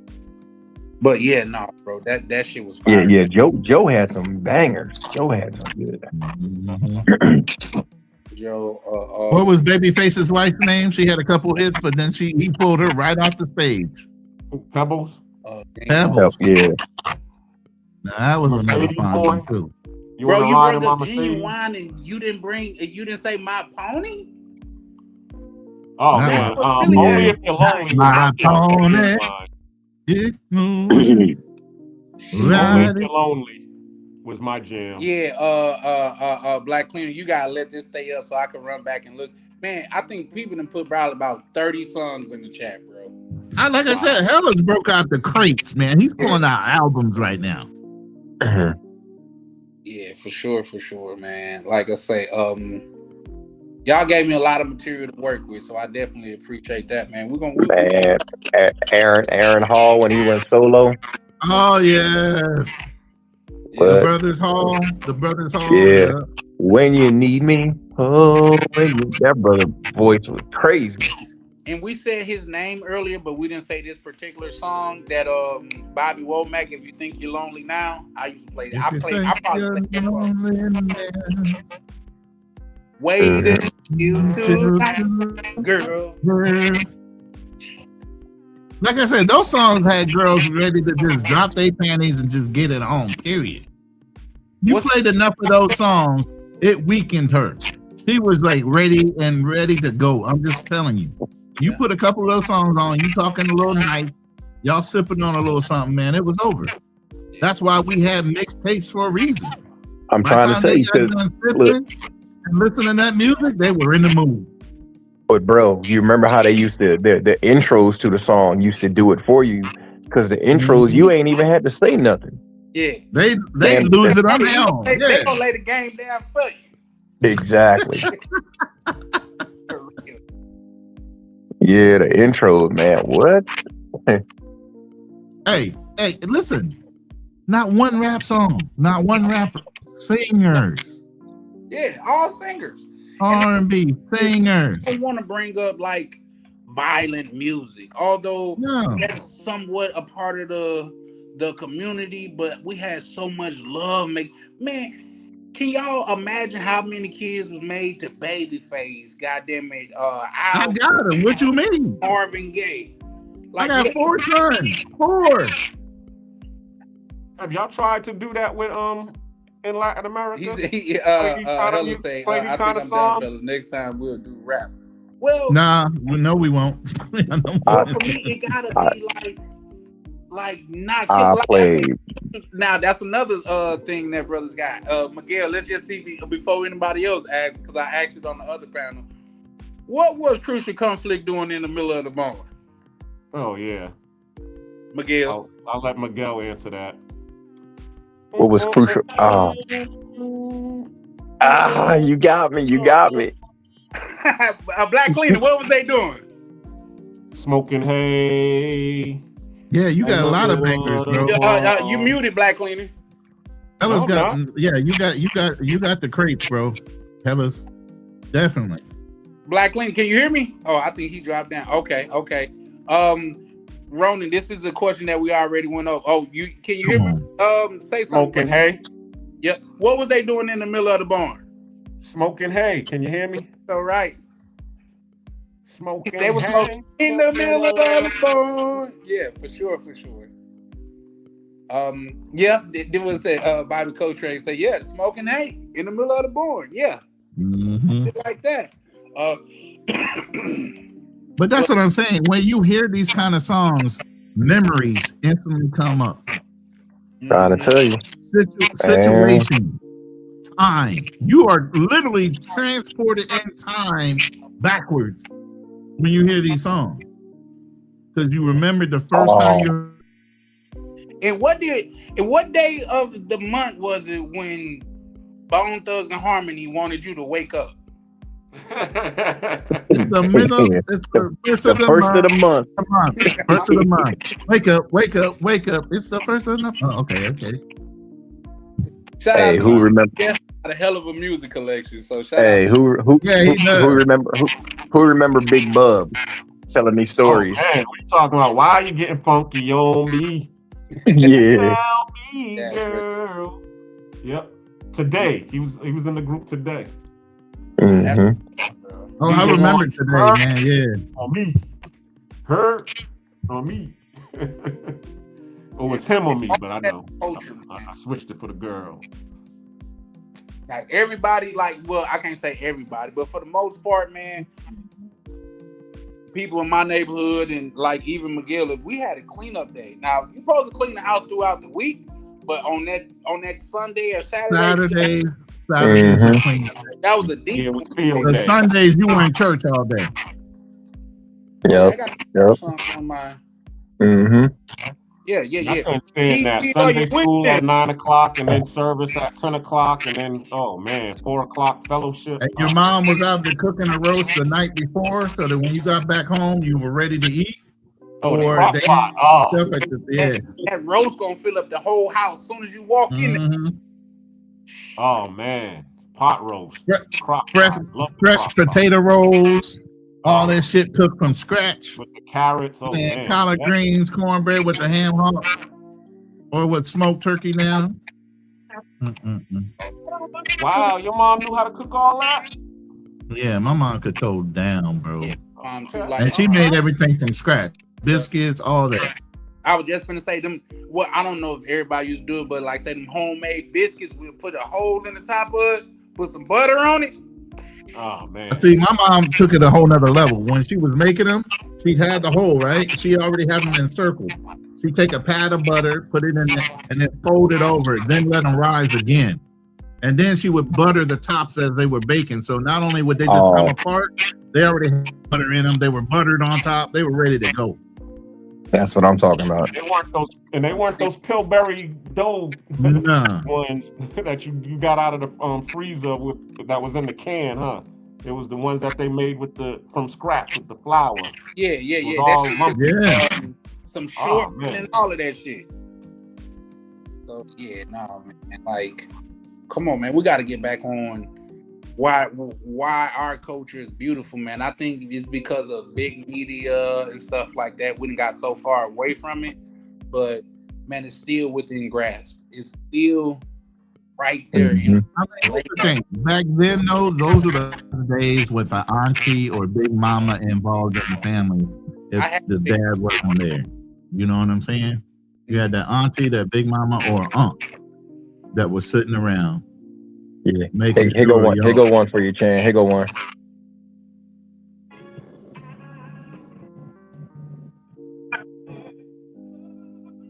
Oh yeah, yeah. Oh yeah, I know that. Yeah. Who sung that song? That was LTD. That was Love Ballad. LTD. Oh yeah, we talking about Jeffrey Osborne. Yeah. What a difference. We had Johnny Gill. We had y'all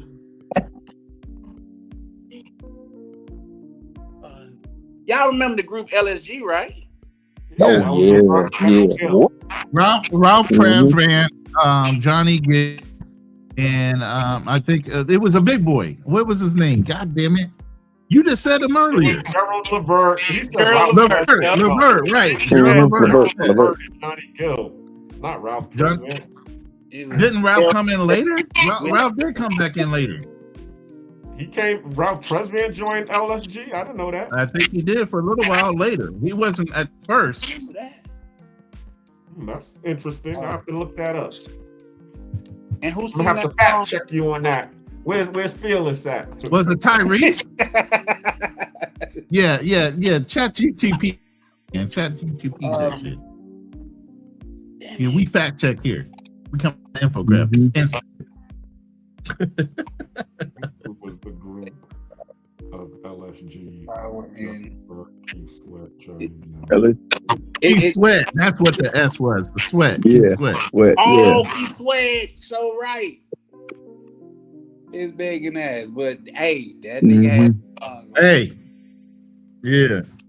He had them dropping them. They were definitely going to do whatever. Yeah. Oh. That was the thing back then. I think most dudes wanted to be able to sing the pants off of women, literally. That's what they were after. If they could put a song that they knew, by the time they got doing, the chick had already took off her bra and she was ready to drop her panty. Who remember this one? Strawberry Letter. No. That was a what's his name? Damn it! Strawberry Letter is Tevin Campbell.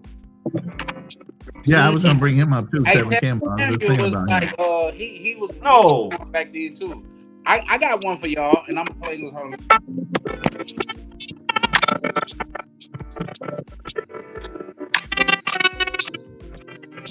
You get 8 seconds, man. Yeah. How does it feel? Yeah, motherfucking D'Angelo. Yeah. Let's see. Y'all remember this one? Hold on, let's see. I already know that one. Hold on. You don't know that one. What is that, Ronnie? Hold on, wait. I'll play a little bit more for you. I wanted to get into the song. Watch this. Yeah, that's Kenny G. That's Kenny G. That's Kenny G. Yeah. Kenny G. The minute I heard the sax, I already knew. That's Kenny G. He played a styrofoam. It wasn't a sax. It wasn't a saxophone. It was like the straight saxophone. I know. He's got different ones. He played multiple instruments, bro. It wasn't just that one, the long one. He played all of them. Yeah. Isn't that what it called? A styrofoam? What is it called? Hey. A saxochord or something like that. I forgot what it was. Hey, I hate to say it, but we done missed it. Yeah, ain't nobody mentioned one of my favorite all-time artists. Here he go, this little nigga here, boy.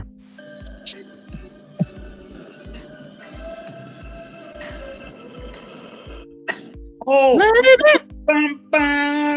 what? Yeah. But like I said, the minute you close your eyes and you hear that song, all of a sudden you transport it backward. Yeah, man. Man, yeah. Prince was so bad. You know, I dressed up like Prince one year. I had to. Yeah, man. That was a music making fool right there. I was one of the tallest princes you will ever meet, but I had dressed up like Prince one year. And you know they said I think he played like 18 instruments. Yeah, he did. Yeah. Who played? I remember Prince.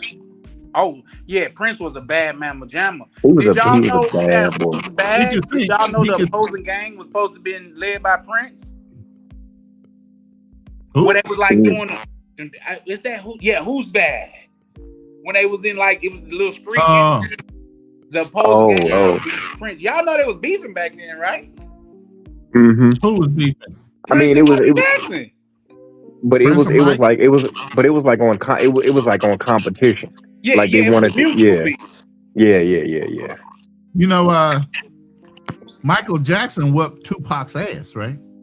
No, I didn't know that. Yeah. He was getting rough with Berry Gordy's daughter. Berry Gordy's daughter, yeah. They said Mike put the paws on him. Yep. Y'all know this joint?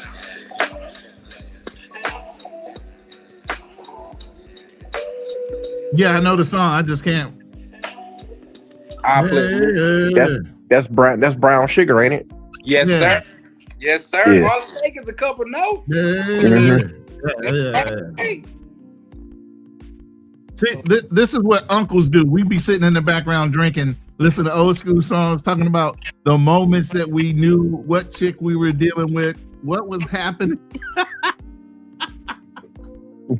Oh my goodness! I'm looking at some of these songs, how old they are. This song here is 16 years old. I'm gonna play this one. Hold on. Go ahead.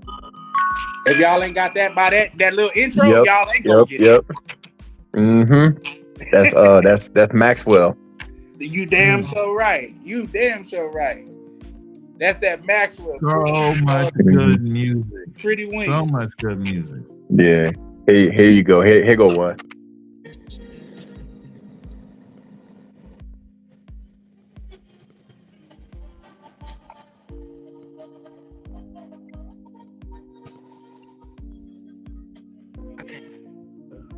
I can't hear that one.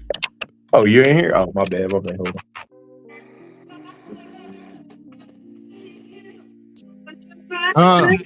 Yeah. Yeah. This is shit, bro. This is making me feel older than anything. If I'm being honest. Hey, this is breaking me back to my childhood. What you talking about? Yes, but you old though. Ah, damn. Check this out. Y'all know this joint though.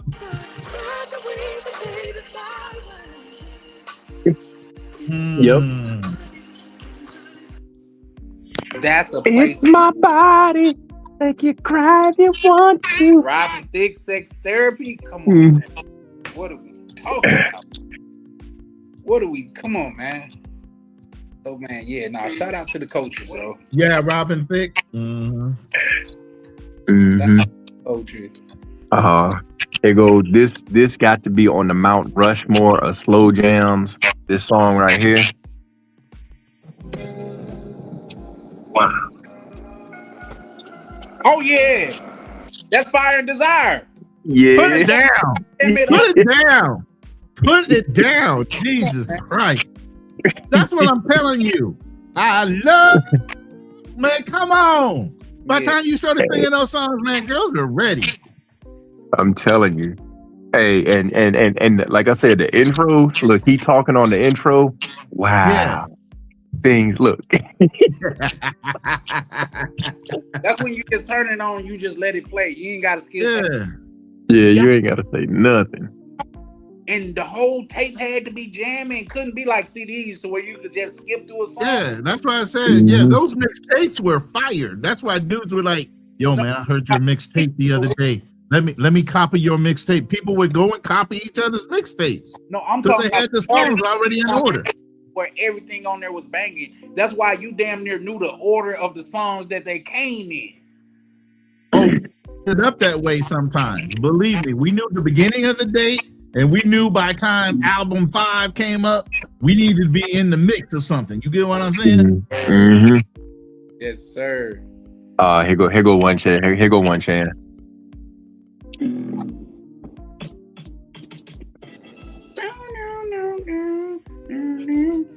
Yeah, man, I'm too young to be knowing all these songs. No, you're not. It depends on who up around. Mm-hmm. I'm feeling like I'm getting a bad hip listening. Man. Damn, he said I'm getting a bad hip listening to something. You're gonna need hip replacement surgery. Right. Man, y'all just aged me by 20 What's years. that one dance made into a meme where the dude had looked like he had a bad hip and he was like, no, and he looked like he was kind of limping on one side, kind of rocking to the side, and he would just have that one step he put out in front of him. I don't remember. I gotta find that damn meme. What is the one I was thinking about?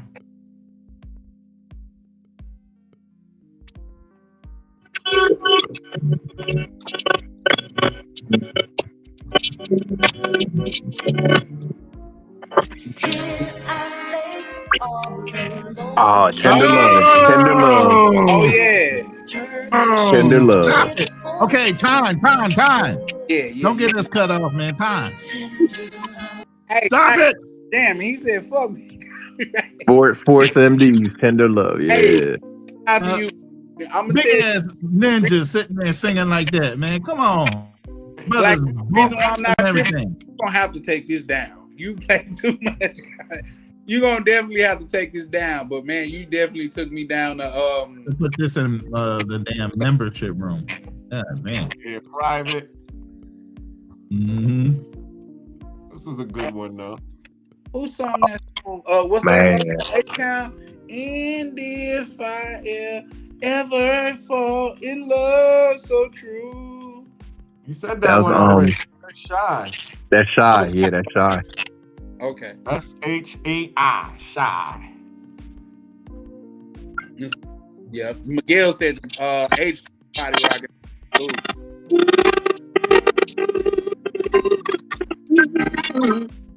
Yeah, that was definitely a clean up the house record right there. And the beautiful thing about it is, cause man, we could rock out to gospel songs too. Y'all remember that? GP, are you with me? Oh yeah, we got the church. We ain't going nowhere. Mm-hmm. Yeah, of course. Oh, I think I found it. Womanizer. Kirk Franklin.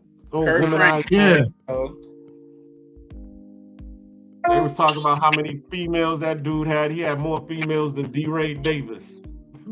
Hey, bro must have found the old picture of me because he said Charlie was rocking the fro back then. Here it is.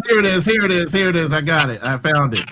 That shit was gonna bother the fuck out of me if I couldn't find it. Oh, Rock With You was a banger too, bro. Hold on. Let me share the screen with you. Okay. All right. Let's see what you got. Let's see what's up. Bro's gonna fill up the whole house as soon as you walk. Oh shit. All right, I got it. You ready? Yeah. When to push play. Ready? Yep.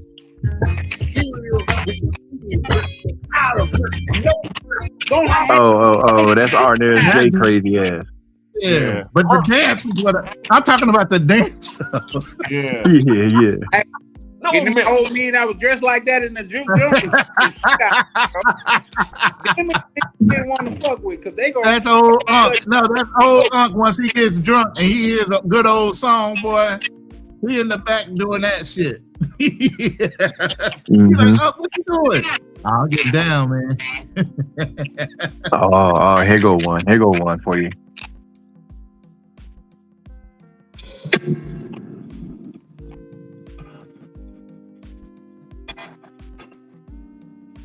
I mean, the intros of these songs, man, will get you going. Yeah. Simply Red, holding back the years. Oh, Holding back the years. That John was the shit. She also sung "If You Don't Know Me by Now." That was a good one too. Oh yeah. Oh shit, bro! Put in that song that I was thinking about, "Cool in the Game," Summer Madness. No lyrics. Yeah. Yes. Oh yeah, straight bro. It wasn't that like 7 or 8 minutes long? There's Just straight to minutes and 20 seconds. Wait. William Devon. I think I remember that song. That was a good one too. Be thankful for what you got. You can start that song at any point, like right here. I just picked a random place to start, and everybody gonna know that joint. Let's see. Can I? Yep. That bitch got summer written all over it. Oh yeah, stop it right there. That's enough. Yeah. That's shit. Yeah. That was a huge song back in the. You knew what time of year it was when that song started playing. Yeah. I think about goddamn it barbecues and the uncle over the cigarette in his lip with just a little piece of skin. This nigga talking and drinking and everybody at the reunion park somewhere. Renting out an old overhang gazebo area where you were out in the park barbecuing. Everybody playing ball out in the field. Yeah. Yeah. Here go another one. Road or here go another one.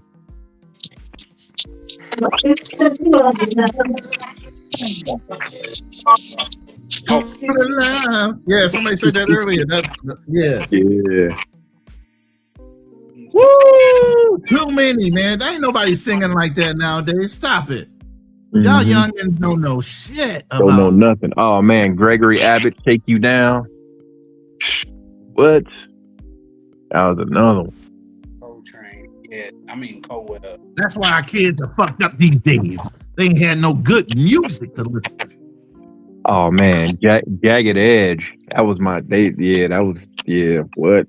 Won't Do for Love came out back then. That was before I was born. Man.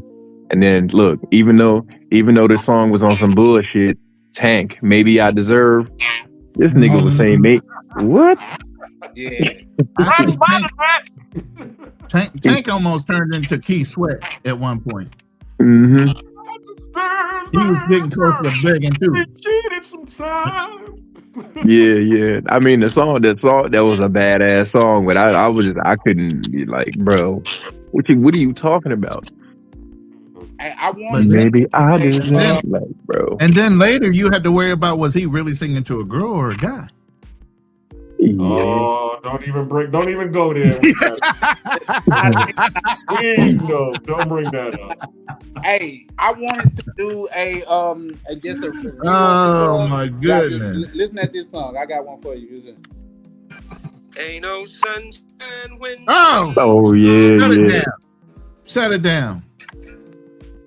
Yep, that was exactly 8 seconds. Listen, I'm watching the clock because I don't, you know what I mean? But we all know that song. Yeah, that song right there is a classic. Here's the thing. In my mind, this is what when he goes, I know. Black Magic Woman, Gypsy Queen. Yeah, Santana back in the day with the guitar. He said, I know in that song, in my mind, somebody. I know. Oh my goodness, yes. Bitch ain't no good. I know. God damn it, she just slapped your mama. I know. What it say? It said, I better leave this young thing alone, but ain't no. Let's dissect that. But then after he get the lyrics, when he just kept on saying, I know, you were like, God damn, bro, come on, stop. No. Here's the thing, but he like all that shit people was telling him, he was saying, I know. He said, I know I ought to leave this young thing alone, but ain't no sunshine when she's gone. Ooh, this bitch left and took the sunshine with her. that type of love. That's the way he just said that. This bitch left and took the sunshine with her. When there was a whole girl on what's the movie? Her name was Sunshine. Harlem Night. Yeah, Harlem Night. There you go. That's what made it sound. What's the name? Describe her pussy so good if you throw it up in the air. Turn into sunshine. And he leaned back like, oh God. That's the classic part of the movie because he hey, come on. Hey, come on, have a good that bitch left and told him that I love you, and a single tear dropped down that nigga face. I ain't coming home again. You and the kids, I'm sorry, I gotta go. No, he said he said have a good life and hung that bitch. No. He said take it easy. Take it easy. He said put your mom on the phone. Take it easy. Hung that I ain't never coming home no more. Take it easy. That's some of the dudes that go down to the DR in Colombia right there. Mm-hmm. Put your mama on the phone. I ain't coming home. Oh shit! I ain't coming home no more. Let's see. I'm gonna start it in the. Oh yeah. I'm a down. Hell of a song. And you would never think that was a white boy singing. You would never. Yeah. Okay. This another song. Oh, this another long ass song where you could just put that bitch on and let it play. Hold on to me, so I can get. How many of y'all know this song? Yeah, throw some Angie Stone on there. Oh yeah, The Art of Noise. All right. Wait, I can't hear it. You gotta hit the 8 seconds, bro. Come on, stop. Damn, I couldn't hear it. I'll find it because I think that's one of my good songs too. But this is another song that I usually. I am a little different, so I don't know if a lot of brothers know about this, but this is one of my jams. I'm not gonna lie to you. Oh, there you go. Oh yeah, Phil Collins. That was one of my. Maybe y'all know what made that song extremely popular in the black community, at least from my standpoint. Shit, Miami Vice. Played it in Paid in Full, and they was out just throwing all that money and shit like that. But this is gonna be my last one, guys. I'm gonna play one more song and I'm gonna be done with it because y'all gotta tune in for the goddamn it throwback. Should we have it Throwback Thursdays or Throwback Fridays? What y'all think? Got to be TBT, Throwback Thursday. Oh, shit, I can't even hear Miguel. I'm gonna drop down and come back up because when Ronan dropped down and kind of fucked me up. I'll be right back. All right. Yeah, but I think it's got to be the Throwback Thursday, just to keep TBT, make it easier for the thumbnails and everything. No, you put me in timeout just to take down something and then didn't remember that I was back there. I'm like, you put me in purgatory. With Phil Collins playing that song, man. Come on, I was a drummer. You don't think I played that song on my damn trap set? Man, I played that song till I couldn't play it no more.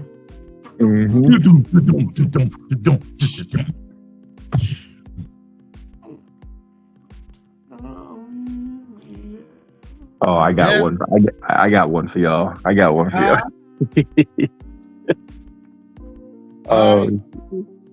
Here we go.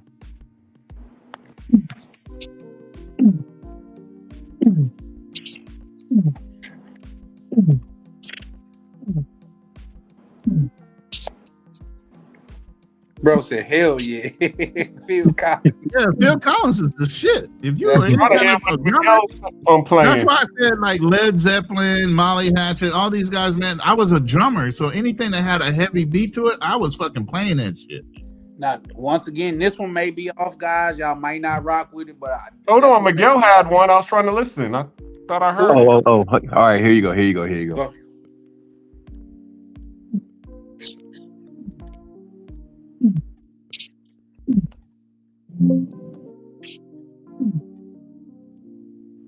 I can't hear it. I can't hear it neither. No, it breaks up. Oh, hold on. Wishing on a star. Wishing on a star. Yeah.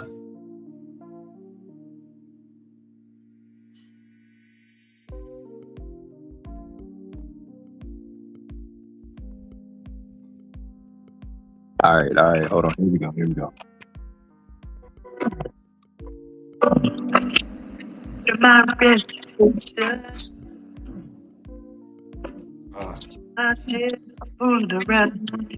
Oh yeah. Oh, okay. You talking about Morris Day? Yeah. Motherfucking Morris Day. Morris Day and the time. Jesus Christ. Gigolos get lonely too. Get lonely too. Oh shit. Hey, I got one for y'all. This may be too far left for some of y'all, and I understand. Once again, I'm a weirdo when it comes to music, man. Listen, I tell my bitches this, bro. I'm more seasoned than a pot of gumbo when it comes to music. You know what I mean? I got a plethora of that shit under my belt. That's just the way I grew up. Y'all don't know Stevie Ray Vaughan and Crossroads? Y'all remember that movie, Crossroads? Yep. With Ralph Macchio, where he was walking around with the old blues player with the harmonica. Yeah. Hey, Ron, I'm of the age that every time I hear Crossroads, I think about Bone Thugs and Harmony. That's just my thing. Yeah, I mean And that is one version of it. But look up Crossroads the movie. Y'all really like it. Crossroads the movie. Black Cleaner, you might be muted because we can't hear you.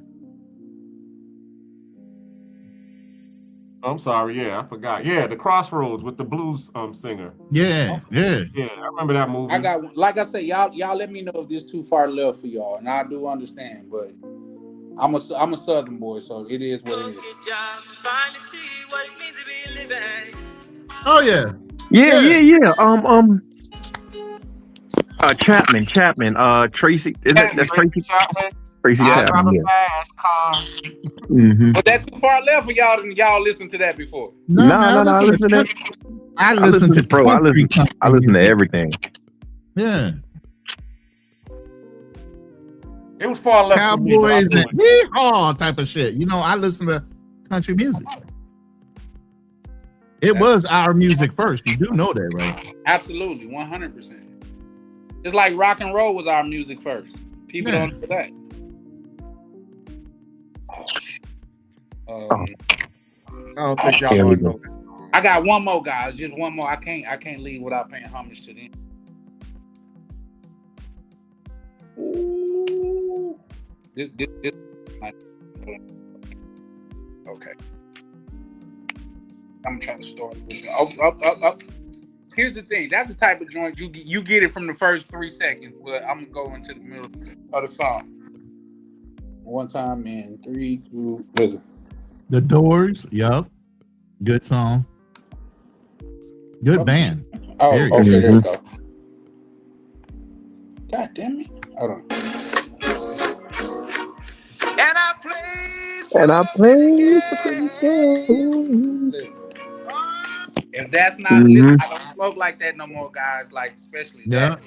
When I used to smoke, bro, that was my highway song. Fucking Zoom. That Zoom, that was just my highway song, bro. Come on, man. But it was a beautiful. Y'all probably ain't gonna know this song.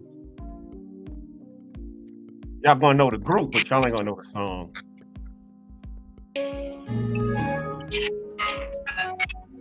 Hello, come on, stop. Who's not gonna know? I said y'all gonna know the song. I mean the group, but not the song. Stop it. Such a simple thing. All right, time. Fuck it. This is going on private, man. This is going instantly on private. You can bring us back up on the panel, man. Yeah, the minute I get off, this is going on private. I keep on saying I'm gonna be done, but I'm pretty sure this is it, guys. I just okay. Y'all might as well just go on and play whatever. Now I'm just gonna go ahead and put it on. Put the whole song on. I know this motherfucker is not gonna get monetized. Watch this. Okay, I got one for y'all. Y'all probably y'all probably your game gotta be strong in there about this though. But hold on, let me see. Cause them niggas slide out on your ass. This one bitch. Hey, Black Cleaner, bring us back up on the panel, man. We on a black screen again. Oh yeah, we definitely on the black screen. Mama and the Papas, yup. No, I got one for you. Watch this. Oh yeah. Oh yeah. Man. Oh, that's a classic. Yeah. Sing and fight good. Hey, Ronan, you know how you say these songs they bring back memories, right? So this song right here, I'm getting ready to play. I think I already just heard it. This was my heartbreak song. I was in 9th grade and I started messing with Tanya Davis. She was a senior. See how he got the name? He knows the time. Yes, Like I said, bro, this is time on warp. on the bus. So I was Tanya Davis was my girl, but we had it was this bad Puerto Rican that stayed across the street. Tanya stayed a couple of houses down from me, but it was this bad Puerto Rican chick that stayed across the street. Man, one night I stayed outside talking to the Puerto Rican chick. Some hater. Somebody told Tanya on the bus the next day. I just remember this song playing. I went to go sit down next to her, and she was like, And this song came on the radio. Yeah, on the bus on the radio. Richie Valens is another one back in the day. Man, so many good songs, man. I can't hear the song. Yeah, you got to put it up to the mic or something. You can hear it? Now we can hear it. Go ahead. Oh, okay. Hold on. Let me turn it up a little bit. We bit. can hear you. Yeah. All right. Hold on.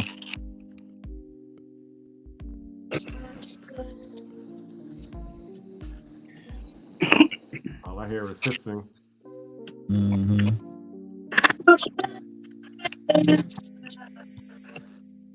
Try to turn it down a little bit. I think it's washing out over the mic.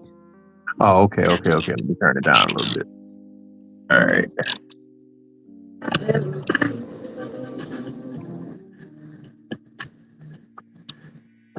Damn it. Let me mute my. Is that better?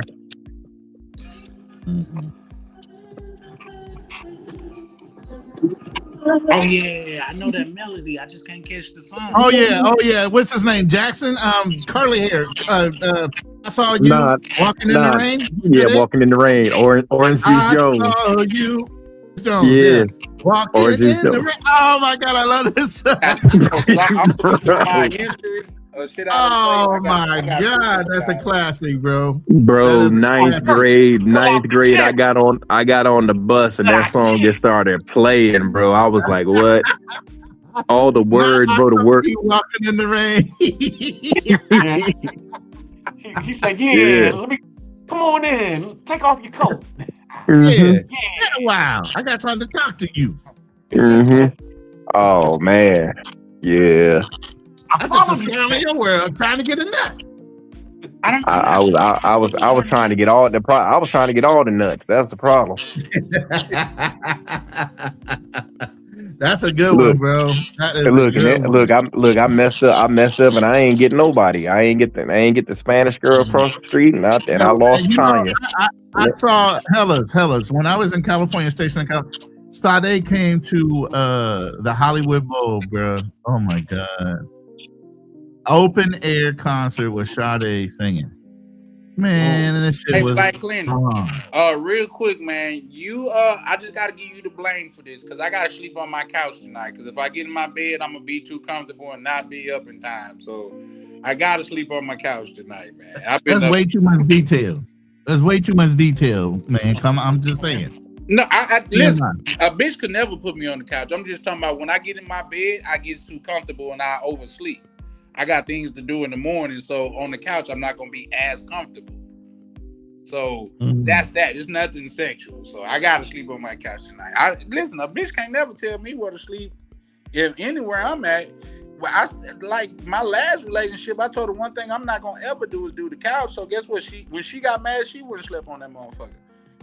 Come on, man. I don't play those type of games because if a nigga ran in this motherfucker, whether I'm mad at you or not, I'm still gonna have to stand up and protect this house. So I'm not finna goddamn it diminish what the fuck I'm doing for no. Come on, man. I got another one though, and this is just it's just me. Hold on, if I can't play it right fast. I don't think nobody said this. Yeah, for a lot of years, Sade was gonna be my wife if I could ever get a hold of her. Oh shit. Come on, you count on. Here I am. Like I said, there's so many good songs in that genre, man. Come on, nobody can compete with that shit nowadays. There ain't nothing like that on the radio right now. Nope. Come on. Well, this is when brothers used to dress up to do music videos. This brother got on the whole 3-piece suit with a bow tie on. Yeah, that was back in the Luther days. Come on, Luther, Big Luther and Little Luther. Yeah. I'm more Because there was a difference. I tell you. Yeah, there was. I like what's that song? Yes. Luther, Superstar. Long ago, it's so far away. Yeah. I really lose. Journey. Yes, Journey was the bomb band, bro. Yeah, I like Luther. And then Van Halen. Yeah. Van Halen with his brother, the drummer, and then Alex Van Halen was the guitarist. Listen, guys, I gotta go and tap out, man. It's been a pleasure. Yeah, I do too. My lady just said the food is ready. I'm going to get it. Yeah, me too, man. I got to get up and hit the gym in the morning. Almost 4 o'clock in the morning. I appreciate y'all rocking out with me. Have you ever done a live this long? Yeah, I've done a live this long. Oh, it's been 8 hours? Huh? It's been 8 hours for real? Yes, sir. But you know how music makes it a lot easier? You see how it made it a lot easier just sitting there talking about music, though. It wasn't no struggle, but I mean, we were actually enjoying it. But yeah, man, damn. 8 hours. I didn't even realize it was going that long. But this one's going on private. If you're not a member, you ain't never going to see this again. I'm telling you, Black Cleaner, just my opinion. I would go ahead and get ahead of the curve and private this motherfucker. Yeah, membership only has its privileges. God damn it, yeah, no, for sure. All right, y'all, man. I get up with y'all later, man. Yes, sir. All right, peace out. All right, for sure. Live tomorrow, man, but it's so late. I know I'm gonna be behind, but I definitely want to pay respect to everybody that pulled up on the panel, and even more respect to everybody that pulled up in the chat, man. In the chat, you could have been anywhere in the world, but you decided to come over here and kick it with Black Cleaner, man. This is Charlie Chan over here supporting the one and only Black Cleaner. Listen. It's just not a move, it's a movement, man. So shout out to Black Cleaner, and this is Charlie Chan over and out. Peace. Mr. Ronan. What you got to say, Mr. Ronan, before I hit the button? I think he left already. All right, well, thanks for everybody rocking out with me. Foreign Skies, Mr. Swerve, Gangster Lifestyle, Ronan Travels, Charlie Chan, A. Miguel, everybody in the chat, Chalupe, Mr. Peppers, Vacation Time with Ryan. Let me see, everybody who was in the chat, because I wasn't really looking at the chat. Everybody else was looking at the chat, but I appreciate everybody that was in the chat, bringing up the music. Salute to everybody. I appreciate it. Check us out next Monday, which is the 4th Monday, final Monday. So we're going to talk about Black fatigue. Yeah, we're going to get into the whole debate that we always get into. So I hope to see y'all there. And then we're going to start it all over again with Money Mindset, the first Monday of September 1st, Labor Day. But I hope everybody was able to get some of the game that we put down. It's free, and we gonna keep coming with the game. That's all I do over here, is try to bless people with the knowledge and information. Not only that I have, but everybody that you see in the panel. As he said, you got over 200 years of information just sitting on the panel, because you got a lot of people in here who've been in the military, out of the military, been, in corporate America, doing sales, doing IT, doing trucking, doing cleaning and all of that stuff. So you got a lot of people out here who's going to give you some game to be able to change your life. So if you come on, and like and subscribe, and listen to the content, because that's what this content is here for. This is here to help the community, elevate. That's what I do this for. That's what I get on here. I don't get paid to do this. I only got one super chat in the couple of months that I've been doing this. One. So I do this for the love.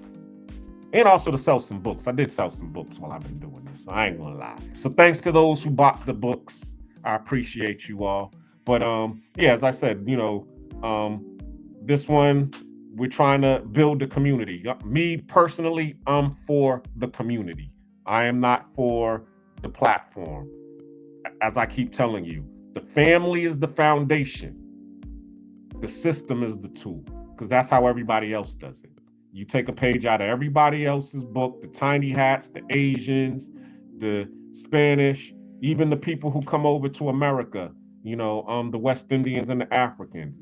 They stick together as a people, and then they use the system as a tool. That's why they mad, because they got to get deported, because now they can't, you know, take advantage of the American system as they was and send money back home to rebuild. We wasn't able to do that. We didn't get that benefit. They took us out of, I mean, they put the system against us. But now, you know, they're trying to correct everything. But at the same time, too, we need to be able to come together as a family, as a foundation, make that our foundation, family, community. And then whatever system comes our way, we use it as a tool in order to help us and to help whatever country that we're a part of. Because that's what this thing is about. It's about, you know, community and being together. So that's basically what I'm going to say in the end. Hope everybody liked everything that we was watching. Thank you. So over and out. Yeah. Some journeys ain't loud. They just steady, they just real. Nature's Odyssey. Yeah. Still standing. I walked through fire, didn't fold and break. Lost some love, but I still got faith. From the silence, I rebuilt my name. Nature's Odyssey, still in the game. I done seen the highs and the lows unfold. Heart stay warm when the world went cold. Every scar got a story told. Nature's Odyssey, solid gold. Yeah. Back when the road felt heavy on my chest. Suitcase full of dreams, pain in my steps. Left everything behind just to breathe again. Sometimes freedom don't come with friends. Late nights thinking where the time went. Love got distant, heart got bent. But I ain't crumbled, I just adjusted. Real men rebuild what's disrupted. Panama breeze with a silent mind. Tryna leave the past behind. But growth don't come if you stay the same. Sometimes you gotta walk through rain. I walked through fire, didn't fold, didn't break. Lost some love, but I still got faith. From the silence, I rebuilt my name. Nature's Odyssey, still in the game. I walked through fire, didn't fold, didn't break. Lost some love, but I still got faith. From the silence, I rebuilt my name. Nature's Odyssey. Ain't no shortcuts in this life I live. Every lesson cost some, had to give. Trust broken, ego tested. Still I rise, still I'm blessed still. They say why you move so calm. Storms don't shake us steady. I done learned what peace really costs. You don't win unless you lost. This ain't flashy, this ain't hype. This grown man, purpose tight. Every episode, every mile. Still got vision, yeah, still got style, yeah. This ain't just travel, it's transformation. This ain't just silence, it's elevation.